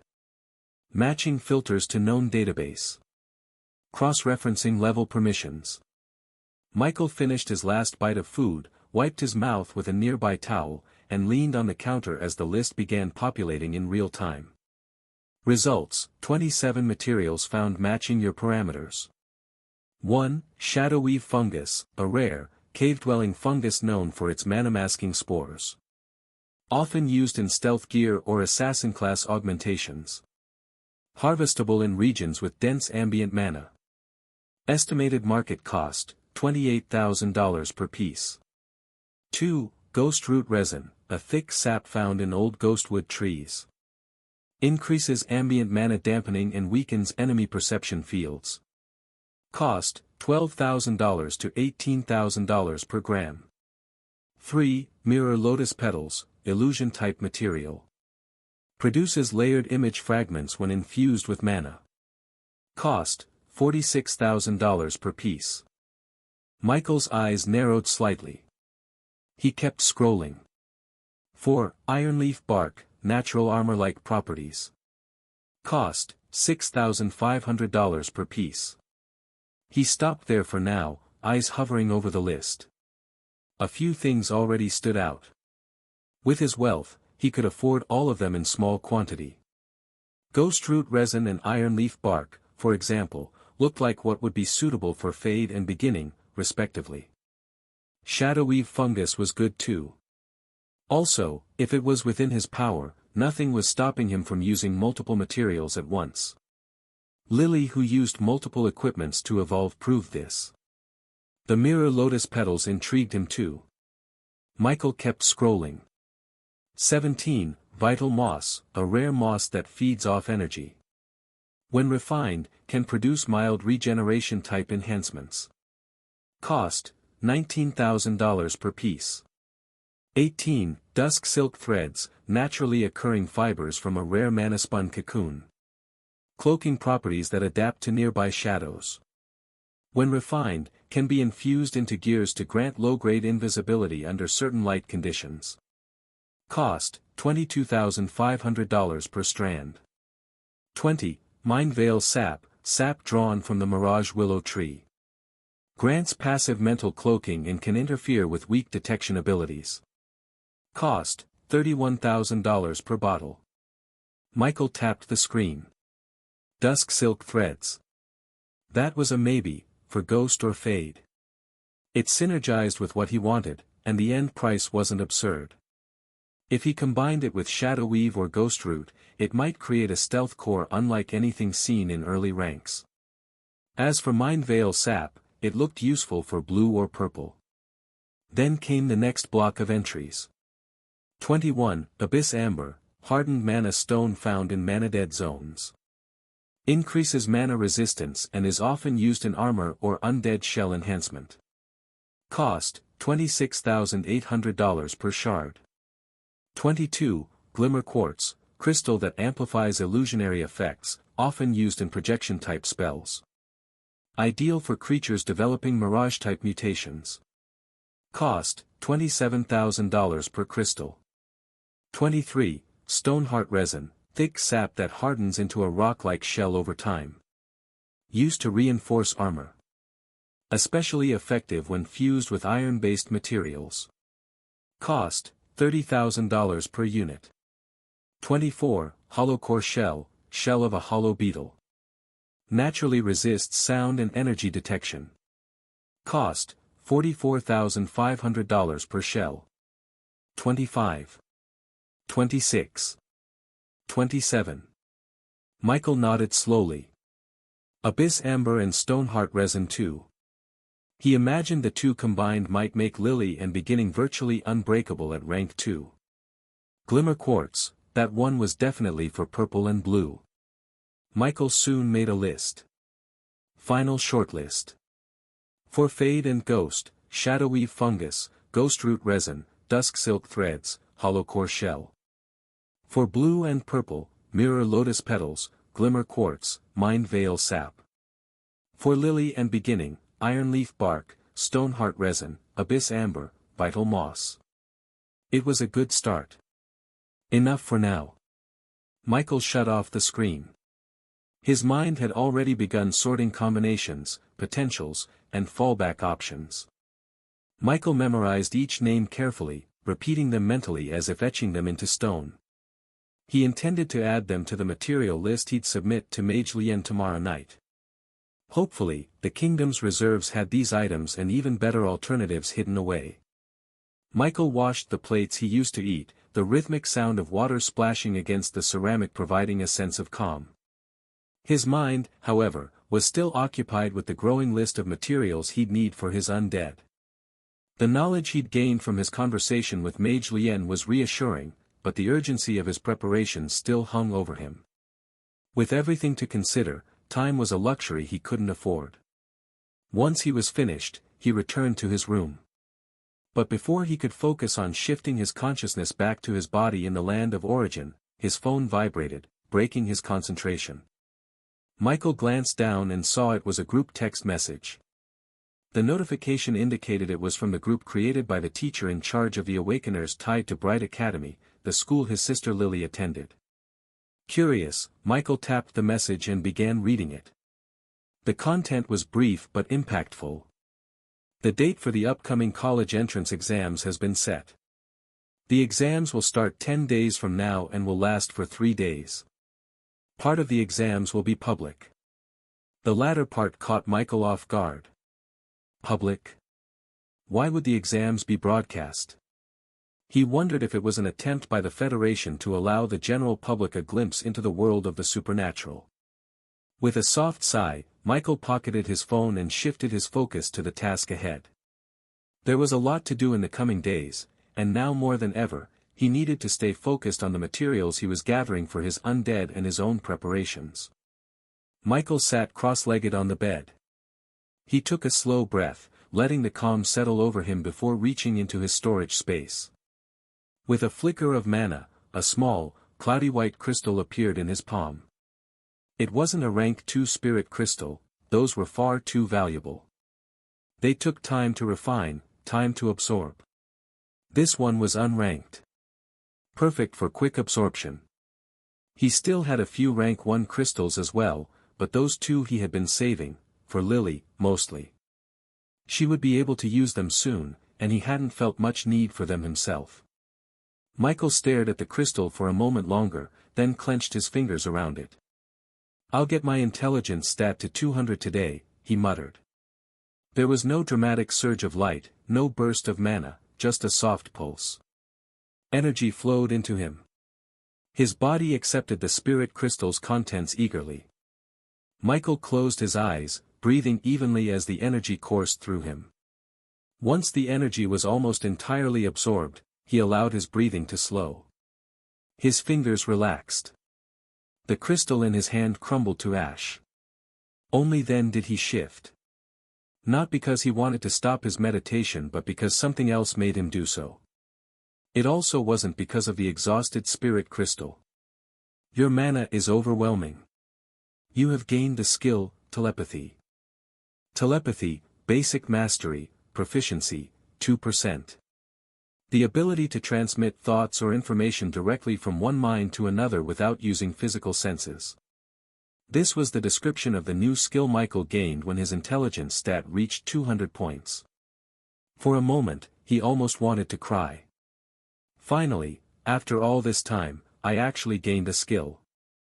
At first, he was more excited about the fact that he'd gotten a skill at all, any skill, than the nature of the ability itself. But once the initial rush faded, he blinked at the notification. Telepathy? His expression shifted into something halfway between intrigue and mild suspicion. He wasn't sure if this was going to be useless or powerful. Telepathy. He muttered the word under his breath again, testing how it felt on his tongue. It sounded exotic, mystical even, but vague. He reread the description.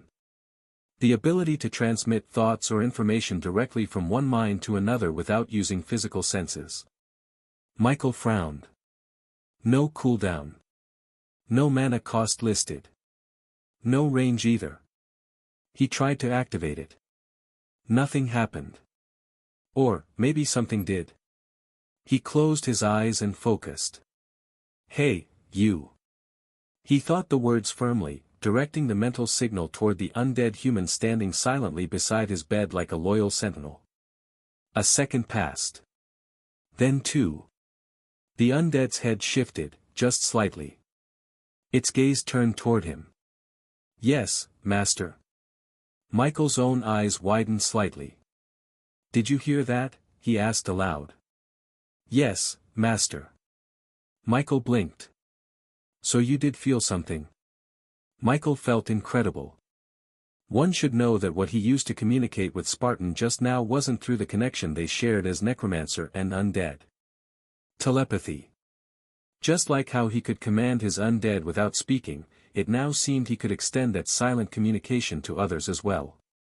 I just wonder if it has a similar limit. With his undead, distance mattered. If they strayed too far, the link between them weakened. His other skill, share senses, also became useless past a certain range. But telepathy, it felt different.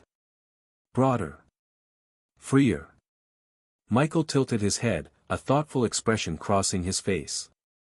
He couldn't help but wonder, what exactly were the limits of this skill? One thing that caught him off guard was the energy it consumed. Unlike his other abilities, telepathy didn't draw on mana.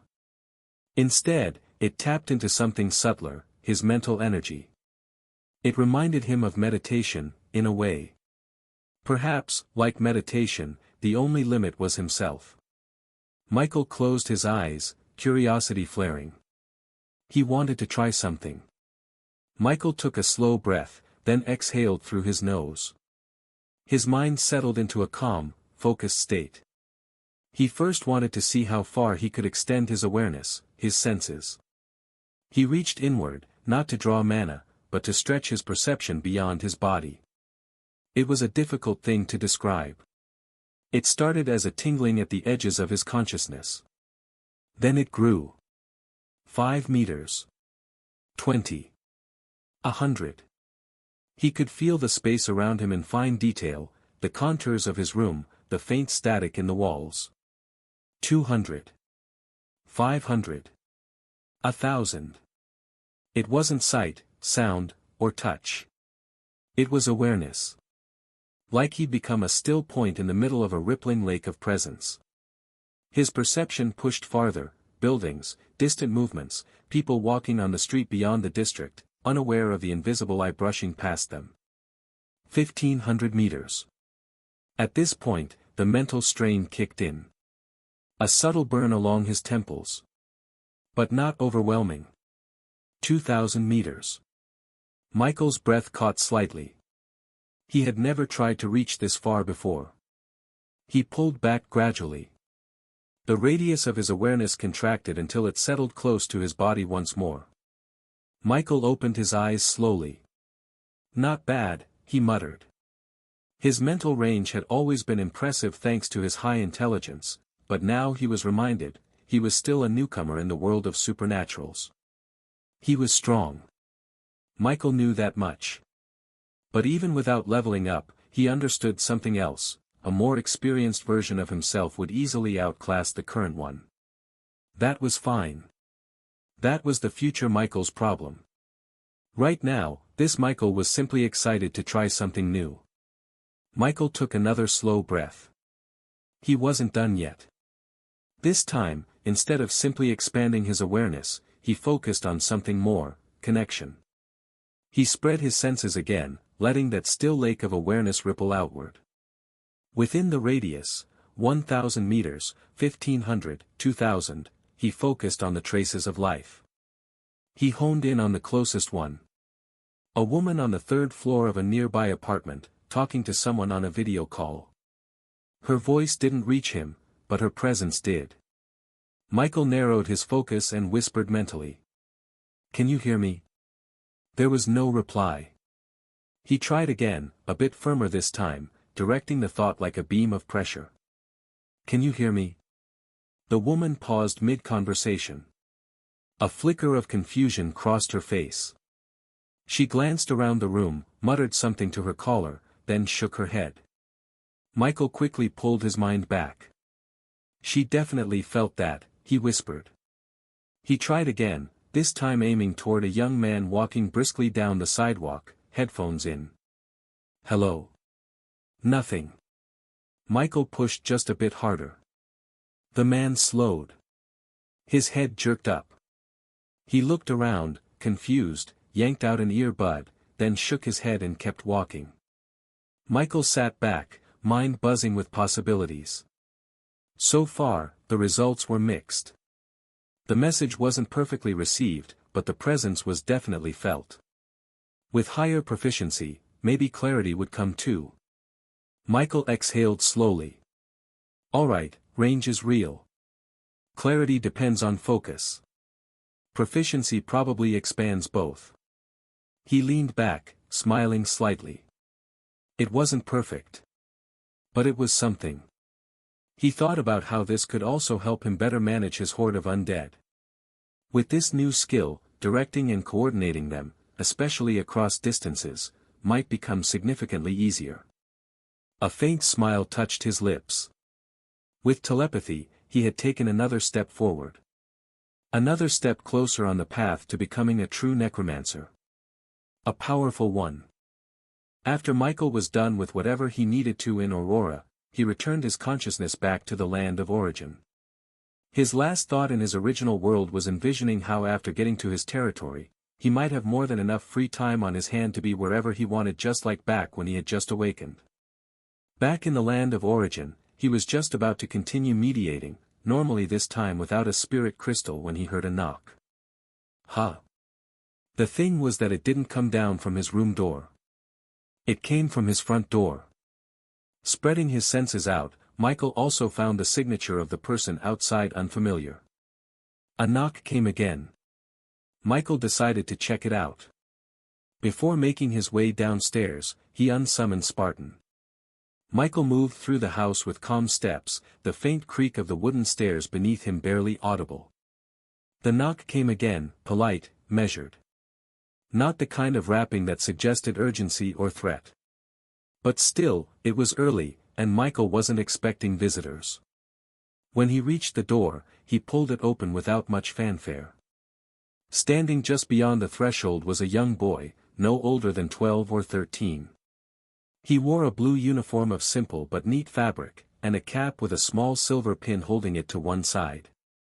His hands were clasped in front of him, posture straight, and his expression was respectful. But what caught Michael's attention immediately was the insignia embroidered onto the left side of his chest. A crescent moon and stars. Michael's eyes narrowed slightly. Duke Evermund's crest. The boy bowed lightly. Sir Mike Nor, I presume. Michael didn't reply right away. His eyes lingered a moment longer on the boy's outfit, not because it was impressive, but because he finally recognized what it meant. In this part of the land of origin, even servants had ranks. He hadn't known that at first, back when he had only just arrived in the capital. A servant was just a servant to him. But the nobles here had taken even menial roles and turned them into structured positions. The boy standing before him was a level 1 attendant, the lowest of the servant ranks. Essentially, an errand boy. Trained in manners, speech, and posture, but still lacking authority or influence. Yet Michael took him seriously. Because of that crest. Speak, Michael said evenly. The boy gave a slight nod and retrieved a sealed parchment from his coat, extending it with both hands. A message from His Grace, Duke Evermoon, the boy said formally. You are cordially invited to a private auction taking place later tonight at the Dawnvale estate. His Grace extends his personal request for your company. Michael took the scroll, fingers brushing the smooth wax seal. A formal invitation. A private auction? Michael asked, even though he was already piecing together what this could mean. Yes, sir, the boy said. Attendance is restricted to select guests. His Grace believes you may find some of the wares aligned with your interests while also desiring your presence. Michael arched a subtle brow. Anything else? Michael asked. The boy hesitated, then added, the auction will be hosted tonight. A personal carriage will arrive for you this evening if you wish to attend. Michael nodded. Understood. With a short bow, the boy turned and left, not expecting anything further. Michael shut the door slowly, holding the scroll in one hand. A private auction. And he was invited personally. He unsealed the parchment with a flick of his thumb, unrolling it as he walked back towards his room. The handwriting was elegant and sweeping. A professional scribe's work. The message repeated what the boy had said, but included a few more details. Location. Time. Dress code, formal, but not restrictive. There would be refreshments, entertainment, and unique goods with magical properties. Michael tapped the scroll against his palm. There were two reasons he cared about this. 1. The auction itself. He was always hunting for rare materials for his undead. If the auction really did offer something magical, something unusual, it was worth going for that alone. But 2. Michael's gaze darkened slightly with amusement. Progress was progress. He had been meaning to get closer to the Duke now. Not because he liked the man or wanted to become a noble lapdog. No. The real reason. The Duke's daughter. Ariane Evermoon. If this auction gave him an excuse to see her again, so be it. Also, even if it didn't, he could subtly inform the Duke he'd be seeing her tomorrow without appearing out of the blue. Michael tossed the scroll onto the table and exhaled softly. Looks like my schedule just got interesting. However, Michael now had to prepare for the night. Robes are more comfortable, and depending on the design and fabric, they can pass as formal wear too. But should I get a suit instead? Michael wasn't a fan of formal dressing. Never had been. But even he understood the importance of appearances, especially at an event hosted for nobles in the capital.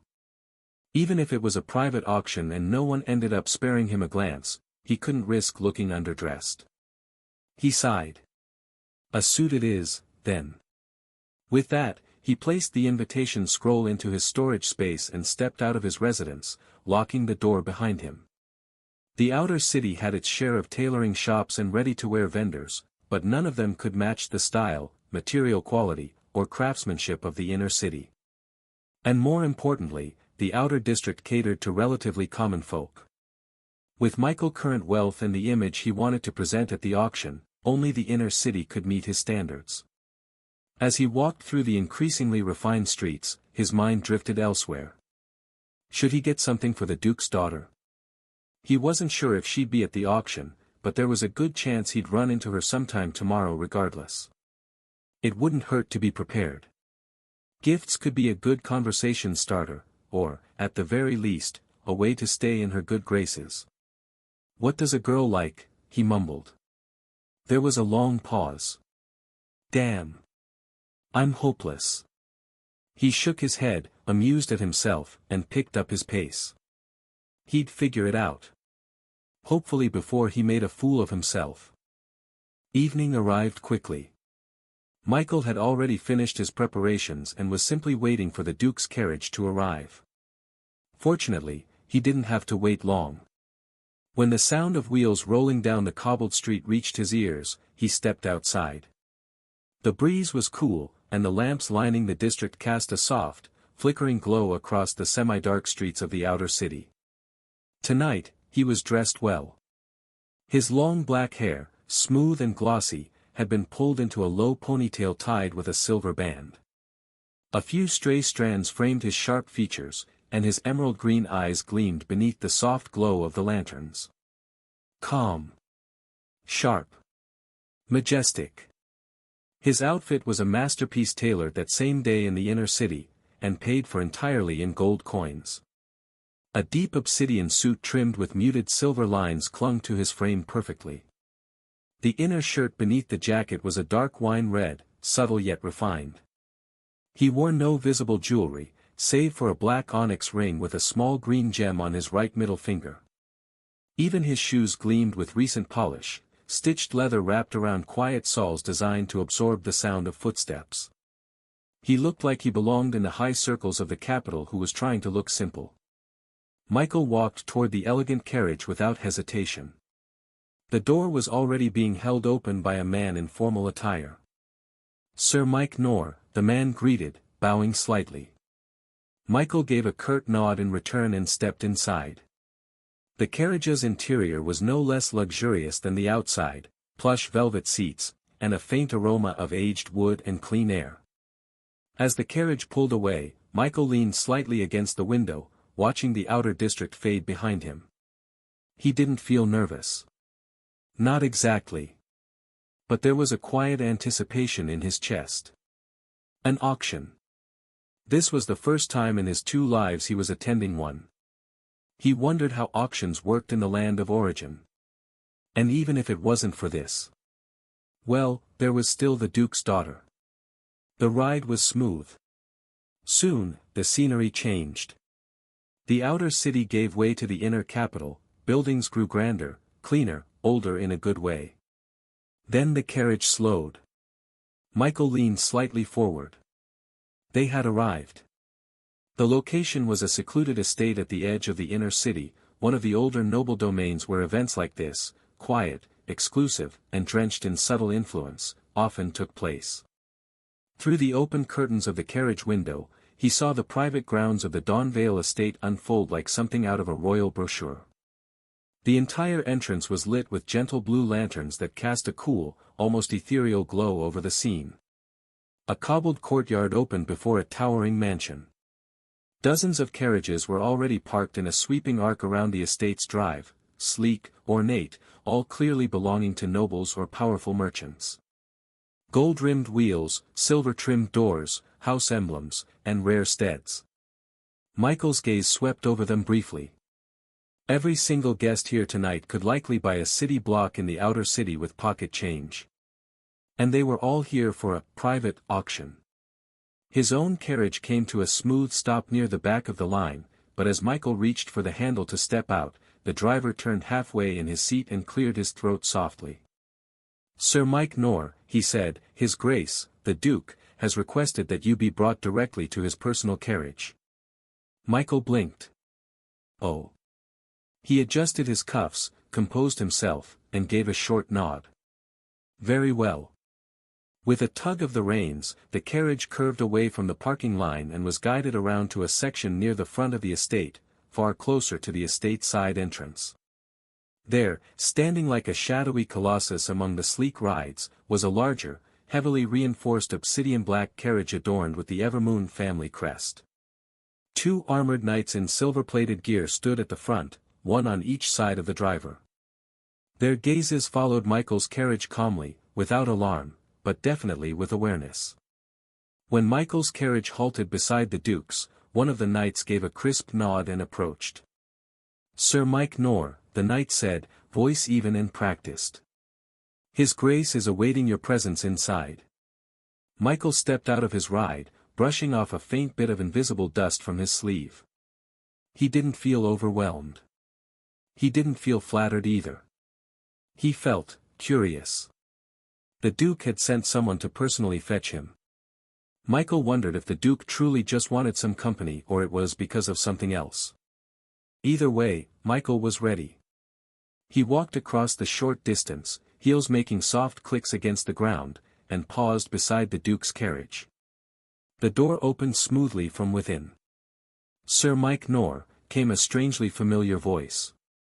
"Hello, Sir Mike," the young princess greeted cheerfully. Michael blinked once. Ariane Evermoon sat with a soft smile on her lips, dressed not in a gaudy gown, but in a sleek silver and midnight blue outfit that blended elegance with mobility. Her long hair was loosely braided over one shoulder, a moon-shaped pin glinting near her temple. She looked, less like nobility tonight, and more like someone who chose to be here, not someone forced by status. "Princess," Michael greeted calmly, bowing slightly as he stepped inside. "I was told His Grace would be here." "He'll be joining us at the venue," Ariane replied, still smiling. "But he asked me to welcome you personally. Said it would be good for us to become familiar." Michael took the opposite seat, his expression unreadable. However, within him, Michael couldn't help but suspect he's been set up. Ariane's eyes twinkled as the carriage began to move. "You're not disappointed, are you?" Michael met her gaze with a faint smile. "I wouldn't dare say that aloud." She laughed, light and genuine, before turning her gaze to the window for a moment. The city lights painted soft reflections on the glass. "Have you ever been to a private auction like this before?" Michael asked, shifting the conversation. Ariane turned back to him and nodded. "A few. Not often. Most are terribly boring, truth be told, but tonight should be different. Different how? She shrugged lightly. Well, it's not hosted by my father directly. He's just sponsoring part of it. The actual goods come from several parties. Mercenaries. Traders. Even adventurers returning from outside the kingdom. That's why the items can be unpredictable. Unpredictable? Michael raised a brow. It can be anything, she replied. Enchanted jewelry, forbidden grimoires, beast remains, cursed items, relics from ancient ruins, whatever can be smuggled into the capital and deemed valuable enough for trade. Michael's gaze sharpened slightly. So they don't screen the goods. They do, she said, brushing a loose strand of hair from her cheek. But discretion is key. Nobles don't mind buying risky items as long as they can say it was part of a collection or research. Michael leaned back against the seat, absorbing her words. Sounds like a gamble. That's what makes it fun, Ariane said, then paused. Do you enjoy these sorts of things? Michael paused, his gaze distant for a moment. It's my first, anywhere, really. Ariane raised a brow, a hint of curiosity flickering in her eyes. Anywhere? He gave a faint, unreadable smile.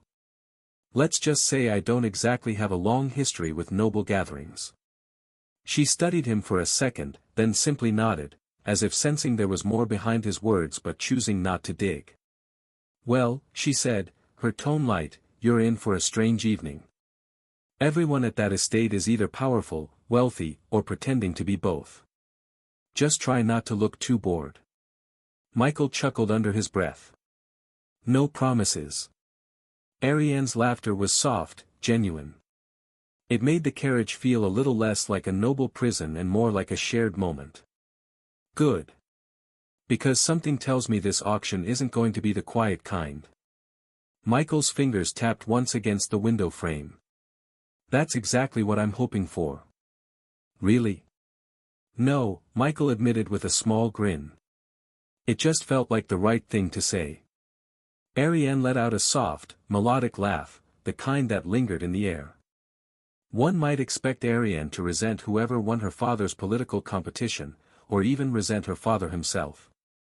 But in truth, it was neither. Using one's daughter as a political tool wasn't uncommon in the world of nobles. Girls born into noble houses often grew up knowing they might be sold off one day. Some even prepared for it. Sons inherited the property and titles. Daughters strengthened alliances. That was just how it worked. What made Ariane different, what kept her from feeling bitter, was the simple fact that she knew her father loved her. That love dulled the sting of feeling like a bargaining chip. But would a loving father offer up his daughter in a political marriage? Yes. In noble society, absolutely yes. Most traditional nobles, like Duke Evermoon, viewed love for their daughters as finding them a powerful, secure match. That, to them, was the best kind of affection, even if it was mixed with personal ambition. So no, Ariane didn't hate Michael. She didn't even dislike the idea. Ever since she was young, she had only hoped for one thing. If she didn't fall in love with someone first, then whoever her father chose had better be strong and handsome. Yes.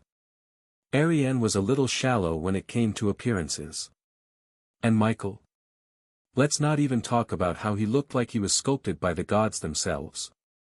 He was powerful, one of the strongest in the kingdom, and just so happened to meet her personal standards without even trying. She didn't have a crush on him. Not yet, at least. But she found him agreeable. It was like how, in the modern world, a girl didn't need to be in love to find a man attractive if he dressed well and was financially stable. Michael was like that, except his strength was more appealing than his wealth. All in all, she was satisfied with him. At the very least, he wasn't Yuga. She'd seen that match too. And for more reasons than one, she was deeply relieved. The carriage rolled smoothly along the stone-paved road, the noise of hooves and wheels dulled by the expensive construction of its frame. For a moment, there was a comfortable silence between the two. So, Ariane finally said, her voice light but curious, if this is your first auction, what exactly are you hoping to find tonight? Michael tilted his head slightly, considering the question. Anything interesting actually. Michael glanced sideways at her as the estate loomed closer. What about you? Ariane tilted her head. Me? He gave a small nod. You said the auction might be interesting tonight. Any reason in particular? Or are you just playing host? She looked thoughtful for a second, then shrugged lightly. Nothing in particular. But. Her voice dipped, a flicker of genuine interest in her eyes. It would be great if I saw a rare beast species I could tame. A flicker of light passed through Michael's eyes. At last, an opening to steer the conversation towards something that genuinely intrigued him. Are you a beast tamer, princess? I didn't mean to eavesdrop, Michael added lightly, but I recall your conversation with the Duke yesterday, about a flame lion. I've seen one before. They're majestic creatures. Ariane's eyes immediately lit up. Her posture straightened ever so slightly, and her earlier composed elegance gave way to something far more honest, excitement. You've seen one? She asked, her voice rising with interest. Where? Was it a wild one or tamed? Male or female? Was its mane flared? Did it roar? The estate courtyard was already bustling when they arrived. Carriages of all shapes and coats of arms lined the circular drive, and attendants in black uniforms moved swiftly to help nobles dismount, check their invitations, and direct them toward the grand entrance. As Michael and Ariane approached, more than a few eyes turned their way. Conversations dipped and murmurs followed in their wake. Everyone knew the Duke's daughter. And tonight, she'd arrived with someone unfamiliar, but no less striking. Whispers stirred. Who is he? That's Duke Evermund's daughter. And the one beside her? Mike Nor. The one from the arena. He's the one who beat Yuga, right? Michael ignored them all. Ariane, by contrast, wore her confidence like perfume, subtle but unmistakable. She nodded politely at a few acquaintances, offered a short smile here and there, but otherwise didn't stop. She didn't need to. The guards at the front entrance stepped aside immediately when they recognized her. But before the two could step into the main auction hall, a servant in formal blue attire, his breast marked with the distinct insignia of House Evermoon, approached swiftly and bowed. Your ladyship. Sir, he said, straightening. You're to follow me. A private room has been prepared on the Duke's orders. Ariane arched a brow. Father's not here. The servant shook his head. He was earlier. He's presently in the company of one of his close friends. A separate chamber. He asked that you be shown to your room in the meantime. You'll be called when he's available. Michael said nothing.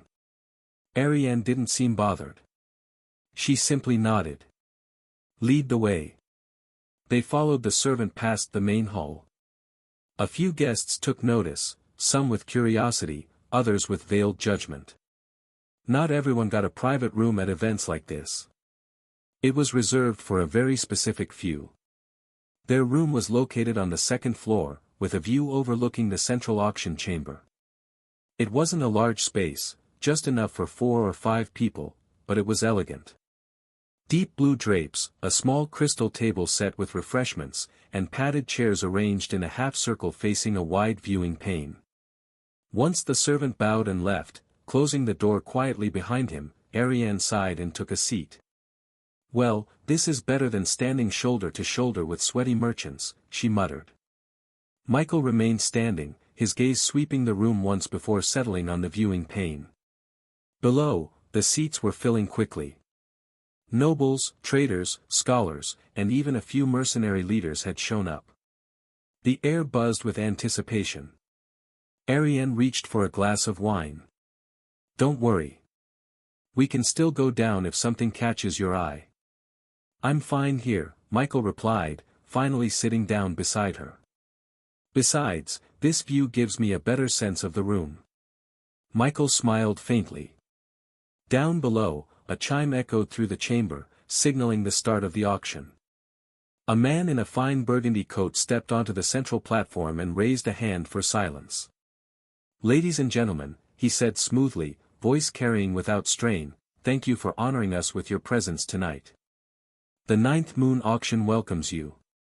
Let us begin." The auctioneer gave a shallow bow, his polished shoes gleaming under the lamplight. "Tonight," he continued, "we have a total of 10 lots. Each carefully vetted and sourced."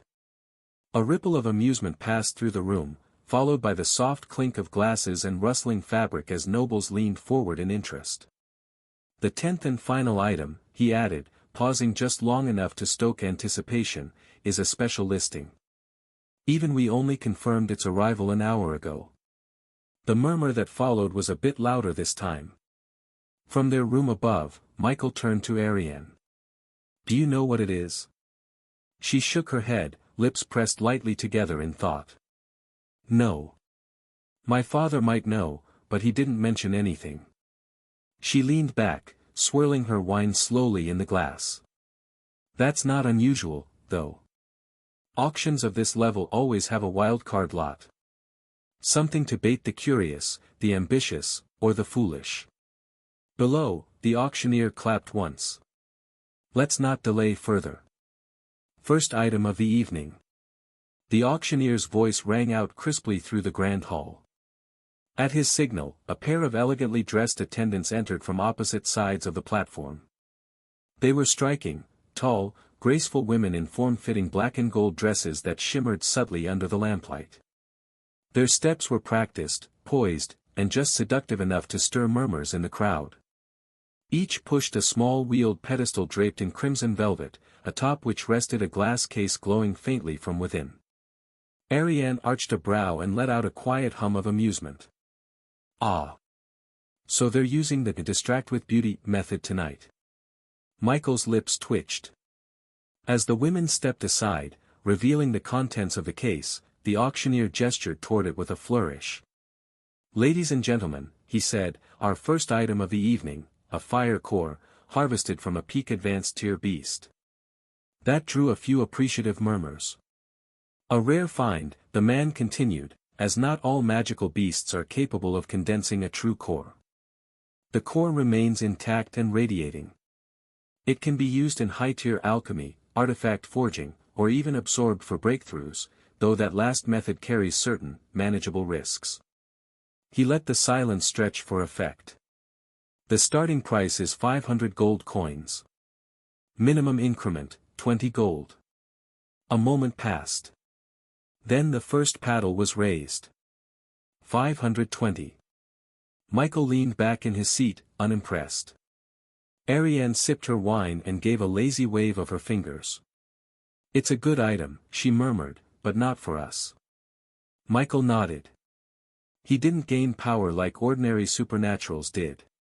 And even if he needed cultivation resources, he could buy them in Aurora. The bids continued to climb. As for the Duke's daughter, a monster core shouldn't be something she could lack. 560. 600. 640. Michael glanced down briefly. "Let them fight over it." "Oh, they will," Ariane said, smirking. "It's always the first item that draws the shallow sharks. They want to mark their presence. And the truly valuable items? They come later," she said, setting down her glass. "When the pretenders are worn thin." The fire core sold at 760 gold to a rotund man in yellow robes who looked far too proud of himself. The attendants wheeled the pedestal away with practiced grace, and soon, the second item took its place. "Next," the auctioneer said, his voice rising slightly, "we present a blade forged by the renowned smith Avel Drone of the Sunfire Principality." That name drew genuine reaction. Even Ariane raised a brow. "Avel Drone?" she murmured. "Now that's impressive. His work rarely circulates in the kingdom." Michael didn't react outwardly.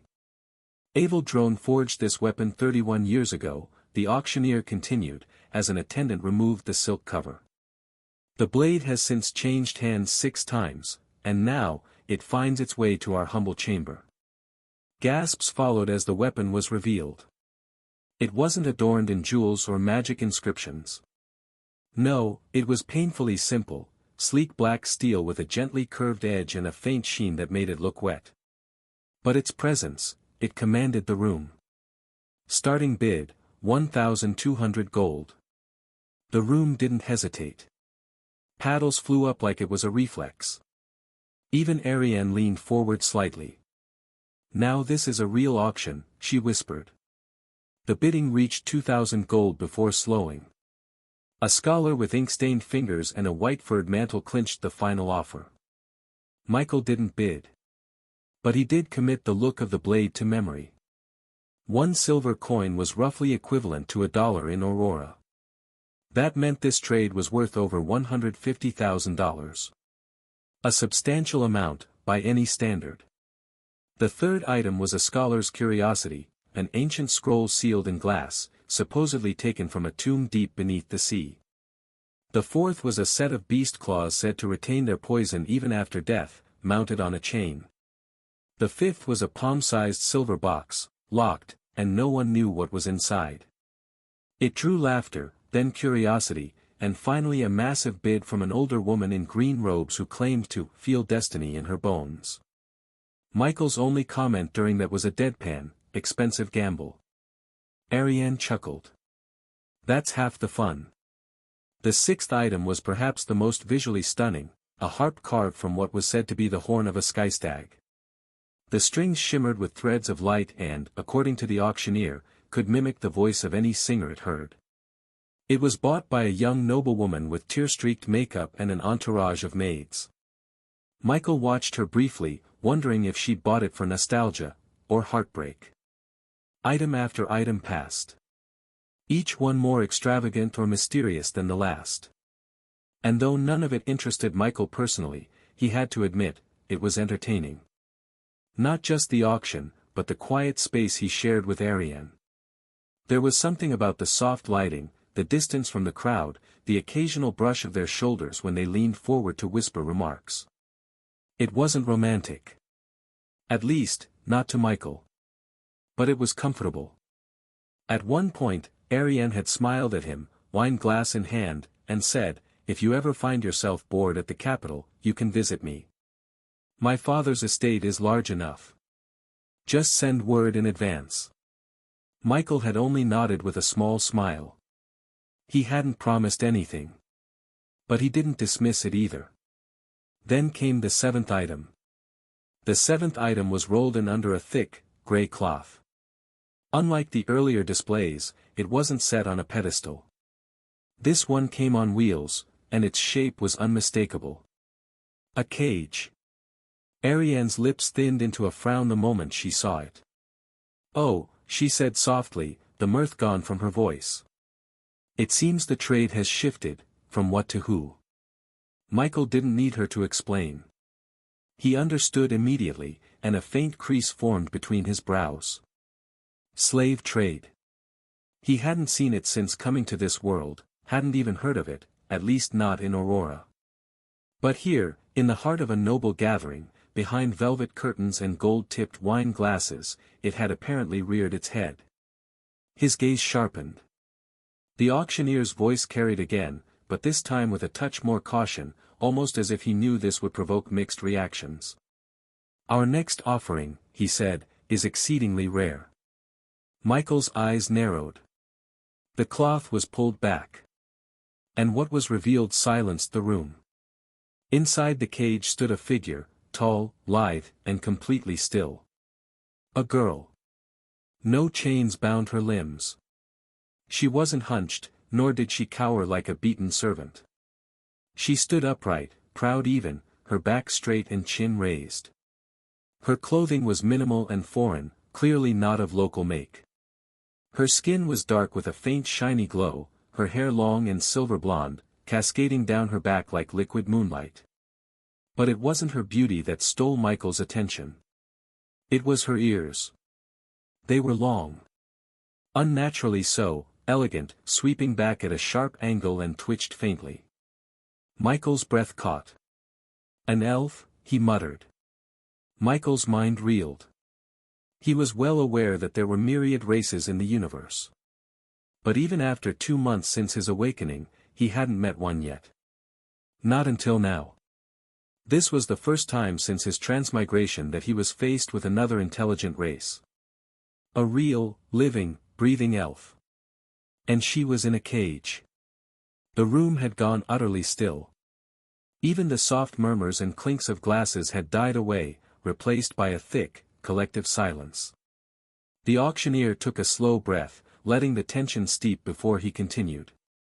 "Yes," he said, his voice deliberate. "You are correct to guess.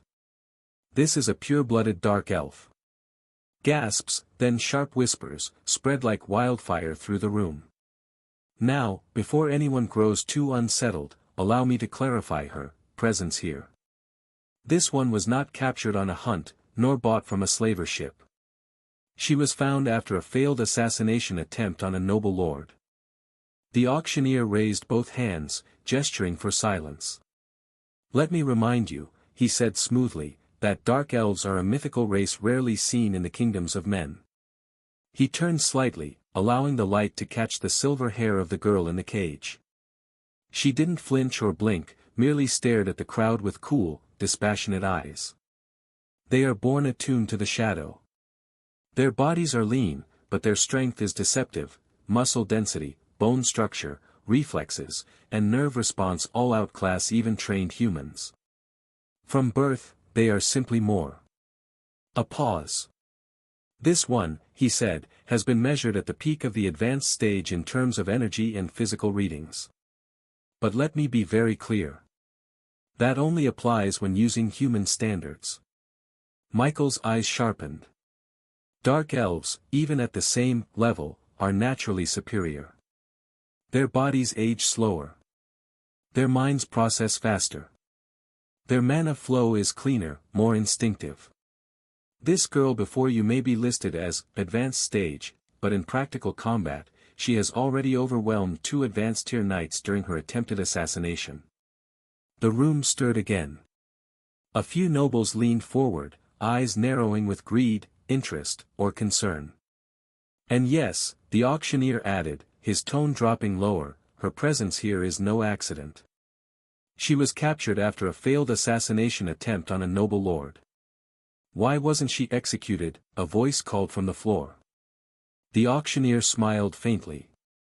"Because the noble saw an opportunity. Rather than kill her, he wanted to make a profit." Michael sat silently, arms folded, his gaze fixed on the girl in the cage. The assassin had failed, and now she was being sold to the highest bidder.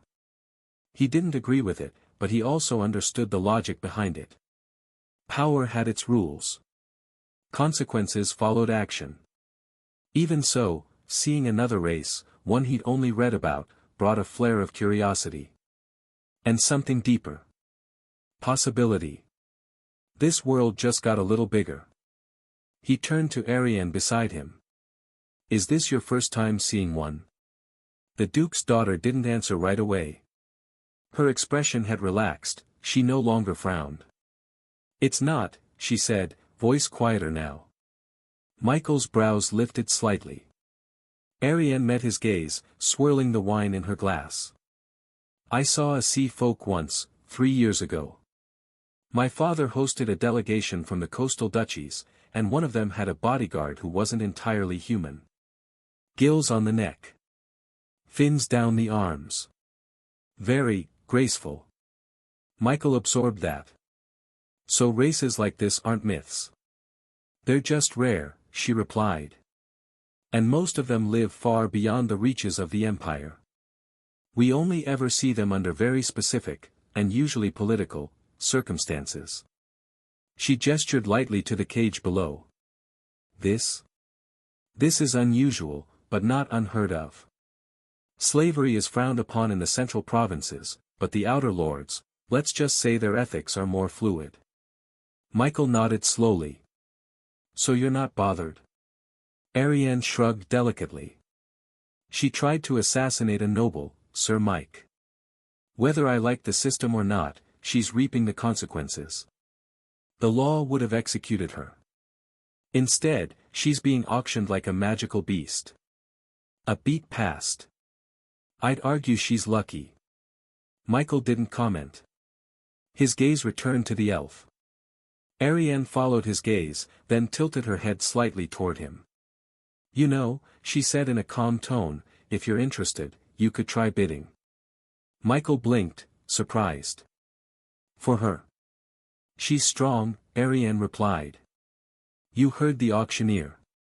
If she really did defeat 2 advanced tier knights, then she's worth far more than half the people here. Michael didn't immediately respond. The idea hadn't occurred to him.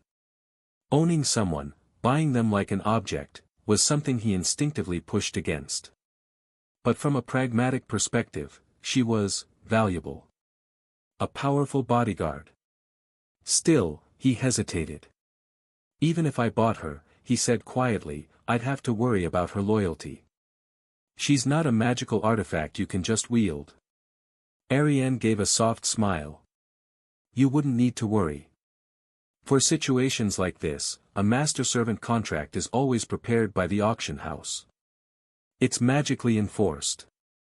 If she refuses or breaks the terms, she'll suffer backlash. Lethal backlash. Michael narrowed his eyes. You've seen this kind of contract before. Of course, Ariane replied, her tone neutral. It's standard in high-tier slave auctions. Especially for creatures, monsters, and races with volatile personalities.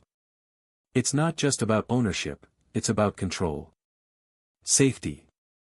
That part didn't sit well with him. But still, it was a dark elf. Michael even had a slight suspicion that she was of a high race comparable to his own. Which only made her more valuable.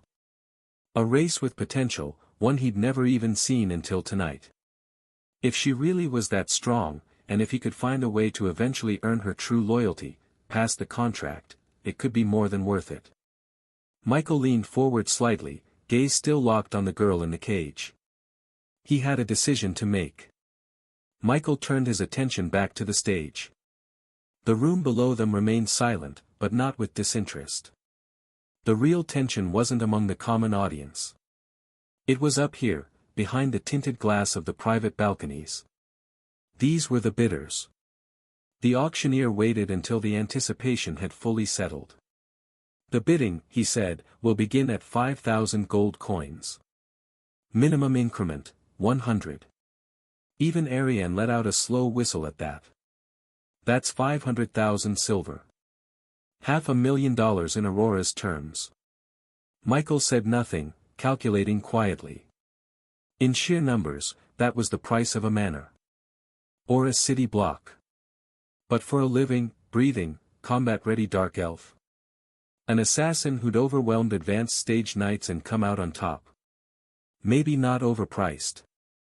5,000, a clear voice rang from one of the eastern chambers. A moment later. 5,100. 5,003. 5,400. The numbers climbed with sharp efficiency. The bidders weren't wasting time or posturing. They wanted her, and they had the money to back it. Michael's hand hovered near the signaling gem embedded in the armrest of his chair. One tap would raise his bid by the minimum.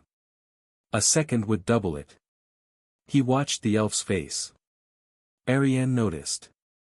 You're thinking about it, she said quietly, almost amused. The bidding had reached 5,900. Then, for the first time, a pause. Silence stretched like drawn wire. The auctioneer lifted his hand slightly. Do I hear 6,000? Michael tapped the gem. Just once. The bidding crystal embedded in the balcony wall lit up faintly. The number shifted. 6,000, the auctioneer announced, a flicker of intrigue in his voice. From room 11. Every eye turned toward their balcony. Michael leaned back in his chair. Ariane gave him a sideways glance, her smile returning. Well then, she said, you're in it now. The hall buzzed with tension.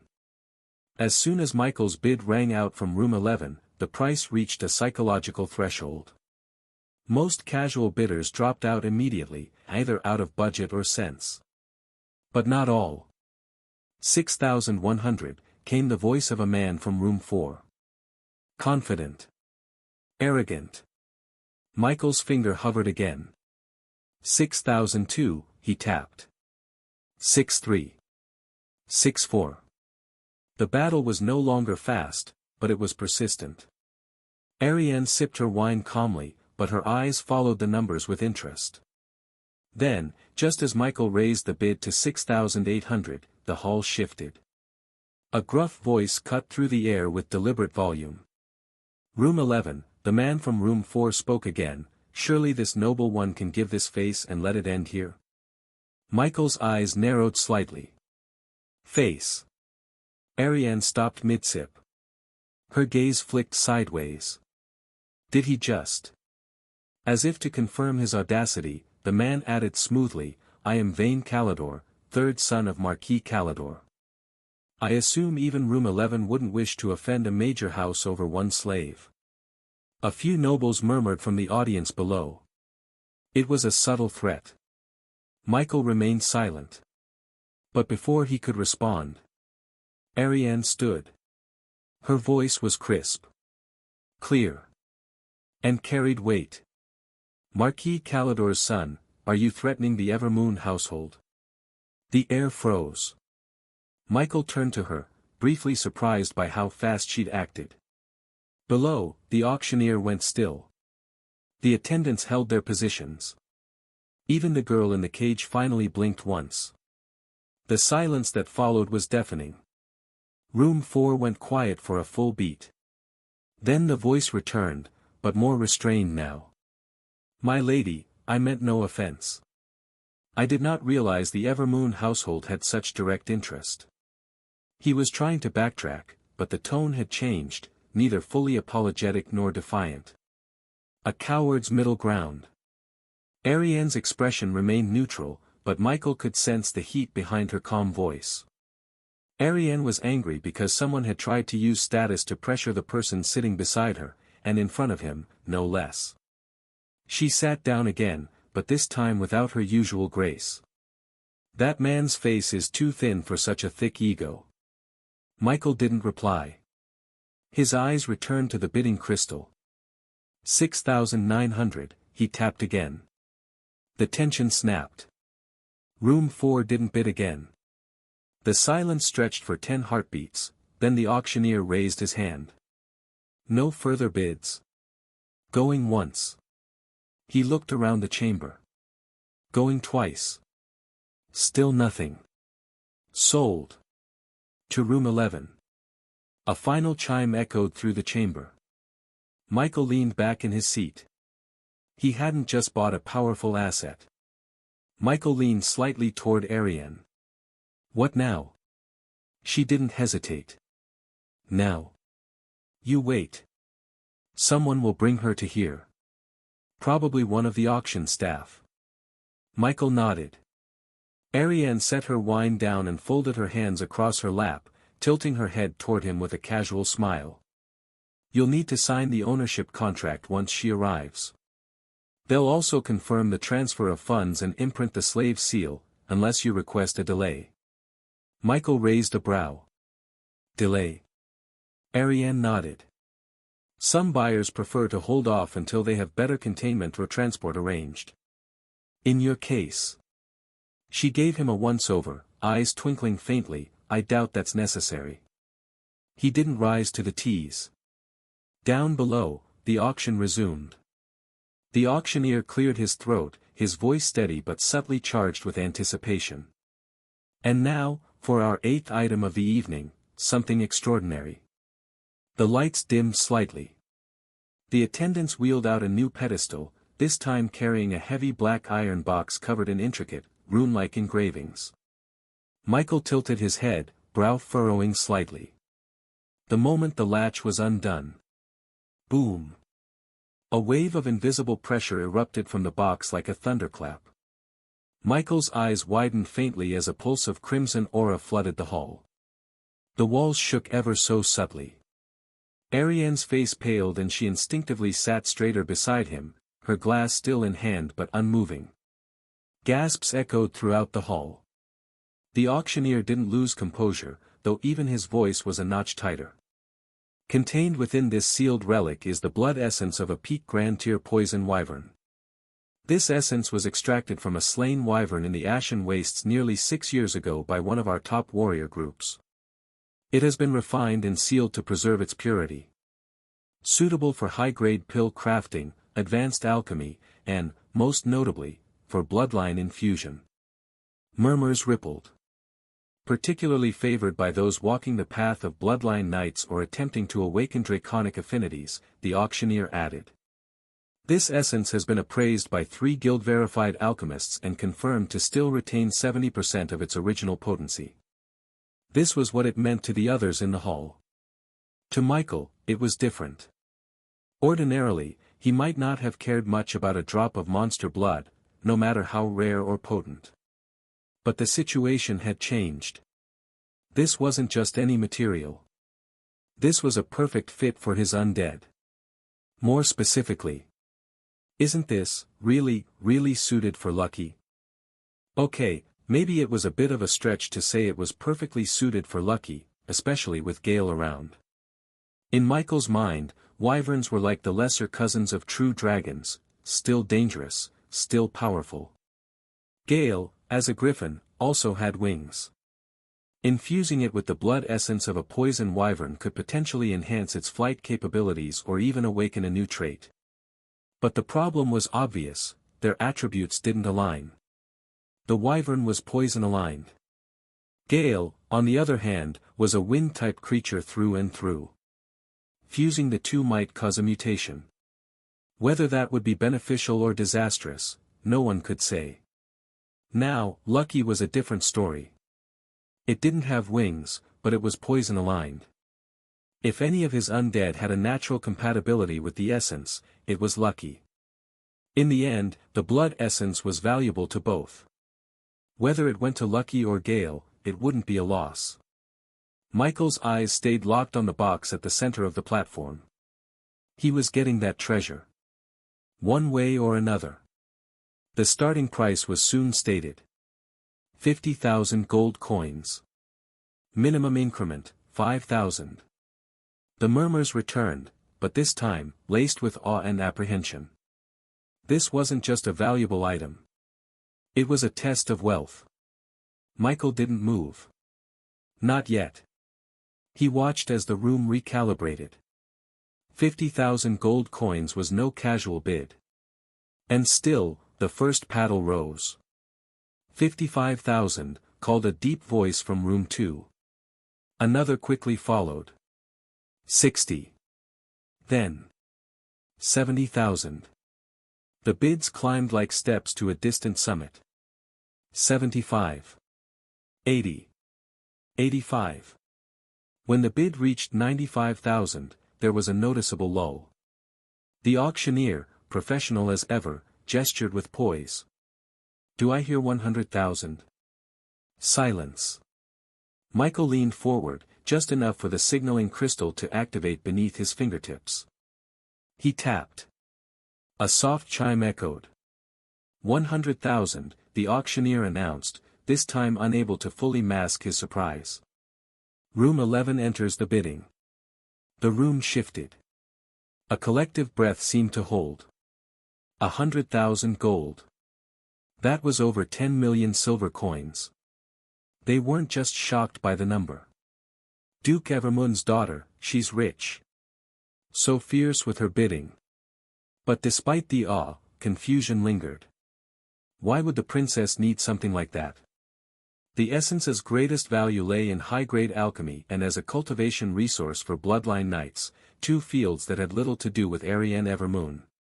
The misunderstanding stemmed from earlier, when she had spoken in room 11. Most attendees assumed she was the one bidding. They had no idea someone else was in that room. A quiet beat passed. 105, came the call from room 8. There, a youth with a brooding expression leaned forward, his sharp eyes locked onto the veiled balcony of room 11. Leonard Vale. A bloodline knight, and a distant relative of the Queen. Michael had faced him before, in the second trial of the Duke's competition. Leonard had entered that tournament not for fame, but for proximity to Ariane. He believed she could be a stepping stone to greater power. He hadn't won. But never had he imagined she would block his path to power. Now, she was doing just that. Or so he thought. The irony gnawed at him. And it made his blood boil. Michael's finger moved without hesitation. 110. Room 11 again, the auctioneer called. Back and forth it went. 115. 120. 125. Michael didn't flinch. 130,000. That number hung like a guillotine. Even with his noble background, Leonard Vale was already approaching his financial limit. His expression twisted. 130,000 was more than just a bid, it was a slap. And yet, he didn't want to give up. The blood essence of a poison wyvern, while far too potent for him to consume directly, could still be alchemically refined into pills, powerful ones. With the right expert, he could extract every last drop of value from it. With that essence, his current plateau would no longer be a wall. He could reach Grand Tier. Without it, his bloodline offered a chance, but not certainty. With it, certainty. Desperation bled into his features. He leaned forward, breathing shallow. Then, clutching onto the last scraps of noble pride, he activated his balcony's voice crystal. Room 11, I'm Leonard Vale. Leonard's voice rang out, brittle and forced, Princess Ariane, I beseech you. Please allow me this item. Michael raised a brow but didn't speak. Ariane blinked, tilting her head slightly as Leonard continued, I will owe you a favor. One I swear upon my house. But his tone lacked humility. It sounded like a demand poorly disguised as a plea. And it was poorly aimed. Ariane's lips curled slightly in amusement. She didn't even glance at Michael before replying, her voice calm and clear. You seem confused, Sir Leonard. A pause. Then she added with just enough coolness to sting. Nor do I need favors from someone like you. Her words landed like stone in a silent pond. Leonard's face turned an ugly shade of red. The room stirred, some smirking, others murmuring quietly. Room 8 went dark and silent. Michael didn't even glance his way. 135, he called next, voice calm. The auctioneer took one last look across the room. Any more bids? No response. Going once, twice. He struck the final gavel. Sold. Room 11 claims the poison wyvern blood essence. The chamber buzzed once more. Michael leaned back in his chair, eyes flicking toward. Michael finally exhaled, the tension leaving his shoulders like a sigh escaping his bones. And then, the numbers hit him. 6,900 gold coins for the Dark Elf. 135,000 gold coins for the Wyvern Essence. The total was 141,900 gold. That was 14.19 million silver coins. And in Aurora terms. He mentally crunched the number. Roughly $14.19 million. Spent in a single night. Even for a capital auction, that was insane. Not many nobles could do that without feeling pain. Yet here he was, leaning casually in his chair, a rare blood essence secured and a deadly assassin about to be delivered. Michael's lips twitched faintly. Guess this is what it means to be rich in both lives. It wasn't just about the money, it was what the money brought him. The wyvern essence wasn't just a rare item. It was power. Possibility.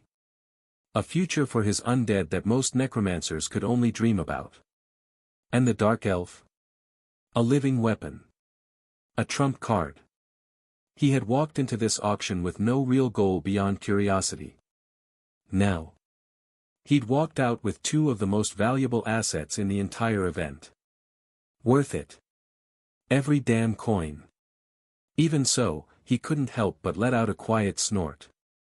Almost makes me feel broke again, he muttered under his breath. Michael leaned back, gaze sweeping the still buzzing hall. He'd spent more than some lords earned in 5 years. And yet. He didn't feel regret. Only anticipation. Ariane shifted beside him, her voice soft but curious. With the nature of the 7th and 8th items. I can't help but wonder what the 9th and 10th are. Michael nodded faintly, his mind already stirring. The wyvern essence alone had been a top-tier treasure. And yet, there were still 2 more items to go. What could possibly match, or exceed, that? Fortunately, they didn't have to wait long. The lights dimmed again. The auctioneer raised a hand, and his voice cut clean through the murmurs. Esteemed guests, he said with a calm, resonant tone, our 9th item is quite special. He snapped his fingers. An attendant rolled out a velvet cushioned stand, on it sat a scroll sealed in a black jade casing engraved with silver runes. Michael's brows lifted the moment he saw it. The air around it shimmered faintly. The scroll radiated restrained pressure, like the silent weight of a mountain waiting to fall. A single-use artifact, the auctioneer announced, this is a consumable scroll that unleashes one great tier spell. A stunned silence overtook the hall. Great tier. Michael's mind locked on that phrase. This wasn't just impressive, it was absurd. In Aurora, Great Tier was the realm of rank 3 awakeners. In cultivation terms, it was equivalent to king rank magic. A one-time scroll that could replicate that kind of power. That was a kingdom-level weapon. He had no idea why something of this level could appear there. For a moment, Michael became tense. The auctioneer didn't rush. The magic within is of the fire element. Michael leaned forward slightly, unable to stop himself. This was more than precious. It was overkill in scroll form. He didn't even need to hear the rest to know the price would be astronomical. But he was already intrigued. Ariane gave him a quick glance, her tone dry but tinged with respect. If you buy that too, you might actually become the most dangerous person in the city. Michael didn't reply. He was thinking of how valuable something like that would be in the chaos of the world. Or in dealing with something far beyond his current power. It was a final move. However, Michael already had a suspicion he wouldn't be able to compete for this one. And he was proven right the moment the auctioneer spoke. Starting bid, 500,000 gold coins. Minimum increment, 50,000. Then came the first bid, loud and confident. 1 million gold coins. It came from room 5. Michael could only chuckle bitterly. He had never claimed to be the richest in the room, but that didn't stop the sting of watching something powerful slip through his fingers. Even the rooms that had previously competed with him on earlier bids were silent now. They knew better. This was what they'd really come for. So that was the main course all along. Michael exhaled slowly. I really hope Lucky evolves as expected. If he really does reach rank 3, no, with his race, he might not even need to reach rank 3 to fight like one. That thought gave him comfort. Even if he couldn't claim the scroll, he had already had something just as terrifying. And unlike a one-time spell, Lucky would only grow stronger. 1 million gold coins. The voice echoed with confidence from room 5, the same that had begun the bid on the poison wyvern blood essence. No hesitation. No pause. Just raw wealth. The air shifted. Murmurs rippled across the auction hall like a breeze through dry leaves. Then came the second blow. 1,200,000, came another voice, sharper, colder, from room 3.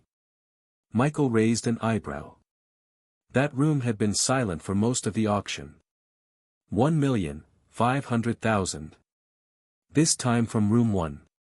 A deep, commanding voice. The kind of tone used to issue orders on a battlefield. 3 rooms now. Each bidding like they had bottomless pockets. Each pushing the number with quiet, vicious precision. The atmosphere in the hall was heavy, expectant. Even the nobles who couldn't afford to participate leaned forward in their seats, eyes gleaming with excitement. "This is insane," Michael muttered. And yet, the moment he said it. 2 million, called room 15. Michael's eyes snapped toward the direction of the bid. Room 15. Another voice echoed from room 9. "This humble bidder requests room 15 to give some face. I am from House Greymont. Surely such a noble house doesn't need to bid further." Michael's eyes rolled almost instinctively. Again. How many of them were going to use that same weak threat disguised as etiquette? But before the auctioneer could speak, another voice cut in, sharp and unmistakably irritated. "If you're poor, then shut up and leave. If you want it, bid. Don't hide behind face. The entire auction house froze for a beat. That voice. That was Duke Evermoon. His thoughts froze. It had taken him this long to realize the Duke's presence. He'd been wondering if Duke Evermoon had left earlier or was simply staying hidden. Turns out, he'd never left. So the Duke's been here this whole time, for this? Michael thought, eyes narrowing. The crowd buzzed. A few voices whispered the Duke's name with reverence and fear. The Duke's tone was as clear as glass and twice as cold. The room that had spoken, room 9, immediately fell silent. A single verbal slap from a Duke was enough to shut down even the most arrogant noble houses. A slow, almost smug grin played at the edge of Ariane's lips. Fathers had enough of the posturing. Michael sat back, nodding slowly. Can't blame him. And yet, inwardly, Michael sighed. Even the Duke was bidding now. 2,100,000, called room 3 again. Then room 5. 2,2. 2,3.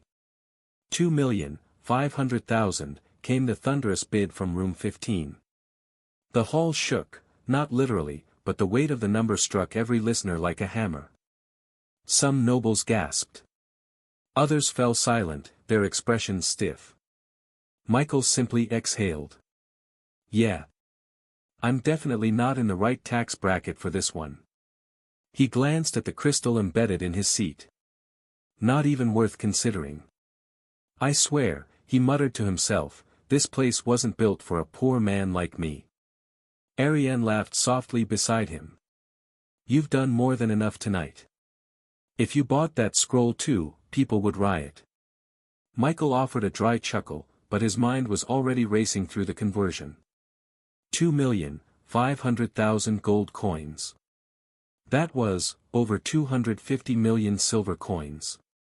Or in Aurora terms. $250 million. For a one-time use item.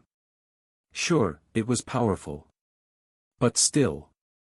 And the scroll? It hadn't even been sold yet. Do I hear 2,600,000? The auctioneer asked. Silence. No one answered. The weight of room 15's bid had cracked the spirit of every other contender. Going once, going twice. 3 million. The voice wasn't Duke Evermoon's. It came from room 3. The air changed again. Even the auctioneer flinched slightly, not expecting the sudden surge. Before the silence could settle. 3.4, came the calm call from room 1. 3.6, room 5 snapped next, unwilling to let go. Then. 4 million, room 15. It was the Duke again. 4.5 million gold coins, room 3 fired off. The auctioneer looked ready to drop the gavel. He glanced toward room 15, waiting, nothing came. He waited 5 long seconds, counted them carefully with flicks of his fingers. Then the gavel fell. Bang! Sold. For 4,500,000 gold coins, to room 3. A roar erupted across the auction house. Some gasped, others cheered. But most? They stared in stunned silence, unable to fully process what had just happened. A single-use item. A scroll. Sold for 450 million silver coins. Michael exhaled slowly, as if releasing the last lingering hope of ever affording something like that. He leaned back in his seat, watching the glowing crystal not far from his hand reach. It hadn't even flickered once during the entire bidding war. "I wasn't even a participant," he murmured. "Good," Ariane said lightly. "If you'd even tried to bid, I might have elbowed you unconscious." Michael chuckled softly. "For my own good, I assume." "For your financial survival, I presume," she corrected. "Haha." Michael's gaze returned to the auction floor, where the attendants were clearing the pedestal. They did so with reverent care, as if handling a divine relic. He found his fingers twitching. Whoever room 3 was, they now possessed a weapon of mass destruction. However, Michael figured that for something like this to appear and for other competitors to be calm, it meant it was something others had. He figured this trade just meant one more trump card. The waters of this world was indeed quite deep. Michael's thoughts turned practical. 4.5 million gold coins. He did the math in his head. That was 450 million silver. And in dollar terms? Aurora's conversion rate was roughly 1 silver coin to $1. So, yes. $450 million. Gone in seconds. The kind of number that should belong in international trade agreements or black-budget military projects. He let out a low whistle. "And I thought I spent big." Ariane raised a brow. "You did spend big. Just not this crushing big." "Fair point." This auction wasn't even over yet. The lights dimmed again. The auctioneer stepped forward. Michael's brows lifted slightly. Ariane straightened. If the 9th item was a great tier scroll, what in the hell could possibly be worth more? They were about to find out. The auctioneer let the anticipation hang for a breath longer, before raising his hand. "And now," he began, voice calm but resonant, "for our 10th and final item of the night." An attendant rolled out a golden stand. On it sat a single object covered by a glimmering silk cloth. The audience leaned forward in silence. In this world, there are many powerful items, forged artifacts, relics of magic and might. But the rarest of all, the auctioneer continued, pacing slowly along the edge of the stage, are those untouched by man. He stopped beside the stand. Natural treasures. A wave of understanding swept through the room. The cloth was pulled away. A large fruit was revealed, its surface pulsing faintly with vitality, glowing softly from within. Its skin shimmered with a spectrum of light, like sunlight trapped inside. "Miracle fruits," the auctioneer said. "Born in places saturated by elemental energy or nourished by the world's spirit veins, and protected by nature itself. Some miracle fruits purify the marrow and blood, allowing a mortal to step into the path of a cultivator. Some heal grievous wounds that even peak-tier elixirs cannot mend. And some grant what the heavens rarely allow." He paused, savoring the silence. Then he spoke. "This is the longevity fruit." The words dropped like thunder. Michael's eyes narrowed. He had some experience with miracle fruits. Take the soul magic fruit, for example. Not only had it significantly increased his mana, but it was also the reason he'd gained a deeper connection to his soul. It had also allowed him to perceive the very appearance of his talent, something he figured shouldn't be possible with his rank yet. The auctioneer continued. "When consumed directly, this fruit can increase the lifespan of any living being by 300 years.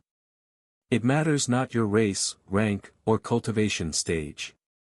It works on all." He let that sink in before continuing. "Moreover, if refined into a pill, successfully, the effects may amplify further.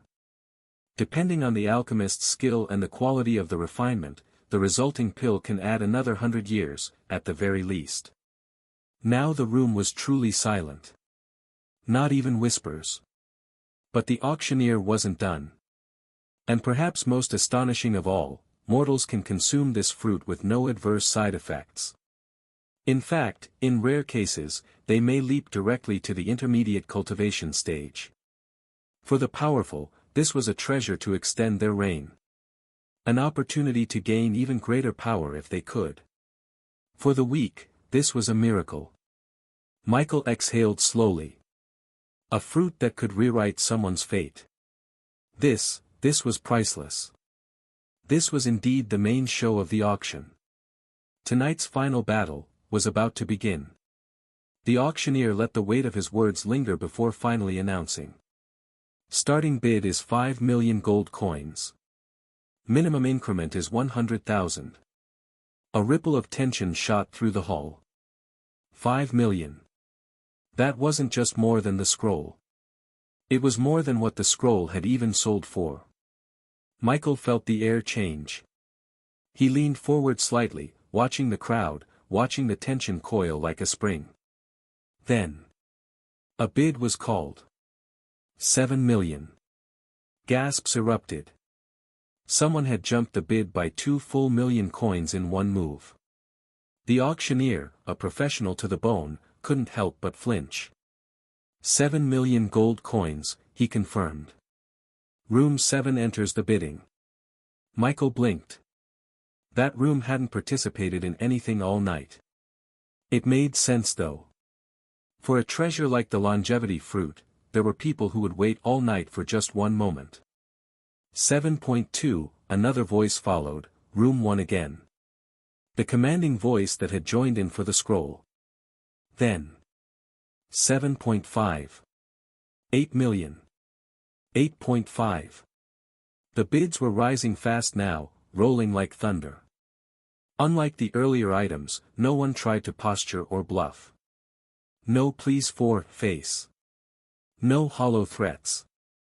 Only pure, clean competition. Michael sat back, listening to the numbers climb. 9 million. 9.5. 10 million. 10.5. 11. 11.3. The air grew taut. Attendants didn't dare breathe too loud. Even Michael felt his heartbeat rise, not because he could bid. Not even close. But because watching this unfold was like witnessing a battle between giants. 12 million. 12.8. 13. Michael's gaze swept the veiled rooms. Who were these people? Then it happened. 15 million, came the call from room 7. A long silence followed. The crowd was frozen. This time, even the other bidders paused. The auctioneer looked around. His voice rang out again. Do I hear 15.1? Nothing. 15.1. Still silence. 15.1. Silence again. Then. 16 million. Room 15. Michael's brow twitched. That voice, unmistakable. The calm power behind it. Duke Evermoon had entered the fray again. The auctioneer took a visible breath, tension threading through his shoulders as he confirmed, 16 million gold coins from room 15. The other bidders hesitated. 17 million. That was room 7 again. Michael's gaze sharpened. 17.5, the Duke answered immediately. Then room 7 again. 18. A breath. 19. 20.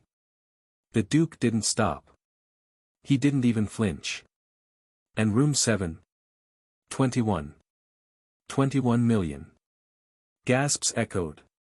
A noble in the front row dropped the goblet in his hand. Michael's eye twitched. That's over 2 billion silver coins. The auctioneer, ever the professional, swallowed and raised his voice. 21 million gold coins. From room 7. Do I hear more? He turned toward room 15. A pause. 22 million. The Duke didn't hesitate. Michael didn't even blink. He just whispered, "Does this guy have a dragon's hoard lying around?" Ariane didn't reply. She was focused, lips tight. But even she hadn't expected this much. It was only now she knew her father's real intentions tonight. Maybe trapping her together with Michael was just a side thought. Going once, going twice. 23 million. A beat passed. Then, for the first time, the Duke hesitated. 1 second. 2. Then came the response. 25 million. The auctioneer's mouth twitched. He looked ready to scream. Instead, he raised the gavel high. Going once. The hall was deathly still. Going twice. Michael found himself holding his breath. Sold. Bang. To room 15, for 25 million gold coins. A sound like thunder echoed, not just from the gavel, but the collective exhale of a room that had forgotten to breathe. Michael let out a low whistle. I don't think anyone's sleeping tonight after that. Ariane shook her head slowly. It's a good thing the auction is over. Anything else would feel pointless. And just like that, the final item was cleared from the stage. The auctioneer offered a deep bow. Esteemed guests, thank you for your presence. Tonight's event has come to a close. May fortune favor your paths. Michael turned to Ariane, arching a brow. So, what now? Ariane stretched lightly, the tension in her posture slowly easing. Now we wait. Wait? Michael echoed, slightly confused. She gave him a look, half amused. You think it ends just because the gavel dropped? No. We wait for the items to be delivered, and the payments to be made. Ariane spoke again, her tone casual but tinged with curiosity. By the way, do you need to head back to your residence or the bank to get your money? If you do, I can lend you some golden papers now, you can pay me back later. What do you think? Michael gave a faint smile. There's no need, Miss Ariane. I have enough money with me. He didn't actually have anything on him. But inside his storage space, he had everything he needed. All it took was a simple motion, reaching into his inner coat, as if retrieving something. Michael watched as the auction staff moved into action. They approached various members of the audience, especially those who had purchased something, and politely guided them away. At the same time, some people raised their hands, calling to be escorted elsewhere as well. According to Ariane, they were heading to the auction house's standard post-event store. It's just a normal one-time shop, she'd explained. They sell moderately rare items. Things any capable person could buy elsewhere if they looked hard enough. Michael gave a nod, only half listening as he watched the movement below. It didn't take long before a soft knock came at the door of their private room. Michael glanced toward the door just as it creaked open. A young woman stepped inside, an auction staff member. She carried a small stack of papers in hand and a polite, professional expression on her face. The moment she stepped in, her eyes immediately locked onto Ariane. She bowed deeply. Greetings, Lady Evermoon. I've come to confirm the identity of the winning bidder for the Dark Elf Assassin and the Poison Wyvern Blood Essence.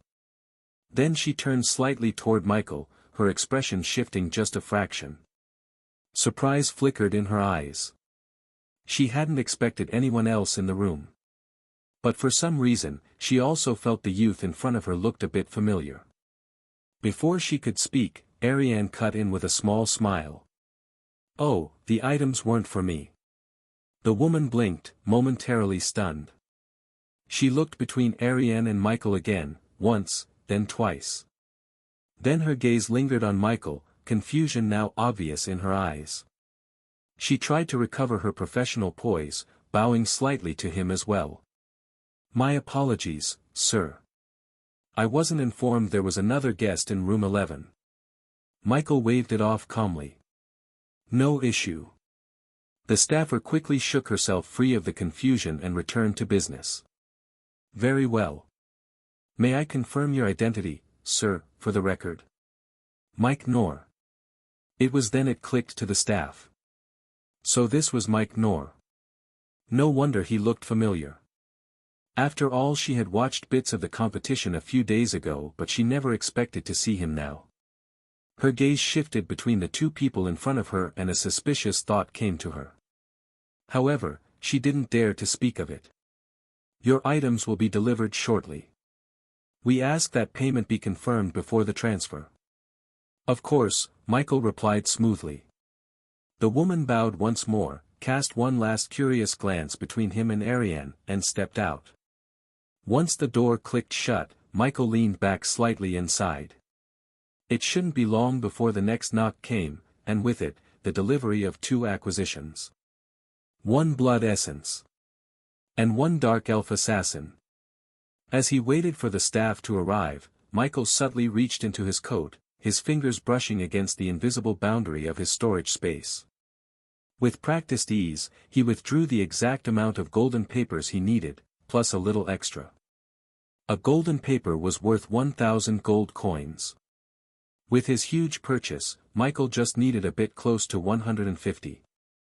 Leaving the golden papers in his coat, Michael waited. Fortunately, he didn't need to wait for long. The knock came. 2 attendants entered. One held a polished wooden box, its surface engraved with flowing patterns of ancient beast script. The other guided something far more attention-grabbing. The dark elf assassin. She was tall, graceful even in chains, her ashen skin marred by cuts and grime. Her silver-white hair spilled over her face, partly concealing crimson eyes that stared ahead with dull fury. She was barefoot, dressed in a tattered black outfit, and bound in glowing magic chains that shimmered with blue runes. The chains wrapped around her limbs, neck, and even her waist, each link humming faintly with suppressive power. Michael's eyes narrowed slightly. He could tell with a glance that those chains were no joke. The elf, in her current state, probably couldn't overpower a well-fed adult man. The attendant with the box stepped forward and handed it over with both hands. This contains the poison wyvern blood essence, sir. We advise great caution. Even sealed, the energy within is volatile. Michael took it, feeling a faint vibration even through the reinforced wood. He nodded and carefully placed it aside before turning his attention to the dark elf. Before he could speak, the attendant in charge of the dark elf spoke as he brought out a scroll. The man unfurled the scroll. It was bound in silver thread, its parchment a strange, translucent material that shimmered faintly in the light. Runes pulsed across its surface like a heartbeat. This, the attendant said clearly, is the master-servant contract. Michael's gaze sharpened. This scroll is a rare, high-grade binding tool. Upon activation, it establishes a soul-level contract between the signatory and the bound target. Once linked, the servant is unable to directly or indirectly harm the master. Any attempt, even through deception or suggestion, will be met with automatic backlash. He paused, then added solemnly, the servant must also obey any direct command issued by the master. Absolute obedience, unless the command is physically impossible to carry out. Michael raised a brow. And if the servant refuses? The contract enforces obedience with soul pressure. And should the master ever desire it, the attendant turned the scroll slightly, revealing a black rune shaped like a dagger. They can use this seal to end the servant's life instantly. A single thought is all it takes. Ariane's expression didn't change, but her eyes flicked toward the elf thoughtfully. Michael, meanwhile, frowned slightly. It felt extreme. Does she know? He asked quietly. She does, the attendant replied, stepping aside to reveal the elf fully. The dark elf didn't move. Her crimson eyes met Michael's without fear, but they lacked submission too. Cold, resigned defiance. There was a sharp intelligence in her gaze, even through the grime. She knew what was coming.